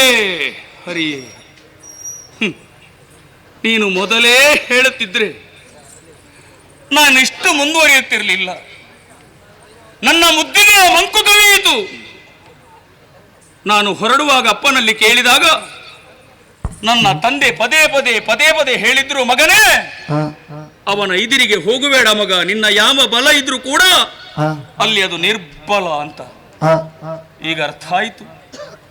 ಇವ ಎಲ್ಲದರಲ್ಲಿಯೂ ಜಾಣನೆ. ಹಾಗಿದ್ರೆ ಈ ಪ್ರಪಂಚವೆಲ್ಲವೂ ಯಾರಲ್ಲಿದೆ ಅಂತ ಕೇಳಿದ್ರೆ ಇವನಲ್ಲಿದೆ. ಇವನಲ್ಲಿರುವಂತಹ ಪ್ರಪಂಚವೆಲ್ಲವೂ ಇವನ ಆಣತಿಯಂತಲೇ ನಡೆಯುತ್ತದೆ. ಪ್ರಪಂಚದಲ್ಲಿ ನಾನು ಕೂಡ ಒಬ್ಬನಲ್ವೇ? ನನಗೊಂದು ಹೆಮ್ಮೆ ಇತ್ತು. ಗಗನಚುಂಬಿ ಪರ್ವತಗಳನ್ನು ಕೂಡ ಕಿತ್ತು ಹೆಗಲ ಮೇಲೆತ್ತುಕೊಂಡು ಹೋರಾಟವನ್ನು ಮಾಡುವಂತಹ ಸಾಮರ್ಥ್ಯವುಳ್ಳವ ನಾನು. 4 ಸಮುದ್ರಗಳು ಕೂಡ ನನ್ನ ಮೊಣಕಾಲ ಪರ್ಯಂತ ಮಾತ್ರ. ಹಾಗಿದ್ರೆ ಜಗತ್ತಿಗೆ ನಾನು ಎನ್ನುವಂತ ಅಹಂಭಾವ ಇಷ್ಟರವರೆಗೆ ನನ್ನಲ್ಲಿ ತುಂಬಿಕೊಂಡಿತ್ತು. ತಂದೆ ಹೇಳಿದ ಮಾತನ್ನು ಕೇಳದೆ ವರ್ತಿಸುವುದರಿಂದ ನನ್ನ ಪ್ರಾಣ ಇವನಿಗೆ ಕೊಡಬೇಕಾದಂತಹ ಸ್ಥಿತಿ ಒದಗಿ ಬಂತು. ಹೌದು, ಮಾತನ್ನು ಕೊಟ್ಟಾಗಿದೆ. ಮಾತು ಕೊಟ್ಟ ಮೇಲೆ ತಪ್ಪುವವ ನಾನಲ್ಲ. ಆದ್ದರಿಂದ ಅವ ಕೇಳಿದಂತಹ ಪ್ರಾಣವನ್ನು ಅವನಿಗೇ ಅರ್ಪಿಸ್ತೇನೆ. ಹರಿಯೇ, ಅರ್ಥ ಆಯ್ತು ಎಲ್ಲವೂ ನನಗೆ. ಇನ್ನು ನಾನು ಏನು ಹೇಳಿಯೂ ಪ್ರಯೋಜನ ಇಲ್ಲ, ಕೇಳಿಯೂ ಪ್ರಯೋಜನ ಇಲ್ಲ. ಗೊತ್ತಾಗುವಾಗ ಹೊತ್ತು ಮೀರಿ ಹೋಯಿತು. ಆದ್ದರಿಂದ ನಾನು ಕೊಟ್ಟ ಮಾತಿನಂತೆ ನನ್ನ ಪ್ರಾಣವನ್ನು ನಿನಗರ್ಪಿಸ್ತೇನೆ, ಸ್ವೀಕರಿಸು. ವಾಲಿ, ಹರಿ, ಬಿಡಿಸಿಕೊಳ್ಳಲಾಗುವ ಪ್ರಯತ್ನವನ್ನೂ ಮಾಡದೆ ಪ್ರಪನ್ನನಾಗಿ ಒಪ್ಪಿಸುವುದಕ್ಕೆ ಸನ್ನದ್ಧನಾದ ಶಕ್ರಸೂನು ನೀನು. ಮೆಚ್ಚಿದೆ. ಆದರೆ ಒಂದುಂಟು, ಹೆಚ್ಚು ಯಾವುದಿದೆ ಅಂತ ನಿನಗೆ ಗೊತ್ತು ಮಾಡುವುದಕ್ಕಾಗಿ ನಾ ಕೇಳಿದ್ದೇನೆ ಬಿಟ್ರೆ ಶೇಷಾಯುಷ್ಯದಲ್ಲಿ ನೀ ಸಾಧಿಸಬೇಕಾದ ಸಾಧನೆಗೆ ತಡೆಯೊದಗಿಸುವುದಕ್ಕಲ್ಲ. ಗೊತ್ತಿರಲಿ, ಎಲ್ಲವನ್ನು ನಾವೇ ಮಾಡುವುದಕ್ಕೂ ಅಲ್ಲ. ಬೆಳವಣಿಗೆ ಯಾವುದು ಗೊತ್ತೋ, ದೊಡ್ಡದಾಗುವುದು ಯಾವಾಗ ಗೊತ್ತೋ, ನಾವು ಮಾಡಿಸುವವರಾಗಬೇಕು, ಮಾಡುವವರಾಗಿಯೇ ಉಳಿಯಬಾರದು. ಎಲ್ಲವನ್ನು ಮಾಡಿಸ್ತಾ ನನ್ನಷ್ಟಕ್ಕೆ ನಾನಿದ್ದಾಗ ಇವನನ್ನು ಮೀರ್ತೇನೆ ಅಂತ ನೀವು ಹೊರಟೆ. ಆ ಅನುಭವ ನನಗೆ ಇಷ್ಟರವರೆಗೆ ಆಗಿರಲಿಲ್ಲ. 99 ಕೋಟಿಯು ನಾ ಹೇಳಿದ್ದನ್ನು ಮಾಡ್ತಾ ಇದೆ ಅಂತ ಗ್ರಹಿಸಿ ಆದರೂ ನೀನು ನಿನ್ನನ್ನು ವಿಮರ್ಶೆಗೊಡ್ಡಿಕೊಳ್ಳಬೇಕಾಗಿತ್ತು. ಆದ್ರೆ ತಾನು ಅವನೆದುರಲ್ಲೂ ಮಾಡಬಾರದನ್ನು ಮಾಡ್ತೇನೆ ಅಂತ ಹೊರಟು ಸಿಕ್ಕಿ ಬಿದ್ದೆ. ಈಗ ಬೇಡ, ನೀ ಕೊಟ್ಟದ್ದನ್ನು ನಾ ಇಟ್ಟುಕೊಳ್ತೇನೆ, ಪಡೆಯುವುದಿಲ್ಲ. ಈಗ ನಾವು ಹೊಂದಿದ್ದನ್ನೆಲ್ಲ ಅನುಭವಿಸಬೇಕು ಅಂತಿಲ್ವಲ್ಲ, ನಾವು ಹಾಗೆ ಯಥಾವತ್ತಾಗಿ ಇರಿಸಿಕೊಳ್ಳಬಹುದಲ್ಲ. ನೀ ಕೊಟ್ಟಂತೆಯೂ ಆಗಬೇಕು, ನಾ ಪಡೆದಂತೆಯೂ ಆಗಬೇಕು.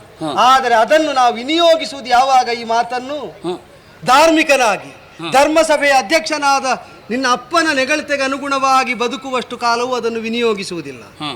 ಬದುಕಿನಲ್ಲಿ ಸಾಧಿಸಬೇಕಾದ್ದನ್ನು ಸಾಧಿಸ್ತಾ ನಿನ್ನ ಜನಪದವನ್ನು ಉದ್ಧಾರ ಮಾಡ್ತಾ ಮುನ್ನಡೆ.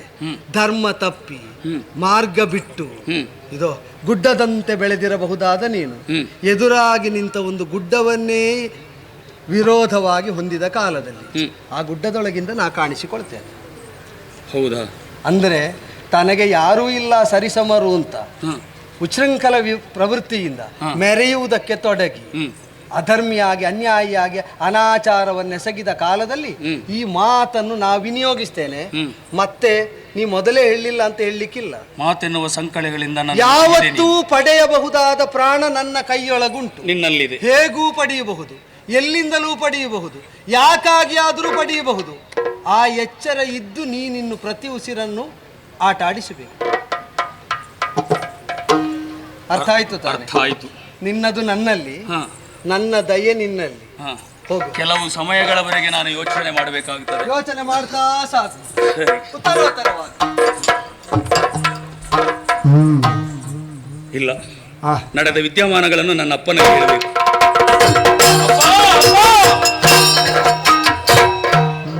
ಆಯ್ತಲ್ಲ, ಎಲ್ಲ ಗೊತ್ತಾಯ್ತು ಮಗ ನನಗೆ.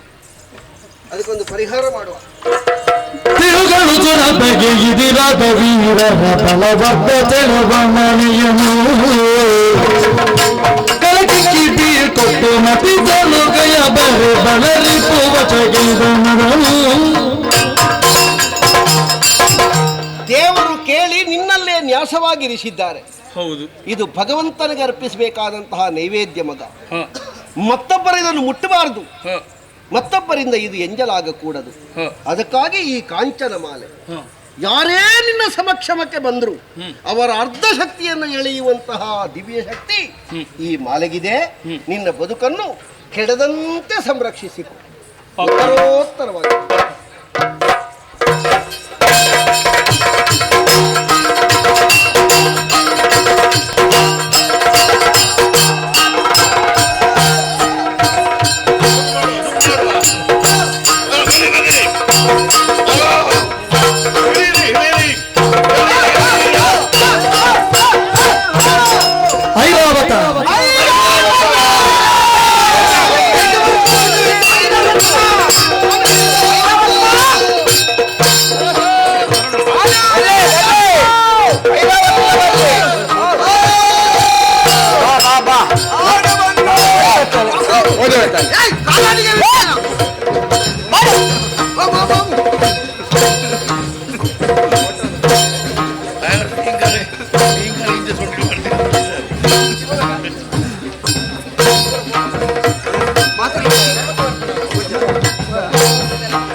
ನೀನೇರಿದ ಐರಾವತ. ಹೌದೌದೌದು. ನೀನೇರಿದ್ರಿಂದ ಆದದ್ದೇನು ಅಂತ ಗೊತ್ತಾಯ್ತು. ಹೌದು. ಇನ್ನು ಏರುವ ಏನಪ್ಪ ನಾನೊಮ್ಮೆ ಹತ್ತಬೇಕಾ? ಪಡೆದದ್ದನ್ನೆಲ್ಲ ಮತ್ತೆ ಮುಳುಗಿಸಬೇಕಾ? ಅಲ್ಲ ದೇವ್ರೆ, ಹಿಮಾದರ ಹತ್ತಿರ ಹೋದ್ರೆ ಮರಿ ಬಂದದ್ದು ಅಂತ ಭಾವಿಸಿತು. ಹೌದು, ನಮಗೆ ಐರಾವತ ಯಾರು ನೀನು ಯಾರು ಎಂಬ ಅಂತರ ಉಳಿಯಬೇಕಾದ್ರೆ ನೀನು ಅಂತರ ಕಾಪಾಡುವುದು ಒಳ್ಳೆಯದು. ಆಗಲಿ, ಆ ಐರಾವತ ಸೇರಬೇಕಾದದ್ದು ಸುರಧಾಮವನ್ನೇ, ದೇವಲೋಕವನ್ನೇ. ಸಾಗಲಿ ದೇವಲೋಕ.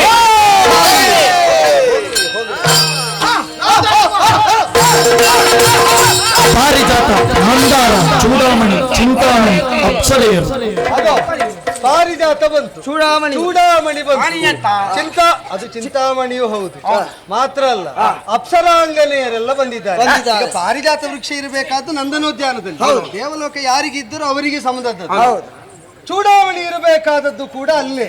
ಮತ್ತೆ ಬಂದ ಅಪ್ಸರಾಂಗನೆ ಅವರನ್ನು ನಾನು ಸೊಂಗಕ್ಕೆ ಮಿಟ್ಟು ಮಾಡಬೇಕು. ಯಾರನ್ನು ಅಪ್ಸರೇನನ್ನು ಅವರಿಗೆ ಹೋಗ್ಲಿಕ್ಕೆ ದಾರಿ ಗೊತ್ತುಂಟು, ಹೋದವ ಇವನು ಇರ್ಲಿಕ್ಕಿಲ್ಲ. ಮತ್ತೆ ಅವರ ಅಲ್ಲಿದ್ದವರು ಕೆಳಗೆ ಹೋದದ್ದು. ಕೆಳಗೆ ಹೋದವರಿಗೆ ಮತ್ತೆ ಮೇಲೆ ಇರುವುದಕ್ಕೂ ಗೊತ್ತುಂಟು. ಹೋಗ್ಲಿಕ್ಕೆ ಧರಿಕೆ ಆಗುದು. ಅವರು ಕೆಳಗೆ ಹೋದ್ರು ಮೇಲೆ ಬರ್ತಾರೆ, ಆದ್ರೆ ನನಗೆ ಭರವಸೆ ಇಲ್ಲ. ನೀನು ಒಟ್ಟಿಗೆ ಬಿಡ್ಲಿಕ್ಕೆ ಹೋದ್ರೆ ಮರಳಿ ಬರ್ತೀಯೋ ಇಲ್ವೋ ಹೋಗ್ಲಿಕ್ಕಿಲ್ಲ. ಆದ್ದರಿಂದ ಹೇಳಿದ್ದು ಅವರಷ್ಟಕ್ಕೆ ಹೋಗುತ್ತಾರೆ. ಅಲ್ಲಿಗೆ ಮುಂದುವರಿಸಿ.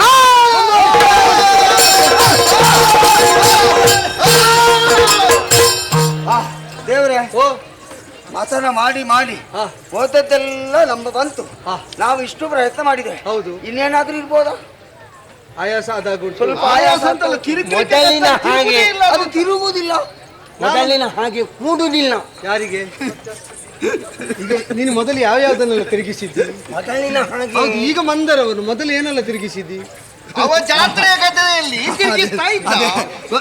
ಈಗ ನೀ ತಿರುಗಿಸಿದ್ದು ಸಾಕು. ಈಗ ನಿನ್ನ ತಲೆ ತಿರುಗುತ್ತಾ ಉಂಟು ಅಂತ ಗೊತ್ತಾಯ್ತು. ಅಲ್ಲೇ ಇರು. ಸರಿ, ಅದು ಯಾಕೆ ತಿರುಗುವುದಿಲ್ಲ ಅಂತ ನಾನೊಮ್ಮೆ ನೋಡ್ಲೋ? ಒಂದು ನೋಡ್ಲೋ?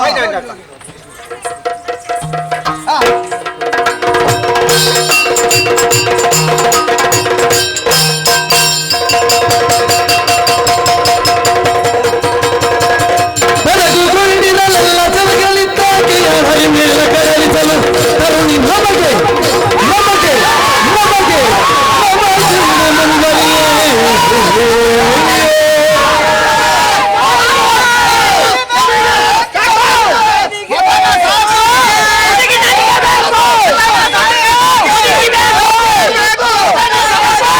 ಸಾಕು ತೋರಿಸಿ ನಿಮ್ಮ ಹೇಗೆ ಸಂವಾದ ಈಕೆಯ ತುಡುಕಲು ಬಹುದ ಪ್ರವಾದ. ಸಾಕು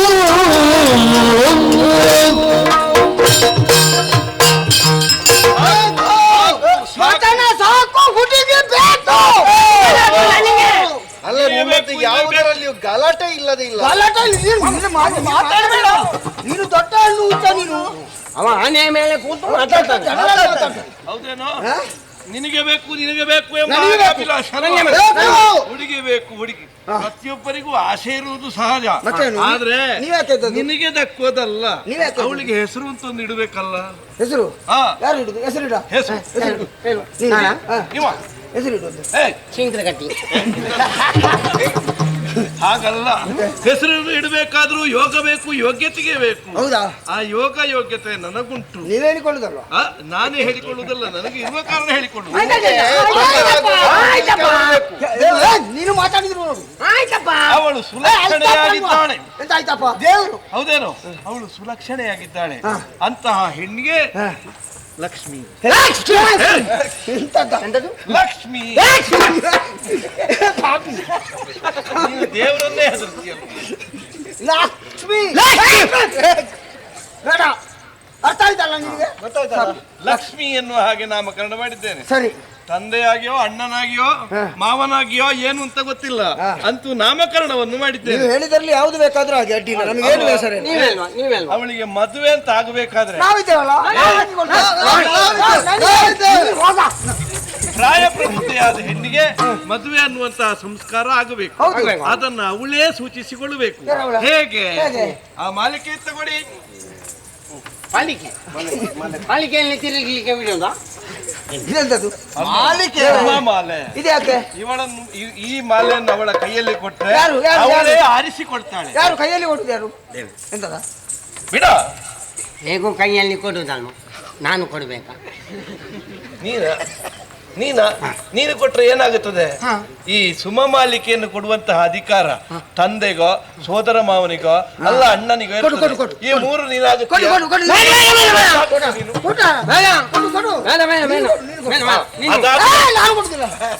ಅದಾಗುವುದಕ್ಕೆ ನಿಮಗೆ ಯಾರಿಗೂ ಮನಸ್ಸಿಲ್ಲ. ಆ ಸ್ಥಾನವನ್ನು ನಾನು ತುಂಬುತ್ತೇನೆ. ಲಕ್ಷ್ಮೀ ಬಾರಮ್ಮ,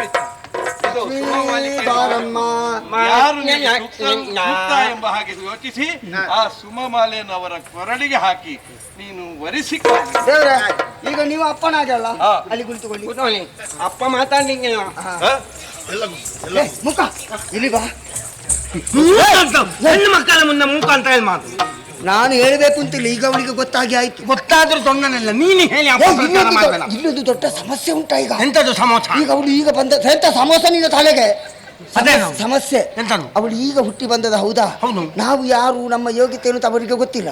ಓ ಆ ಕಡೆ ನೋಡಂತೆ, ಹಿಂದೆ ಆ ದೇವೇಂದ್ರ ದೊಡ್ಡ ಹೆಣ್ಣು ಹುಚ್ಚ, ಆ ದೇವತೆಗಳಿಗೆ ಒಂದಕ್ಕೂ ತಲೆ ಸರಿ ಇಲ್ಲ. ಅದು ಅವಳನ್ನೇ ಪಿಲಿ ಪಿಲಿ ಪಿಲಿ ಪಿಲಿ ಪಿಲಿ ಪಿಲಿ ನೋಡ್ತಾ ಇದ್ದಾರೆ. ಇಲ್ಲಿ ಎಷ್ಟೊತ್ತಿಗೆ ಏನು ಆಗ್ತದೆ ಅಂತ ಹೇಳುವುದಕ್ಕೆ ಸಾಧ್ಯ ಇಲ್ಲ. ಏನು ಬೇಕಾದ್ರೂ ಆಗ್ಲಿ, ಹುಡುಗಿ ನಮ್ಮ ಕೈ ತಪ್ಪುವ. ಅದಕ್ಕಾಗಿ ಒಂದು ಕೆಲಸ ಮಾಡು. ಏನು? ನಾವೆಲ್ಲ ಸೇರಿ ಒಂದು ಹರಿಕೆ ಹೇಳಿಕೊಂಡ್ರೆ ಹುಡುಗಿ ನಮಗೆ ಸಿಕ್ಲಿಕ್ಕೆ ಸಾಧ್ಯತೆ ಉಂಟು. ಅದನ್ನು ಇದು ಉಂಟು ನೋಡು.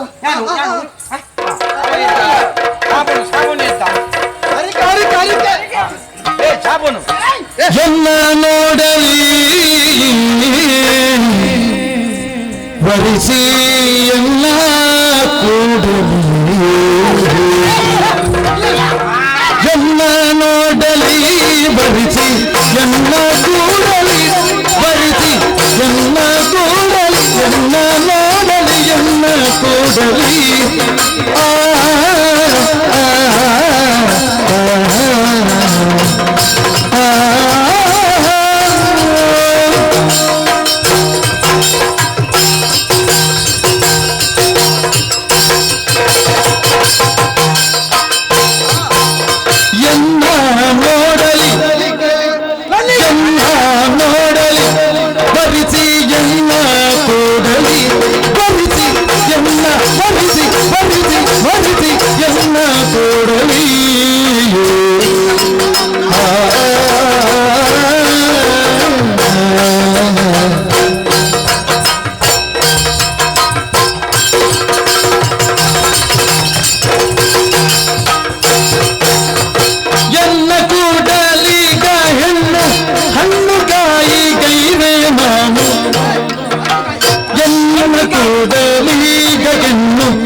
ನನ್ನದೊಂದು ಹರಿಕೆ ಉಂಟು, ನೋಡುವಾಗಲೇ ಓಡ್ಲಿಕ್ಕೆ ಉಂಟು. ಸಾಬೂನು ಎಂತದ? ಎಂತದಕ್ಕೆ ಸಾಬೂನು? ಎಂತದಕ್ಕೆ? ಅವನ ಹೆಸರು ಸ್ವರ್ಬಾನು. ಸ್ವರ್ಬಾನು ನಿನಗೆ ಮೂಕ ಅಲ್ಲಿ ಮಾತಾಡು. ಹರಿಕೆ ಉಂಟು. ಹಂಗೆ ಎಂತಾನು? ಈ ಹುಡುಗಿ ಎನ್ನ ನೋಡಲಿ, ಎನ್ನ ವರಿಸಲಿ, ಎನ್ನ ಕೂಡಲಿ. ಹಾಗೆಂತ ನನ್ನನ್ನು ಕೂಡಿದಳು ಅಂತಾದ್ರೆ ಸನ್ನತಾಂಗ ದೇವನಿಗೆ ಹಣ್ಣು ಕಾಯಿಯನ್ನು ಇದ್ದೇನೆ. ಈ ಕಾಯಿಯನ್ನು ಹಣ್ಣು ಮಾಡುವುದು ಗೊತ್ತುಂಟು, ಹಣ್ಣನ್ನು ಕಾಯಿ ಮಾಡುದೇ ಹಾಗಲ್ವೋ? ದೇವರಿಗೆ ನನ್ನ ಭಕ್ತಿಯನ್ನು ಅರ್ಪಿಸುವ ಕಾರಣಕ್ಕೆ ಇದು ಹಣ್ಣು ಕಾಯಿ. ನೀನು ನೋಡುವ ನೀನು ಹಣ್ಣು ಕಾಯಿಗೆ ಏನೆಲ್ಲ ಆಗ್ತದೆ ನೋಡುವ. ನೀನು ಹಣ್ಣು ಕಾಯಿ ಬೊಡ್ಡ ಮೂಕ ಮೂಕ ನಿನ್ನ ಅಪ್ಪ ಅಣ್ಣ ಅಣ್ಣ ಮರ್ಯಾದೆ ಕೊಡು ಮೂಕಣ್ಣ ಹಾ. ಈ ಹೆಣ್ಣು ಹಾ. ನನ್ನನ್ನೇ ನೋಡಬೇಕು, ಹಾ. ನನ್ನನ್ನೇ ಒರಿಸಬೇಕು, ಹಾ. ನನ್ನನ್ನೇ ಕೂಡಬೇಕು. ಹಾ. ಕೂಡಿದ್ರೆ ಹಾ. ಅವನನ್ನೇ ನೋಡಬೇಕು, ಅವನನ್ನೇ ಒರಿಸಬೇಕು, ನನ್ನನ್ನೇ ಕೂಡಬೇಕು. ನಿನ್ನನ್ನಲ್ಲ, ನನ್ನನ್ನು. ಪಾಪ ಅವ ಮಾತಾಡಿ. ಭದ್ರಕಾಳಿಗೆ ಹೌದು, ಭದ್ರಕಾಳಿಗೆ ಸಾವಿರ ಸಾವಿರ ಸಾವಿರ ಸಾವಿರ ಕೋಣಗಳ ಬಲಿ ಕೊಡ್ತೇನೆ. ಮೊನ್ನೆ ತುಂಬಾ ಉಳಿದಿದ್ದ ಕಾಣ್ತದಲ್ಲ ಅವನ ಮನೆಯಲ್ಲಿ ಕೋಣ ಇಲ್ಲ. ಯಾರು ಕೂಡ ಇನ್ನೊಂದು ಕೋಣವನ್ನು ಮೇಲಿಕ್ಕೆ ಬಿಡಬೇಡಿ, ಅಟ್ಟಿಂದ ಬಿಡಬೇಡಿ. ಇವಾಗ ದೊಡ್ಡ ಗೋಕಳ್ಳ ಕೋಣ ಕತ್ತುಕೊಂಡು ಹೋಗ್ತಾನೆ. ಮೂಕ ಅಪ್ಪ ಮೂಕ. ಅವರು ಎಷ್ಟೇ ಗಲಾಟೆ ಮಾಡ್ಲಿ, ಅವಳು ನೋಡುದು ನನ್ನನ್ನು. ಮತ್ತೆ ಒಂದು ಹರಕೆ, ನಿನ್ನನ್ನು ನೋಡಿದ್ದು ಯಾರು? ನೀ ಸುಮ್ಮನೆ ಇರು. ಆಯ್ತು ಏನು ಹರಕೆ ಕಾಳಿದೇವಿಗೆ ಚಿನ್ನದ ಮಾಲೆ ಹಾಕ್ತೇನೆ, ಆದ್ದರಿಂದ ಅವಳು ನನ್ನನ್ನು ಮದುವೆ ಆಗ್ತಾಳೆ. ಅವಳು ಸುಮ್ಮನೆ ಗಲಾಟೆ ಮಾಡುದು ಹೋಗ್ಲಿಕ್ಕೆ. ಖಾಲಿ ಅಲ್ಲ ದೇವಿ, ಖಾಲಿ ಅಲ್ಲ ನೀನು ಖಾಲಿ. ಹೋಗು ಎಲ್ಲ ಕೂತ್ಕೊಳ್ಳಿ. ಮುಗೀತಾ? ಯಾವುದು ಅದು ನನಗೆ. ಯಾವುದು ಅದು ಈಗ ಬಂದದ್ದು. ಈಗ ಬಂದದ್ದು ನಿನಗಲ್ಲ, ತೊಂದರೆ ಇಲ್ಲ, ನನಗೂ ಬರ್ತಾ ಉಂಟು. ನಾನು ನಿನ್ನೊಟ್ಟಿಗೆ ಬರುವುದಿಲ್ಲ, ನಿನ್ನೊಟ್ಟಿಗೆ ಆಗ್ಲಿಕ್ಕಿಲ್ಲ. ಮುಖ ಮೂಕಣ್ಣ ಅಪ್ಪ ಅವರದೆಲ್ಲ ಅರಿಕೆ ಆಯ್ತಾ? ಇವರದೆಲ್ಲ ಅರಿಕೆ ಆಯ್ತು. ಹುಡುಗಿ ನನ್ನನ್ನೇ ನೋಡುದು, ನನ್ನ ಇವಂದೆಂತಾದ್ರೂ ಉಂಟಾ? ಆಯ್ತಲ್ಲ, ಸತ್ತಲ್ಲ ಅವ. ಒಂದಾದ್ರೂ ನನಗೆ ತಾಗುವುದ್ರಲ್ಲಿ ಇತ್ತು, ಸತ್ತವ. ಅಲ್ಲ ಪುಣ್ಯಾತ್ಮ, ಎಲ್ಲ ಹುಡುಗಿಯರು ಬಂದು ನಿನ್ನಲ್ಲೇ ಮಾತಾಡುದು. ಇದೊಂದಾದ್ರೂ ನನಗೆ ಉಂಟು ಅಂತ ನಾ ಭಾವಿಸಿದ್ದೆ, ಅದಕ್ಕೂ ಕಲ್ಲು ಹಾಕಿ. ಇಲ್ಲ, ಈಗ ನಮ್ಮೊಳಗೆ ಭೇದ ಭಾವ ಉಂಟಾ? ಭೇದ ಭಾವ ಇಲ್ಲ. ನನಗಾದರೇನು ನಿನಗಾದರೇನು ಇಲ್ಲ, ನನ್ನ ಹೆಂಡತಿ ನನಗೆ, ನಿನ್ನ ಹೆಂಡತಿ ನಿನಗೆ. ಹಾಗಲ್ವಾ, ನಾವೆಲ್ಲ ಒಂದೇ ಎನ್ನುವ ಭಾವ. ಅದು ಹೆಂಡತಿಯಲ್ಲಿಲ್ಲ ಇಲ್ವಾ? ಅದಕ್ಕಾಗಿ ನಾನು ಎದ್ದದ್ದು ಯಾಕೆ ಗೊತ್ತಾ? ಇವರೆಲ್ಲ ಹರಿಕೆ ಹೇಳಿದ್ದಾರೆ, ಈಗ ನಾನೊಂದು ಹರಿಕೆ ಹೇಳಬೇಡುವ? ಇದ್ದ ದೇವರಿಗೆಲ್ಲ ಹರಿಕೆ ಹೇಳಿ ಮುಗಿಸಿದ್ದಾರೆ. ಹೌದು, ಇನ್ನು ಹರಿಕೆ ಹೇಳಲಿಕ್ಕೆ ದೇವರು ಯಾರು ಪುರುಷೋತ್ತಲ್ಲಿ ಯಾರು ಇಲ್ಲ, ದೇವರಿಲ್ಲ. ಅದಕ್ಕಾಗಿ ನಾನು ದೇವರಿಗೆ ಹರಿಕೆ ಹೇಳುವುದಲ್ಲ, ನಾನು ಹೇಳುದು ಯಾರಿಗೆ ಗೊತ್ತಾ? ಭೂತ ನಿನ್ನಿಂದ ದೊಡ್ಡ ಭೂತ ಅಂತ. ಅದು ಭೂತಕ್ಕಲ್ವಾ? ಯಾರು ಭೂಮಿಯಲ್ಲಿ ದೇವತೆಗಳು.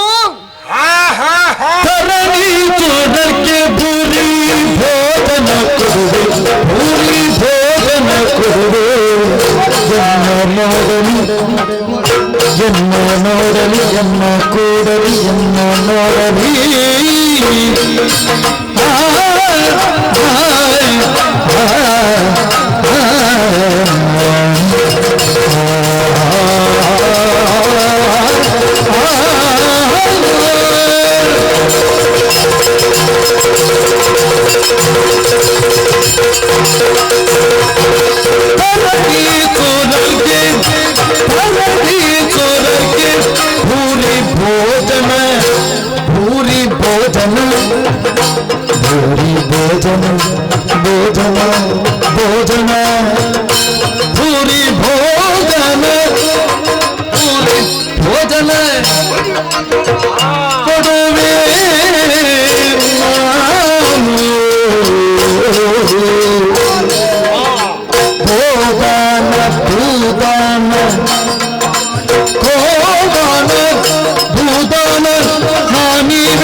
ಮುಖ ಮುಖ ನಿನ್ನ ಅಪ್ಪ ಮುಖ. ಏ ಮುಖ ನನ್ನ ಅಪ್ಪ ಮುಖ.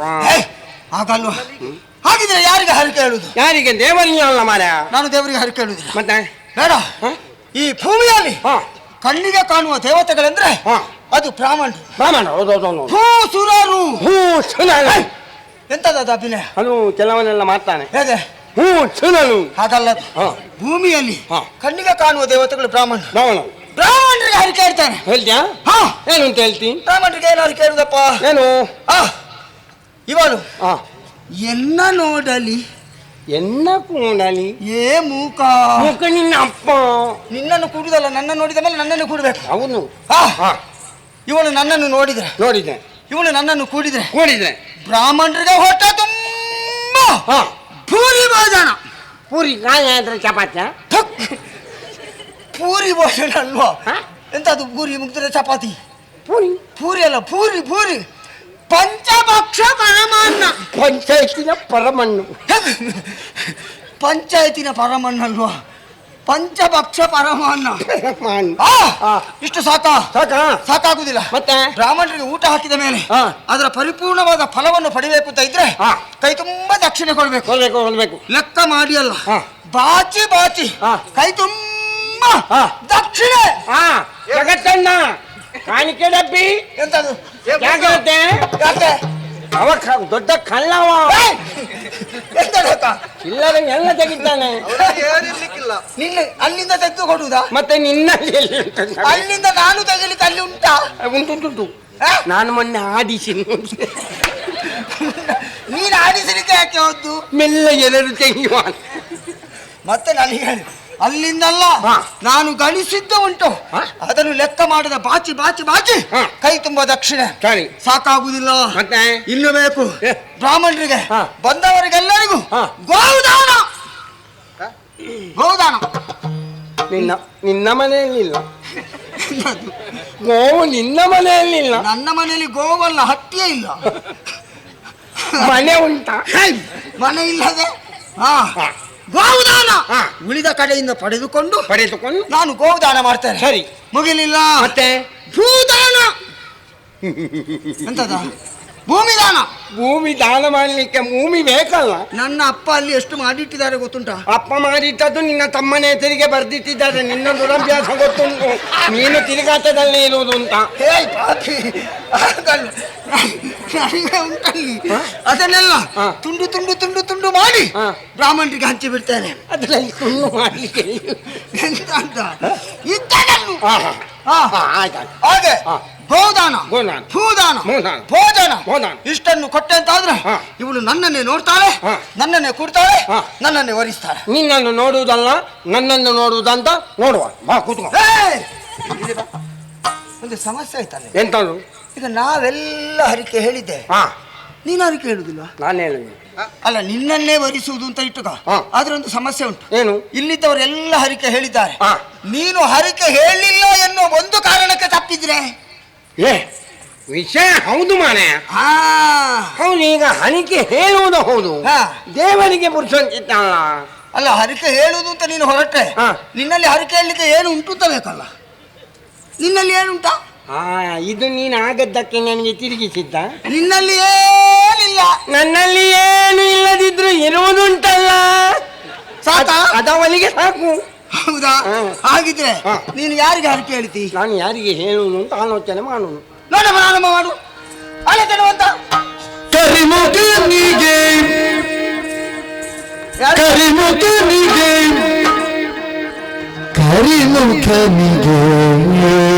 ಎಂತದು? ಎಂತದ? ಎಂತದು? ಆನೆ. ಕರಿಮುಖನಿಗೆ ಕಜ್ಜಾಯ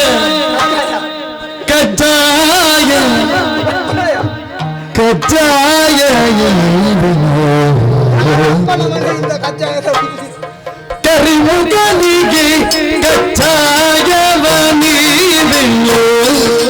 ನಾನು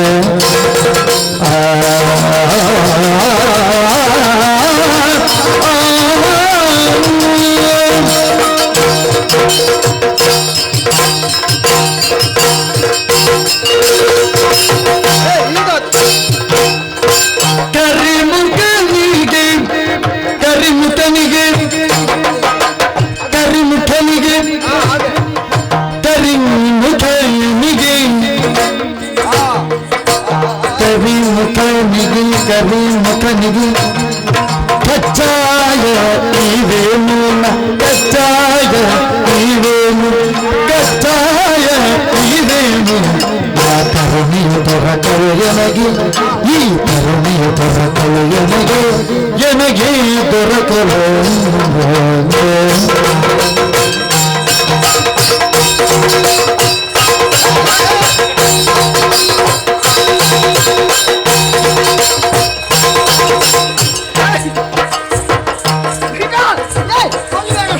ನನ್ನನ್ನು ಧಾನ್ಯವೇ ಇಲ್ಲ.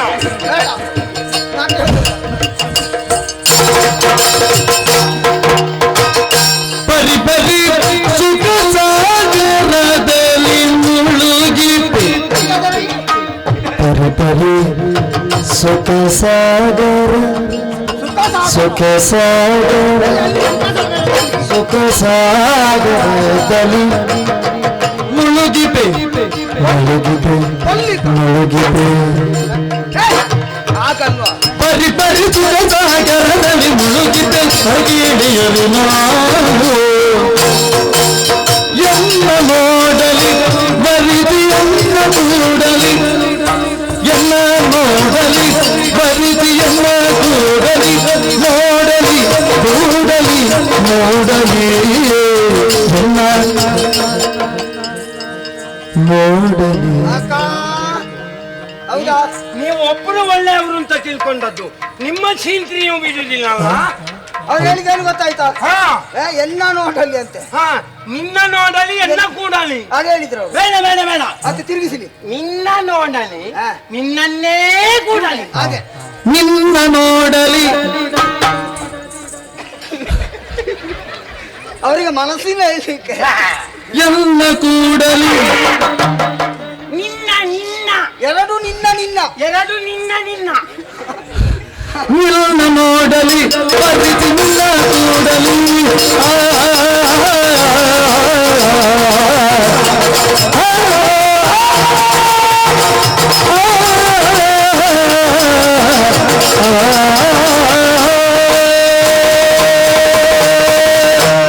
ಆ ಹುಡುಗಿ ಎಲ್ಲಿಯಾದ್ರೂ ಒಂದು ವೇಳೆ ನಿನ್ನನ್ನು ಮದುವೆ ಆಗ್ಲಿಕ್ಕೂ ಸಾಧ್ಯತೆ ಇತ್ತು.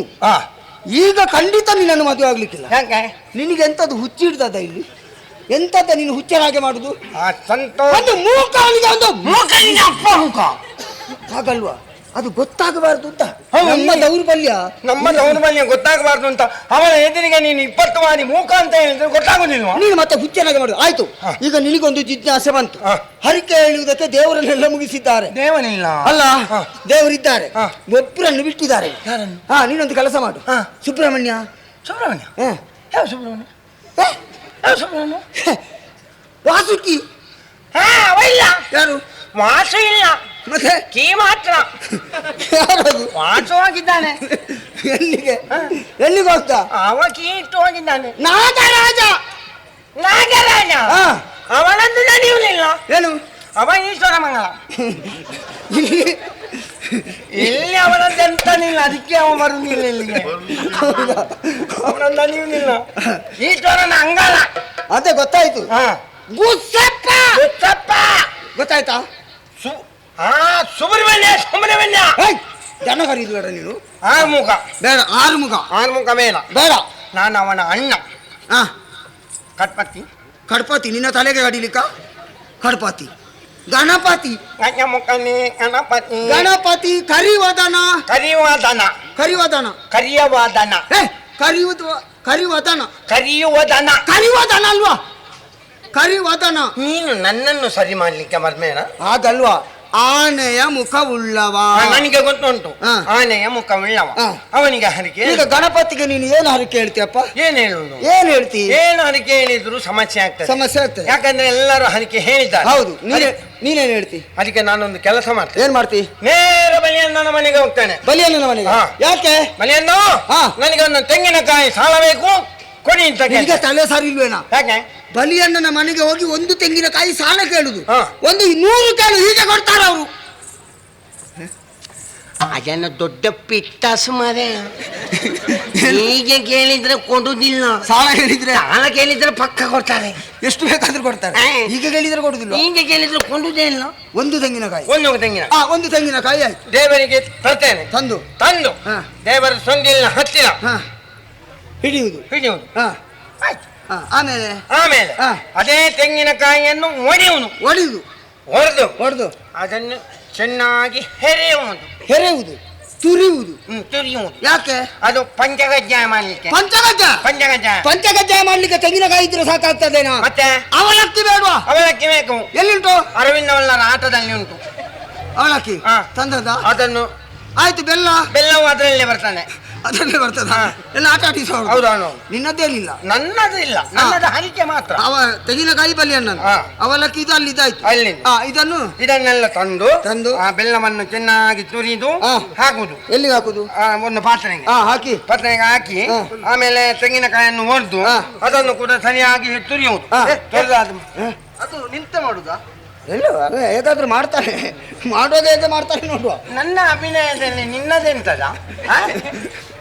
ಸಾಬೂನು ಸ್ವಲ್ಪ ಆಯ್ತಾ? ಅದನ್ನು ಹಾಕಿ ಒಂದು ಪಾತ್ರೆಗೆ ಹಾಕಿ ಚೆನ್ನಾಗಿ.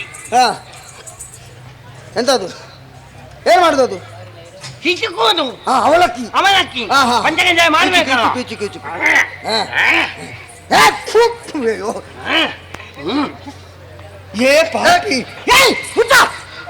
ಎಂತದು? ಇಂಥದ್ದು ಮಾರೆ ಒಂದು ಪಂಚಕಜ್ಜಾಯ ಮಾಡ್ಲಿಕ್ಕೆ ದೇವರಿಗೆ ಸಮರ್ಪಣೆ ಮಾಡುವುದಕ್ಕೆ ಇರುವ ಪಂಚಕಜ್ಜಾಯ.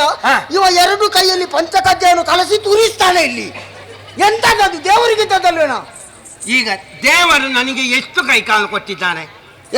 ಎರಡಲ್ಲ. ಹೌದು. ಈ ಎರಡರಲ್ಲಿ ಪಂಚಕಜ್ಜಾಯ ಮಾಡುವಾಗ ನನಗೆ ತುರಿಸಿದ್ರೆ ನಾನು ತುರಿಸದೆ ಇರ್ಲಿಕ್ಕೆ ಆಗ್ತದ? ತುರಿಸಬಾರ್ದು. ತುರಿಸಲೇಬಾರ್ದ?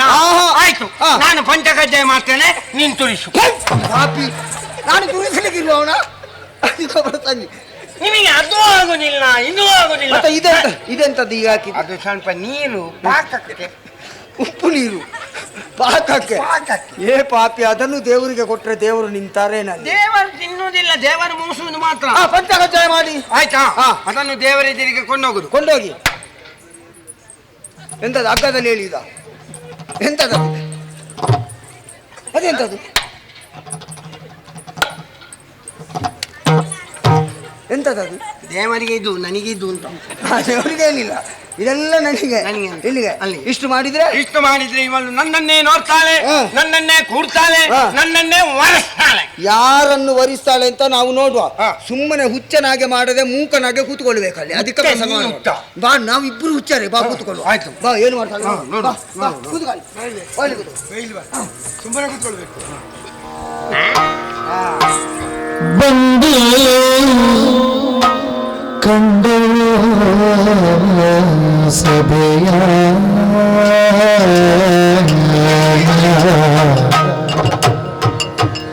ಕಂಡಳು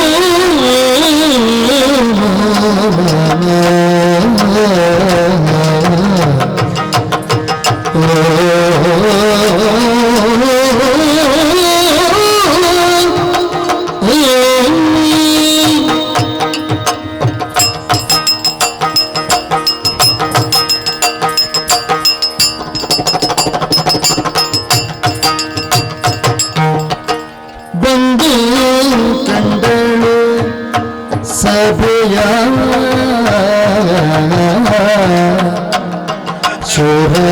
ಸುರಪತಿಯ ಬಂದು ಕಂಡಳು ಸಭೆಯ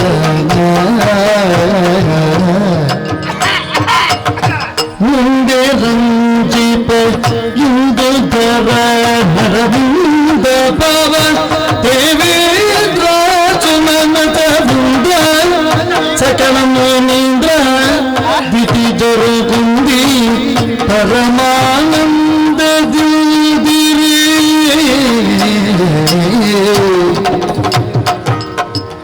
ಬಂದು ಕಂಡಳು ಸಭೆಯ ಸುರಪತಿಯ ಬಂದು ಕಂಡಳು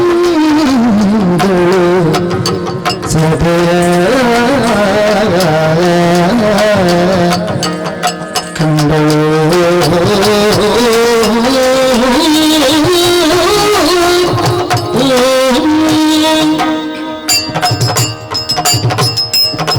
ಮತದ ಕಾಲದಲ್ಲಿ ಹುಟ್ಟಿಕೊಂಡವಳು ನಾನು. ಸಂಲಕ್ಷಣೆ ಬರಿತಂತಹ ನನಗೆ ಲಕ್ಷ್ಮಿ ಎನ್ನುವ ಹಾಗೆ ನಾಮಧೇಯನ್ನು ಇರಿಸಿದರು ಪರಮೇಶ್ವರ ದೇವರು. ಹಾಗಾಗಿ ಪವಿತ್ರ ಪಾದಗಳಿಗೆ ಇಲ್ಲಿಂದ ನಮಸ್ಕಾರವನ್ನು ಸಲ್ಲಿಸುವಳಾಗಿದ್ದೇನೆ. ಸರಿಯಾಗಿ ನೋಡಿದೆ ಎಂದಾದ್ರೆ ತುಂಬಿದಂತಹ ಮರಳ ರಾಶಿ, ಈ ಮರಳ ರಾಶಿಯ ಮಧ್ಯೆ ನನಗಾಗಿ ಸಿದ್ಧವಾಗಿ ನಿಂತಿದೆ ಸ್ವಯಂವರ ಮಂಟಪ. ಈಗ ಲಕ್ಷ್ಮೀ ಸ್ವಯಂವರ. ನನ್ನ ಜೀವನ ಭದ್ರತೆಗೆ ಯಾರನ್ನು ಬೇಕೆನ್ನುವ ಹಾಗೆ, ನೀನೇ ಆರಿಸಿಕೊ ಎನ್ನುವ ಹಾಗೆ ಪರಮೇಶ್ವರ ದೇವರ ಸ್ವಮಾಲಿಕೆಯನ್ನು ಕೊಟ್ಟಿದ್ದಾರೆ. ಹಾಗಿದ್ದರೆ ನನ್ನ ಜೀವನ ಭದ್ರತೆಗೆ ಯಾರಾದೀತಿ ಎನ್ನುವ ಹಾಗೆ ಸಭಾ ಮಧ್ಯಕ್ಕೆ ಬಂದು ಸರಿಯಾಗಿ ಸಭೆಯನ್ನು ನೋಡಿದೆ ಎಂದಾದರೆ, ಸರಿಯಾಗಿ ಸಭೆಯನ್ನು ನೋಡಬಾರದೆ. ಅಸುರರು ಸೇರಿಕೊಂಡಿದ್ದಾರೆ, ಮುನಿಗಳು ಸೇರಿಕೊಂಡಿದ್ದಾರೆ. ಈ ಸಭೆಯ ಮುಂಭಾಗಕ್ಕೆ ಇರುವವನಾರು ಪರಮೇಶ್ವರ ದೇವರು.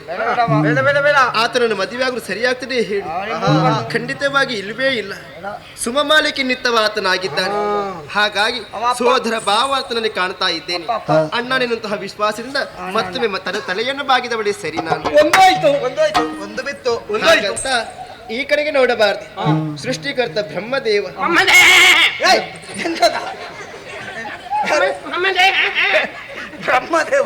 ನನ್ನನ್ನು ಕಂಡ ಕೂಡಲೇ ಅಮ್ಮ ಎನ್ನುವ ಹಾಗೆ ಶಿರವನ್ನು ಬಾಗಿದ್ದಾನೆ.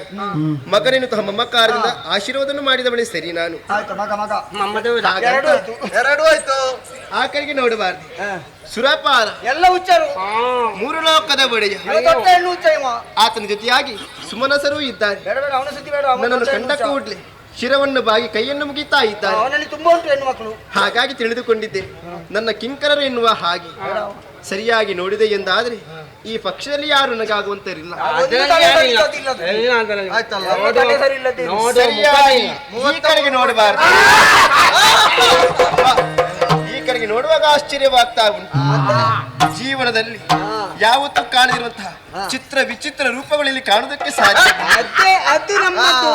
ಚಂದ ಅವರು ಭಾವಿಸಿಕೊಂಡಿದ್ದಾರೆ, ನಾನೇ ಚಂದ ಎನ್ನುವ ಹಾಗೆ. ಸರಿಯಾಗಿ ನೋಡಿಕೊಂಡೆ ಎಂದಾದ್ರೆ ಮಾತ್ರ ಮೂಕ ನಿನ್ನ ಅಪ್ಪ ಸ್ವರೂಪಕ್ಕೆ ವಿಕಾರವನ್ನು ತಂದುಕೊಟ್ಟವರೇ ಇವರಾಗಿದ್ದಾರೆ. ಹಾಗಂತ ಇವರ ರೂಪದಂತೆ ಇವರ ಬುದ್ಧಿಯೂ ಆಗಿರಬೇಕು ತಾನೇ. ನಾನು ಇವರನ್ನು ವರಿಸಿದೆ ಎಂದಾದ್ರೆ ನನ್ನ ಜೀವನಕ್ಕೆ ಭದ್ರತೆ ಸಿಗುವುದಕ್ಕೆ ಸಾಧ್ಯವೇ ಇಲ್ಲ.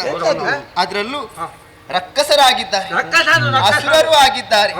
ಮದ್ಯ, ಮಾಂಸ, ಮಾನಿನಿ ಈ ಮೂರು ಮಕಾರಗಳಿಗೆ ದಾಸರಾಗಿ ಅವರಾಗಿದ್ದಾರೆ. ಒಂದು ವೇಳೆ ಅವರನ್ನು ಮದುವೆಯಾದೆ ಎಂದಾದ್ರೆ ನನ್ನ ಜೀವನ ಹೇಗೆ ಎನ್ನುವ ಹಾಗೆ ಇಲ್ಲಿಂದಲೇ ಊಹಿಸಿಕೊಳ್ಳುವುದಕ್ಕೆ ಸಾಧ್ಯವಿಲ್ಲ. ಹಾಗಾಗಿ ಈ ವರನ್ನು ಮದುವೆಯಾದೆ ಎಂದಾದ್ರೆ ನನ್ನ ಬಾಳು ಚಿತ್ರವೇ ಸರಿ. ಹಾಗಾಗಿ ಇವರನ್ನು ವರಿಸುವುದು ಸಾಧ್ಯವೇ ಇಲ್ಲ. ಅದರಲ್ಲೂ ಸರಿಯಾಗಿ ಮುಂದಕ್ಕೊಬ್ಬನನ್ನು ನೋಡಬಾರದೆ ಆತ ಭಾವಿಸಿಕೊಂಡಿದ್ದಾನೆ ಅವನೇ ಚಂದ ಎನ್ನುವ ಹಾಗೆ.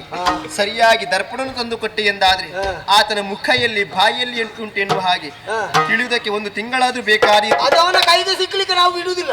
ಹಾಗಾಗಿ ಅವರನ್ನು ಮದುವೆಯಾಗಲು ಸರಿಯಲ್ವೇ ಅಲ್ಲ.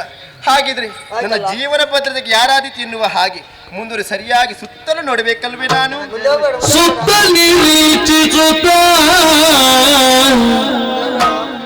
ಎಲ್ಲರೂ ಉತ್ತಮವೆನಿಸುವವ ಸುತ್ತಲೂ ಸರಿಯಾಗಿ ನೋಡಿದೆ ಎಂದಾದ್ರೆ ಎಲ್ಲರೂ ಉತ್ತಮವೆನಿಸುವ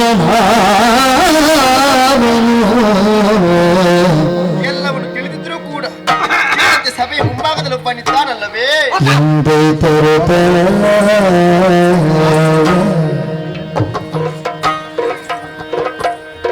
ಚಿತ್ತದ ಪಿತನಿದ್ದರೆಗೆ ಭಕ್ತಿಯೊಳಮ್ಮ ಮಣಿಯುತ್ತ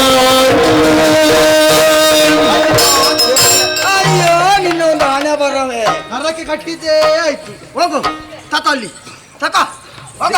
ದೇವನೇ ಏನು ಸ್ವಲ್ಪ ಹೇಳಿ. ಯಾಕೆ ನನಗೆ ಅಗ್ಗ ತಗೊಳ್ಲಿಕ್ಕೆ ಯಾಕೆ ಪ್ರೇಮಿಸಿದ ಹುಡುಗಿ ಕೈ ಕೊಟ್ಟ ಕಾರಣ ಯುವಕನ ಆತ್ಮ. ಅದು ಯುವಕ, ಇದು ಮುದುಕರಿಗೆ ಹೇಳಿದ್ದ ವಿಷಯ ಅಲ್ಲ. ಇಲ್ಲಿ ಈಗ ಸರಿ ನೋಡು ಹುಡುಗಿಯನ್ನು ನೋಡು. ಹಾವಿನ ಬಾಲನಾಗಿದ್ದಾನೆ. ಚಂದ ಇಲ್ಲ ತೆಳ್ಳಗೆ ಚಂದ ಇಲ್ಲ. ನಮಗೆ ಬೇಡ, ನಮ್ಮ ಜೊತೆ ಚಳಿ ಬರೋದಿಲ್ಲ. ಬೇಡ. ಒಂದು ಕೆಲಸ ಮಾಡುವ, ಸಮುದ್ರ ಮತನ ಮುಗಿಲಿಲ್ಲ, ಇದಕ್ಕಿಂತ ಚಂದದ್ದು ಬಂದ್ರೆ ಅದಕ್ಕೆ ಸಾಯಬೇಡ ಅಂತ ಹೇಳಿದ್ದು ನೀನು. ದೇವ್ರೆ ಮತ್ತೆ ಲಕ್ಷ್ಮೀದೇವಿ ಸಲಹಿದ ಮಗ ಕರ ಬಿಡುದು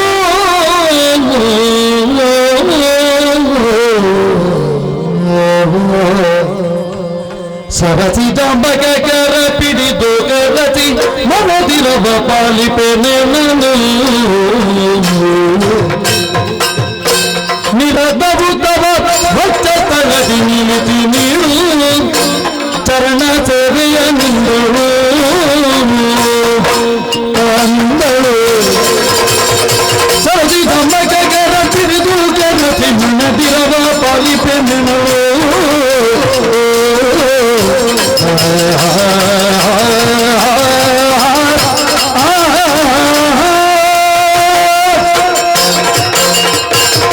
ಲಕ್ಷ್ಮೀ ಭಗವಂತ ಶರದಿ ಮಥನದ ಸುಫಲವಾಗಿ ಎದ್ದು ನಿಂತಹ ನೀನು ಕೈಗೆ ವರ್ಣಮಾಲಿಕೆ ಬಂದ ಕಾಲದಲ್ಲಿ ಸುರಾಸುರಗಣನನ್ನು ಸೂಕ್ಷ್ಮಾವಲೋಕನಕ್ಕೆ ಇಡು ಮಾಡಿ ಅವರ ಗುಣ ಅವಗುಣಗಳನ್ನು ನಿಷ್ಕರ್ಷ ಮಾಡ್ತಾ ಮಾಡ್ತಾ ಮಾಡ್ತಾ ಅಹಂಕಾರದಿಂದ ಅಭಿಮಾನದಿಂದ ಪ್ರಮತ್ತರಾಗಿದ್ದವರಿಗೆ ಅವರಲ್ಲಿರುವ ದೋಷಗಳನ್ನು ಸೂಚಿಸ್ತಾ ಗುಣಗಳಿದ್ದವರಲ್ಲೂ ಅಡಗಿರಬಹುದಾದ ದೋಷಗಳನ್ನು ಹೊರಗೆಳೆದು ಆಡುತ್ತಾ ಮುನ್ನಡೆದು ಬಂದು ಸರ್ವದೋಷ ವಿವರ್ಜಿತನು ಸರ್ವಗುಣ ಪರಿಪೂರ್ಣನೆಂಬ ಭಾವದಲ್ಲಿ ನನಗೆ ವರ್ಣಮಾಲಿಕೆಯನ್ನಿಕ್ಕಿದೆ. ನಿಜ, ನಿನ್ನ ಕರಗಳನ್ನು ಹಿಡಿದು ನಿನ್ನ ಅಪೇಕ್ಷೆ ಏನು ಅಂತ ಕೇಳುವಲ್ಲಿ ನನಗೂ ಆಸಕ್ತಿ ಉಂಟು. ಹೌದು, ಯಾವ ನಿರೀಕ್ಷೆಯಲ್ಲಿ ಯಾವ ಅಪೇಕ್ಷೆಯಲ್ಲಿ ನನ್ನನ್ನು ವರಿಸಿದ್ದಿ ವರನಾಗಬಹುದು ಅಂತ ನಿರ್ಣಯಿಸಿದ್ದಿ ಅಂತ ಆಡಿದ್ರೆ ಅದನ್ನು ಈಡೇರಿಸಿಕೊಡ್ತೇನೆ. ಏನು ಬೇಕಮ್ಮ? ಭಗವಂತ, ಈ ಲಕ್ಷ್ಮಿ ಹೆಣ್ಣು ಅದರಲ್ಲೂ ಚಂಚಲೆಯಾಗಿದ್ದಾಳೆ.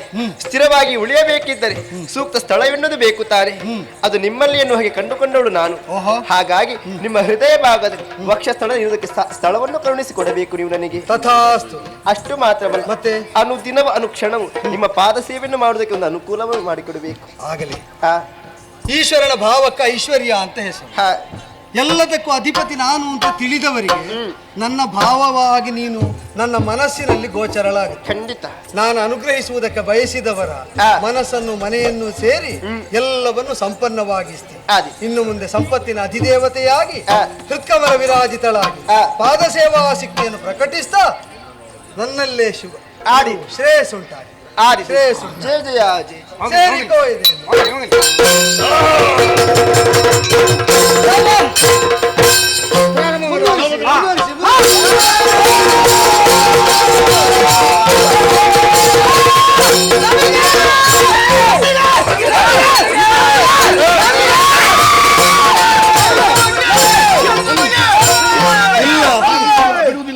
ಇದು ಅಪರಿಹಾರ್ಯವಾದಂತಹ ಕದನವಾಗಿ ಪರಿವರ್ತಿತವಾಗುತ್ತಾ ಉಂಟು. ಬಂದದ್ದು ನನ್ನ ಅಂಶವನ್ನೇ ಹೊಂದಿದಂತಹ ದಿವ್ಯ ಪುರುಷನ ಕೈಯಲ್ಲಿ ಅಮೃತ ಕಲಶ. ಇದಕ್ಕಾಗಿಯೇ ನಿಬಿಡವಾದ ಕಾದಾಟ ಆಗ್ತದೆ ಅಂತ ಆದರೆ ಯಾರಿಗೆ ಯಾವುದರಲ್ಲಿ ಆಸಕ್ತಿ ಉಂಟು ಅಂತ ವಿಂಗಡಿಸಿ ನೋಡುವುದಕ್ಕೆ ಈ ರೂಪದಲ್ಲಲ್ಲ, ಬೇರೆಂದು ರೂಪದಲ್ಲಿ ಕಾಣಿಸಿಕೊಂಡು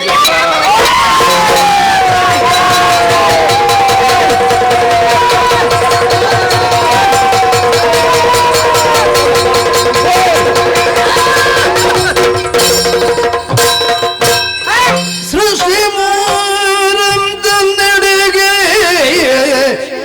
ಸೆಳೆ ಭಕ್ತನು ಕಾಂತಿ.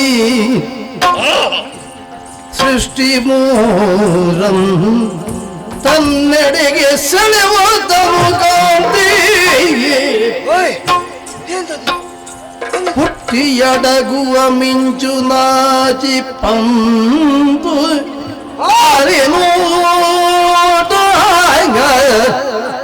ಬಟ್ಟ ಕುಚ ಭಾರಗಳುಗುವ ಒಪ್ಪಿಡಿಯ ಕಟಿಯು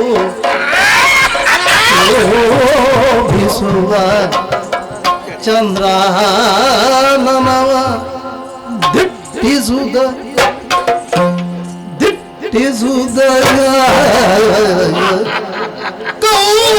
ಕೌತುಕವಿದ್ದು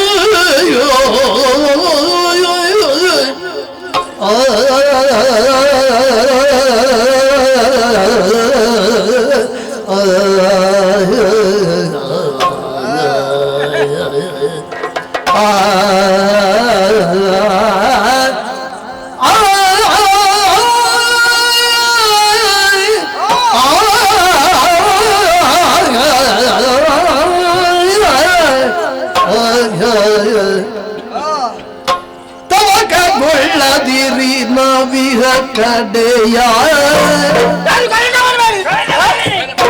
ಸುಳಿವ ಯುವತಿಯರು ಯಾರಿವಳು ಯಾರಿವಳು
ನಾವು ಈ ಅಮೃತ ಕಲಶವನ್ನು ಹಿಡಿದಾಗ ನಮಗೆ ಎಬ್ಬರವಾದ ಬರ್ತಾ ಇದ್ದವು. ನಮಗೆ ಕೊಡಿ ಅಣ್ಣ.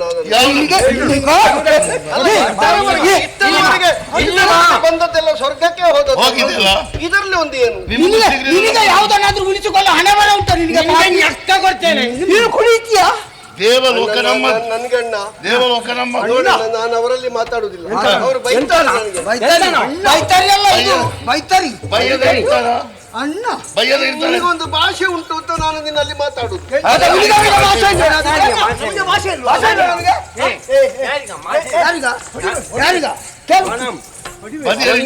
ಒಂದು ಹೊಡಿಬೇಡ ಸ್ವರ್ಭಾನು ಏನು ಮುಚ್ಚಿ ಭುವನ ಮೂರರೊಳಿಲ್ಲ ಇಂತಹ ಸೌಂದರ್ಯವನ್ನು ನಾವಿಷ್ಟರ ಬಗ್ಗೆ ನೋಡಿದವರೇ ಅಲ್ಲ, ಕಣ್ಣ ಮೇಲೆ ಮಿಂಚು ಮಿಂಚು ಬರೆದ ಹಾಗಾಯ್ತು ಅಲ್ವಾ?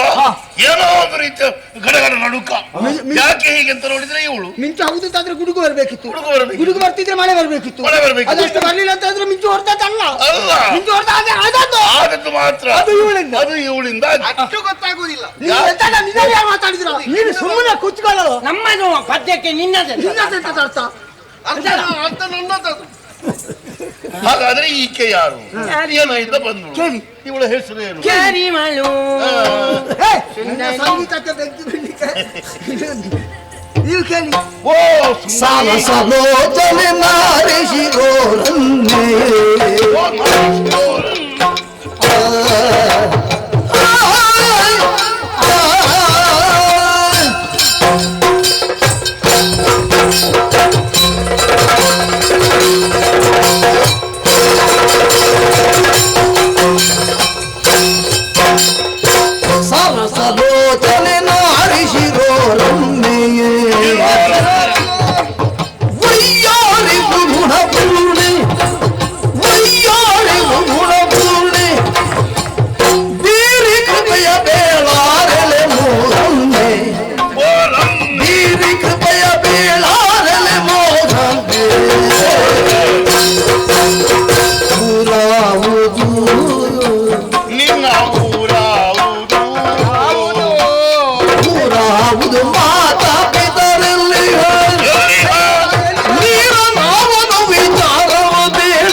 ಸೌಂದರ್ಯದ ರಾಶಿ ನಮ್ಮ ಕಣ್ಣ ಮುಂದೆ ಕಂಗೊಳಿಸ್ತಾ ಇದೆ. ಆಶ್ಚರ್ಯಚಕಿತರಾಗಿದ್ದೇವೆ. ನೀನ್ ಯಾರು? ನೀನ್ ಎಲ್ಲಿಂದ ಬಂದೆ? ನಿನ್ನ ಹೆಸರೇನು?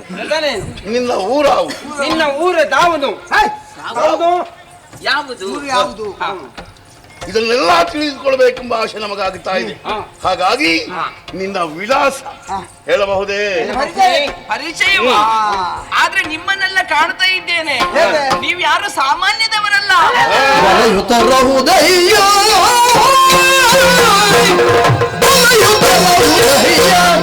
ಇಂದಿಗೆ ತಿಳಿದೆ ನಿಮ್ಮ ಬಗೆಯ, ಇಂದಿಗೆ ತಿಳಿದೆ ನಿಮ್ಮ ಬಗೆಯ.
ಛಲದಿಂದಲೇ ಬರ್ತಿರಲು ಜಳದುದು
ಇಂಥದ್ದು ಒಂದು ರಕ್ಕಸನು ಅಂತ ಹೇಳಿ ಯಾಕೆ ಒಂದು ಮನೆ ಅಷ್ಟು ಹತ್ತಿರಕ್ಕೆ ಬರುವುದು? ಹತ್ತಿರ ಬರ್ಬೇಕು ಅಂತ ಆಶೆ ಎಲ್ಲರಿಗೂ. ಯಾರಿಗೂ ಕೇಳುವುದಿಲ್ವಾ? ಕೇಳ್ತದಪ್ಪ ಅದು ನಮಗೆಲ್ಲ ಕೇಳ್ತದೆ, ಅವನಿಗೆ ಒಂದೇ ಸಮಸ್ಯೆ, ಮೂಕ ನಿನ್ನ ಅಪ್ಪ. ಹೌದಾ? ಅವನಪ್ಪನೂ ಮೂಕನ? ಅವನಪ್ಪ ಮೂಕನ. ಅವನಪ್ಪನಿಗೆ ನೀನೇನಾಗ್ಬೇಕು? ಕರ್ದಿಯಾ? ಕರ್ದೆ ಕರ್ದಂಗೆ ಆಯ್ತಾ? ಹೌದು. ಅಪ್ಪನ ಅಪ್ಪ ಹೌದು, ಅವನಂತಲ್ಲ. ಇರ್ಲಿ ಬಿಡು, ನಿಮ್ಗೊಬ್ರಿಗೂ ಸರಿ ಇಲ್ಲ ಮಾತ್ರ. ನಮಗೆ ಸರಿ ಸರಿ ಇಲ್ಲ ಅಂತ ಅವನಿಗೆ. ಅವ ಇಷ್ಟ, ತಲೆ ಸರಿ ಇಲ್ಲ. ಇಲ್ಲ ಇಲ್ಲ, ಅವರು ಏನೆಲ್ಲ ಮಾತಾಡ್ತಾ ಇದ್ದಾರೆ. ಅವ ಎಂತ ಮಾತಾಡ್ತಾನೆ ನಿಮಗೆ ಸರಿ ಸಮಾನರಿಲ್ಲ. ಬಲವಂತರು ನೀವು, ಬದಿಗಲಿಲ್ಲ. ನಿಮ್ಮನ್ನ ಕಾಣುವಾಗ್ಲೇ ಅರ್ಥ ಆಗ್ತದೆ. ಸಾಮಾನ್ಯದವರಲ್ಲ ನೀವು, ಬಲವಂತರು ನೀವು. ಇದೆಂತದ್ದು? ಏನು ಇವರೆಲ್ಲ ಬೇರೆ ವರ್ಗಕ್ಕೆ ಸೇರಿದವರು. ನಮ್ಮ ಜಾತಿಯವರಲ್ಲ. ಬೇರೆ ಬೇರೆ ನಮ್ಮನ್ನೆಲ್ಲ ಒಂದು ಬದಿಗೆ ಸರಿಸಿದ್ದಾರೆ ಅಷ್ಟೇ. ಅದು ಬೇರೆ. ಅದು ನಮ್ಮ ಜಾತಿಯವರೆಲ್ಲ, ಅವನ ಕುಟುಂಬದವರೆಲ್ಲ ಕರ್ಕೊಂಡು ಬಂದಿದ್ದಾನೆ. ಎಲ್ಲ ಒಂದೇ ಅವರು ನೋಡಿ, ಅವನು ನೋಡಿ ಕಾಡುದು. ಹೌದಾ? ಅದು ಅವನ ಮಗ. ಅಂದ್ರೆ ಇದು ಸಜ್ಜನರ ಪಕ್ಷ, ಅದರ ವಿರೋಧ ಅರ್ಥ ಸಜ್ಜನ. ಎಂತ ಸಜ್ಜನ ಮಧ್ಯಾಹ್ನ ನಾವು ಸಜ್ಜನರು ಅಂತ ನಾವೇ ಆಡಿಕೊಡಬಾರ್ದು, ಇನ್ನೊಬ್ರು ಹೇಳ್ಬೇಕು. ಗೊತ್ತಾಯ್ತು, ಅವಳಿಗೆ ಗೊತ್ತಾಯ್ತು. ಗೊತ್ತಾಗ್ತದೆ. ಅದು ಹಾಗೆ ತುಂಬಾ ಎತ್ತರದಲ್ಲಿ ಇದ್ದವರು ಮತ್ತೆ ಈಗ ಇರ್ಬೇಕಾಗ್ತದೆ. ಕೊಡ್ಬೇಡ ನೀವು, ಆಯ್ತಾ? ಮಂಗಳಾರತಿ ಆಗಿತ್ತು. ಅವ ಸಿಕ್ಕಿ ಬಿದ್ದದ್ದು ಇವತ್ತೇ. ಬಲವಂತರು ನೀವು. ಈ ರೀತಿ ಯಾಕೆ ನೀವು ಹೊಯ್ದಾಟವನ್ನು ಮಾಡಿಕೊಳ್ಳುವುದು?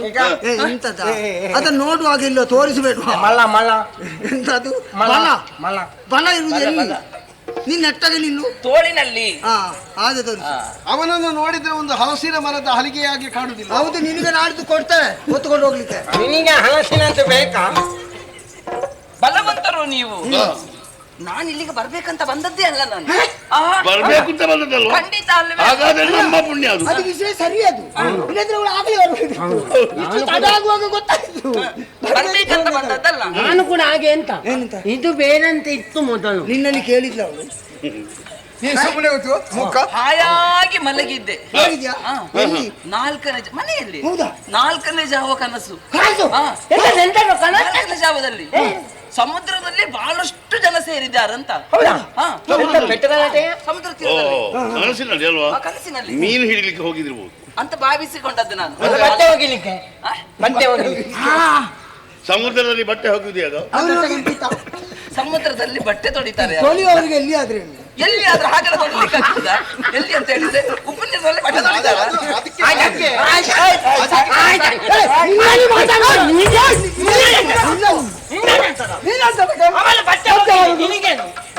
ಬಟ್ಟೆ ಹೋಗಿಯವರಲ್ಲಿ ಕೇಳುವ ನಿನಗೇನು? ಈಗ ಸಜ್ಜನರು ಮಾತಾಡುದು ಬೇಡ, ಸಾಕಾಯ್ತಾ? ಬಹಳಷ್ಟು ಮಂದಿ ಸೇರಿದ್ರು. ಇದು ಕನಸು, 4ನೇ ಜಾವದಲ್ಲಿ ಕಂಡ ಕನಸು. ಅದು ನಿಜ ಆಗ್ತದೆ.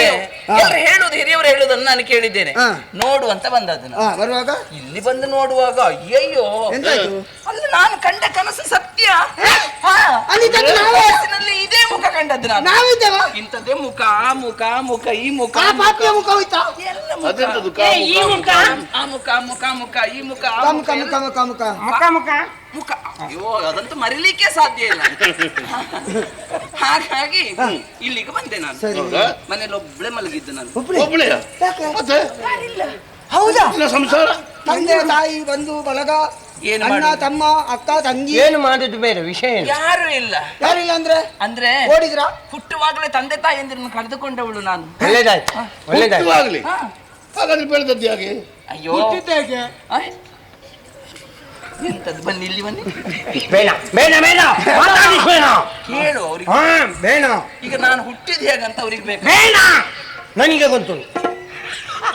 ಎಂತದ್ದು ನಿನಗೆ ಗೊತ್ತಿರೋದು? ನಾನು ಅವರು ಏನು ಪ್ರಶ್ನೆ ಕೇಳಿದ್ದು ಅಂತ ನನಗೆ ಗೊತ್ತುಂಟು ಅಂತ ಅರ್ಥ ಆಯ್ತಲ್ಲ? ಈಗ ನಾನು ಎಲ್ಲ ಹುಟ್ಟಿದ ಮೇಲೆ ಅವರು ಸತ್ತದ್ದು ಅಲ್ವಾ? ಹೌದು. ಊರಿನವರು ತುಂಬಾ ಒಳ್ಳೆಯವರು. ಅಯ್ಯೋ, ನಮ್ಮೂರಿನವರು ಅಂತ ಹೇಳಿದ್ರೆ ಆಯ್ತು, ನಮ್ಮೂರಿನವರಿಗೆ ನಾನು ಅಂತ ಹೇಳಿದ್ರೆ ಆಯ್ತು. ಅದಕ್ಕಾಗಿ ನೀನು ಬೇರೆ ಕಡೆ ಹೋಗುದು. ಏನ್ ಮಾಡಿದ್ರು ನಿನಗೆ? ನಿಮ್ಮ ಊರಿನಲ್ಲಿ ಚೆನ್ನಾಗಿ ನನ್ನನ್ನು ಬೆಳೆಸಿದ್ರು. ಹಾಗಾಗಿ ಇಷ್ಟು ಚೆನ್ನಾಗಿ ಬೆಳೆಯುವುದಕ್ಕೆ ಸಾಧ್ಯ ಆಯ್ತು. ಓ ಮುಖಾಸುರ, ಇದು ಒಪ್ಪುರದ್ದಲ್ಲ, ಇದು ಸಾರ್ವಜನಿಕ 10 ಸಂವತ್ಸರದ್ದು ಕೊಡುಗೆ. ಎಂತದ್ದು ಕೊಡುಗೆ? ಅವರೆಲ್ಲ ನೋಡಿಕೊಂಡ ಕಾರಣಕ್ಕೆ ಇಷ್ಟು ಚೆನ್ನಾಗಿ ಬೆಳೆದಿದ್ದೇನೆ ನಾನು.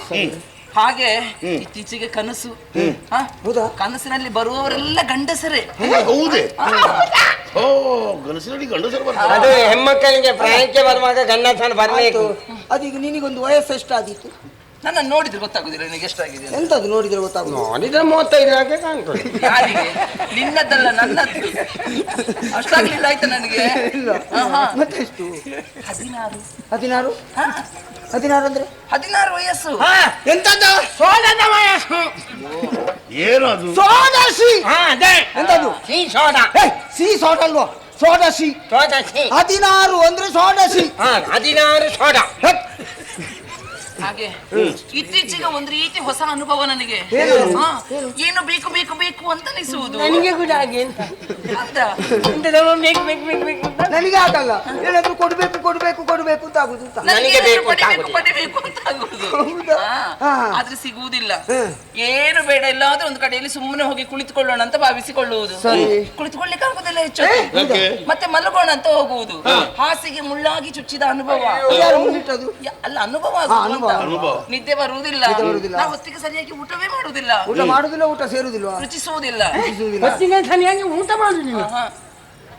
ಹಾಗೆ ಚೆನ್ನಾಗಿ ಅಂತ ನೋಡು. ಇವ ಹೊತ್ತಿಗೆ ಹೆಚ್ಚು ಊಟ ಮಾಡ್ತಾನೆ ನೋಡು. ಹಾಗೆ ಕನಸಿನಲ್ಲಿ ನಿಮ್ಮನ್ನು ಕಂಡೆ ನಾನು. ಅದು ಹೌದಾ ಅಂತ ನೋಡೋಣ ಅಂತ ಹೀಗೆ ಬಂದದ್ದು. ನೋಡಿ ಆಯ್ತಲ್ಲ. ನಿನಗೆ ಹಿಂದೆ ಮುಂದೆ ಯಾರಿಲ್ವಾ? ಅಪ್ಪ ಅಮ್ಮ ಯಾರಿಲ್ವಾ? ಯಾವುದು? ಯಾಕೆ ನಿನಗೆ ಹೆಸರಿಲ್ಲವ? ಹೇಳು. ಹೆಸರಿಲ್ಲವ? ಅದು ಕೇಳಿದಾರ ಉಂಟಾ? ಹೇಗೆ ಯಾರು ಹೆಸರು ಇರಿಸಿದ್ದಾರೆ? ಊರಿನವರೇ. ಹೇಗೆ ಇಂತ ಒಂದೊಂದು ಮಕ್ಕಳಿಗೆ ಹೆಸರು ಇರ್ತಾರೆ ಮಾರಾಯ. ಒಂದಕ್ಕೂ ಸರಿ ಇಲ್ಲ. ಮತ್ತೆ ಪೂರಿ ಬಾಜಿ. ನನಗೆ ಕೇಳಲಿಲ್ಲ. ನಿನಗೆ ಕೇಳುದು ಬೇಡ. ಹೇಗೆ ಹೇಗೆ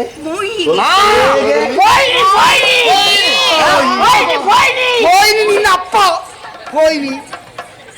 ಆಯ್ತು, ನಾನು ಬರ್ತೇನೆ. ಎಲ್ಲಿಗೆ? ನಾನು ಹೋಗ್ತೇನೆ, ಮನೆಗೆ ಹೋಗ್ತೇನೆ. ನಾನು ನೋಡಿ ಹೋಗೋಣ ಅಂತ ಬಂದದ್ದಷ್ಟೇ. ಬಾರಿ ಬಾರಿ ಬಳಿಗೆ ಸೊಗಸಿನಿಂದಲೇ ಮನವ ಊರಿದುಳ್ಳೆ ಮಕಲ ಬಗೆಯಲಿ. ಬಾರೆ ಬಳಿಗೆ ಸೊಗಸಿನಿಂದಲೇ.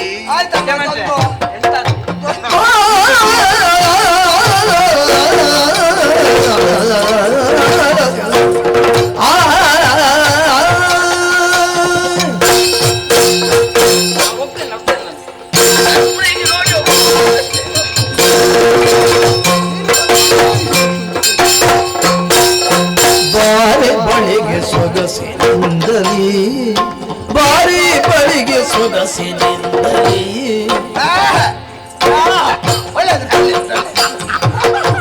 ನಮ್ಮ ಮನವ ಸೂರೆಗೊಂಡೆ ಸಕಲ ಬಗೆಯಲಿ. ನಮ್ಮ ಮನವ ಸೂರೆಗೊಂಡೆ ಸಕಲ ಬಗೆಯಲಿ. ಬಾರಿ ಬಳಿಗೆ ಸೊಗಸಿನಿಂದಲೇ ನಮ್ಮ ಮನವ ಸೂರೆಗೊಂಡೆ ಸಕಲ ಬಗೆಯಲಿ. ಬೇರೆ ನುಡಿಯುವುದೇನೋ ನಿನಗೆ ತೋರಿದಂತೆ ನಡೆಸು ಸುಧಿಗೆ. ಹೋರಿ ಪಶ್ಚಾತ್ ದುಣಿದು ನೀರಿನಿ ಎಲ್ಲರಿಗೆ ಬಾರಿ ಬಳಿಗೆ ಸೊಗಸಿನಿಂದಲೇ.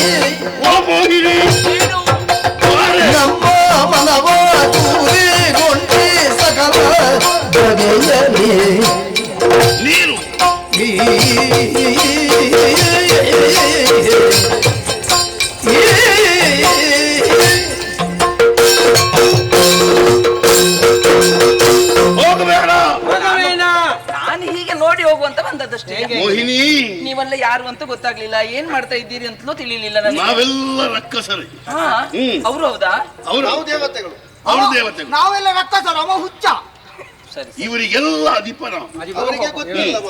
ನಮ್ಮ ಮೋಹಿನಿ, ಏನು ಬಾರೆ ಬಳಿಗೆ ವಿಷಯ ಹೇಳುವುದಕ್ಕುಂಟು. ಆದಿದೈತ್ಯರ ವಂಶ ನಿಮ್ಮದು. ಹೌದು, ಆದಿದೈತ್ಯ ವಂಶವಾದ್ದರಿಂದಲೇ ಸತ್ಯ ಹೇಳುವುದಕ್ಕೆ ನಾನು ಮುಂದೆ ಹಿಡಿಯುತ್ತೇನೆ. ನಮ್ಮ ಮನಸ್ಸನ್ನು ಸೂರೆಗೊಂಡವಳು ನೀ. ಈಗ ನೀನು ಇಲ್ಲಿಂದ ಹೋದ್ರೆ ನಮಗೆ ಕಷ್ಟ ಆಗ್ತದೆ. ಒಂದು ಕಷ್ಟದ ವಿಷಯ ಉಂಟು. ಕಷ್ಟದ ವಿಷಯ ಉಂಟಿಲ್ಲ. ನಿಮಗೆ ಇಷ್ಟೊತ್ತು ಕಷ್ಟ ಆಗ್ಲಿಲ್ವಾ? ಇಷ್ಟೊತ್ತು ಬಹಳ ಗಡಿಬಿಡಿಯಲ್ಲಿ ನಾವಿದ್ದವರು. ಅವರು ನಮಗೆ, ನಾವು ನಮಗೆ. ನಮಗೆ ಬೇಕು, ನಮಗೆ ಬೇಕು, ನಮಗೆ ಬೇಕು, ನಮಗೆ ಬೇಕು. ಅಲ್ಲಿ ಈ ಪ್ರಕರಣ ಎಂತದಂತ ಗೊತ್ತಾಗ್ಲಿಲ್ಲ. ಕತೆ ಬಹಳ ದೊಡ್ಡದು. ಇಲ್ಲಿ ಬಾ. ಅದೆಂತದ್ದು ನೋಡು ಕೈಯಲ್ಲಿ. ಅಲ್ಲ, ಕತೆ ದೊಡ್ಡದಂತ ಗೊತ್ತಾಗಿದೆ. ಮತ್ತೆ ಇಲ್ಲಿ ನಡೆಯುವುದು ಅಮೃತ ಸಿಕ್ಕಿದ್ದ ಸಮುದ್ರ ಮಥನ. ದೇವತೆಗಳು ಮತ್ತು ರಕ್ಕಸರು ಸೇರಿ ಸಮುದ್ರವನ್ನು ಮಂಥನ ಮಾಡಿ ಆಯ್ತು. ಈ ಸಮುದ್ರ ಮಥನ ಇಲ್ಲ ಆಗ್ತಾ ಇರುವುದು. ಹೌದು, ಕಳೆದು ಹೋದಂತಹ ಸುವಸ್ತುಗಳೆಲ್ಲ ಸಿಕ್ಕಿದವು. ಬೇಗ ಪ್ರಾರಂಭ ಆಗಿದೆ ಅಂತ ಕಾಣ್ತದಲ್ಲ? ಖಂಡಿತ ಬೇಗ ಪ್ರಾರಂಭ ಆಗಿದೆ. ನೀನು ಬರುವಾಗ ತಡ ಆಯ್ತು ಅಷ್ಟೇ. ಬೇಗ ಮುಗಿಸಬೇಕು. ಕೊನೆಯ ಗಳಿಗೆಯಲ್ಲಿ ಸಿಕ್ಕಿದ್ದು ಅಮೃತ. ಈ ಅಮೃತವನ್ನು ನಮಗೆ ನಮಗೆ ಅಂತ ನಾವು ವಾದ ಮಾಡ್ತಾ ಇದ್ದೇವೆ. ಜಗಳ ಆಗ್ತಾ ಉಂಟು. ಜಗಳ ಎಂತದೆಲ್ಲ ಸ್ವಲ್ಪ ಸ್ವಲ್ಪ ತಕೊಳ್ಳಿ. ಆಗುವುದಿಲ್ಲ. 66 ಕೋಟಿ ಉಂಟು. ಅವರು 33 ಕೋಟಿ ತೊಟ್ಟಿಗೆ. ನೀನು ಹೀಗೆ ಮಾತಾಡಿದ್ರೆ ನೀನು ಮೂಕ ಅಂತ ಗೊತ್ತಾಗ್ತದೆ ಅವನಿಗೆ. ಮೂಕಣ್ಣಪ್ಪ. ಮೋಹಿನಿ, ನಮ್ಮ ಈ ಕಷ್ಟವನ್ನು ಪರಿಹಾರ ಮಾಡಬೇಕಾದ್ದು ನೀನು. ನಾನಾ? ಏನು ನಿನ್ನಿಂದ ಸಾಧ್ಯ ಉಂಟು. ಈ ಅಮೃತವನ್ನು ನಮ್ಮೆಲ್ಲರಿಗೂ ಹಂಚುವ ಕೆಲಸ ನೀನು ಮಾಡಬೇಕು. ನೀನು ಮಾಡಬೇಕು. ನಾನಾ? ನಿನ್ನ ಮೇಲೆ ಒಂದು ನಂಬಿಕೆ ಉಂಟು, ವಿಶ್ವಾಸ ಉಂಟು ನಮಗೆ. ಅಷ್ಟು ವಿಶ್ವಾಸವಾ ನನ್ನ ಮೇಲೆ? ನಿಮಗೆ? ಅಯ್ಯಯ್ಯೋ, ಭರವಸೆ ಇನ್ನೆಂತೂ ನಿಮಗೆ ಭರವಸೆಯಾ? ಎನ್ನಲಿ ಭರವಸೆ ಇನ್ನೆಂತೂ ನಿಮಗೆ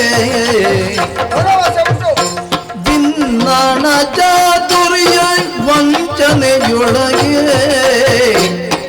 ಏನು ಭಿನ್ನಾಣ ಚಾತುರ್ಯ ವಂಚನೆಯೊಳಗೆ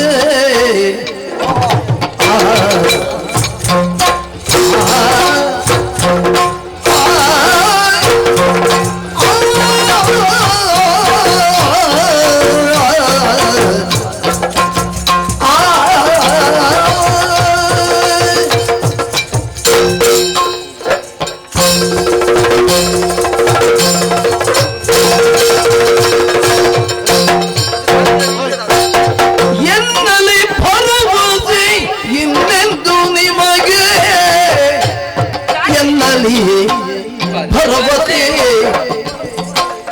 ಇನ್ನೆಂತೂ ನಿಮಗೆ ಭಿನ್ನಾಣ ಚಾತುರ್ಯ ವಂಚನೆಯೊಳಗೆ ಭಿನ್ನಾಣ ಚಾತುರ್ಯ ವಂಚನೆಯೊಳಗೆ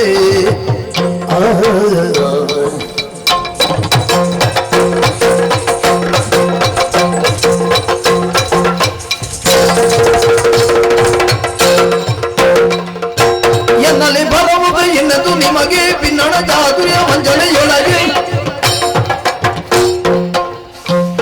ಪೂರ್ಣವಾಗಿ ಹರು ನಾರಿಯರೆಂಬುದೆಲ್ಲ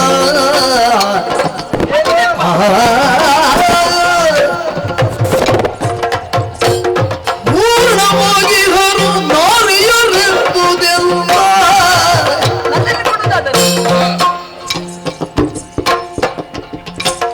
ನಿರ್ಣಯ ನಿಗಮ ಗಮ ಕೇಳುವುದಲ್ಲ ನಂಬಿಕೆಗೆ ದಯೆಲ್ಲ ತಿಳಿದು ಕೇಳಿ ಸೊಲ್ಲ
ಅಮೃತವನ್ನು ನಾನು ಸಮಾನವಾಗಿ ಹಂಚಬೇಕು. ಹೌದು.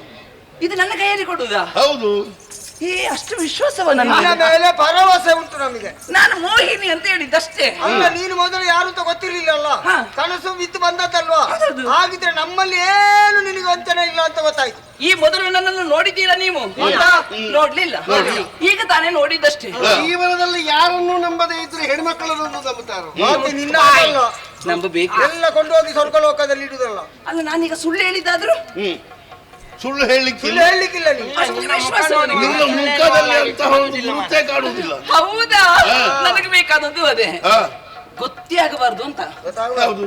ಅಲ್ಲ, ಈ ವಂಚನೆ ಎಲ್ಲ ಯಾರಲ್ಲಿ ಇರಬಾರ್ದು, ಅದು ಗೊತ್ತಾಗಬಾರ್ದು ಅಂತ ಹೇಳಿದ್ದೆ ನಾನು. ನೀನು ವಂಚನೆ ಮಾಡ್ತೀಯಾ? ಚಚೆ, ನಾನು ಮಾಡುವವಳ? ನೀನು ಮಾಡುವವಳಲ್ಲ ಅಂತ ನಾವು ನಂಬಿದ್ದೇವೆ. ನಾನು ವಂಚನೆ ಮಾಡುವವಳ? ಮಾಡುವವಳಲ್ಲ. ಹೌದಾ? ಹಾಗೆ ಆದಿತ್ತು. ನಿನ್ನ ಮೇಲೆ ಭರವಸೆ ನಮಗೆ. ಸಮಾನವಾಗಿ ನಾನು ಇದನ್ನು ನಿಮಗೆ ಬಡಿಸಬೇಕು. ಯೋಚನೆ ಮಾಡುವುದೇ ಬೇಡ. ಇದರ ಆಸೆ ಒಂದು ಬಿಟ್ಟು ಬಿಡಿನಿ. ಆಸೆ ಎಷ್ಟು ಕಷ್ಟಪಟ್ಟಿದ್ದೇವೆ ನಾವು, ಅದರ ಆಸೆ ಬಿಡಬೇಕಾ? ಹಾಗಲ್ವಾ? ನಿನಗೊಂದು ಸ್ವಲ್ಪ ಹೆಚ್ಚಿಗೆ ಸಿಗುವುದು, ಅವನಿಗೊಂದು ಸ್ವಲ್ಪ ಕಡಿಮೆ ಸಿಗುವುದು. ಅದಾದ್ರೂ ಆದಿತ್ತು. ಅಲ್ಲ, ಅಥವಾ ನಿನಗೆ ಕಡಿಮೆ ಸಿಗುವುದು, ಇವನಿಗೆ ಹೆಚ್ಚಿಗೆ ಸಿಗುವುದು, ಹಾಗೆ ಏನೇನೋ ಆಸೆ ಅದರ ಯೋಚನೆ ಮಾಡುವುದು ಬೇಡ. ಎಲ್ರಿಗೂ ಸಮಾನವಾಗಿ ನಾನು ಮತ್ತೊಂದು ವಿಷಯ ಇದೆ. ಈಗ ನಿನ್ನಲ್ಲಿ ಇದನ್ನು ವಿಶ್ವಾಸದಿಂದ ಕೊಡುವುದು ಯಾಕೆ ಗೊತ್ತಾ? ಯಾಕೆ? ಈ ರಕ್ಕಸರ ಪಡೆಯಲ್ಲಿ ನೀನು ಒಬ್ಬನನ್ನು ಮದುವೆ ಆಗಬೇಕು. ಅಷ್ಟೇಯಾ? ಅಷ್ಟೇ. ಅವರನ್ನೊಬ್ಬರನ್ನು ಬಿಟ್ಟು ನಾನು ಮದುವೆ ಆಗುದಿಲ್ಲ. ನನಗೆ ಹೆಂಡತಿ ಮಕ್ಕಳು. ನಾನು ಮನೆಯಲ್ಲಿ ಒತ್ತಾಯ ಮಾಡ್ತಾರೆ ಮದುವೆ ಆಗಬೇಕು. ಮದುವೆ ಆಗ್ಲಿಕ್ಕೆ ನಾನು ಸಾಯ್ಲಿಕ್ಕೆ ನೀನು 2 ವರ್ಷಕ್ಕಿಂತ ಮುಂಚೆ ಯಾರಿಗೂ ಹೇಳದೆ ಮದುವೆ ಆಗಿದ್ದೀನಿ. ಹೌದಾ? ಓ, ಅದು ಬೇಕೆ. ಅಲ್ಲ, ಇರ್ಲಿ, ತೊಂದರೆ ಇಲ್ಲ. ಯಾರಿಗೂ ಹೇಳದೆ ಮದುವೆ ಆದ ಕಾರಣ ಇನ್ನೊಂದು ಮದುವೆಗೆ ಹೊರಟದ್ದವನು. ಇಲ್ಲಿ ಸರಿ ಇರುವುದು ನಾನೊಬ್ಬನೇ ಅಂತ ನೀನು ಯಥಾರ್ಥಕ್ಕೂ ಹೇಳಿಕೆ ಮಾಡ್ಲಿಕ್ಕೆ ಬೇರೆದ್ದಕ್ಕೆ ತಯಾರಾದದ್ದು, ಮತ್ತೆ ಮದುವೆಗೆ ಹೇಳಿಕೆ ಮಾಡ್ಲಿಕ್ಕೆ. ಹೌದಾ? ಯಾರು ಸರಿ ಇದ್ದದ್ದು? ಯಾರು ಇಲ್ಲಿ ಸರಿ ಇರುವುದು ನಾನೊಬ್ಬನೇ. ಸತ್ಯ ಸತ್ಯವೇ. ನನ್ನ ಮುಖ ನೋಡಿ ಹೇಳು. ಏನು ನಿನಗೆ ತಲೆ ಸರಿ ಇಲ್ವಾ? ಅದು ಹಾಗೆ ಮಾತ್ರ ದಿನ ಕಳೀಲಿಕ್ಕೆ ಒಳ್ಳೇದದು. ಮತ್ತೆ ನಾನು ಸರಿ ಇದ್ದೇನಂತ ಯೋಚನೆ ಮಾಡಿದ್ರೆ ದಿನ ಹೋಗ್ತದೆ ಮಾತ್ರ. ಹಾಗಲ್ಲ, ನಾನು ಬಿಡಿಸ್ತೇನೆ. ಹೌದಾ? ಮದುವೆ ಆಗುದಲ್ವಾ ಯಾರನ್ನೊಬ್ಬರು? ಬಡಿಸಿದ ಮೇಲೆ ಮದುವೆ ಆದ್ಮೇಲೆ ಬಡಿಸಬೇಕಾ? ಬಡಿಸಿದ ಮೇಲೆ ಮದುವೆ ಬಡಿಸಿದ ಮೇಲೆ ಮೊದಲು ಮದುವೆ ಆಗ್ತೀಯಾ? ಬೇಡ, ಎಲ್ಲ ಸ್ನಾನ ಮಾಡಿ ನೀರಿನಲ್ಲೇ ಇದ್ದದನ್ನು ಈ ಉಪ್ಪು ನೀರಲ್ಲಿ ಎಷ್ಟು ದಿನದಿಂದ ನೀರಿನಲ್ಲಿ ಇರಬಾರ್ದೆನ್ನುವ ಕಾರಣಕ್ಕಾಗಿ ಸ್ನಾನ ಮಾಡಿ ಬನ್ನಿ. ಸ್ನಾನ ಇಲ್ಲ. ಒಳ್ಳೆಯ ದಿನ ಉಂಟಲ್ಲ, ಅಮಾವಾಸ್ಯ ದಿನ ಉಪ್ಪು ನೀರಿನಲ್ಲಿ ಸ್ನಾನ ಮಾಡ್ಬೇಕು. ಆಗುದಿಲ್ಲ. ನೀವು ಸ್ನಾನ ಮಾಡಿದ್ರೆ ನನಗೆ ಇದು ಬಡಿಸ್ಲಿಕ್ಕೆ ಆಗುದಿಲ್ಲ. ಈಗ ಸ್ನಾನ ಮಾಡುದಿಲ್ಲ ಅಂತ ಹೇಳಿದ್ರೆ ಅಲ್ಲ, ಇದು ಬಡಿಸ್ಲಿಕ್ಕೆ ಆಗುದಿಲ್ಲ. ನನಗೆ ಬೇಡ, ಪೇರ್ಕೊಳ್ಳಿ. ನಾನು ಒಳ್ಳೆ ಅಂತ ಹೇಳ್ಬಾರ್ದು. ಮನೆಗೆ ಹೋಗ್ತೇನೆ, ನೀವು ಮುಂದುವರಿಸಿ. ಒಳ್ಳೆ ಅಂತ ಹೇಳ್ಬಾರ್ದು. ಹಾಗಾದ್ರೆ ಸ್ನಾನ ಮಾಡಿ ಬನ್ನಿ. ಹೇಗೂ ನೀನು 1 ವರ್ಷ ಆಯ್ತು ಸ್ನಾನ ಮಾಡೋದು. ಹೌದು ಮಾರೆ, ಇವತ್ತು ತುರಿಸ್ಲಿಕ್ಕೆ ಪ್ರಾರಂಭ ಆಗಿದೆ. ಹೋಗೋಣ. ಎಲ್ಲ ಸ್ನಾನ ಮುಗಿಸಿ ಬನ್ನಿ, ಆಯ್ತಾ? ಬೇಗ ಬನ್ನಿ. ಆಗುದಿಲ್ಲ. ಎಲ್ಲ ಮುಗಿಸಿ ಸ್ನಾನ ಮಾಡಿ. ಹೋಗ್ಬಾರ್ದು. ಇಲ್ಲಪ್ಪ, ನಾನು ಅಲ್ಲಿ ಹೋಗು. ಇಲ್ಲೇ ಇರ್ಬೇಕು. ಈಗ ಬಂದ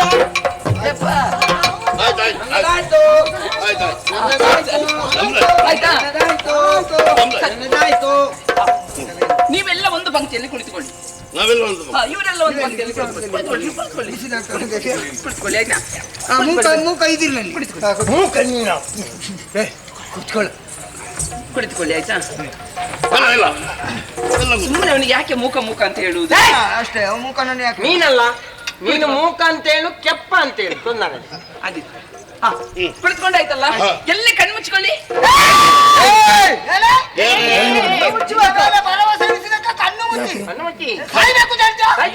ನನ್ನ ಮೇಲೆ ಭರವಸೆ ಉಂಟು, ಆದ್ರೆ ನಿಮ್ಮ ಮೇಲೆ ನನಗಿಲ್ಲ. ನಾನೀಗ ಬಡಿಸುವುದು ಹೇಗಂತ ನೋಡ್ಲಿಕ್ಕೆ ತೋರಿಸು ಒಂದು ಅಭಿನಯ. ಅಯ್ಯೋ, ನಾನು ಹಾಗೆ ಬಡಿಸ್ತಾ ಬರುವುದು, ನೀವು ನನ್ನ ನೋಡುವುದು, ನಾಚಿಕೆ ಆಗುದಿಲ್ಲ. ಕಣ್ಣು ಮುಚ್ಕೊಳ್ಳಿ, ಆಯ್ತಾ? ಸಮಾನವಾಗಿ ನಾನು ಬಡಿಸ್ತೇನೆ. ಆದಿತ್ತು. ಎಲ್ರಿಗೂ ಉಂಟಲ್ಲ? ಅವರಿಗೆ ಸ್ವಲ್ಪ ಸ್ವಲ್ಪ ಸಾಕು, ನಮಗೆ ಸ್ವಲ್ಪ ಹೆಚ್ಚು. ಹಾಗಾಗುದಿಲ್ಲ. ಆದಿತ್ತು, ಬಡಿಸ್ತೇನೆ.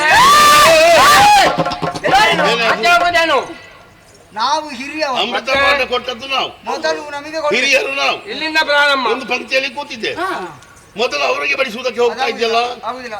ಆಗುದಿಲ್ಲ. ಏನದು? ಇಲ್ಲಿ ನಾವು ಸಣ್ಣವರ ಏನು ಎಂತ ಸಣ್ಣವರು? ತಲೆ ಸರಿ ಇಲ್ಲ ಅಂತ ಏನು ನೋಡು ಇಲ್ಲಿ ನೋಡಿ ಇಲ್ಲಿ ಏನು ಇದು ಎಲ್ಲಿ ಬಂದದ್ದು? ಸಮುದ್ರದಲ್ಲಿ. ಸಮುದ್ರದಿಂದ ಬಂದದ್ದು. ಸಮುದ್ರದಲ್ಲಿ ಇರುವ ನೀರು ಯಾವುದು? ಉಪ್ಪು ನೀರು. ಮೇಲಿರುವುದಲ್ಲ, ಅದು ಉಪ್ಪು ನೀರು.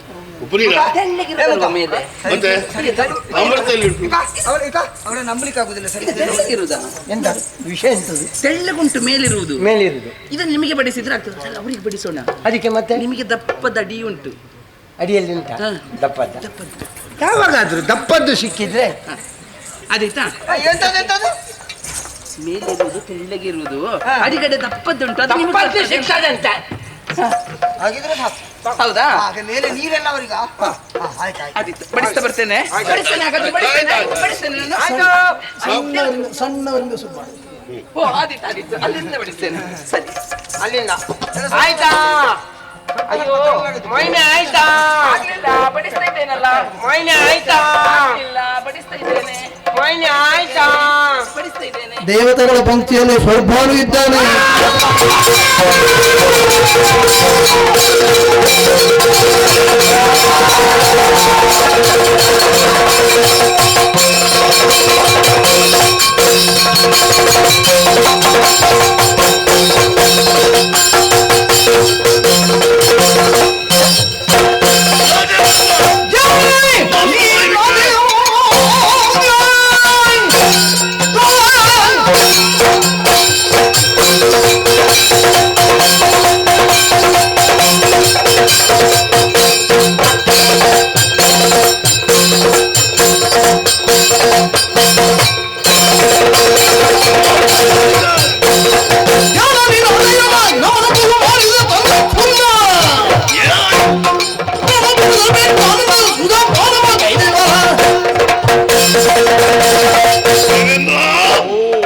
ಇಲ್ಲಿಯೂ ಕುಹಕ ಬುದ್ಧಿಯನ್ನು ತೋರಿಸಿಬಿಟ್ಟೆ ಅಲ್ಲ.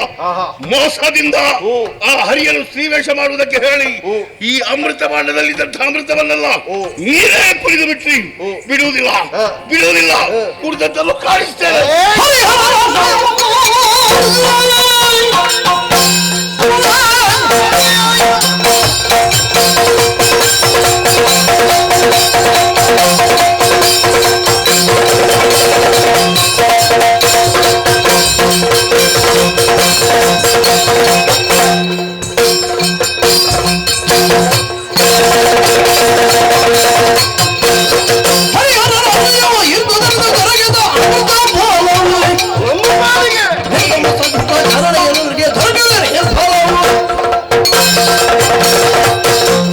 ಶುದ್ಧವಾಗಿರುವಂತಹ ಭಕ್ತಿಯ ಭಾವ ಯಾರಲ್ಲಿರ್ತದೋ ಅವರಿಗೆ ಹರಿಹರನ ಮೇಲೆ ಎನ್ನುವುದು ಸಾಕ್ಷಾತ್ಕಾರವಾಗ್ತದೆ.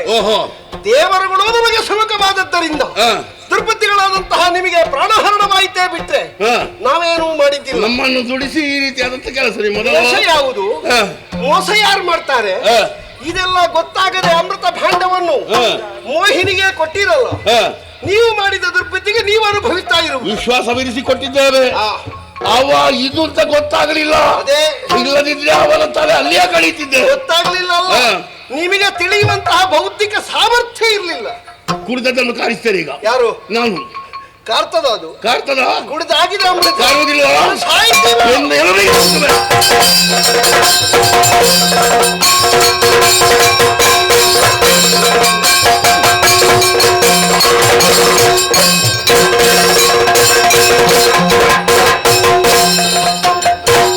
ಪಲಾಯನ ಪಂಡಿತರಾದ ಬಲಿ ಒಂದರ್ಥದಲ್ಲಿ ಯಾರು ಸತ್ಯಾತ್ಮರಿದ್ದಾರೆ, ಧರ್ಮಾತ್ಮರಿದ್ದಾರೆ, ಅವರಿಗೆ ಒಮ್ಮೆ ಅಹಂಕಾರ ಬಂತು ಅಂತಾದ್ರೆ ಸರಿಯಾದ ಶಾಸ್ತಿ ಆಗುತ್ತದೆ ಅಂತಲೂ ನಾ ತಿಳಿದೆ.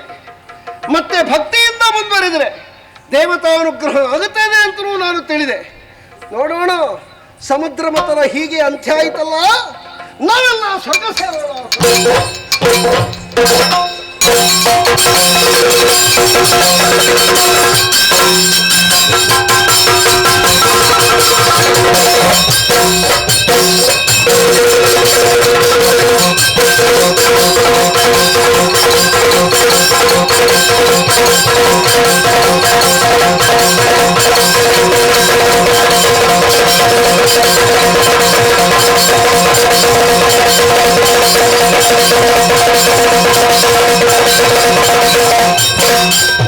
Thank you.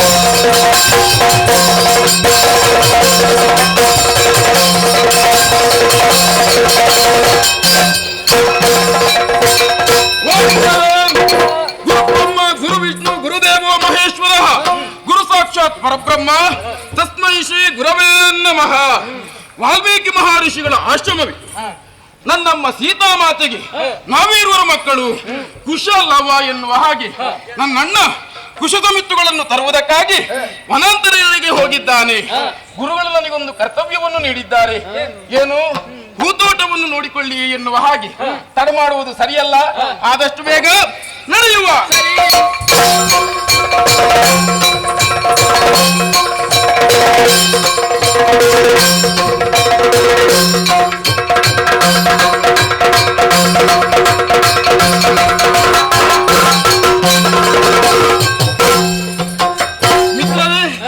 ಏನು ಆಶ್ಚರ್ಯವಿದು, ದಿನನಿತ್ಯವೂ ನಾವು ಇಲ್ಲಿಗೆ ಬರುವಂತಹ ಸಂದರ್ಭದಲ್ಲಿ ಎಷ್ಟು ಚಂದವಾಗಿ ಗೋಚರಿಸ್ತಾ ಇತ್ತು.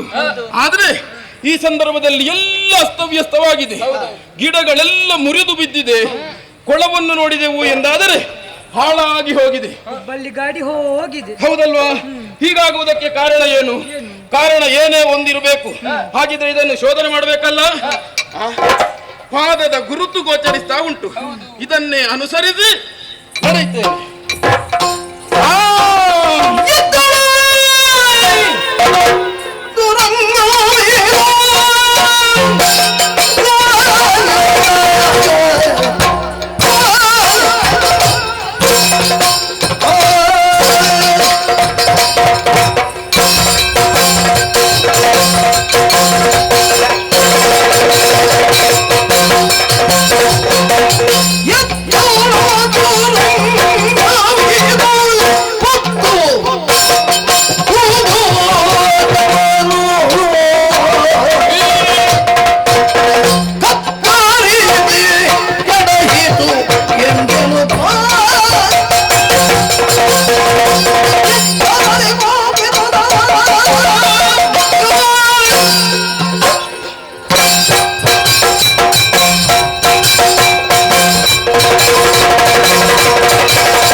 ಹೌದು, ಹೀಗೆಲ್ಲ ಮಾಡುವುದಕ್ಕೆ ಆ ಹಯವೇ ಕಾರಣ.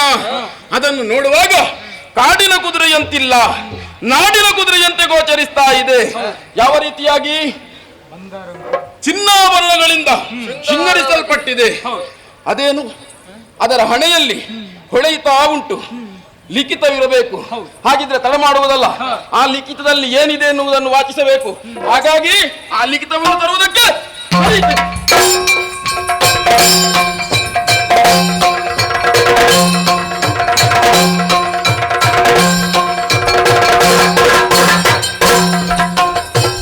ಮಿತ್ರರೇ, ಗೋಲೆಯನ್ನು ತಂದಿದ್ದೇನೆ. ನೋಡ, ಸ್ವಲ್ಪ ವಾಚಿಸಿದನು.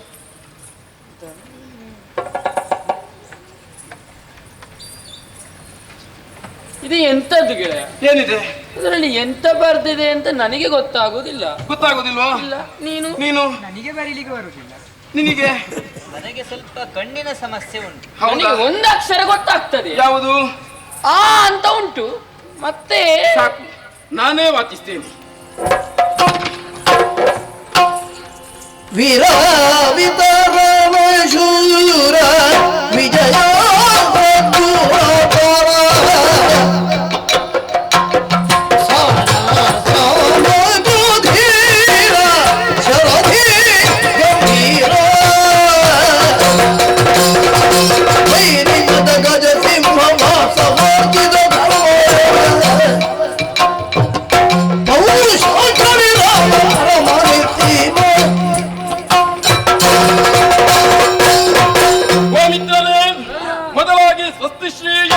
ಬರೆಯಲ್ಪಟ್ಟಿದೆ.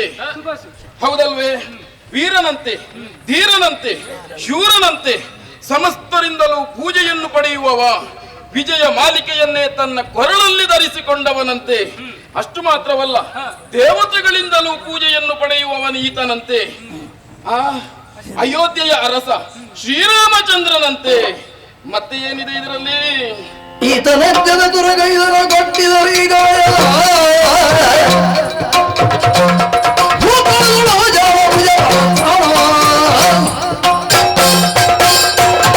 ಬ್ರಹ್ಮಹತ್ಯಾ ದೋಷದ ನಿವಾರಣೆಗಾಗಿ ಯಜ್ಞಾಶ್ವವನ್ನು ಕೈಗೊಂಡಿದ್ದಾನಂತೆ. ಭೂಮಿ ಪರ ಮೇಲೆ ಸಂಚಾರಕ್ಕಾಗಿ ಈ ತುರಗವನ್ನು ಬಿಟ್ಟಿದ್ದಾನೆ.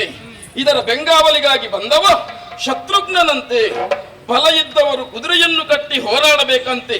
ಬಲಹೀನರಾದವರು ಕಪ್ಪವನ್ನು ಒಪ್ಪಿಸಿ ಶ್ರೀರಾಮನಿಗೆ ಶರಣಾಗಬೇಕಂತೆ.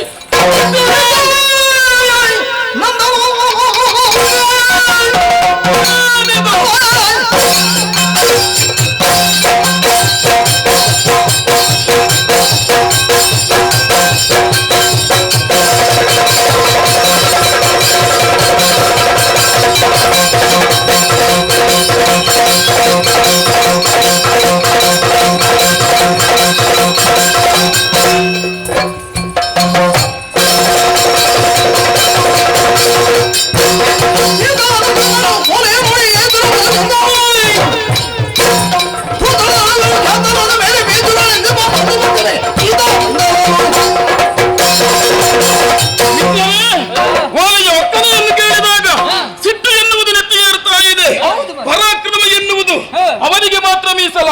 ನಮ್ಮಲ್ಲಿಯೂ ಪರಾಕ್ರಮ ಇದೆ ಎನ್ನುವುದನ್ನು ತೋರಿಸಿಕೊಡಬೇಕಾಗಿದೆ. ಅದಕ್ಕಾಗಿ ಬಂದಂತಹ ತುರಗವನ್ನು ಬಂದಿದ್ದೇನೆ. ಕಷ್ಟ ಬಂದಿತ್ತು ನಮಗೆ.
ಕುದುರೆಯನ್ನು ಕಟ್ಟಿದ್ರೆ ಕಷ್ಟ ಬರ್ತದೆ. ಕಷ್ಟ ಬಂದರೆ ಬರಲಿ, ಚಿಂತಿಸುವವನು ನಾನಲ್ಲ. ಆ ತುರಗವನ್ನು ಬಂಧಿಸಲೇಬೇಕು. ಯಾವ ರೀತಿಯಾಗಿ?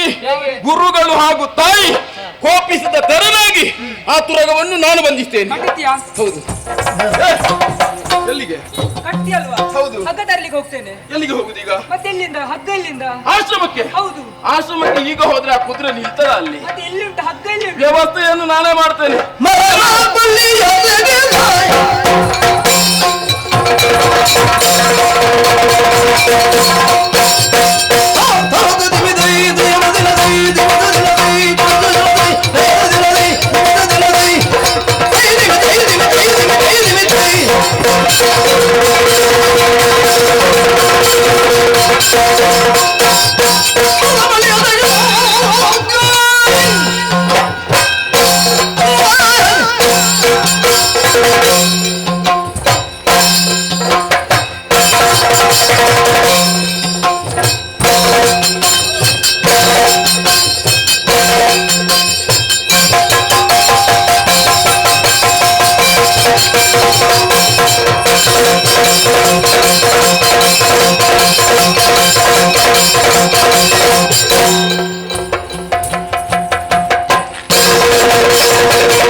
ಹೋಗಬೇಕಾದ ಅಗತ್ಯವಿಲ್ಲ. ಹೂವಲ್ಲಿ ನೋಡಿ ಅಂತೆ ಎತ್ತರವಾಗಿ ಬೆಳೆದು ನಿಂತಿದೆ ಮರ. ಅದಕ್ಕೆ ಹಬ್ಬಿರುವ ಬಳ್ಳಿಯನ್ನು ಪಿಡಿದು ಎಳೆದು ಆ ತುರಗವನ್ನು ಬಂಧಿಸ್ತೇನೆ. ಬಂಧಿಸುವುದು ಯಾವುದರಲ್ಲಿ? ಕದಳಿ ವೃಕ್ಷಕ್ಕೆ ಬಂಧಿಸುತ್ತೇನೆ. ಕೇಳುವುದಕ್ಕೆ ಯಾರು ಬರ್ತಾರೆ ನೋಡ್ತೇನೆ ನಾನು.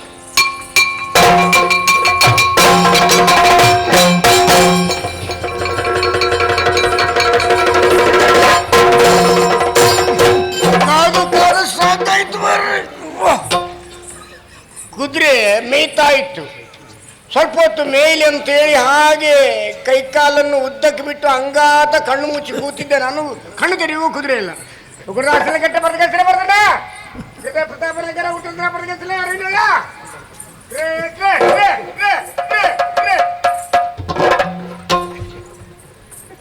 ಮಗ ಇಲ್ಲಿ ಬನ್ನಿ. ಒಂದು ಕುದುರೆ ನೋಡಿದ್ದೀರಾ? ನೋಡ್ಲಿಲ್ಲ. ಮತ್ತೇನು ನೋಡಿದ್ದೀರಿ? ಏನು ನೋಡ್ಲಿಲ್ಲ. ಕುದುರೆ ಎಲ್ಲೋಯ್ತು ಹಾಗಾದ್ರೆ? ಓ, ಅಲ್ಲಿ ಯಾರು ಕಟ್ಟಿದ? ಅಲ್ಲಿ ಯಾವುದು? ಅದು ಕುದುರೆ. ಅದು ಕುದುರೆಯಾ? ಅದು ಅಶ್ವ ಅಲ್ವಾ? ಅಶ್ವವ? ಓ, ಅಶ್ವ ಆದ್ರೆ ಅದೀಗ ಅಶ್ವವ? ಅದು ಹಯ ಅಲ್ವಾ? ಹಯವ? ಹಯ ಅಲ್ಲ ಅಂದ್ರೆ ತುರಗ. ಓ, ಭಯಂಕರ ತಯಾರಾಗಿದ್ಯ ಮಾರ ನೀನು. ನಿನ್ನೆದುರು ಬರುದಲ್ವಾ? ಒಬ್ಬೋ, ಹಾಗಾದ್ರೆ ಆ ಕುದುರೆಯನ್ನು ಕಟ್ಟಿದ್ಯಾರ? ಅಶ್ವವನ್ನು, ತುರಗವನ್ನು, ಹಯವನ್ನು, ಕುದುರೆಯನ್ನೆಲ್ಲ ಒಂದೇ ಕಟ್ಟಿದ್ಯಾರು? ಅದು ನಾನಲ್ಲ. ಮತ್ತೆ ಯಾರು ಕಟ್ಟಿದ್? ನೀನ್ ಕಟ್ಟಿದ್ಯಾ? ನಾನಲ್ಲ. ನೀನ್ ಕಟ್ಟಿದ್ಯಾ? ಹಾಗಾದ್ರೆ ಕಟ್ಟಿದ್ಯಾರು? ನಾನ್ ಕಟ್ಲಿಲ್ಲ. ಮತ್ತೆ ಯಾರು? ನಾನು ನೋಡಿದ್ದು ಮಾತ್ರ. ಮತ್ತೆ ಕಟ್ಟಿದ್ಯಾರು? ಕಟ್ಟಿದವ. ಏ ಮಕ್ಕಳೇ, ಕುದುರೆ ಕಟ್ಟಿದೀನ? ಇಲ್ಲಿ ಬಾಕಾದ್ರೆ ಏನ್ ಮಕ್ಕಳೇ, ಏನು ಅಷ್ಟು ಸುಲಭದಲ್ಲಿ ನೀವು ಕುದುರೆಯನ್ನು ಕಟ್ಟಿದ್ದೀರಲ್ಲ? ಈ ಕುದುರೆಯ ಹಣೆಯಲ್ಲಿ ಬರೆದದ್ದು ಏನಾದ್ರೂ ಓದಿದ್ದೀರಾ ನೀವು? ಓದಿದ್ರೆ ಈ ಜನ್ಮದಲ್ಲಿ ಕುದುರೆಯನ್ನು ಕಟ್ಟಲಿಕ್ಕಿಲ್ಲ. ಅದರಲ್ಲಿ ಏನು ಬರ್ತಿದ್ದಾರೆ ಅದನ್ನು ಓದಿದ್ದೇವೆ ನಾವು. ಏನ್ ಬರ್ದಿದೆ? ವೀರ ವಿತರಣ ಶೂರ ವಿಜಯ ಸದ್ಗುಣ ಸಾರ ಸಾರ ಸಂಬಕ ಧೀರ ಶರದಿ ಗಂಭೀರ ಮಣಿಮಕುಟ ತಟಘಟಿತ ವೈರಿಗಳೆಂಬ ಮದಗಜಗಳು ಗುಂಪಿಗೆ ಸಿಂಹ ಸದೃಶನಾಗಿ ಸುರ ನರ ಉರಗರಿಂದ ಮಾನ್ಯತೆ ಗಳಿಸಿರುವನು ಶರದಿಯಂತೆ ಗಂಭೀರನು ಆಗ ಶ್ರೀರಾಮನಿಂದ ಬಿಡಲ್ಪಟ್ಟಂತ ಕುದುರೆ. ಹೌದಾ? ಓದಿದ್ದೀರಾ? ನೋಡಿದ್ದೇವೆ. ಹಾಗಾದ್ರೆ ನೋಡಿಯೂ ಓದಿಯೂ ಅದನ್ನು ಕಟ್ಟಿದ್ದೀರಿ ಅಂತ ನಿಮ್ಮಲ್ಲಿ ಎಷ್ಟು ಬಲ್ಪ್ ಉಂಟು ಮಕ್ಕಳೇ? ನಿನಗೆ ಎಷ್ಟು ಬೇಕೀಗ? ಅಲ್ಲ, ನಿಮ್ಮಲ್ಲಿ ಎಷ್ಟು ಉಂಟು? ನಮ್ಮಲ್ಲಿ ಪರಾಕ್ರಮ ಬೇಕಾದಷ್ಟುಂಟು. ಎಣ್ಣೆಯ ಸಿಡಿಲಿಗೆ ಹುಟ್ಟಿದ ಇವತ್ತಿನ ಅಣಬೆಗಳು ನೀವು ಕುದುರೆಯನ್ನು ಕಟ್ಟಿದ್ದೀರಾ? ಸಾಮರ್ಥ್ಯ ಉಂಟು ಎನ್ನುವ ಹಾಗೆ ಕಟ್ಟಿದ್ದೇವೆ. ಹೌದಾ? ಹೌದು. ಆ ಕುದುರೆ ಹೊರಟ ಇದು ಬರ್ರಿ ಹೇಗೆ? ಕುದುರೆಯನ್ನು ಯಾರು ಬಿಟ್ಟಿದ್ದಾರೆ? ಆದ್ರೆ ಬೆಂಗಾವಲಿಗೆ ಯಾರು ಬಂದಿದ್ದಾರೆ ಅಂತ ನಿಮ್ಗೆ ಗೊತ್ತುಂಟು? ಗೊತ್ತುಂಟು.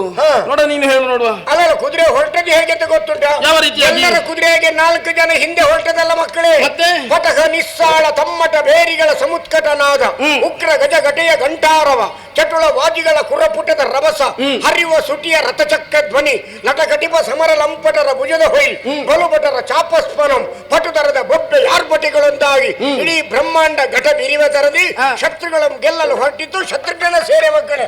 ಅಂತ ಕುದುರೆಯನ್ನು ಕಟ್ಟಿದಿರಲ್ಲ ನೀವು? ನೀನು ಅರಮನೆಯಲ್ಲಿ ಹೊಗಳಬಟನ. ಸಂದರ್ಭ ಬಂದಾಗ ಅದು ಮಾಡಬಲ್ಲೆ, ಅವಕಾಶ ಇದ್ದಾಗ ಇದನ್ನು ಮಾಡಬಲ್ಲೆ. ಈಗ ಸಂಚಾರಕ್ಕೆ ತಿರುಗಾಟಕ್ಕೆ ಹೊರಟದ್ದು. ಈಗ ಸದ್ಯಕ್ಕೆ ತಿರುಗಾಟ. ಇನ್ನು ಎಷ್ಟು ದಿವಸ ತಿರುಗಾಟ ಅಂತ ಹೇಳಲಿಕ್ಕೆ ಆಗುದಿಲ್ಲ. ಹೌದಾ? ಹಾಗಾಗಿ ತಿರುಗಾಟದಲ್ಲಿ ಇದ್ದೇನೆ ನಾನು. ಅಲ್ಲ ಮಕ್ಕಳೇ, ಏನು ಅಂತ ಒಂದು ಕುದುರೆಯನ್ನು ಕಟ್ಟುವುದಕ್ಕೆ ನೀವು ಹೊರಟಿದ್ದೀರಲ್ಲ, ಆ ಶ್ರೀರಾಮನ ಬಗ್ಗೆ ಯೋಗ್ಯತೆಯನ್ನು ತಿಳಿಯದೆ ನೀವು ಕಟ್ಟಿದ್ದೀರಿ ಅಂತ ಹೇಳಿದ್ರೆ ನಿಮ್ಗೆ ದುರಹಂಕಾರವೋ ಅಥವಾ ನಿಮಗೆ ಏನು ಹೆಮ್ಮೆ ನನಗೊಂದು ಅರ್ಥ ಆಗ್ತಾ ಇಲ್ಲ. ಶ್ರೀರಾಮನೇನು ಮಹಾ? ಏನು ಶ್ರೀರಾಮ ಏನು ಮಹಾ ಅಂತ ಹೇಳಿದ್ದೀರಾ? ಹೌದು. ಎಂತ ಮಹಾನ್ ವ್ಯಕ್ತಿಗಳೆಲ್ಲ ಶ್ರೀರಾಮನನ್ನು ಹೊಗಳಿದ್ದಾರೆ ಅದು ಗೊತ್ತುಂಟಾ? ಮಹಾವೀರ ಮಹಾಧೀರ ದೌರೇಯ ದೇವಾಸುರ ಸಮರ ಸಮಯ ಸಮುದಿತ ನಿಖಿಲ ನಿರ್ಜನ ನಿರ್ಧಾರಿತ ನಿರವಧಿತ ಮಹಾತ್ಮ್ಯ ದಶವದನ ದಮಿತ ದೈವದ ಪರಿಷತ್ಯಭ್ಯರ್ಥಿತ ದಾಶರಥಿ ಭಾವ ದಿನಕರ ಕುಲ ಕಮಲ ದಿವಾಕರ ನಿಮಿಷದ ಅಧಿಪತಿ ರಣಸಹ ಚರಣ ಚತುರ ದಶರಥ ಚರ್ಮರುಣ ವಿಮೋಚನ ಕೋಸಲ ಸುತ ಕುಮಾರ ಭಾವ ಕಂಚುಗಿತ ಕಾರಣಾಕಾರ ಕೌಮಾರ ಕೇಳಿ ಗೋಪಾಯುತ ಕೌಶಿಕದ್ವರ ರಣದ್ವರ ದುರ್ಯ ಭವ್ಯ ದಿವ್ಯಾಸ್ತ್ರ ಬೃಂದ ವಂದಿತ ಪ್ರಣತ ಜನ ವಿಮತ ವಿಮತನ ದುರ್ಲಲಿತ ದೋರ್ಲಲಿತ ತನುದರ ವಿಸಿತ ವಿತಾಡನ ವಿಘಟಿತ ವಿಶರಾರು ಶರಾರು ತಾಟಕ ತಾಟಕೇಯ ಜಡಕಿರಣ ಸಕಲ ತರ ಜಟಿಲ ನಟಪತಿ ಮುಕುಟ ದಟ ನಟನ ಪಟ್ಟು ವಿಭು ದಶರಿತು ಅತಿ ಬಹುಲ ಮಧುಗಳನ ಲಲಿತಪದ ನಳಿನ ರಜ ಉಪಮೃದಿತ ನಿಜವ್ರಜಿನ ಜಹುದಫಲ ತನುರುಜಿರ ಪರಮ ಮುನಿವರ ಯುವತಿನುತ ಕುಶಿಕ ಸುತಕಟಿತ ವಿವಿಧ ನವ ವಿವಿಧ ಕಥಾ ಮೈಥಿಲ ನಗರ ಸುಲೋಚನ ಲೋಚನ ಚಕೋರ ಚಂದ್ರ ಕಂಡ ಪರಶು ಕೋದಂಡ ಪ್ರಕಾಂಡ ಖಂಡನ ಶೌಂಡ ಭುಜದಂಡ ಚಂಡಕರ ಕಿರಣ ಮಂಡಲ ಬೋಧಿತ ಪುಂಡರೀಕ ವನರುತಿ ಲುಂಟಾಕ ಲೋಚನ ಮೋಚಿತ ಜನಕ ಪ್ರದೇಶ ಶಂಕ ಟಂಕ ಪರಿಹೃತ ನಿಖಿಲ ನರಪತಿ ವರ್ಣ ಜನಕ ದುರ್ಹಿತ ಕುಜತಟ ವಿಹರಣ ಸಮುಚಿತ ಕರತಲ ಶತಕೋಟಿ ಶತಗುಣ ಕಠಿಣ ಪರಶುಧರ ಮುನಿವರ ಕರದೃಢ ದುರವ ನಮನಿಜ ಧನುರಾಕರ್ಷಣ ಪ್ರಕಾಶಿತ ಪಾರಮೇಶ್ಚ ಚತುಕರ ಶಿಖಟಿ ಕಂತುತ ವಿರುದ್ಯುನ್ಮುಖ ಜಗದ ರಂತುತ ಜಿತ ಹರಿದಂತಿ ದಂತು ರೋದಂತ ದಶವದನ ದಮನ ಕುಶಲ ದಶೇತ ಕುಜಮುಖ ಕುಲುರಿಗಿನ ದರುಬರಿದ ಪತ್ತುದರ ತಟಾಕ ತರ್ಪಿತ ಪಿತೃಕ ಪ್ರಗಮತಿ ವಿಘಟಿತ ಪರುಳಿ ಶುಭ ಅಂತೇಳಿ ಮನುಮುನಿಗಳೇ ಕೊಂಡಾಡ್ತಿರುವಾಗ ಮೊನ್ನೆ ಹುಟ್ಟಿದ ಮಕ್ಕಳು ನೀವು ಕುದುರೆಯನ್ನು ಕಟ್ಟಿದ್ದೀರಾ? ಏನು ಮಕ್ಕಳೇ ನಿಮ್ಗೆಲ್ಲ ವಾಯ್ದ ಆಯ್ತಾ? ನೀವು ಹೋಗಲಿ, ಋಷಿಮುನಿಗಳು ಹೋಗಲಿ, ನಮಗೆ ಏನದಕ್ಕೆ? ಏನು ಅಂತ ಹೇಳಿ ಹಾಗಾದ್ರೆ ಏನು ಅಂತೇಳಿ ತೋರಿಸಬೇಕಾ? ನಾನು ಒಬ್ಬನೇ ಮಾತಾಡ್ಲಿಕ್ಕೆ ಬಂದದ್ದಲ್ಲ, ಮತ್ತೆ ಅಲ್ಲಿ ಪೆಟ್ಟು ಮಾಡ್ಲಿಕ್ಕೂ ಮಾತಾಡ್ಲಿಕ್ಕೂ ಜನ ಉಂಟು, ಮಕ್ಕಳೇ ನಿಮಗೆ ಕಲಿಸ್ತಾರೆ. ಹೌದಾ?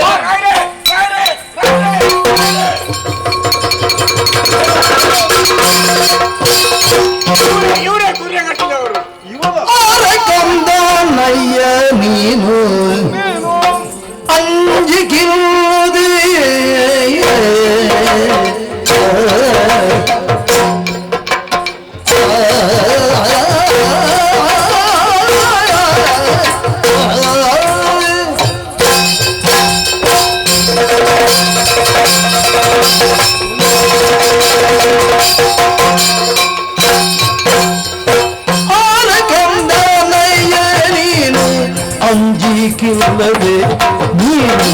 ಅಂಜಿಕಿಲ್ಲದೆ ನೀನು ಅಂಜಿಕಿಲ್ಲದೆ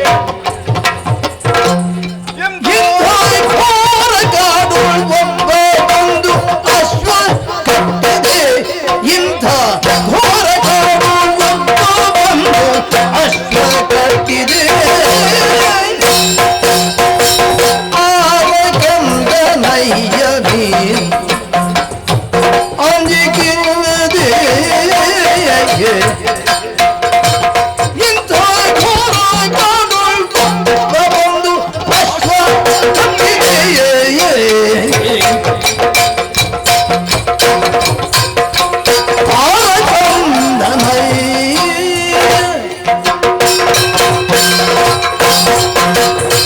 ಪರಮಾಶ್ಚರ್ಯವೇ ಸರಿ. ಯಾಕೆ? ಕಾಡದಾರಿಯಲ್ಲಿ ಸಾಗಿ ಬಂದವರು ನಾಡರಾಯರುಗಳೆಲ್ಲ ನಮ್ಮ ಅಶ್ವವನ್ನು ಬಂಧಿಸಿದ್ದುಂಟು. ಅವರ ಎದೆಗಾರಿಕೆ ಏನು ಎನ್ನುವುದನ್ನು ನೋಡುವುದಕ್ಕೆ ಬಿಲ್ಲನ್ನು ಎದೆಯೇರಿಸುವುದರ ಮೂಲಕವಾಗಿ ತಕ್ಕ ಶಾಸ್ತಿಯನ್ನು ನಾ ಮಾಡಿ ಮಾಡಿ ಮುಂದೆ ಮುಂದೆ ಬಂದವನು. ಕಾಡದಾರಿಯಲ್ಲಿ ಬರುವಾಗ ಇವನನ್ನು ನಾನು ನೇಮಿಸಿದ್ದೆ, ಕುದುರೆಯನ್ನು ನೋಡಿಕೊಳ್ಳಬೇಕು ಎನ್ನುವ ಹಾಗೆ. ಅವನು ರಾಯರ ಅಂತ ಕರೆಯುವಾಗ ನಾ ಬಂದದ್ದು. ಯಾರಾದರೂ ರಕ್ಕಸರು ಬಂದು ಉಪದ್ರ ಮಾಡಿದ್ರು ಕಾಡಲ್ವೋ ಅಂತ ನಾ ಭಾವಿಸಿದ್ರೆ ಬಂದು ನೋಡುವುದೇನು, ಬಾಣಿನ ಭಾಸ್ಕರ ಬಾಲನಂದದಿ ಭುವಿಯೊಳಗೆ ನಲಿದಾಡುವ ಹಾಗೆ ಕಾಣುತ್ತಾ ಉಂಟು. ಏನ್ ಚಂದ ಇದ್ದಾನೆ ಮಾತ್ರ ಹುಡುಗ. ನನಗೂ ಕಾಣುತ್ತದೋ ಹೇಗಿದ್ದಾನೆ. ಆ ಕೆನ್ನೆಯನ್ನೊಮ್ಮೆ ನೋಡು, ಹಾಲುಗಲ್ಲದ ಹಸುಳೆ. ಆ ಮುಖದಲ್ಲಿ ನೋಡು ಹೇಗೆ ಕಾಂತಿ. ಕಾಣುವಾಗ ನೋಡುವಾಗ ಸುತ್ತಮುತ್ತಲ ಇರುವವರು ಒಟ್ಟುಗಳೇ. ಆದ್ರೂ ಪ್ರಪಂಚ ಎಂಬ ಮೊಟ್ಟೆಯಿಂದ ಇನ್ನೂ ಹೊರಗೆ ಬರಲಿಲ್ಲ. ಹಾಲುಗಲ್ಲದ ಹಸುಳೆ ಕುದುರೆ ಕಟ್ಟುದಂದ್ರೆ ಏನು? ನಿಜವಾಗಿಯೂ ಅದು ಅಂತಲ್ಲ, ಆದರೂ ನೀನು ನಿಂತ ನಿಲುವು, ಮಾತಾಡುತ್ತಿರುವ ಭಂಗಿ, ಎದುರಿನವರನ್ನು ಕಂಡಾಗ ಭಯವೇ ಇಲ್ಲದ ಹಾಗೆ ವ್ಯವಹರಿಸುವ ಬಗೆ, ಯಾವುದೋ ರಾಜಮನೆತನದಲ್ಲಿ ಹುಟ್ಟಿ ಬೆಳಗಬೇಕಾದ ಮಗು ಕಾಡಿನಲ್ಲಿ ಉಂಟೋ ಏನೋ ಎನ್ನುವ ಹಾಗೆ ನನಗೆ ಅನ್ನಿಸುತ್ತದೆ. ಯಾವುದೋ ಪುಣ್ಯಾತ್ಮನ ವೀರ್ಯ ಸಂಭೂತನೆಂದು ತಿಳಿದುಕೊಳ್ಳುವುದಕ್ಕೆ ಸಾಧ್ಯ ಇದೆ. ಆದರೂ ನಿಮ್ಮ ಮುಂದೆ ಇವನ ಅಪ್ಪ ವೀರವಂತ ಎನ್ನುವುದನ್ನು ಇವ ಮಗ ಸ್ಥಾಪಿಸಿದ ಹಾಗುಂಟು. ಆದರೂ ನಿಮ್ಮ ಮುಂದೆ ನಿಲ್ಲುವುದು ಸರಿಯೇ? ಸರಿಯಲ್ಲ ಅಂತ ನಮಗೆ ಅನ್ನಿಸ್ತದೆ. ಮತ್ತೆ ಏನು, ನಮ್ಮ ಕುದುರೆಯನ್ನು ನೀ ಕಟ್ಟಿದ್ದಿ, ಕಟ್ಟುವಾಗ ಹಣೆಯಲ್ಲಿರುವಂತಹ ಲಿಖಿತವನ್ನು ಓದಿದ್ಯೋ ಇಲ್ಲವೋ ನಮಗಂತೂ ಗೊತ್ತಿಲ್ಲ. ಮತ್ತೆ ಹಣೆಯಲ್ಲಿ ಬೇಕಾದಷ್ಟು ನಾವು ಬರೀಲಿಲ್ಲ. ಯಾಕೆ? ಇವ ಇದ್ದಾನಲ್ಲ, ಇವ ಸಾಧಾರಣ ಅದರಲ್ಲಿ ಇಲ್ಲದನ್ನೆಲ್ಲ ಹೇಳ್ತಾನೆ. ಇಲ್ಲದನ್ನಲ್ಲ, ಇದ್ದದನ್ನೇ ಹೇಳುದು. ಅದರಲ್ಲಿ ಇಲ್ಲದನ್ನು ನೀ ಹೇಳ್ತಿ ಅಂತ. ಯಾಕಂದ್ರೆ ನಿಮ್ಮ ಒಡನಾಟ ಅಲ್ವೇ? ಖಂಡಿತವಾಗಿಯೂ ಹೆಚ್ಚಿನದ್ದೇನುಂಟು ಅಷ್ಟನ್ನು ನೀ ಹೇಳ್ತಿ. ಹಾಗಾಗಿ ಅವನಿರುವಾಗ ಅಷ್ಟು ಸಾಕು ಅಂತ ಬರೆದಿದ್ದೇವೆ. ಆದರೂ ಹಣೆಯ ಲೇಖನದಲ್ಲಿರುವುದೇನು, ವಾಜಿಯ ಕಟ್ಟಿಕಾದಿ ತನ್ಮೂಲಕವಾಗಿ ಬಲವನ್ನು ತೋರಿಸಬೇಕು. ಬಲವಿಹೀನರಾದವರ ಕಪ್ಪವನ್ನು ಕೊಟ್ಟು ಶರಣಾಗತಿಯನ್ನು ಹೊಂದಬೇಕು. ಬಾಲನಾದ ನೀನು ಅಂಜಿಕೆ ಇಲ್ಲದೆ ಕಟ್ಟಿದ್ದಿ ಒಂದು. ನನಗೊಂದು ಸಂಶಯ, ಏನು, ನಿನ್ನ ಅಪ್ಪ ಯಾರು, ನಿನ್ನ ಅಮ್ಮ ಯಾರು? ಆರ ಕಣ್ಣನಯ್ಯ ನೀನು ಬಂಜಿಗಿಲ್ಲದೆ. ಎಂತದ್ದು ಆರು ಕಂದ? ಆರ ಕಣ್ಣನಯ್ಯ ನೀನು ಬಂಜಿಗಿಲ್ಲದೆ ಎಂತದ್ದು ಅದು? ಅಂಜಿಕಿಲ್ಲದೆ. ನಿನಗೂ ಒಂದೊಂದು ಯಾವ್ದನ್ನು ಕಿವಿ ಕೊಡ್ಬೇಕು ಅದನ್ನು ಕಿವಿ ಕೊಡು. ಕೆಲವು ಸಲ ಹೆಚ್ಚಿಗೆ ಹೇಳ್ತೀನಿ ಅಂತ ಹೇಳಿದ್ರಲ್ಲ, ನನಗೆ ಅದಕ್ಕಿಂತ ಒಂದು ಹೆಚ್ಚು ಹೇಳುವಂತಾಯ್ತು. ನೀ ಹೆಚ್ಚಿಗೆ ಮಾಡ್ಲಿಕ್ಕೆ ಇರುವವನು ಅಂತಲೋ? ಅಲ್ಲ, ಹಾಗಲ್ಲ. ಯಾರಕ್ಕಂದ ನೀನು ಈ ರೀತಿಯಾಗಿ ಅಂಜಿಕೆ ಇಲ್ಲದೆ ವ್ಯವಹಾರ ಮಾಡಬೇಕು ಅಂತಾದ್ರೆ ಅವರ ಬಗೆಗೆ ಹೇಳು. ಮತ್ತೆ ಏನು, ಕುದುರೆ ಕಟ್ಟಿದ್ಯಲ್ಲ, ಹೌದು, ಇದೆಲ್ಲ ಒಳ್ಳೇದಲ್ಲ ಮಗು, ಒಳ್ಳೇದಲ್ಲ.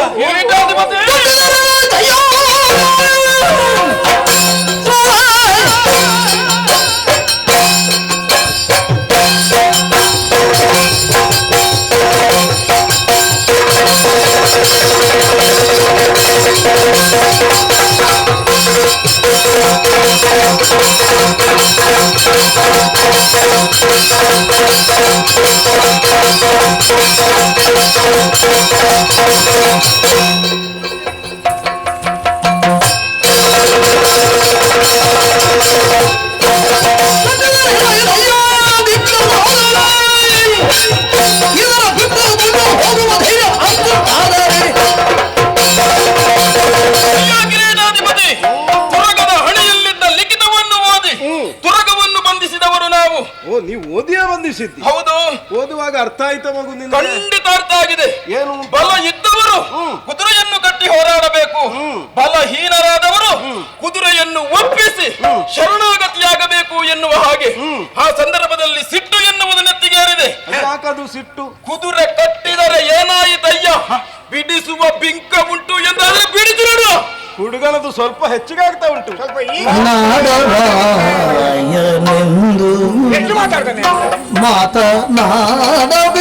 ಮಾತನಾಡಬೇಡದು.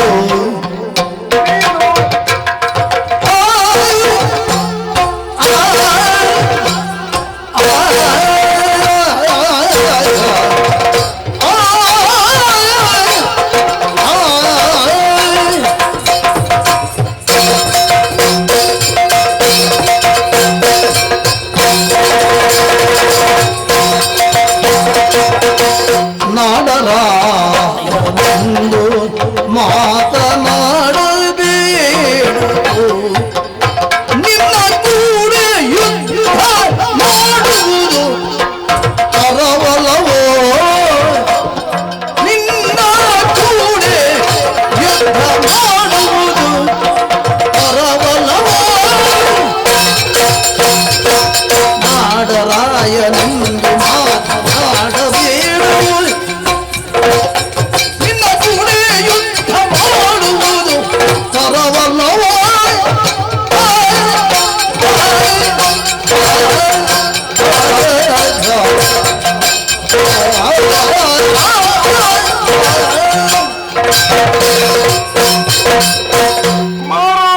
ಏನು? ಬೆಳೆಯುವ ಸಿರಿ ನೀನು ಕಳೆಯಾಗಕೂಡದು, ಖಂಡಿತ ಇಲ್ಲ. ಕಳೆದು ಹೋಗಕೂಡದು ಎನ್ನುವುದು ನಮ್ಮ ಭಾವ. ಯಾಕೆ? ಉಳಿಯಬೇಕಾದವರು ಉಳಿಯಬೇಕು, ಒಳಿಯಬೇಕಾದವರು ಒಳಿಯಬೇಕು, ತನ್ಮೂಲಕವಾಗಿ ಸದ್ಧರ್ಮದ ಸಾಮ್ರಾಜ್ಯ ಸಿದ್ಧಿಯಾಗಬೇಕು ಎನ್ನುವ ಭಾವ ವ್ಯವಹಾರವನ್ನು ಕೈಗೊಂಡು ನಾವು ಇಲ್ಲಿಯವರೆಗೆ ಮುಂದುವರಿದವರು. ಓಹೋ, ಬಲವಿಹೀನರು ಅಂತ ಹೇಳಿದ್ರೆ ಷಂಡರು ಅಂತ ನಾವು ತಿಳಿದದ್ದಲ್ವಪ್ಪ. ಮತ್ತೆ ಬಲವಿಹೀನತೆ ಎನ್ನುವವರನ್ನು ನಾವು ರಕ್ಷಿಸುತ್ತೇವೆ ಎನ್ನುವುದು ಅದರ ಪೂರ್ಣವಾದ ಅರ್ಥ. ಓಹೋ, ನಮ್ಮ ರಕ್ಷೆಗೊಳಪಟ್ಟರು ಅಂತಾದ್ರೆ ಅವರಿಗಾದ್ರೂ ಬರಬಹುದಾದ ಕೇಡು ದುರ್ಗತಿಗಳನ್ನು ನಾವು ದೂರೀಕರಿಸ್ತೇವೆ ಎನ್ನುವುದು ಅದರ ವಾಕ್ಯಾರ್ಥವಾಗಿತ್ತು. ಓಹೋ, ನಿನಗೆ ಯಾಕೆ ತಿಳಿಯಲಿಲ್ಲ ಹೇಳು? ಯಾಕೆ? ನೀನಿನ್ನು ಬೆಳೆಯುವುದಕ್ಕುಂಟು ಅರಿಯುವುದಕ್ಕುಂಟು ಎನ್ನುವುದರಿಂದ, ಮತ್ತೆ ಬರೇ ನಾಡಿನ ಊರಿನಿಂದ ಬಂದವರು ಎನ್ನುವ ಕಾರಣದಿಂದ ನೀನು ಹೋರಾಟ ಮಾಡುವುದು ಅಂತ ಆಲೋಚಿಸಿದ್ರೆ ಇಷ್ಟು ಸಣ್ಣ ಪ್ರಾಯದ ಹುಡುಗ ನಾಡರಾಯರು ಮಾತಾಡುವ ಹಾಗೆ ಮಾತಾಡ್ತಾನಲ್ಲ, ಒಂದು ಅರ್ಥ ಉಂಟು ಇದಕ್ಕೆ? ಹೌದು, ಅವ ನಾಡರಾಯರಾಗಿಲ್ಲ, ನಮ್ಮನ್ನು ನಾಡರಾಯರೋ ಅಂತ ತಿಳಿದವ ಮಾತಾಡಿದ ಹಾಗೆ ಕಾಣ್ತದೆ. ಕೇವಲ ಬರೇ ನಾಡರಾಯರು ಅಂತ ಹೇಳಬೇಡ, ಮತ್ತೆ ಅಂತರಂಗವುಳ್ಳವರು ನಾವು. ಓಹೋ, ಅಂತರಂಗದಿಂದ ವ್ಯವಹಾರ ಮಾಡುವವರು ನಾವು. ನಿಮ್ಮಂತ ಬಾಲಕರನ್ನು ಅತ್ಯಂತ ಮುದ್ದಿನಿಂದ ನಾವು ನೋಡುವವರು ನಾವು. ಇಂಥದ್ದು ನಮ್ಮ ಅರಮನೆಯಲ್ಲಿ ಇಲ್ವಾ? ನಿಜವಾಗಿ ನಾನು ಹೇಳುವುದೇನು ಗೊತ್ತಾ, ನಮ್ಮ ಅರಮನೆಯಲ್ಲಿ ಇಂಥ ಮಕ್ಕಳು ಇದ್ದರು ಅಂತಾದ್ರೆ ನಾವೆಷ್ಟು ಭಾಗ್ಯವಂತರು ಅಂತ ತಿಳಿತಾ ಇದ್ದೇವೆ. ನೀವು ಎಷ್ಟು ಒಳ್ಳೆಯವರು ಎನ್ನುವುದನ್ನು ಓಲೆಯನ್ನು ವಾಚಿಸಿದಾಗಲೇ ಅರ್ಥವಿಸಿಕೊಂಡಿದ್ದೇನೆ. ನೀವು ಕೈಗೊಂಡದ್ದು ಯಾಕೆ ಇದು? ಬ್ರಹ್ಮಹತ್ಯಾ ದೋಷಕ್ಕಾಗಿ. ಹೌದಲ್ಲ? ಹಾಗಿದ್ರೆ ನೀವು ಎಷ್ಟು ಒಳ್ಳೆಯವರು ಅರ್ಥವಿಸಿದ್ದೇನೆ. ಅದ್ರ ಅರ್ಥ ಹಾಗಲ್ಲಪ್ಪ. ಮತ್ತೆ ಬ್ರಹ್ಮಹತ್ಯಾ ದೋಷ ಎನ್ನುವುದು ಶಂಕೆ ಬಂದದ್ದು. ಈ ಸಂಶಯದ ಪರಿಹಾರ ಆಗಬೇಕು. ಸಂಶಯ ಎನ್ನುವುದೇನೋ ಅದೇ, ಅದು ಈಗ ವಿವರಣೆ ಬೇಡ. ಸಂಶಯ ಒಂದು ಸೊತ್ತು ಅದೆಲ್ಲ ಉಂಟದು. ನಾವು ನಮ್ಮದಾದಂತಹ ದೊರೆ ಕೊಂದದ್ದು ಯಾರನ್ನು? ದುಷ್ಟನನ್ನು. ಜನ್ಮನಾ ಬ್ರಾಹ್ಮಣ ಎನ್ನುವ ಕಾರಣದಿಂದಲಾಗಿ ನಾವು ಆ ಶಂಕೆಯನ್ನು ದೂರ ಮಾಡಬೇಕೆನ್ನುವ ಕಾರಣಕ್ಕಾಗಿ ಇದನ್ನು ಕೈಗೊಂಡಿದ್ದೇವೆ ಹೊರತು ಒಬ್ಬ ಬ್ರಾಹ್ಮಣನನ್ನು ಹೊಡೆದುಕೊಂಡಿದ್ದೇವೆ ಅಂತ ಅದರ ಅರ್ಥ ಅಲ್ವೇ ಅಲ್ಲ. ಮತ್ತೆ ನಿನ್ನಲ್ಲಿ ಯುದ್ಧ ಮಾಡುವುದು ತರ ಅಂತ ನನಗೆ ಅನ್ನಿಸುವುದಿಲ್ಲ. ಯಾಕೆ? ನಾ ಶತ್ರುಘಾತಿ ಇದ್ದೇನೆ, ಶತ್ರುಗಳಿಗೆ ವಿಘ್ನವನ್ನುಂಟು ಮಾಡಬಹುದಾದವರಿದ್ದಾರೆ. ಒಬ್ಬ ಬಾಲಕರ ಮೇಲೆ ಕೈ ಮಾಡುವುದರ ಮೂಲಕವಾಗಿ ನನ್ನದಾದ ಹೆಗ್ಗಳಿಕೆಯನ್ನು ನಾವೇ ಕಡಿತಗೊಳಿಸಿದ ಹಾಗಾಗುತ್ತದೆ. ಹಾಗಾಗಿ ಏನು ಮಗು, ನಮ್ಮ ಮಾತನ್ನು ಒಪ್ಪಿ ಕುದುರೆಯನ್ನು ಬಿಟ್ಟು ಬೇಕಾದ್ರೆ ನೀನು ನಮ್ಮ ಜೊತೆಯಲ್ಲಿ ಒಟ್ಟಿಗೆ ಬಂದು ಬಿಟ್ಟು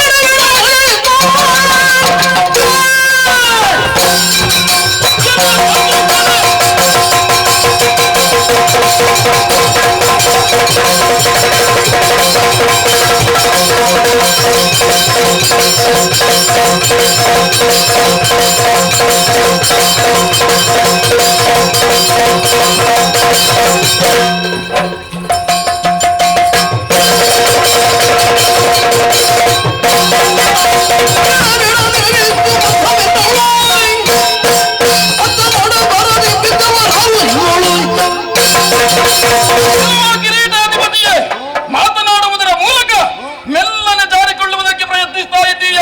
ಹಿಡಿದಂತಹ ಬಿಲ್ಬಾಣಗಳಿಂದ ಒಂದು ಬಾಣ ಪ್ರಯೋಗಿಸ್ತೇನೆ, ಸಾಧ್ಯವಾದರೆ ತಡಿ ನೋಡುವ.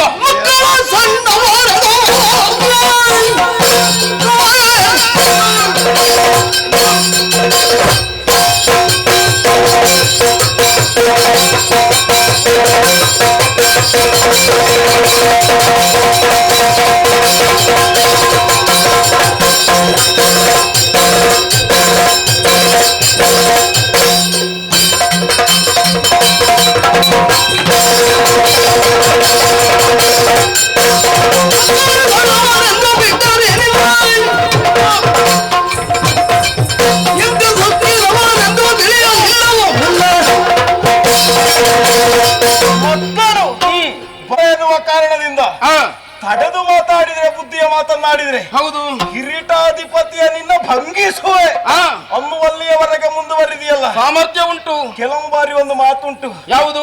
ಈ ರೀತಿಯಾಗಿ ಮಾತಾಡುವ ಮಕ್ಕಳಿಗೆ ಸಣ್ಣ ಪ್ರಾಯದಲ್ಲಿ ಬೆನ್ನಿಗೆ 4 ಬಿದ್ರೆ ಸರಿ ಆಗ್ತದೆ. ಹೌದಾ? ಹೌದು. ನೀನು ಕೊಡುವವನ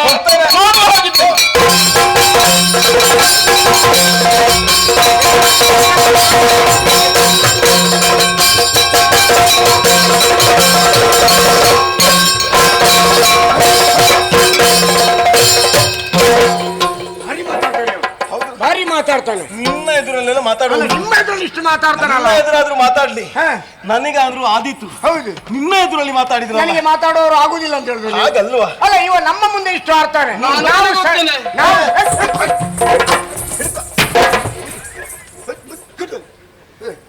ನಾವು ಸರಿ ಹಾರುವಾಗ ಇವ ಹುಟ್ಲಿಲ್ಲ, ಈಗ ನಮ್ಮ ಮುಂದೆ ಇವ ಹಾರ್ತಾನೆ. ಏನು ಮಾಡುವ? ಈಗ ಸರಿ ಹಾರ್ಲಿಕ್ಕೆ ಆಗುದಿಲ್ಲ ಅಂತ ಆಯ್ತಲ್ಲ. ಯಾರಿಗೆ? ಅದೆಲ್ಲ ಬೇಡ. ಅಣ್ಣ ಮಣ್ಣದಿಂದ ನಿನ್ನ ಅಣ್ಣ ಮಣ್ಣದಿಂದ ಮೆಲ್ಲ ಮೆಲ್ಲ. ನೋವಾಗ್ತದೆ, ಮನೆಗೆ ಹೋಗ್ತೇನೆ. ಇವನಿಗೆ ಸರಪಳಿ ಹಾಕಿದ್ರು ಏನಾಗುದಿಲ್ಲ. ಜೀವ ನೋಡಿ, ನೀ ಅವನನ್ನು ಕಟ್ಟಿ ಏನು ಮಾಡುವುದಿಲ್ಲ. ಕಲ್ಲು ಗುಂಡಪ್ಪನಾಗಿದ್ದಾನೆ. ಏನೇನು ಹೇಳಬೇಡ. ಏನೇನು ಹೇಳಿದ್ರೆ ನಾನು ಹೇಳಿದ್ರೆ ಏನಾಗುದಿಲ್ಲ. ನೋವಾಗ್ತದೆ, ಕೈ ನೋವಾಗ್ತದೆ. ನಿಧಾನಕ್ಕೆ ಕಟ್ಟ ಮಗು ಅದು. ಹೌದು ಹೌದು.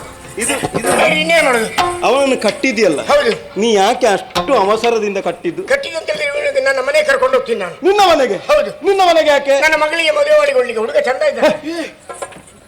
ಅವನನ್ನು ನಿನ್ನ ಮಗಳಿಗೆ? ಹೌದು. ಅವನಿಗೆ ವರ್ಷ ಎಷ್ಟು? 6, 6, 7 ಆಗಿರ್ಬೋದು. ನಿನ್ನ ಮಗಳಿಗೆ? ನನ್ನ ಮಗಳಿಗೆ 16 ವರ್ಷ. ಇವಳಿಗೆ ಮದುವೆ ಆಗುವಾಗ ಅಲ್ಲ, ಇವನಿಗೆ ಪ್ರಾಯ ಬರುವಾಗ ಅವಳಿಗೆ ನಾನು ಮದುವೆ ಮಾಡ್ತೀನಿ. ನೀನು ಅಜ್ಜಿಯನ್ನು ಕೊಟ್ಟು ಇವನನ್ನು ಎಂತದ್ದು ಇರ್ಲಿ ಅಂತೇಳಿ ಹಾಗೆಲ್ಲ ಆಗುವುದಿಲ್ಲ. ಬೇಡವಾಗದ್ರೆ ಈ ಹುಡುಗ ನಮ್ಮ ಜೊತೆಯಲ್ಲಿ ಬೇಕು. ಸರಿ, ನಮ್ಮ ಜೊತೆಯಲ್ಲಿ ಇದ್ದ ಅಂತಾದ್ರೆ ಒಂದು ಪ್ರಾಪ್ತ ವಯಸ್ಸಿಗೆ ಬಂದಾಗ ನಮ್ಮ ಸಾಕೇತಕ್ಕೊಬ್ಬ ಮುಂದಾಳುವಾಗುವುದರಲ್ಲಿ ಏನೂ ಕೊರತೆ ಇಲ್ಲ. ಉತ್ತರಾಧಿಕಾರಿಯನ್ನಾಗಿ ಇವನೇ ನೇಮಿಸುವುದು ಅಂತ ಪ್ರಭು. ಉತ್ತರಾಧಿಕಾರಿ ಅಲ್ಲೂ ಒಬ್ಬ ಮುಂದಾಳು. ಉತ್ತರಾಧಿಕಾರಿ ಏನು ನಮ್ಮ ಅಣ್ಣ ಇಲ್ವಾ? ಅಲ್ಲ, ಹೇಳಿ ಮತ್ತೆ ಒಂದು ಮಾತಿಗೆ ಬಂತಪ್ಪ, ಅದನ್ನು ಸರಿ ಮಾಡ್ಕೊಂಡು ಹೋದ್ರೆ ಆಯ್ತು. ನಿನ್ನನ್ನು ಸರಿ ಮಾಡ್ಲಿಕ್ಕೆ ನಾನಿರು. ಅಲ್ಲ, ಎಲ್ಲವೂ ನಾನೇ ಸರಿ ಹೇಳ್ತಾ ಹೋದ್ರೆ ಮತ್ತೆ ನಿಮ್ಗೇನು ಕೆಲಸ? ನೀ ಎಲ್ಲ ಕೆಲವೆಲ್ಲ ಸರಿಯೇ ಹೇಳ್ತೀಯಲ್ಲ. ಹೌದು, ಆಗ ನಿಮ್ ಕೆಲಸ ಇರುವುದಿಲ್ಲ. ಹಾಗೆಲ್ಲ ತೊಂದರೆ ಇಲ್ಲ. ತಮಾಷೆಗೆ ಮಾತಾಡಿ ನಾನು ಯುದ್ಧ ಮಾಡಿದಾಗ ಸ್ವಲ್ಪ ಏನಾದ್ರೂ ಇರ್ಲಿ ಅಂತ ಹೇಳಿ. ನಿನಗೆ ಇಲ್ಲಿ ಏನಾದ್ರೂ ಹೇಳಿದ್ರೆ ಏನೂ ಬೇಸರ ಆಗುದಿಲ್ಲ ಅಂತ ನನಗೆ ಸ್ಪಷ್ಟ ಗೊತ್ತು. ಅಂದ್ರೆ ಅಲ್ಲಿ ಹೇಳಿದ್ರೆ ಬೇಸರ ಆಗ್ತದ? ಅಲ್ಲಿ ಬೇಸರ ಅಂತ ಆಗುವುದಿಲ್ಲ. ಹಾಗಾದ್ರೆ ರಾಯರೇ, ರಥದಲ್ಲಿ ಕೂರಿಸಿಕೊಂಡು ಇವನು ಹೊತ್ಕೊಂಡು ಹೋಗುದು.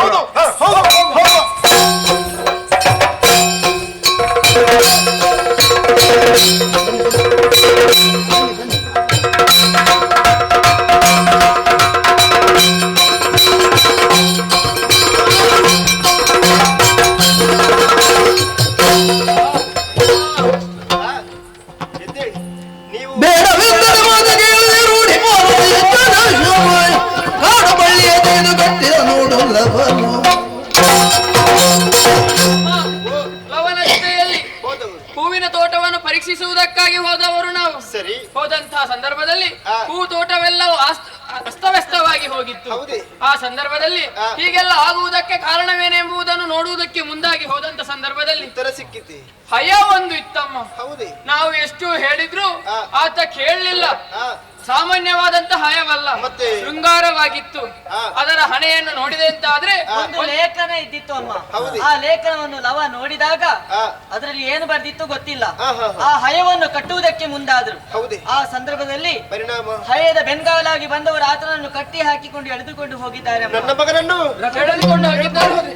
ರಾಮ ರಾಮ ರಾಮ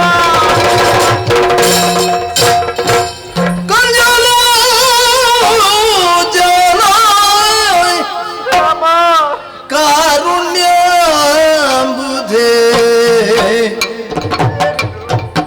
ಮಂಜುಳಗರ ಮಾರಸ ನಿಭ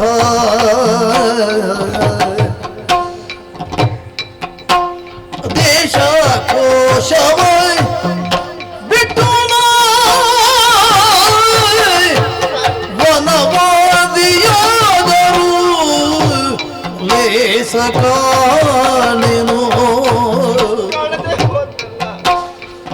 ಕಂಡರು ಜನ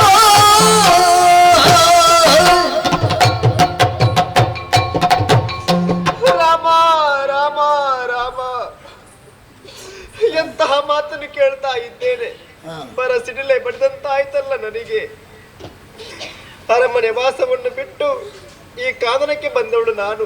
ಸುಖದ ಜೀವನ ಬೇಡ ಎನ್ನುವ ಹಾಗೆ ಜೀವನದಲ್ಲಿ ಅದೆಷ್ಟು ಕಷ್ಟವನ್ನು ಅನುಭವಿಸಿದ್ರು ಕೂಡ ನನ್ನ ಮುದ್ದು ಮಕ್ಕಳ ಮುಖವನ್ನು ಕಂಡು ಅದನ್ನೆಲ್ಲ ಮರೆಯುತ್ತಿದ್ದವಳು ನಾನು.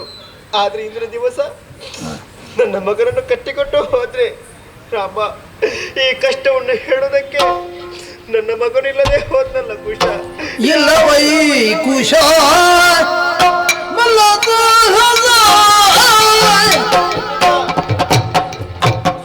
ಇಲ್ಲವೈ ಕುಶ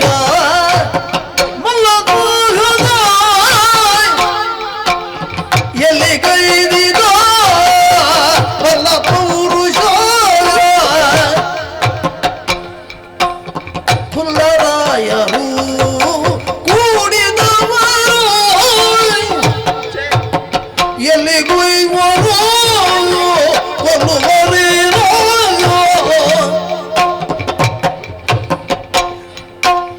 ಕಂಜರು ಜನ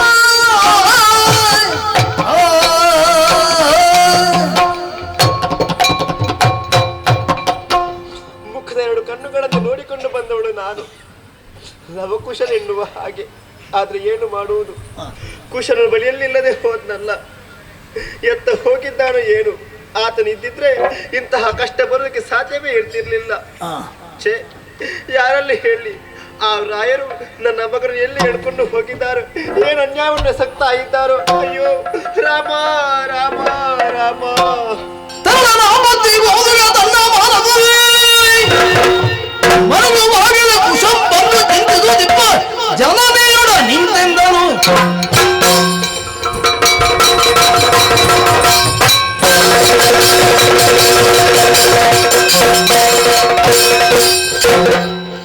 ಚಿಂತಿಸುವುದೇ ತಗೆ ಬೀಳಮಯ್ಯ, ಚಿಂತಿಸುವುದೇ ತಗೆ ಅಮ್ಮಯ್ಯ.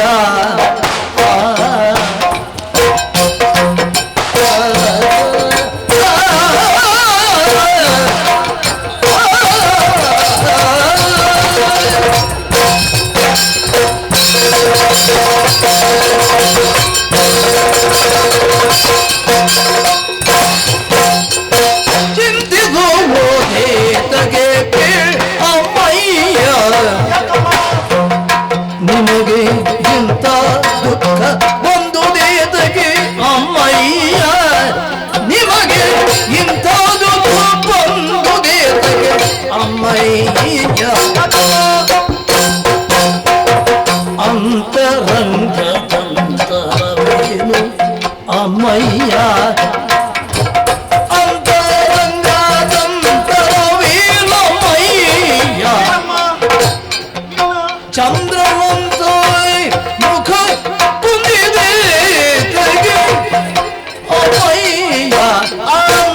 ತಗೆ ಅಮ್ಮಯ್ಯ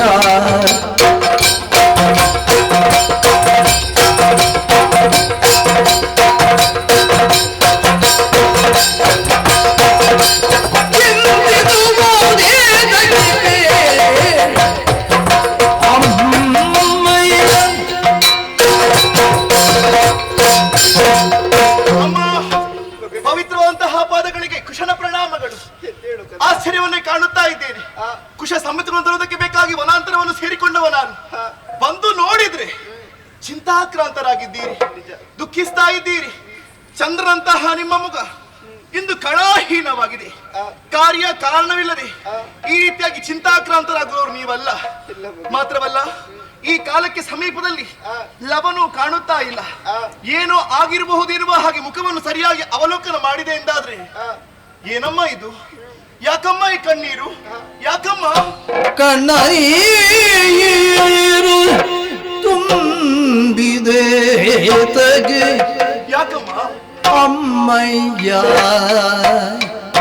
ಕಣ್ಣೀರು ಕಣ್ಣೀರು ತುಂಬಿದೆ ತಗೆ ಅಮ್ಮಯ್ಯ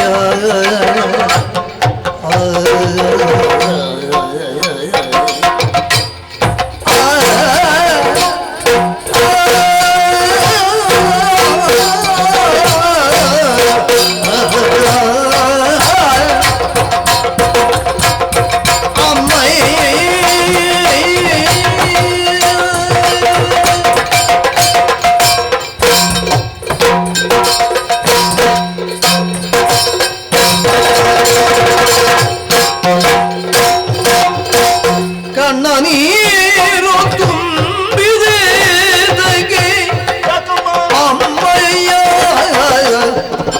ಕಣ್ಣನೀರು ತುಂಬಿದೆ ಅಮ್ಮಯ್ಯ ಮೈಯ ಬಣ್ಣಯ ತುಂಬಿದೆ ಈಗ ಅಮ್ಮಯ್ಯ ಮೈಯ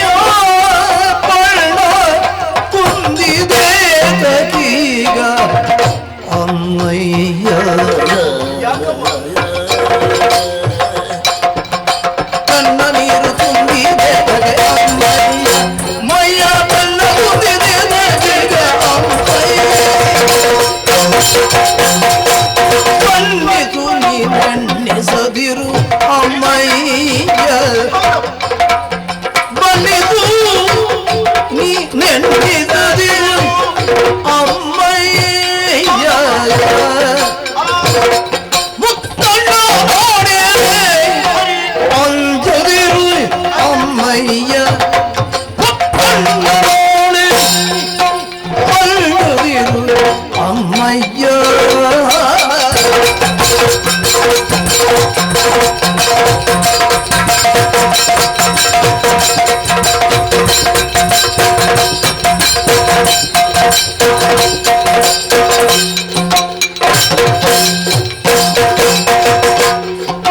ಕಣ್ಣನೀರು ತುಂಬಿದೆ ತಗೆ ಅಮ್ಮಯ್ಯ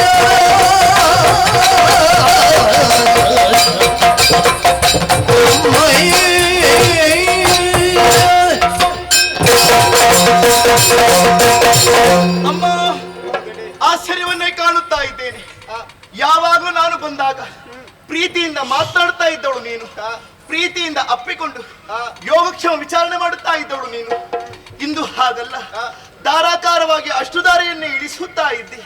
ಇದರ ಹಿಂದೆ ಯಾವುದೋ ಬಲವಾದಂತಹ ಉದ್ದೇಶ ಇರಬೇಕು ಎನ್ನುವ ಹಾಗೆ ನಾನು ಅರಿತುಕೊಂಡಿದ್ದೇನಮ್ಮ. ಮಾತ್ರವಲ್ಲ, ನಿನಗೆ ಯಾವುದೇ ಚಿಂತೆ ಬಾಧಿಸಿದ್ರೂ ಕೂಡ ಮಗನಂತಹ ಕುಶ ನಾನಿದ್ದೇನೆ. ನಲ್ಲಿ ಧಾರಾಳವಾಗಿ ಹೇಳಿಕೊಳ್ಳಬಹುದು. ಹೆಚ್ಚೇಕೆ ನಿನ್ನ ಸಮಸ್ಯೆಯನ್ನು ನಾನು ಪರಿಹರಿಸಿಕೊಡುತ್ತೇನೆ. ಆ ಮುಕ್ಕಣ್ಣನ ಆಣೆಗೂ ಸತ್ಯ, ಅಂಜುವಂತಹ ಅಗತ್ಯವಿಲ್ಲ. ಹೇಳಮ್ಮ, ಹೇಳು ಮಗನೇ. ಅವರಾಯರೋ ಹೇಳಮ್ಮ. ನಾನರಿಯೇ ಕಂದ ಕಂದ ಅವರಾಯರೋ ನಾನರಿಯೇ ಕಂದ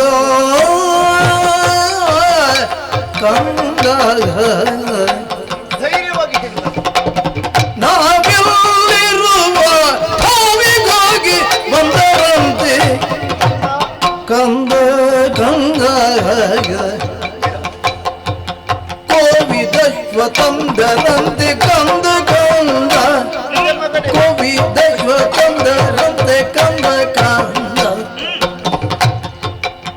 ಲವನು ಟಿವಿಯಿಂದ ಕಟ್ಟಿದನಂತೆ ಲವನು ಟಿವಿಯಿಂದ ಕಟ್ಟಿದನಂತೆ ಕಂದ ಕಂದ ಆವರಾಯರು ನಾನರಿಯೇ ಗಂಧ ಕಂದ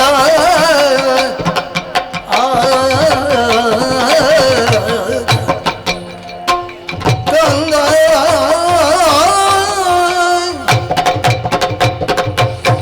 ಕಂದ ದುಃಖಿಸಬೇಡ ತಾಯಿ ಉಷಾ ಅಮ್ಮ ಬಂದೆ ಮಗನೇ ಸಂತೋಷವಾಯಿತು ಮಗನೇ ಸರಿ ದೇಹಕ್ಕೆ ಗಾಯವಾಯಿತು ಎಂದಾದರೆ ಔಷಧಿಯನ್ನು ಮಾಡಿ ಗುಣಪಡಿಸಬಹುದು ಕಂದ ಮನಸ್ಸಿಗೆ ಗಾಯವಾಯಿತು ಎಂದಾದರೆ ಗುಣಪಡಿಸಕ್ಕೆ ಸಾಧ್ಯವೇ ಇಲ್ಲ ಕಂದ ಉಪಶಮನ ಕಷ್ಟ ಅಲ್ವೇ ಅಂತಹ ಅನುಭವ ಈಗ ನನ್ನ ಪಾಲಿಗಾಗಿ ಹೋಯಿತು ಕಂದ ಯಾಕಮ್ಮ ಏನಾಯಿತು ಮಗನೇ ಅಮ್ಮ ಆಶ್ರಮದಲ್ಲಿರುವಂತಹ ವೇಳೆಯಲ್ಲಿ ಯಾವುದೋ ರಾಯರ ತುರಗ ಒಂದು ನಮ್ಮ ವನ ಪ್ರದೇಶಕ್ಕೆ ಬಂತಂತೆ ಮಗನೇ ಸರಿ ಅದನ್ನು ಕಂಡಂತಹ ನನ್ನ ಮಗ ಅದರ ಹಣೆಯಲ್ಲಿರುವಂತಹ ಲಿಖಿತವನ್ನು ವಾಚಿಸಿದನಂತೆ ಪರಿಣಾಮ ಏನಾಯ್ತಮ್ಮ ಸಿಟ್ಟುಗೊಂಡಂತಹ ಆತ ತುರಗವನ್ನೇ ಕಟ್ಟಿ ಹಾಕಿದನಂತೆ ಮಗನೇ ಒಳ್ಳೆಯ ಕೆಲಸವನ್ನೇ ಮಾಡಿದ ನಿಜ ಕಂದ ನೀನು ಹೇಳಿದ ಖರಿ ಉತ್ತಮವಾದಂತಹ ಕಾರ್ಯವನ್ನೇ ಮಾಡಿದನೆಂದು ನಾನು ಭಾವಿಸಿದ್ದೆ ಆದ್ರೆ ಪರಿಣಾಮವಾಗಿ ಕೆಟ್ಟದಾಗಿ ಹೋಯ್ತಲ್ಲ ಮಗನೇ ತುರಗವನ್ನು ಕಟ್ಟಿ ಹಾಕಿದಂತಹ ಪರಿಣಾಮವಾಗಿ 4 ದಿಕ್ಕಿನ ಚದುರಂಗ ಸೇನೆಯೊಂದು ಬಂತಂತೆ ಚದುರಂಗ ಸೇನೆಯೊಂದಿಗೆ ನನ್ನ ಮಗನಿಗೆ ಘನಘೋರ ಸಂಗ್ರಾಮ ಏರ್ಪಟ್ಟು ಹೋಯಿತು ಮಗನೇ ಹೌದೇ ಸಂಗ್ರಾಮದಲ್ಲಿ ನನ್ನ ಮಗನನ್ನು ಸೋಲಿಸಿ ಕಟ್ಟಿ ಹಾಕಿ ರಥದಲ್ಲಿ ಎಳೆದುಕೊಂಡು ಹೋಗ್ತಾ ಇದ್ದ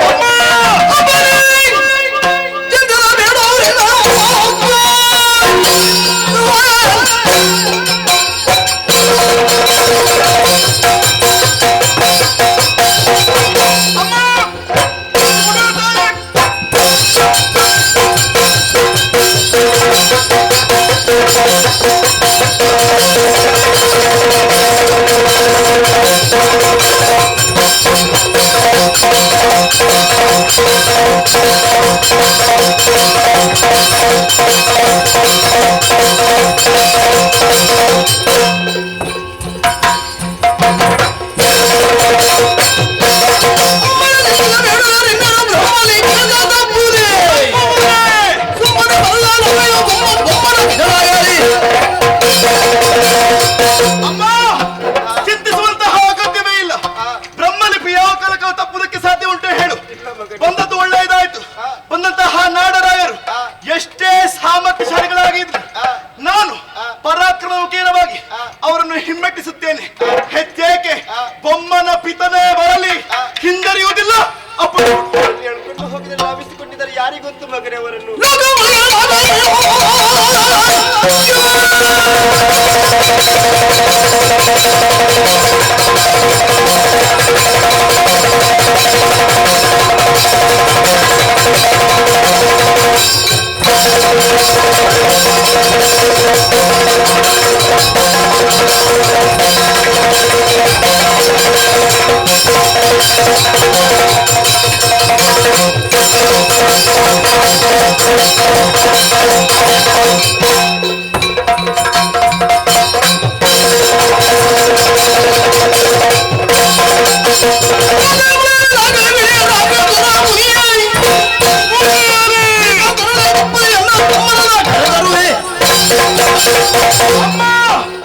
ರಕ್ಷಿಸಬೇಡ. ಲೋಕವೇ ಮುಳುಗಲಿ, ನಾಕವೇ ಬೀಳಲಿ, ರಾಕೆಂದುದರಲ್ಲಿ ಮುಳಿಯಲಿ. ಯೋಚಿಸಬೇಡ. ಒಂದು ಆಶೀರ್ವಾದವನ್ನು ಮಾಡಿ ಕಳುಹಿಸಿಕೊಡು. ಲವನನ್ನು ಚಿರಂಜೀವಿಯಾಗಿ ಹೋಗಿ ಬರ್ತೇನೆ ತಾಯಿ. ಸ್ಥಿರ ಪೌಧರಾಗಿ ವರದರಾಗೆನುದ ಶೇಷೆಯ ದಿಕ್ಕಳು ಹಾಗೆಯವರ ಕೂಡೆ ನಿಜವನು ಹೇಳದಿರು ಮಗನೇ.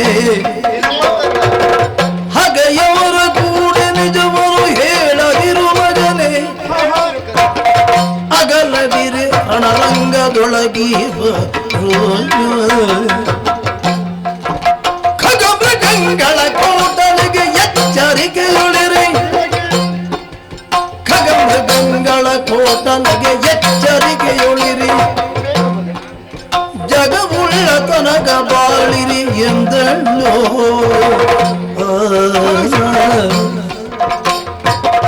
ಚಿರಂಜೀವಿಯಾಗಿ ಸ್ಥಿರ ಪಂಥರಾಗಿ ವರದರಾಗಿ ಮುತ ಶೀರ್ಷೆಯ ನೆಟ್ಟಳು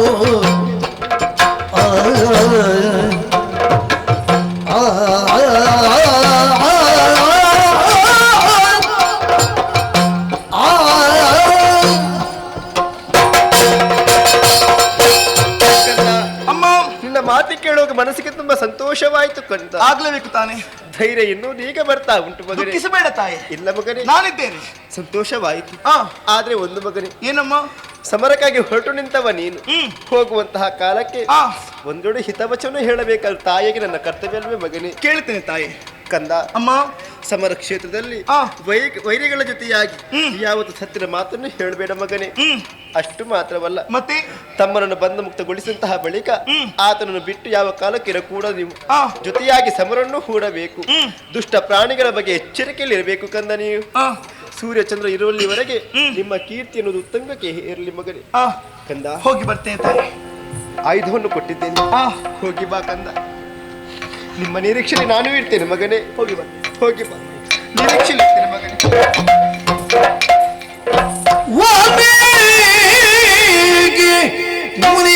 ಮುನಿಪದಾಂಬುಜವ ಧ್ಯಾನಿಸುತ್ತ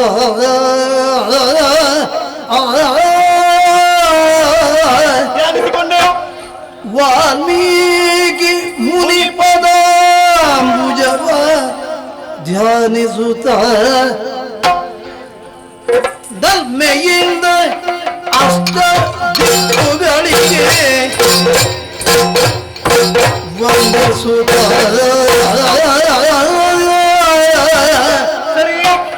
ನಲ್ಮೆಯಿಂದ ಅಷ್ಟ ದಿಕ್ಕುಗಳಿಗೆ ವಂದಿಸುತ್ತ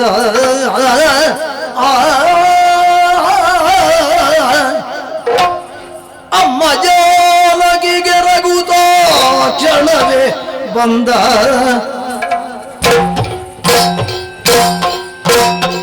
ಅಮ್ಮ ಜಾಲಗಿಗೆ ರಘುತ ಕ್ಷಣವೇ ಬಂದ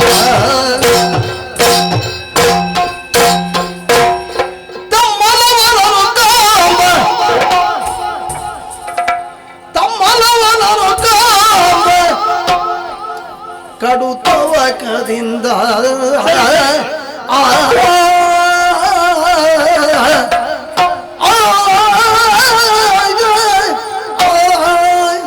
ನಾನು ಹೋಗುವಂತಹ ಕಾರ್ಯದಲ್ಲಿ ಯಶಸ್ಸು ಪ್ರಾಪ್ತಿಯಾಗಬೇಕು.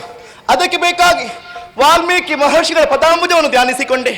ಅಮ್ಮನಿಗೆ ಎರಗಿದೆ, ನಲ್ಮೆಯಿಂದ ಅಷ್ಟ ದಿಕ್ಕುಗಳನ್ನು ವಂದಿಸಿಕೊಂಡೆ. ತಡ ಮಾಡುವುದ್ಯಾಕೆ? ಆದಷ್ಟು ಬೇಗ ತಮ್ಮನ್ನು ಕಾಣುವಂತಹ ತವಕ ಹೆಚ್ಚಾಗುತ್ತಾ ಇದೆ. ಹೋಗುವಂತಹ ರೀತಿ ಹೇಗೆ ಗೊತ್ತೇ?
ಯಾಕೇನಾಯ್ತು? ಮರ ಸಿಡಿಯಂತೆ ನಮ್ಮ ಸೇನೆಯ ಮೇಲೆ ನೀನು ಬಾಣವರ್ಷಗಳನ್ನು ಸುರಿಸುತ್ತಾ ಇದ್ದೀಯ. ಕಟ್ಟಿಕೊಂಡು ಹೋಗುತ್ತಿರುವ ಹುಡುಗವನ್ನು ಬಿಡಿಸಿ ದಿಟ್ಟತನದಿಂದ ನಿಂದವನಿದ್ದೀಯ. ಖಂಡಿತ. ನೀ ಯಾರು ಪರಿಚಯ ಏನು ಅಂತ ಗೊತ್ತಾಗಲಿಲ್ಲ. ಏನು ಅಧಟ ನಿನ್ನದ್ದು? ಕಾರಣ ಕೇಳುವ ಏನೆಂದು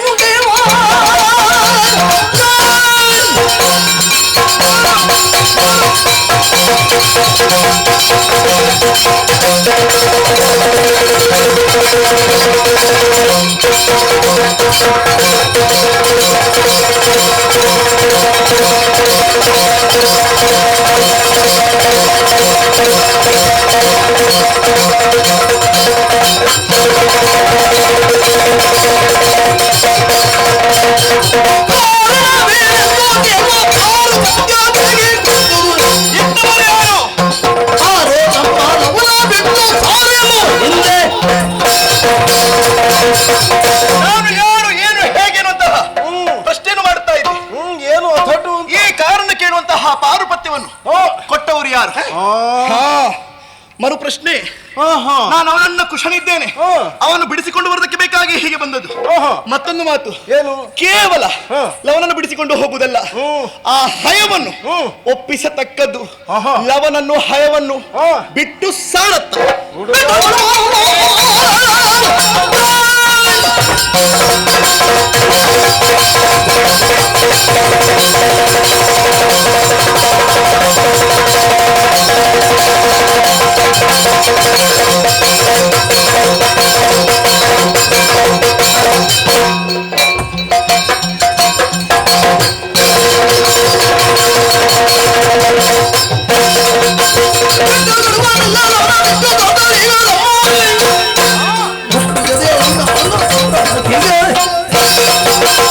ನಿಮ್ಮಂತವರಿಗೆ ಹೇಮಲ್ಲಿ ಪೆಟ್ಟು ಕೊಡಬೇಕು ಅಂತ ಸಿದ್ಧವಾಗಿ ಇರಿಸಿದ್ದೇನೆ.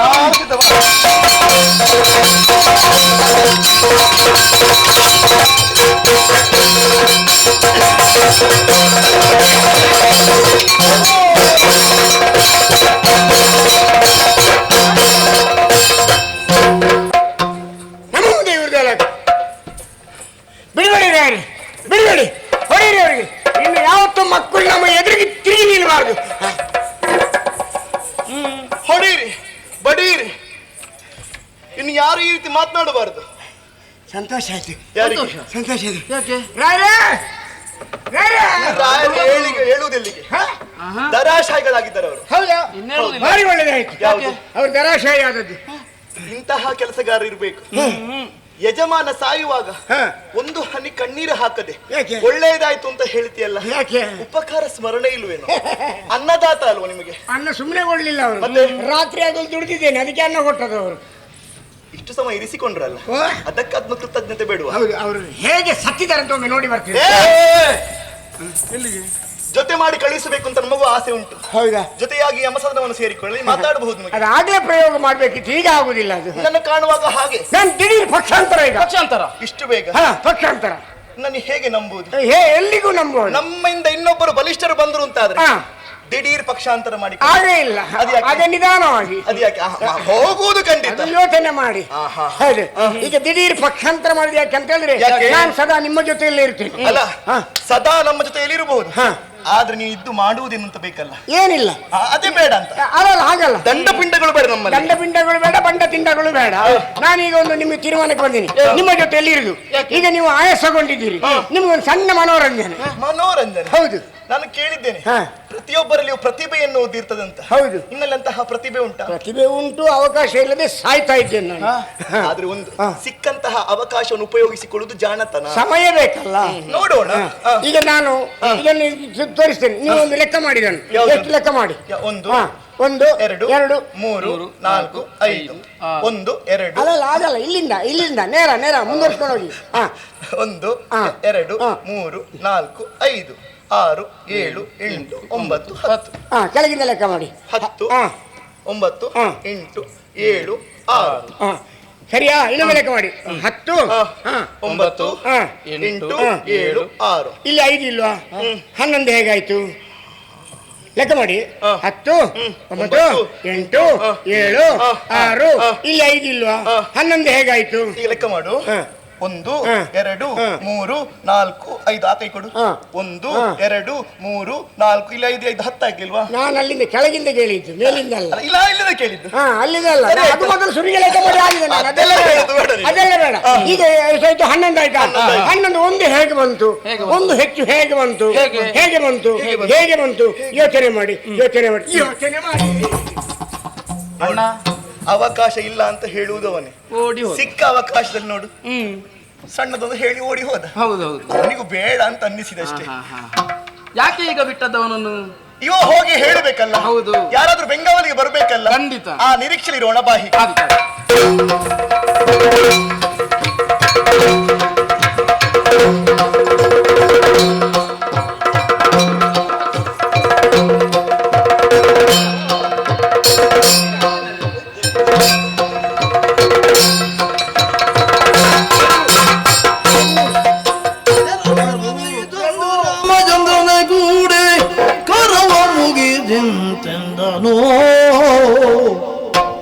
ಏನಾಯ್ತು?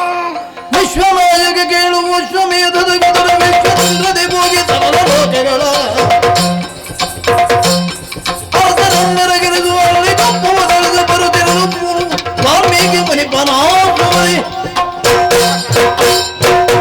ಪ್ರಭು, ಕುದುರೆಯ ಬೆಂಗಾವಲಿ ಜೊತೆಯಲ್ಲಿ ನಾನು ಹೋದವನು ಪ್ರಭು. ಹೌದಲ್ಲ? ಅನೇಕ ರಾಜ್ಯವನ್ನು ಸಂಚರಿಸಿ ಕಪ್ಪವನ್ನು ಸಂಗ್ರಹಿಸಿ ಬರಬರುತ್ತಾ ಋಷ್ಯಾಶ್ರಮವನ್ನು ಪ್ರವೇಶ ಮಾಡ್ತೀವಿ ನಮ್ಮ ತುರಗ ಪ್ರಭು. ಹೌದೇ? ಹೌದು. ಬಾಲಕರಿಬ್ಬರು ಕುದುರೆಯನ್ನು ಕಟ್ಟಿದ್ರು.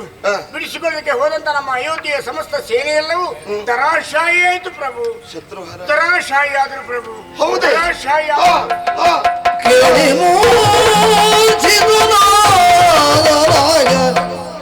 ರಾಘವನು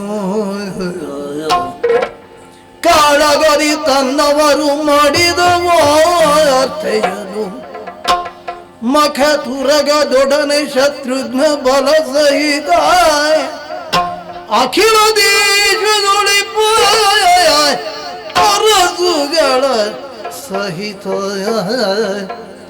ಕೇಳಿ ಮೂರ್ಛಿತನಾದ ರಾಘವ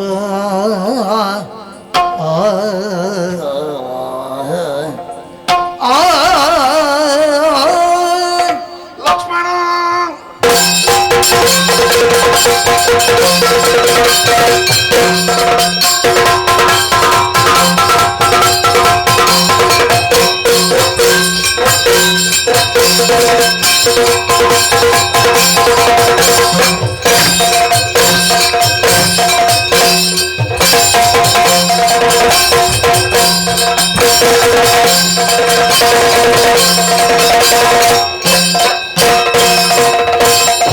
ಹೋಗು ಸೌಮಿತ್ರಿ ಬಾಲಕರ ಸೆರೆ ಬಿಡಿದು ಹೋಗು ಸೌಮಿತ್ರಿ ಬಾಲಕರ ಸೆರೆ ಬಿಡಿದು ಯಾಗದ ಶವ ಬಿಡಿಸಿ ತಾರೀಗ ತಡೆದು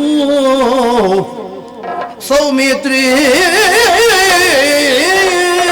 ಲಕ್ಷ್ಮಣ, ತುರಗದ ಬೆಂಗಾವಲಿಗೆ ಹೋದಂತಹ ಸಂದೇಶಚರರೊಂದು ವಾರ್ತೆಯನ್ನು ರುಹಿದ್ರು. ಏನಂತೆ? ವಾಲ್ಮೀಕಿ ಮುನಿಗಳ ಆಶ್ರಮದೆಡೆಗೆ ಹೋದಂತಹ ನಮ್ಮ ತುರಗವನ್ನು ಬಾಲರೀರರು ಬಂಧಿಸಿದ್ದಾರೆ. ಮಾತ್ರವಲ್ಲದೆ ಹೋರಾಟ ನಡೆಯಿತು. ಅಯೋಧ್ಯೆಯ ಸಮಸ್ತ ಸೇನೆಯು ದರಾಶಾಯಿ ಆಯಿತಂತೆ. ಜೊತೆಯಲ್ಲಿ ಶತ್ರುಹರ ಅಳಿದಿದ್ದಾನೆ ಅನ್ನೋ ವಿಚಾರ ಸಿಕ್ಕಿತು. ನಂಬುವುದಕ್ಕೆ ಸಾಧ್ಯವಿಲ್ಲ ಅಂತಾದ್ರೂ ಅಯೋಧ್ಯೆಯ ಪ್ರಜೆಗಳು ಕನಸಿನಲ್ಲೂ ಸುಳ್ಳನ್ನಾಡುವವರಲ್ಲ. ಸತ್ಯ ಅಸತ್ಯತೆಯನ್ನು ತಿಳಿಯಬೇಕಿದ್ರೆ ನೀನೇ ಹೋಗಬೇಕು, ಪರಾಮರ್ಶಿಸಬೇಕು.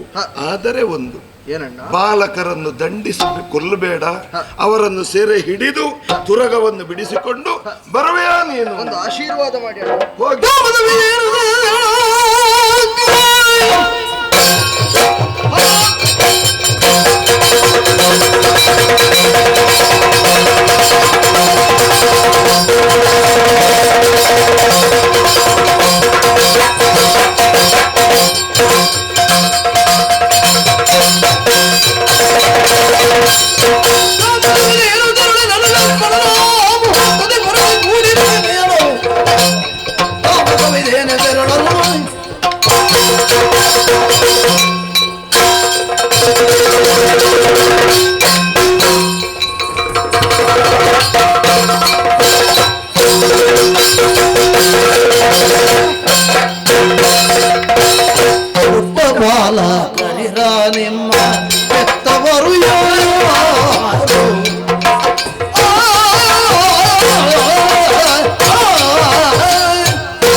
ಬಾಲ ಕರಿದ ನಿಮ್ಮ ಬರು ಯಾರು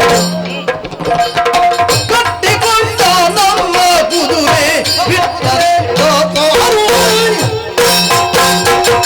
ಬಾಲ ಕರಿದ ನಿಮ್ಮ ಬೆತ್ತವರು ಯಾರು ಕಟ್ಟಿಕೊಂಡ ನಮ್ಮ ಕುದುರೆ ಬಿಟ್ಟರೆ ನಮ್ಮ ಕುದುರೆ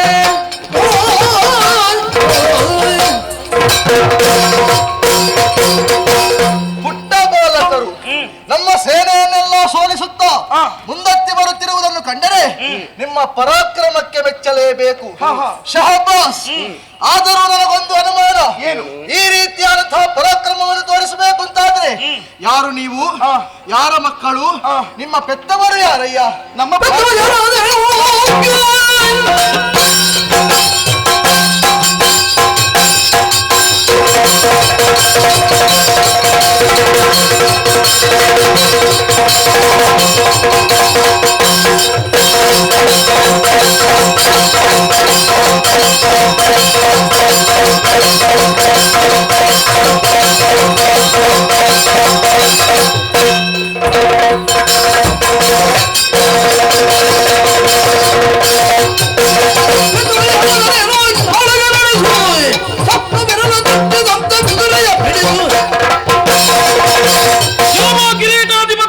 ಏನು ಬಾಲಕರೇ, ತುರಗವನ್ನು ಬಿಡಿಸುವುದರ ಬದಲಾಗಿ ನಮ್ಮ ಪರಿಚಯವನ್ನು ಕೇಳ್ತಾ ಇದ್ದೀಯ.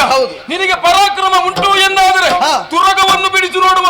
ಬೆತ್ತವರು ಯಾರಾದರೇನು, ಆ ಕಾಳಗವನ್ನು ಮುನ್ನಡೆಸಿ ನೋಡೋಣ.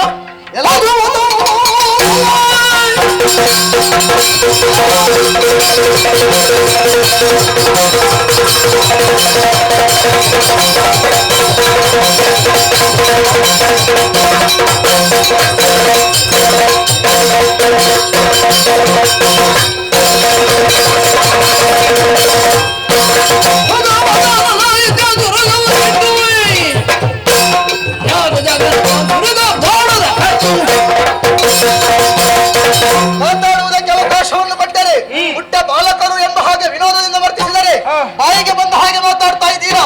ನಿಮಗೆ ಶಿಕ್ಷೆ ಕಣಕಣಕ್ಕಿದು ಬೇಕು. ಆ ಸೌಜನ್ಯ ಅಲ್ಲ, ಪರಾಕ್ರಮ ಬಾಳ.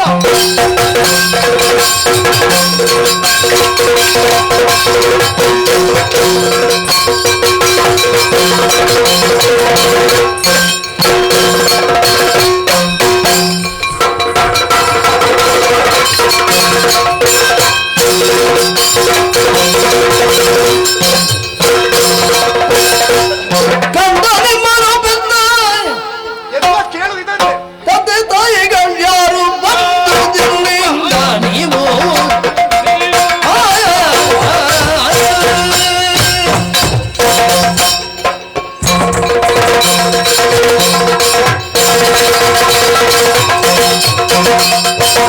ಕಂದ ನಿಮ್ಮನ್ನು ಪೆತ್ತ ತಂದೆ ತಾಯಿಗಳು ಯಾರು ಬಂದುದಿಲ್ಲಿಂದ ನೀವು ಎಂದು ನನ್ನಯ ವಾದೆ ಕಟ್ಟಿ ನಮ್ಮೋಳು ಜರ ಕೊಂದ ಕಾರಣವಾದೇನೋ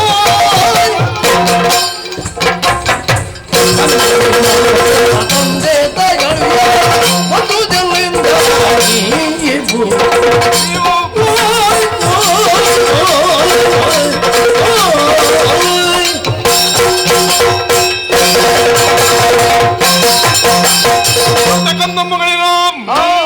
ಕೈಯಲ್ಲಿ ಬಿಲ್ಲು ಮಾಡ ಅಪ್ಪಪ್ಪ ಪೌರುಷದ ಪರಾಕ್ರಮ. ಹೌದೇನೋ? ಏನು ಏ ಮಕ್ಕಳೇ, ನೀವು ಎಲ್ಲಿಂದ ಬಂದಿದ್ದೀರಿ? ಯಾಕಾಗಿ ಈ ರೀತಿಯ ಪರಾಕ್ರಮ? ನಿಮ್ಮ ಹೆತ್ತ ತಂದೆ ತಾಯಿಗಳು ಯಾರು? ಯಾಕಾಗಿ ಈ ಪರಾಕ್ರಮ? ಹೇಳುವಿರಾ ನಿಮ್ಮ ವಿನಾಶ?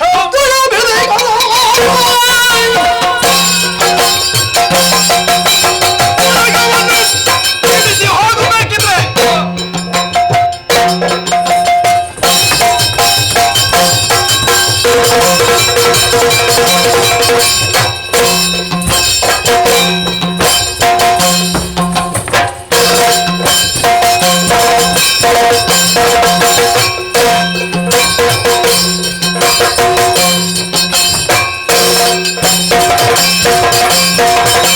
Thank you.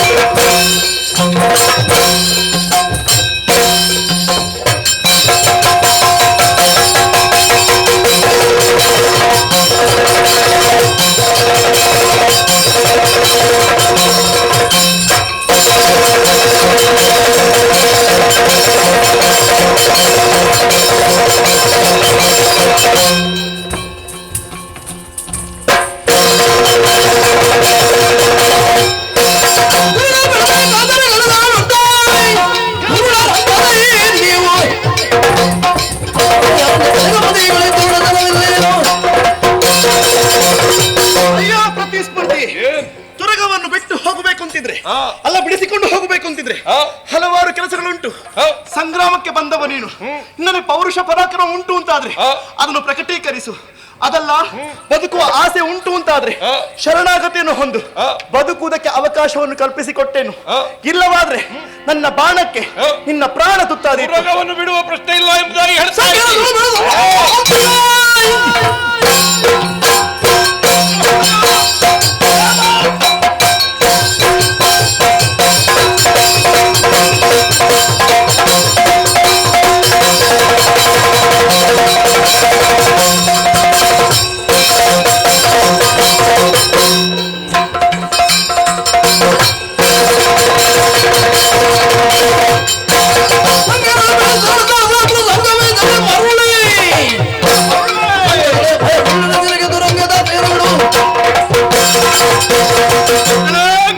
ನೀವು ಮಕ್ಕಳು ಮರಳು ಹೆಚ್ಚಾಗಬಾರದು, ಕೈಯಲ್ಲಿ ಆಯುಧ ಉಂಟು ಅಂತ ನಿಮ್ಮ ಪ್ರದರ್ಶನ ಅತಿಯಾಗಿ ಹೋಯಿತು ಅಂತಾದ್ರೆ ತುರಗವನ್ನು ಬಿಡುವುದಿಲ್ಲ ಎಂಬ ಹಾಗೆ ಹಠವನ್ನು ಕಟ್ಟಿದೆ ಅಂತಾದ್ರೆ ಬಂದವ ರಾಮಾನುಜ ಭರತ ಬಾಣಕ್ಕೆ ತುತ್ತಾಗಬೇಕಾದಿತ್ತು.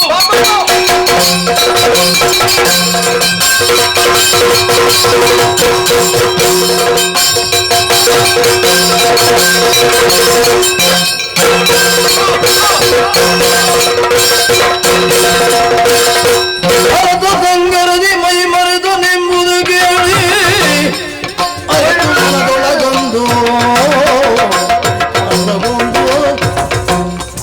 ಪುರಮರುಗೊಂಡು ವೀರೋಮ ತನ್ನ ಪರಿವಾರ ಸಹಿತ ಸಂಗರ ಗಣಿಸಿ ವೀರೋ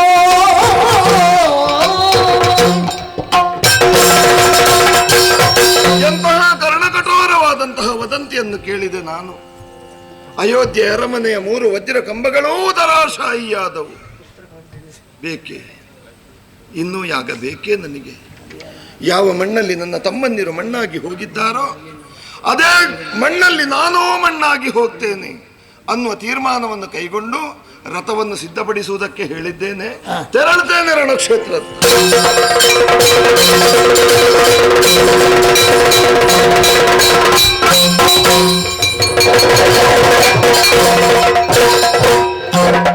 ಕುಶಲವರನು ಕಂಡ ರಾಮ ಸಾಹಸದಿ ಬಿಲ್ಪಾನ ರಂಜಿತು ನಿಸೀಮ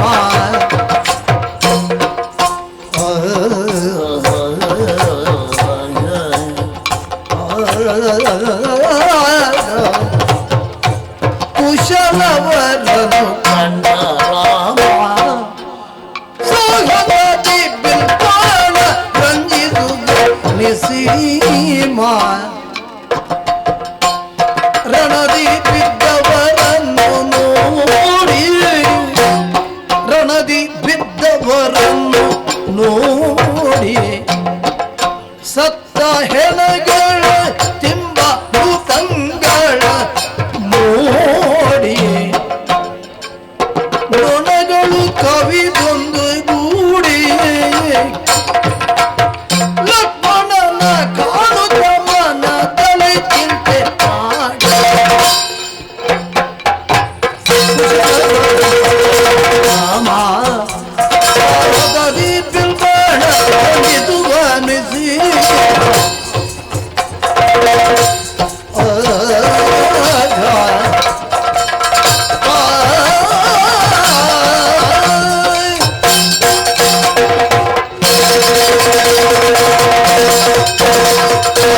ನಮ್ಮವರಿಗಾದಂತಹ ಪರಿಭವವನ್ನು ಕಣ್ಣಾರೆ ಕಾಣಬೇಕೆಂಬ ದೃಷ್ಟಿಯಿಂದ ರಥವನ್ನೇರಿ ನಾನು ಬಂದು ನಿಂತಹ ಪ್ರದೇಶ ತಮಸಾ ದಂಡೆ. ಹೇಗಿತ್ತು ಒಂದು ಕಾಲದಲ್ಲಿ ಜುಳು ಜುಳು ನಿನಾದದಿಂದ ಹರಿಯುತ್ತಾ ಇರುವಂತಹ ತಮಸೆಯಲ್ಲಿ ಕೆನ್ನೀರು ಹರಿಯುತ್ತಾ ಇದೆ. ಪರಸ್ಪರ ವೈರವನ್ನು ಮರೆತು ಬಾಳುತ್ತಾ ಇದ್ದಂತಹ ಪ್ರದೇಶ ಇದು. ಆಶ್ರಮವೇ ವೈರಕ್ಕೆ ಕಾರಣವಾಗಿ ಹೋಗಿದೆ. ಅಲ್ಲಲ್ಲಿ ಅಲ್ಲಲ್ಲಿ ನೋಡುತ್ತಾ ಇರುವಾಗೆ ನಮ್ಮವರನ್ನು ಕಾಣುತ್ತಾ ಇರುವುದು ಎಲ್ಲ ದರಾಶಾಯಿಗಳಾಗಿದ್ದಾರೆ. ಹೆಣಗಳನ್ನು ಕಿತ್ತು ತಿನ್ನುವುದಕ್ಕಾಗಿ ಬಂದಂತಹ ಭೂತ ಬೇತಾಳಾದಿಗಳು ವಿಕಟಟ್ಟಹಾಸವನ್ನು ಮಾಡುತ್ತಾ ಇದೆ. ಒಂದೆಡೆಯಲ್ಲಿ ಹೆಣಗಳ ಮೇಲೆ ನೊಣಗಳ ರಾಶಿಯೇ ಬಿದ್ದಿದೆ. ಮುಂದುವರಿಯುತ್ತಾ ಬಂದಾಗ ಲಕ್ಷ್ಮಣ, ಉಗ್ರ ಪ್ರತಾಪಿಯಪ್ಪ ನೀನು. ವನವಾಸದ ದೀಕ್ಷೆ ಇದ್ದದ್ದು ನನಗೆ ಮಾತ್ರ. ಆದರೂ ನೆರಳಾಗಿ ನನ್ನನ್ನು ಆಶ್ರಯಿಸಿಕೊಂಡು ಬಂದು ಇಂದ್ರಾರಿಯೇ ಮೊದಲಾದಂತಹ ದಾನವರನ್ನು ಕೊಲ್ಲುವಲ್ಲಿ ಸಹಕರಿಸಿದವ ನೀನು. ಇಂದು ನಿನಗೆ ಈ ಸ್ಥಿತಿಯಾಗಿ ಹೋಯಿತೆ. ಶತ್ರುಘ್ನ, ಶತ್ರುಗಳ ಎದೆಯಲ್ಲಿ ಭಯದ ಬೀಜವನ್ನು ಬಿತ್ತುವಂತಹ ಹರ ನೀನು. ನಿನಗೆ ಸ್ಥಿತಿಯಾಗಿ ಹೋಯಿತೆ. ಲವಣನಂತಹ ದಾನವನನ್ನು ಕೊಂದು ಮಧುರಾಪುರದಲ್ಲಿ ಆಳ್ವಿಕೆಯನ್ನು ನಿರ್ಮಿಸಿದವ ನೀನು. ಬಾಲರ ಕೈಯಲ್ಲಿ ನಿನಗೆ ಮರಣ ಪ್ರಾಪ್ತಿಸಿದೆ. ಭರತ, ನಿನಗೂ ಆಗಿ ಹೋಯಿತೆ ಮಗನೇ ಇಳಿತ. ಭ್ರಾತೃ ಪ್ರೇಮದ ಪ್ರತಿಮೂರ್ತಿಯಪ್ಪ ನೀನು. ನಂದಿ ಗ್ರಾಮದಲ್ಲಿದ್ದುಕೊಂಡು ನನ್ನ ಪಾದುಕೆಯನ್ನಿಟ್ಟು 14 ವರ್ಷಗಳವರೆಗೆ ನನ್ನ ನಾಮವನ್ನು ವ್ಯಾಕರಣ ಮಾಡಿಕೊಂಡು ರಾಜ್ಯಭಾರವನ್ನು ಮಾಡಿದಂತಹ ಧೀಮಂತ ತಮ್ಮ, ನಿನಗೂ ಈ ಸ್ಥಿತಿಯಾಗಿ ಹೋಯಿತೆ. ವಿಷಾದವನ್ನೇ ವ್ಯಕ್ತಪಡಿಸಬಹುದೇ ವಿನಃ ಪರಿಹಾರವನ್ನು ಕಾಣುವುದಕ್ಕೆ ಸಾಧ್ಯವಿಲ್ಲ. ಇಷ್ಟೆಲ್ಲ ನಡೆಯಿತು ಯಾರಿಂದ ಅಂತ ನೋಡಿದ್ರೆ ಈರುವರು ಬಾಲರು. ಅಂಗ ಸೌಷ್ಠವವನ್ನು ಕಂಡರರಸು ಮಕ್ಕಳ ಹಾಗೆ ಇರುವಂತಹ ಪ್ರದೇಶ ಇದು ಆಶ್ರಮ. ಒಂದಕ್ಕೊಂದು ವಿರೋಧಾಭಾಸವೇ ಕಾಣುತ್ತಾ ಇದೆ. ಆದರೂ ಇವರಲ್ಲಿ ಯುದ್ಧ ಮಾಡುವುದು ಸರಿಯಲ್ಲ ಎಂಬುದಾಗಿ ಭಾವಿಸಿ ಕೋದಂಡವನ್ನು ಕೆಳಗಿಳಿಸಿದ್ದೇನೆ. ಮುಂದೇನಾಗ್ತದೆ ನೋಡೋಣ. ತಮ್ಮ, ಮೊದಲು ಬಂದವರಂತೆ ಹದಗಾರನಲ್ಲಿ ನೋಡು ತಮ್ಮ, ನೋಡು ತಮ್ಮ,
ಸರಿಯಾಗಿ ನೋಡಂತೆ. ಈ ಹಿಂದೆ ಬಂದಂತಹ ವೀರರಲ್ಲಿ ಕಾಡಾಕಾಡಿಯಾಗಿ ಭೌರವನ್ನು ಕೊಟ್ಟವರು, ಪರಾಕ್ರಮ ಮುಖೇನವಾಗಿ ಅವರನ್ನು ಹಿಮ್ಮೆಟ್ಟಿಸಿದ್ದೇವೆ, ಒರಗಿಸಿದ್ದೇವೆ. ಆದ್ರೆ ಈಗ ಬಂದವ ಮೊದಲು ಬಂದವರಂತೆ ಹದಗಾರನಲ್ಲ, ಬಹಳ ಸೊಗಸಾಗಿ ಮಾತನಾಡುತ್ತಾ ಇದ್ದಾನೆ, ರಣ ಕೌಶಲವನ್ನು ಹೊಂದಿದ್ದಾನೆ ಎನ್ನುವುದರಲ್ಲಿ ಯಾವುದೇ ಅನುಮಾನವೇ ಇಲ್ಲ. ಹಾಗ ಇನ್ನಲ್ಲಿ ಪ್ರಶ್ನಿಸ್ತಾ ಇರುವುದು ಏನು, ಬಂದಂತಹ ಇವನ ಕೂಡ ಯುದ್ಧವನ್ನು ಮಾಡುವುದು ಬೇಡುವೋ ಎನ್ನುವಂತಹ ಜಿಜ್ಞಾಸೆ.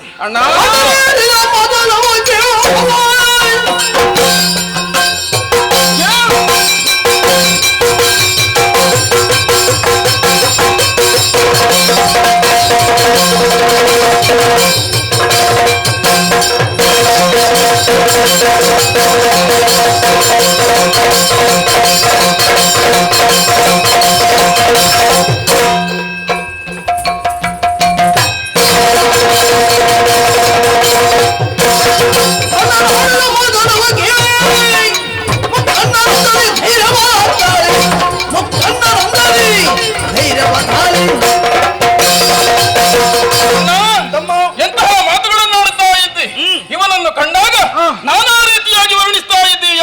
ನಮ್ಮ ಕರ್ತವ್ಯವನ್ನು ನೀನು ಮರೆಯುತ್ತಾ ಇದ್ದಿ. ಹಾಗಾಗಿ ಹೇಳುವಂತಹ ಮಾತುಗಳನ್ನು ಸರಿಯಾಗಿ ಕೇಳು. ಇವನಲ್ಲಿ ಹೋರಾಟಕ್ಕೆ ನಾವು ಅಣಿಯಾಗಬೇಕು. ಯಾವ ರೀತಿಯಾಗಿ?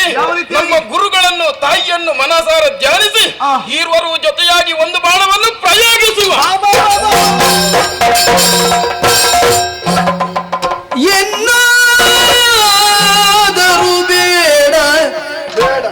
ಬೇಡ ಮಕ್ಕಳಿರ ಸನ್ಮತ ನಿಮಗಲ್ಲವಿದು ಬಾಲಕರಿ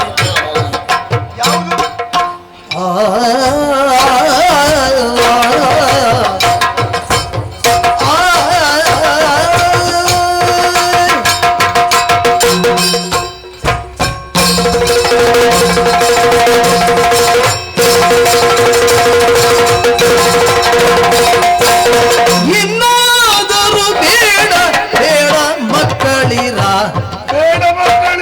ಸನ್ಮಾತ ನಿಮಗಲ್ಲವಿದು ಬಾಲಕರಿರ ಶಿಶುಗಳು ನೀವು ನಿಮ್ಮೊಡನೆ ಕಾಳಗಬೇಕೆ ಶಿಶುಗಳು ನೀವು ನಿಮ್ಮೊಡನೆ ಕಾಳಗಬೇಕೆ ವಶವಾದರಗಲಿ ಆಗದಿದ್ದರೆ ಹೆಸರೇನು ಒಂದೇ ತಾಯ ವಿದ್ಯೆಯ ಕಲಿಸಿದವ ಯಾವರಾಯ ನೀವಿಬ್ಬರು ಋಷಿಯಾಶ್ರಮಗೊಳಿಸುವುದಿಲ್ಲ ನ್ಯಾಯ ಇನ್ನಾದರೂ ಬೇಡ ಮಕ್ಕಳಿರ ಸಮ್ಮತ ನಿಮಗಲ್ಲವಿದು ಬಾಲಕರಿರ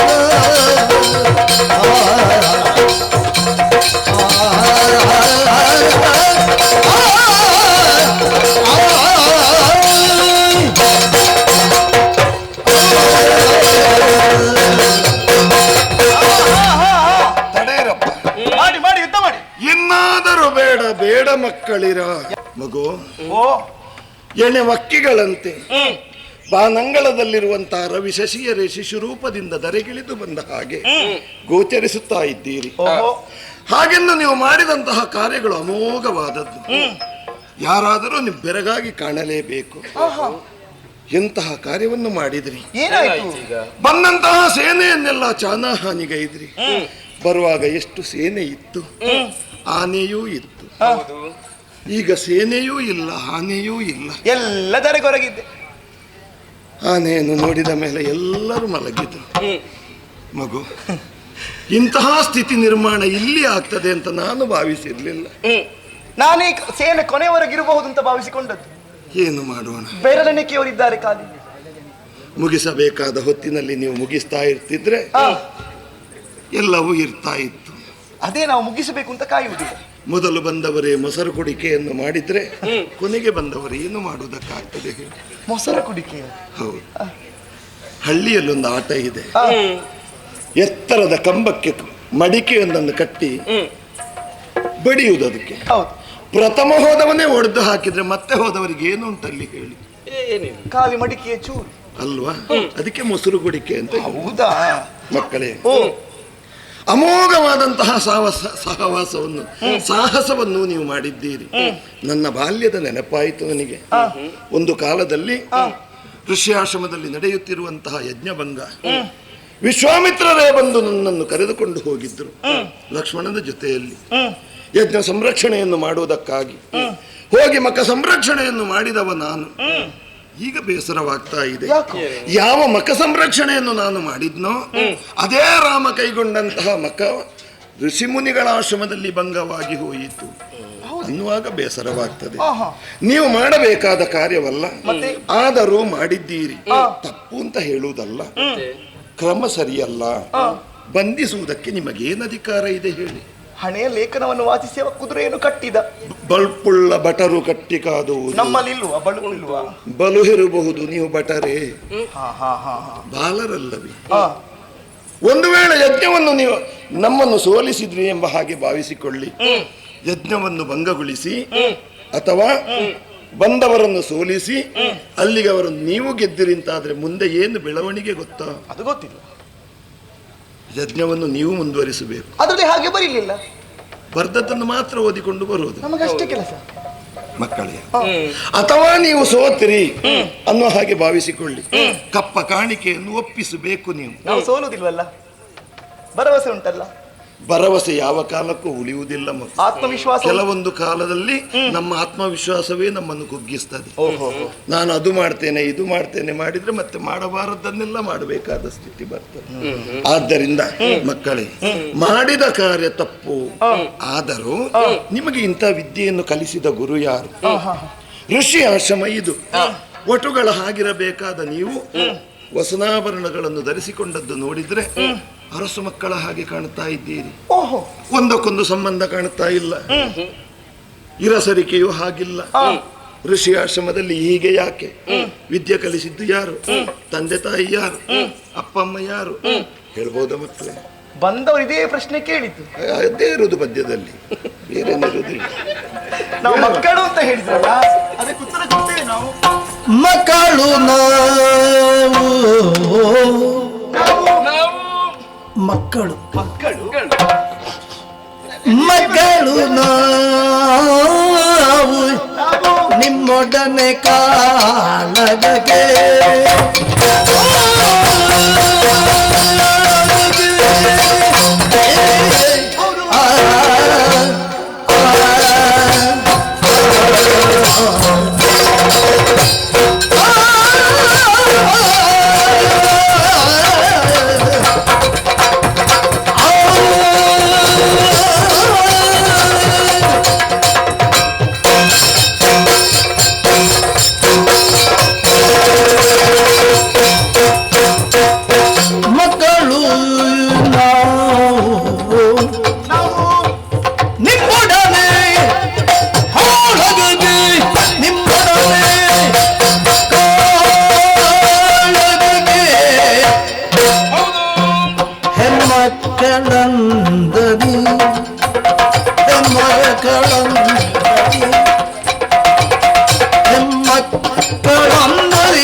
ನಮ್ಮ ಯಾರೆಂದು ಬೆಸೆದುದಕ್ಕೆ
ನಮ್ಮನ್ಯಾರೆಂದು ಬೆಸಗುಂಬುದಕ್ಕೆ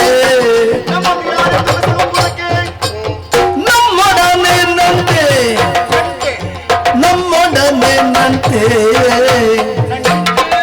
ನಮ್ಮನ್ನು ಕಪ್ಪು ಬೆಕ್ಕಾಗಿ ಕಾಂಬುದುಂಟೆ ನಮ್ಮನ್ನು ಕಪ್ಪು ಬೆಕ್ಕಾಗಿ ಕಾಂಬುದುಂಟೆ ಕ್ಷತ್ರಿಯರ ವಂಶಕ್ಕೆ ನೀತಿಯೇ ಕ್ಷತ್ರಿಯರ ವಂಶಕ್ಕೆ ನೀತಿಯೇ ಕೋದಲು ಮನದುಂಡೆ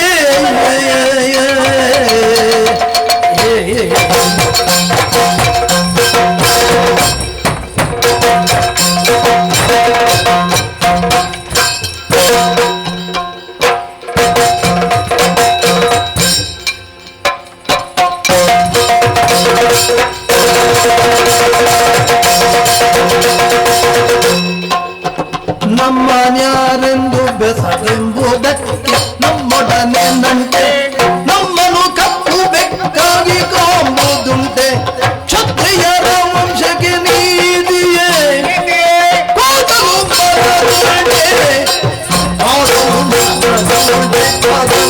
ಮನದುಂಟೆ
ಮಕ್ಕಳು ಎನ್ನುವ ಹಾಗೆ ಹೇಳ್ತಾ ಇದ್ದೀರಿ. ಹೌದು, ನಾವು ಮಕ್ಕಳೇ. ಅದಕ್ಕೆ ಮಕ್ಕಳೇ ಅಂತ ಹೇಳಿ. ಹೌದು, ಯುದ್ಧ ಬೇಡ ಎನ್ನುವ ಹಾಗೆ ಹೇಳ್ತಾ ಇದ್ದೀರಿ. ಬೇಡ, ಕ್ಷತ್ರಿಯರು ನೀವು, ನಿಮಗಿದು ಭೂಷಣ ಅಂತ ನಾನು ಕೇಳುವುದು. ಮಾತ್ರವಲ್ಲ, ಕ್ಷತ್ರಿಯರಂದ ಕಾರಣಕ್ಕೆ ಯುದ್ಧ ಮಾಡಲೇಬೇಕು ಅಂತ ಉಂಟು. ಅಲ್ಲ, ಹಾಗಲ್ಲ. ರಣಾಂಗಣವನ್ನು ಸೇರಿದಂತಹ ನೀವು ಯುದ್ಧವೇ ಸಿದ್ಧ ಎನ್ನುವ ಹಾಗೆ, ಯುದ್ಧವೇ ಬದ್ಧ ಎನ್ನುವ ಹಾಗೆ ತೀರ್ಮಾನವನ್ನು ಕೈಗೊಳ್ಳುವವರು.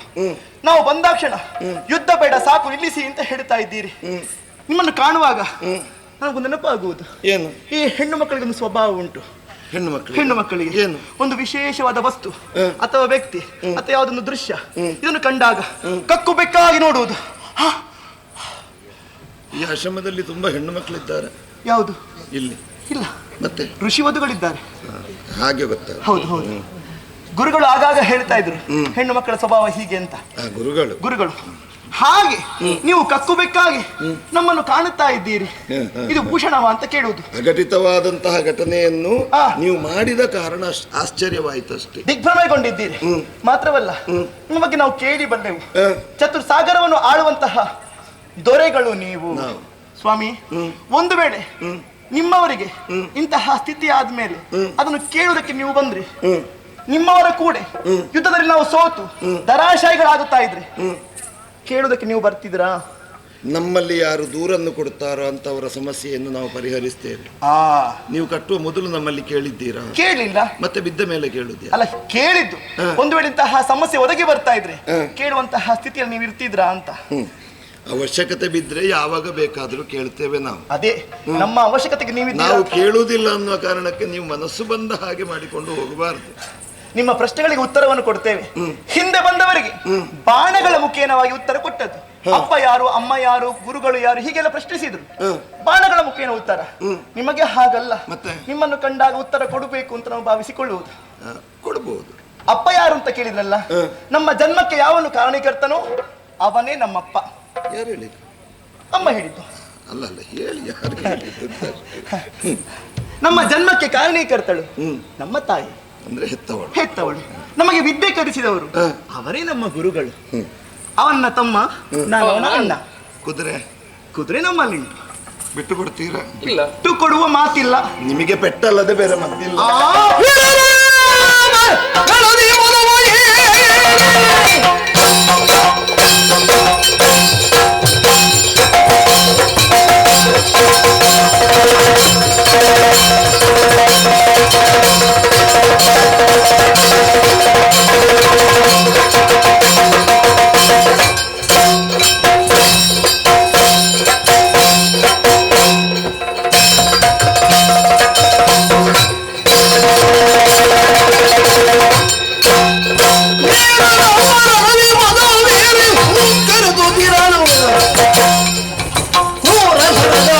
ಕುಶನ ಮೋರೆ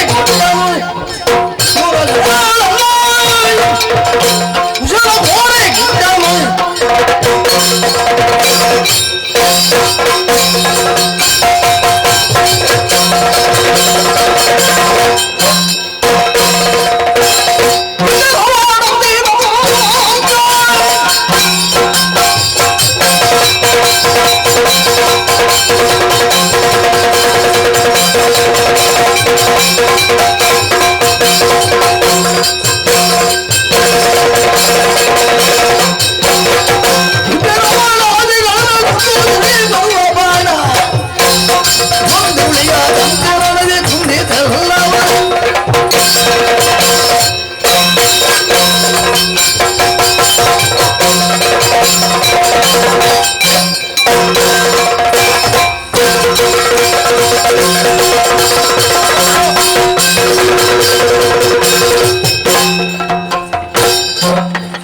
जय जय लोक पालक वाल्मीकि मुनि जय जय जय लोक पालक सूर्य ज्योति समगाय दया बुद्धि देवाने जय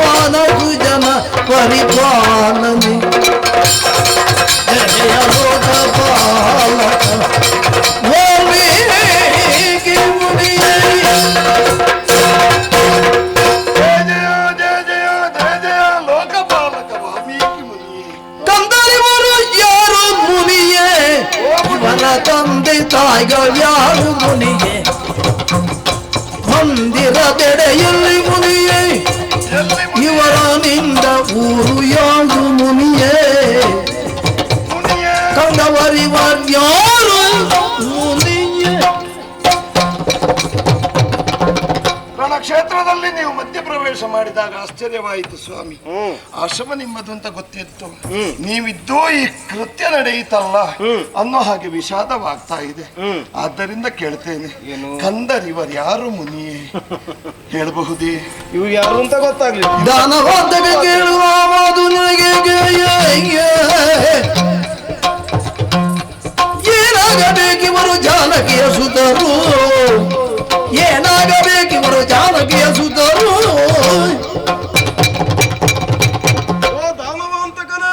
ಮೌನಿವರೇಣ್ಯ, ಧರ್ಮಬೀರುವಾಗಿ ಧರ್ಮಪ್ರಭು ಎನಿಸಿಕೊಂಡವನು ನೀನು. ನಮ್ಮದಾದ ತಮಸಾ ನದಿಯ ಈ ತಟಾಕದಲ್ಲಿ ನಮ್ಮ ಆಶ್ರಮದಲ್ಲಿ ಕುವರರಿಬ್ಬರು ನಿನ್ನನ್ನು ತಡೆಯುತ್ತಾರೆ ಅಂತಾದ್ರೆ ಎಂತವನಿಗಾದ್ರೂ ಆಶ್ಚರ್ಯವಾಗುವುದು ದೊಡ್ಡ ಸಂಗತಿಯಲ್ಲ ಅಲ್ವಾ? ಆದ್ರೆ ಯಾರು ಅಂತ ಕೇಳಿದೆಯಲ್ಲ, ಹೌದು, ನಿನಗೂ ಅವರಿಗೊಂದು ಸಂಬಂಧವನ್ನು ಹೇಳಿದ್ರೆ ಗೊತ್ತಾದೀತೋ ಏನೋ. ಹೇಗೋ? ಏನಾಗಬೇಕಿವರು ಜಾನಕಿಯ ಸುತರು ಅಂದರೆ ಜಾನಕಿಯ ಸುತರು ರಾಮನಿಗೆ ಏನಾಗಬೇಕು? ಜಾನಕಿಯ ಸುತರು ರಾಮನಿಗೆ ಮಕ್ಕಳೇ ಹೌದು. ಆದರೆ ಜನಾಪವಾದಕ್ಕಾಗಿ ಅಂಜಿ ವಿಪಿನಕ್ಕೆ ಬಿಟ್ಟವ ನಾನು.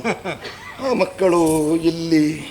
ಹೌದಪ್ಪ, ಜನಾಪವಾದವನ್ನು ಎದುರಿಸುವುದಕ್ಕೆ ಬೇಕಾಗಿಯೇ ನೀನು ರಾಜಾರಾಮನಾಗಿ ಸೀತೆಯನ್ನು ತ್ಯಜಿಸಿದೆ. ತನ್ಮೂಲಕವಾಗಿ ಹೋದ ಸೀತೆ ಎಲ್ಲಿ ಹೋಗಿದ್ದಾಳೆ ಅಂತ ನೀವು ಹುಡುಕಿದ್ದಿಲ್ವಲ್ಲ? ಹುಡುಕಬೇಕಾದ್ದಿಲ್ಲ. ಯಾಕೆ? ನೀ ತ್ಯಜಿಸಿದವನು. ಆದರೆ ಬಂದ ಸೀತೆ ಘೋರ ಗೌಹರದಲ್ಲಿ ಬಿದ್ದದ್ದು ಹೌದು, ಅವಳನ್ನು ನಾನು ಕಂಡದ್ದು ಹೌದು, ಅವಳಿಗೆ ಅಭಯ ಮುದ್ರೆಯನ್ನು ತೋರಿದ್ದು ಹೌದು, ಅವಳನ್ನು ಆಶ್ರಮಕ್ಕೆ ಕರೆದಂದದ್ದು ಹೌದು. ತುಂಬು ಗರ್ಭಿಣಿಯಾದ ಅವಳು ಪ್ರಸವಿಸಿದಂತಹ ಈರ್ವರು ಮಕ್ಕಳು ಇವರೇ, ಕುಶಲವರು, ನಿನ್ನ ಸುತರು. ಅಪ್ಪ ಅಪ್ಪ ಅಪ್ಪ ಅಂತ ಕರೆಯುವಾಗ ಮನಸ್ಸಿಗೆ ಎಷ್ಟು ಸಂತೋಷವಾಗ್ತದೆ ಮಗ. ಕ್ಷಮಿಸಬೇಕು, ಏನಾದ್ರೂ ತಪ್ಪಾಗಿದ್ರೆ ಯಾವಾಗಲೂ ಕರಿಬೇಕು. ತಿಳಿಯದೆ ಮಾಡಿದ್ದು ನಾವು ತಿಳಿದು ಮಾಡಿ. ಬೇಸರ ಇಲ್ಲ ಮಗು, ನೀವು ತಪ್ಪು ಮಾಡುವುದಕ್ಕೆ ಇರುವುದು, ನಾವು ತಿದ್ದುವುದಕ್ಕೆ ಇರುವುದು. ಅದು ಹೌದು. ಆದ್ದರಿಂದ ನನ್ನ ಮಕ್ಕಳು ಎಷ್ಟು ಸಾಹಸವಂತರು ಅನ್ನುವಲ್ಲಿ ನನಗೆ ಸಂತೋಷವಾಯಿತು. ಗುರುವರ್ಯ ರಾಮಚಂದ್ರಮ, ನನ್ನ ಸೀತೆಯನ್ನು ನೋಡುವಂತಹ ಯೋಗ ಭಾಗ್ಯ ನನಗಿದೆ ತಂದೆಯೇ. ಯೋಚಿಸಬೇಡ, ನಿನಗಾಗಿ ಹಪಹಪಿಸುತ್ತಿರುವ ಹಂಬಲಿಸುತ್ತಿರುವ ಸೀತೆ ಅದೋ ಪತಿಯನು ಸೀತೆ ಜಗದ ವಿಶ್ವ ಪತಿಯ ನೋಡಿದಳು ಸೀತೆ. ಕ್ಷಿತಿಯ ಸಜ್ಜನರನ್ನು ಪಾಲಿಸುವ ಪಶುಪತಿಯ ಸುಪ್ರಿಯನ ರಘುರಾಯನ ಅತುಲಿತ ಮಹಿಮನ ಪ್ರತಿರಹಿತನ ಶಚಿಪತಿ ಸೇವಿತನ ಶುಭಾಕರನ ರಾಘವ ಪತಿಯ ನೋಡಿದಳು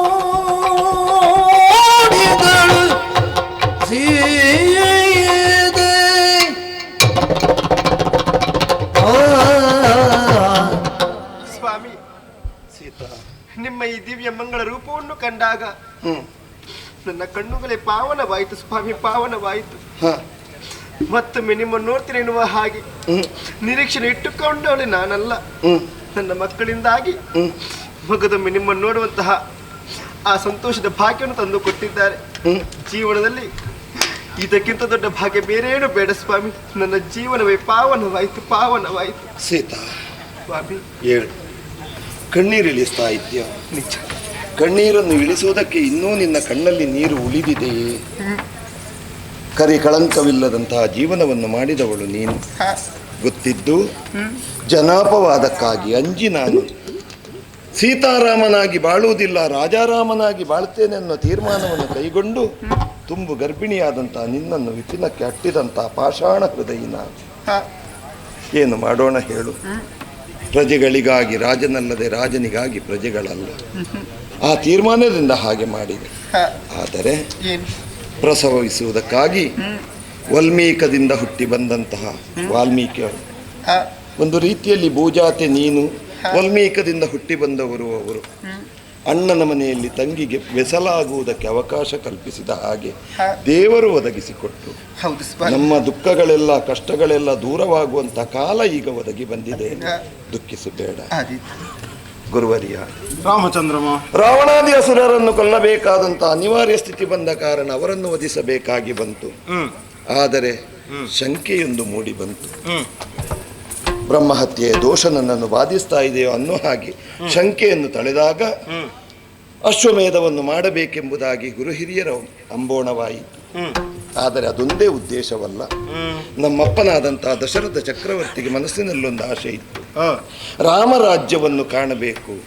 ಆ ರಾಮರಾಜ್ಯದ ಸವಿಯನ್ನು ಪ್ರಜೆಗಳಿಗೆ ಉಣಿಸುವುದಕ್ಕಾಗಿ ಮಾಡಿದಂತಹ ಯಾಗ ಇದು ಪೂರ್ಣಾಹುತಿಯಾಗುವಂತಹ ಕಾಲ ಒದಗಿ ಬಂದಿದೆ. ಆದ್ದರಿಂದ ಅಲ್ಲಿಯವರೆಗೆ ವಿಜಯಂಗೈದು ನಮ್ಮೆಲ್ಲ ಕಾರ್ಯಗಳನ್ನು ನೆರವೇರಿಸಿಕೊಟ್ಟು ನಮ್ಮನ್ನು ಹರಸಿ ಹಾರೈಸಿ ಬಿಳುಗೊಡಬೇಕು ಅಂತ ಕೇಳಿದೆ. ಖಂಡಿತವಾಗಿಯೂ ಹಾಗೆಯೇ. ತವರು ಮನೆಗೆ ಬಂದು ಸೇರಿದವಳನ್ನು ಮತ್ತೆ ನೀ ಕರ್ಕೊಂಡು ಹೋಗುವುದು ಸರಿಯಾಗುವುದಿಲ್ಲ. ನಾವಾಗೇ ಕರೆತಂದು ನಿನ್ನೆಡೆಗೆ ಬಿಡಬೇಕು ಅಂತ ನಮ್ಮ ಮನಸ್ಸು ಉಂಟು. ಅದರಿಂದ ಏನು ಅಮೃತೋಪಮವಾದ ವಿಚಾರಗಳು ನಮಗೆ ಸಿದ್ಧಿಯಾದ ಹಾಗಾಗುತ್ತದೆ. ಹಾಗಾದ್ರೆ ಅಮೃತ ಪ್ರಾಪ್ತಿಯಾದ ಹಾಗಲ್ವೇ? ಹಾಗಾದ್ರೆ ಸುಖವೆನ್ನುವಂತ ಅಮೃತವನ್ನು ನಮಗೆ ಸಿಕ್ಕ ಹಾಗೆಯೂ ಆಯ್ತು. ನಿನಗೂ ಹಾಗೆ ನಿನ್ನ ಮಕ್ಕಳೀರುವರು ಮತ್ತೆ ಪ್ರಾಪ್ತಿಸಿದಂತಹ ಸಂದರ್ಭವೂ ಇದು. ಪುತ್ರ ಪ್ರಾಪ್ತಿಯೂ ಆಯ್ತು, ಅಮೃತ ಪ್ರಾಪ್ತಿಯೂ ಆಯ್ತು, ಪುತ್ರ ಪ್ರಾಪ್ತಿಯೂ ಆಯ್ತು ಎನ್ನುವಂತಹ ಈ ಕಥೆಯನ್ನು ಇನ್ನು ಮುಂದೆ ಯಾಕೆ, ಅದಕ್ಕೆ ಶುಭಮಂಗಲವನ್ನು ನಾವು ಹಾಡಬೇಕು. ಪುಣ್ಯತಮವಾದಂತಹ ಕಥೆ, ಕಥಾಂತರ್ಗತವಾದಂತಹ ತತ್ವಪ್ರಸಾದ ಸಕಲರಿಗೂ ಸಿದ್ಧಿಸಲಿ ಎಂಬ ಹಾಗೆ ನಮ್ಮ ಆರಾಧ್ಯ ಮೂರ್ತಿಯಾದಂತಹ ಕೋದಂಡರಾಮಸ್ವಾಮಿ ಪಂಚಮುಖಿ ಆಂಜನೇಯ ದೇವರಿಗೂ ಸ್ಥಳ ದೇವರಿಗೂ ವಂದಿಸುತ್ತಾ ಪುಣ್ಯತಮವಾದಂತಹ ಈ ಕಥೆಗೆ ಮಂಗಳ ಗೀತೆಯನ್ನು ಹಾಡು. ಮಂಗಳ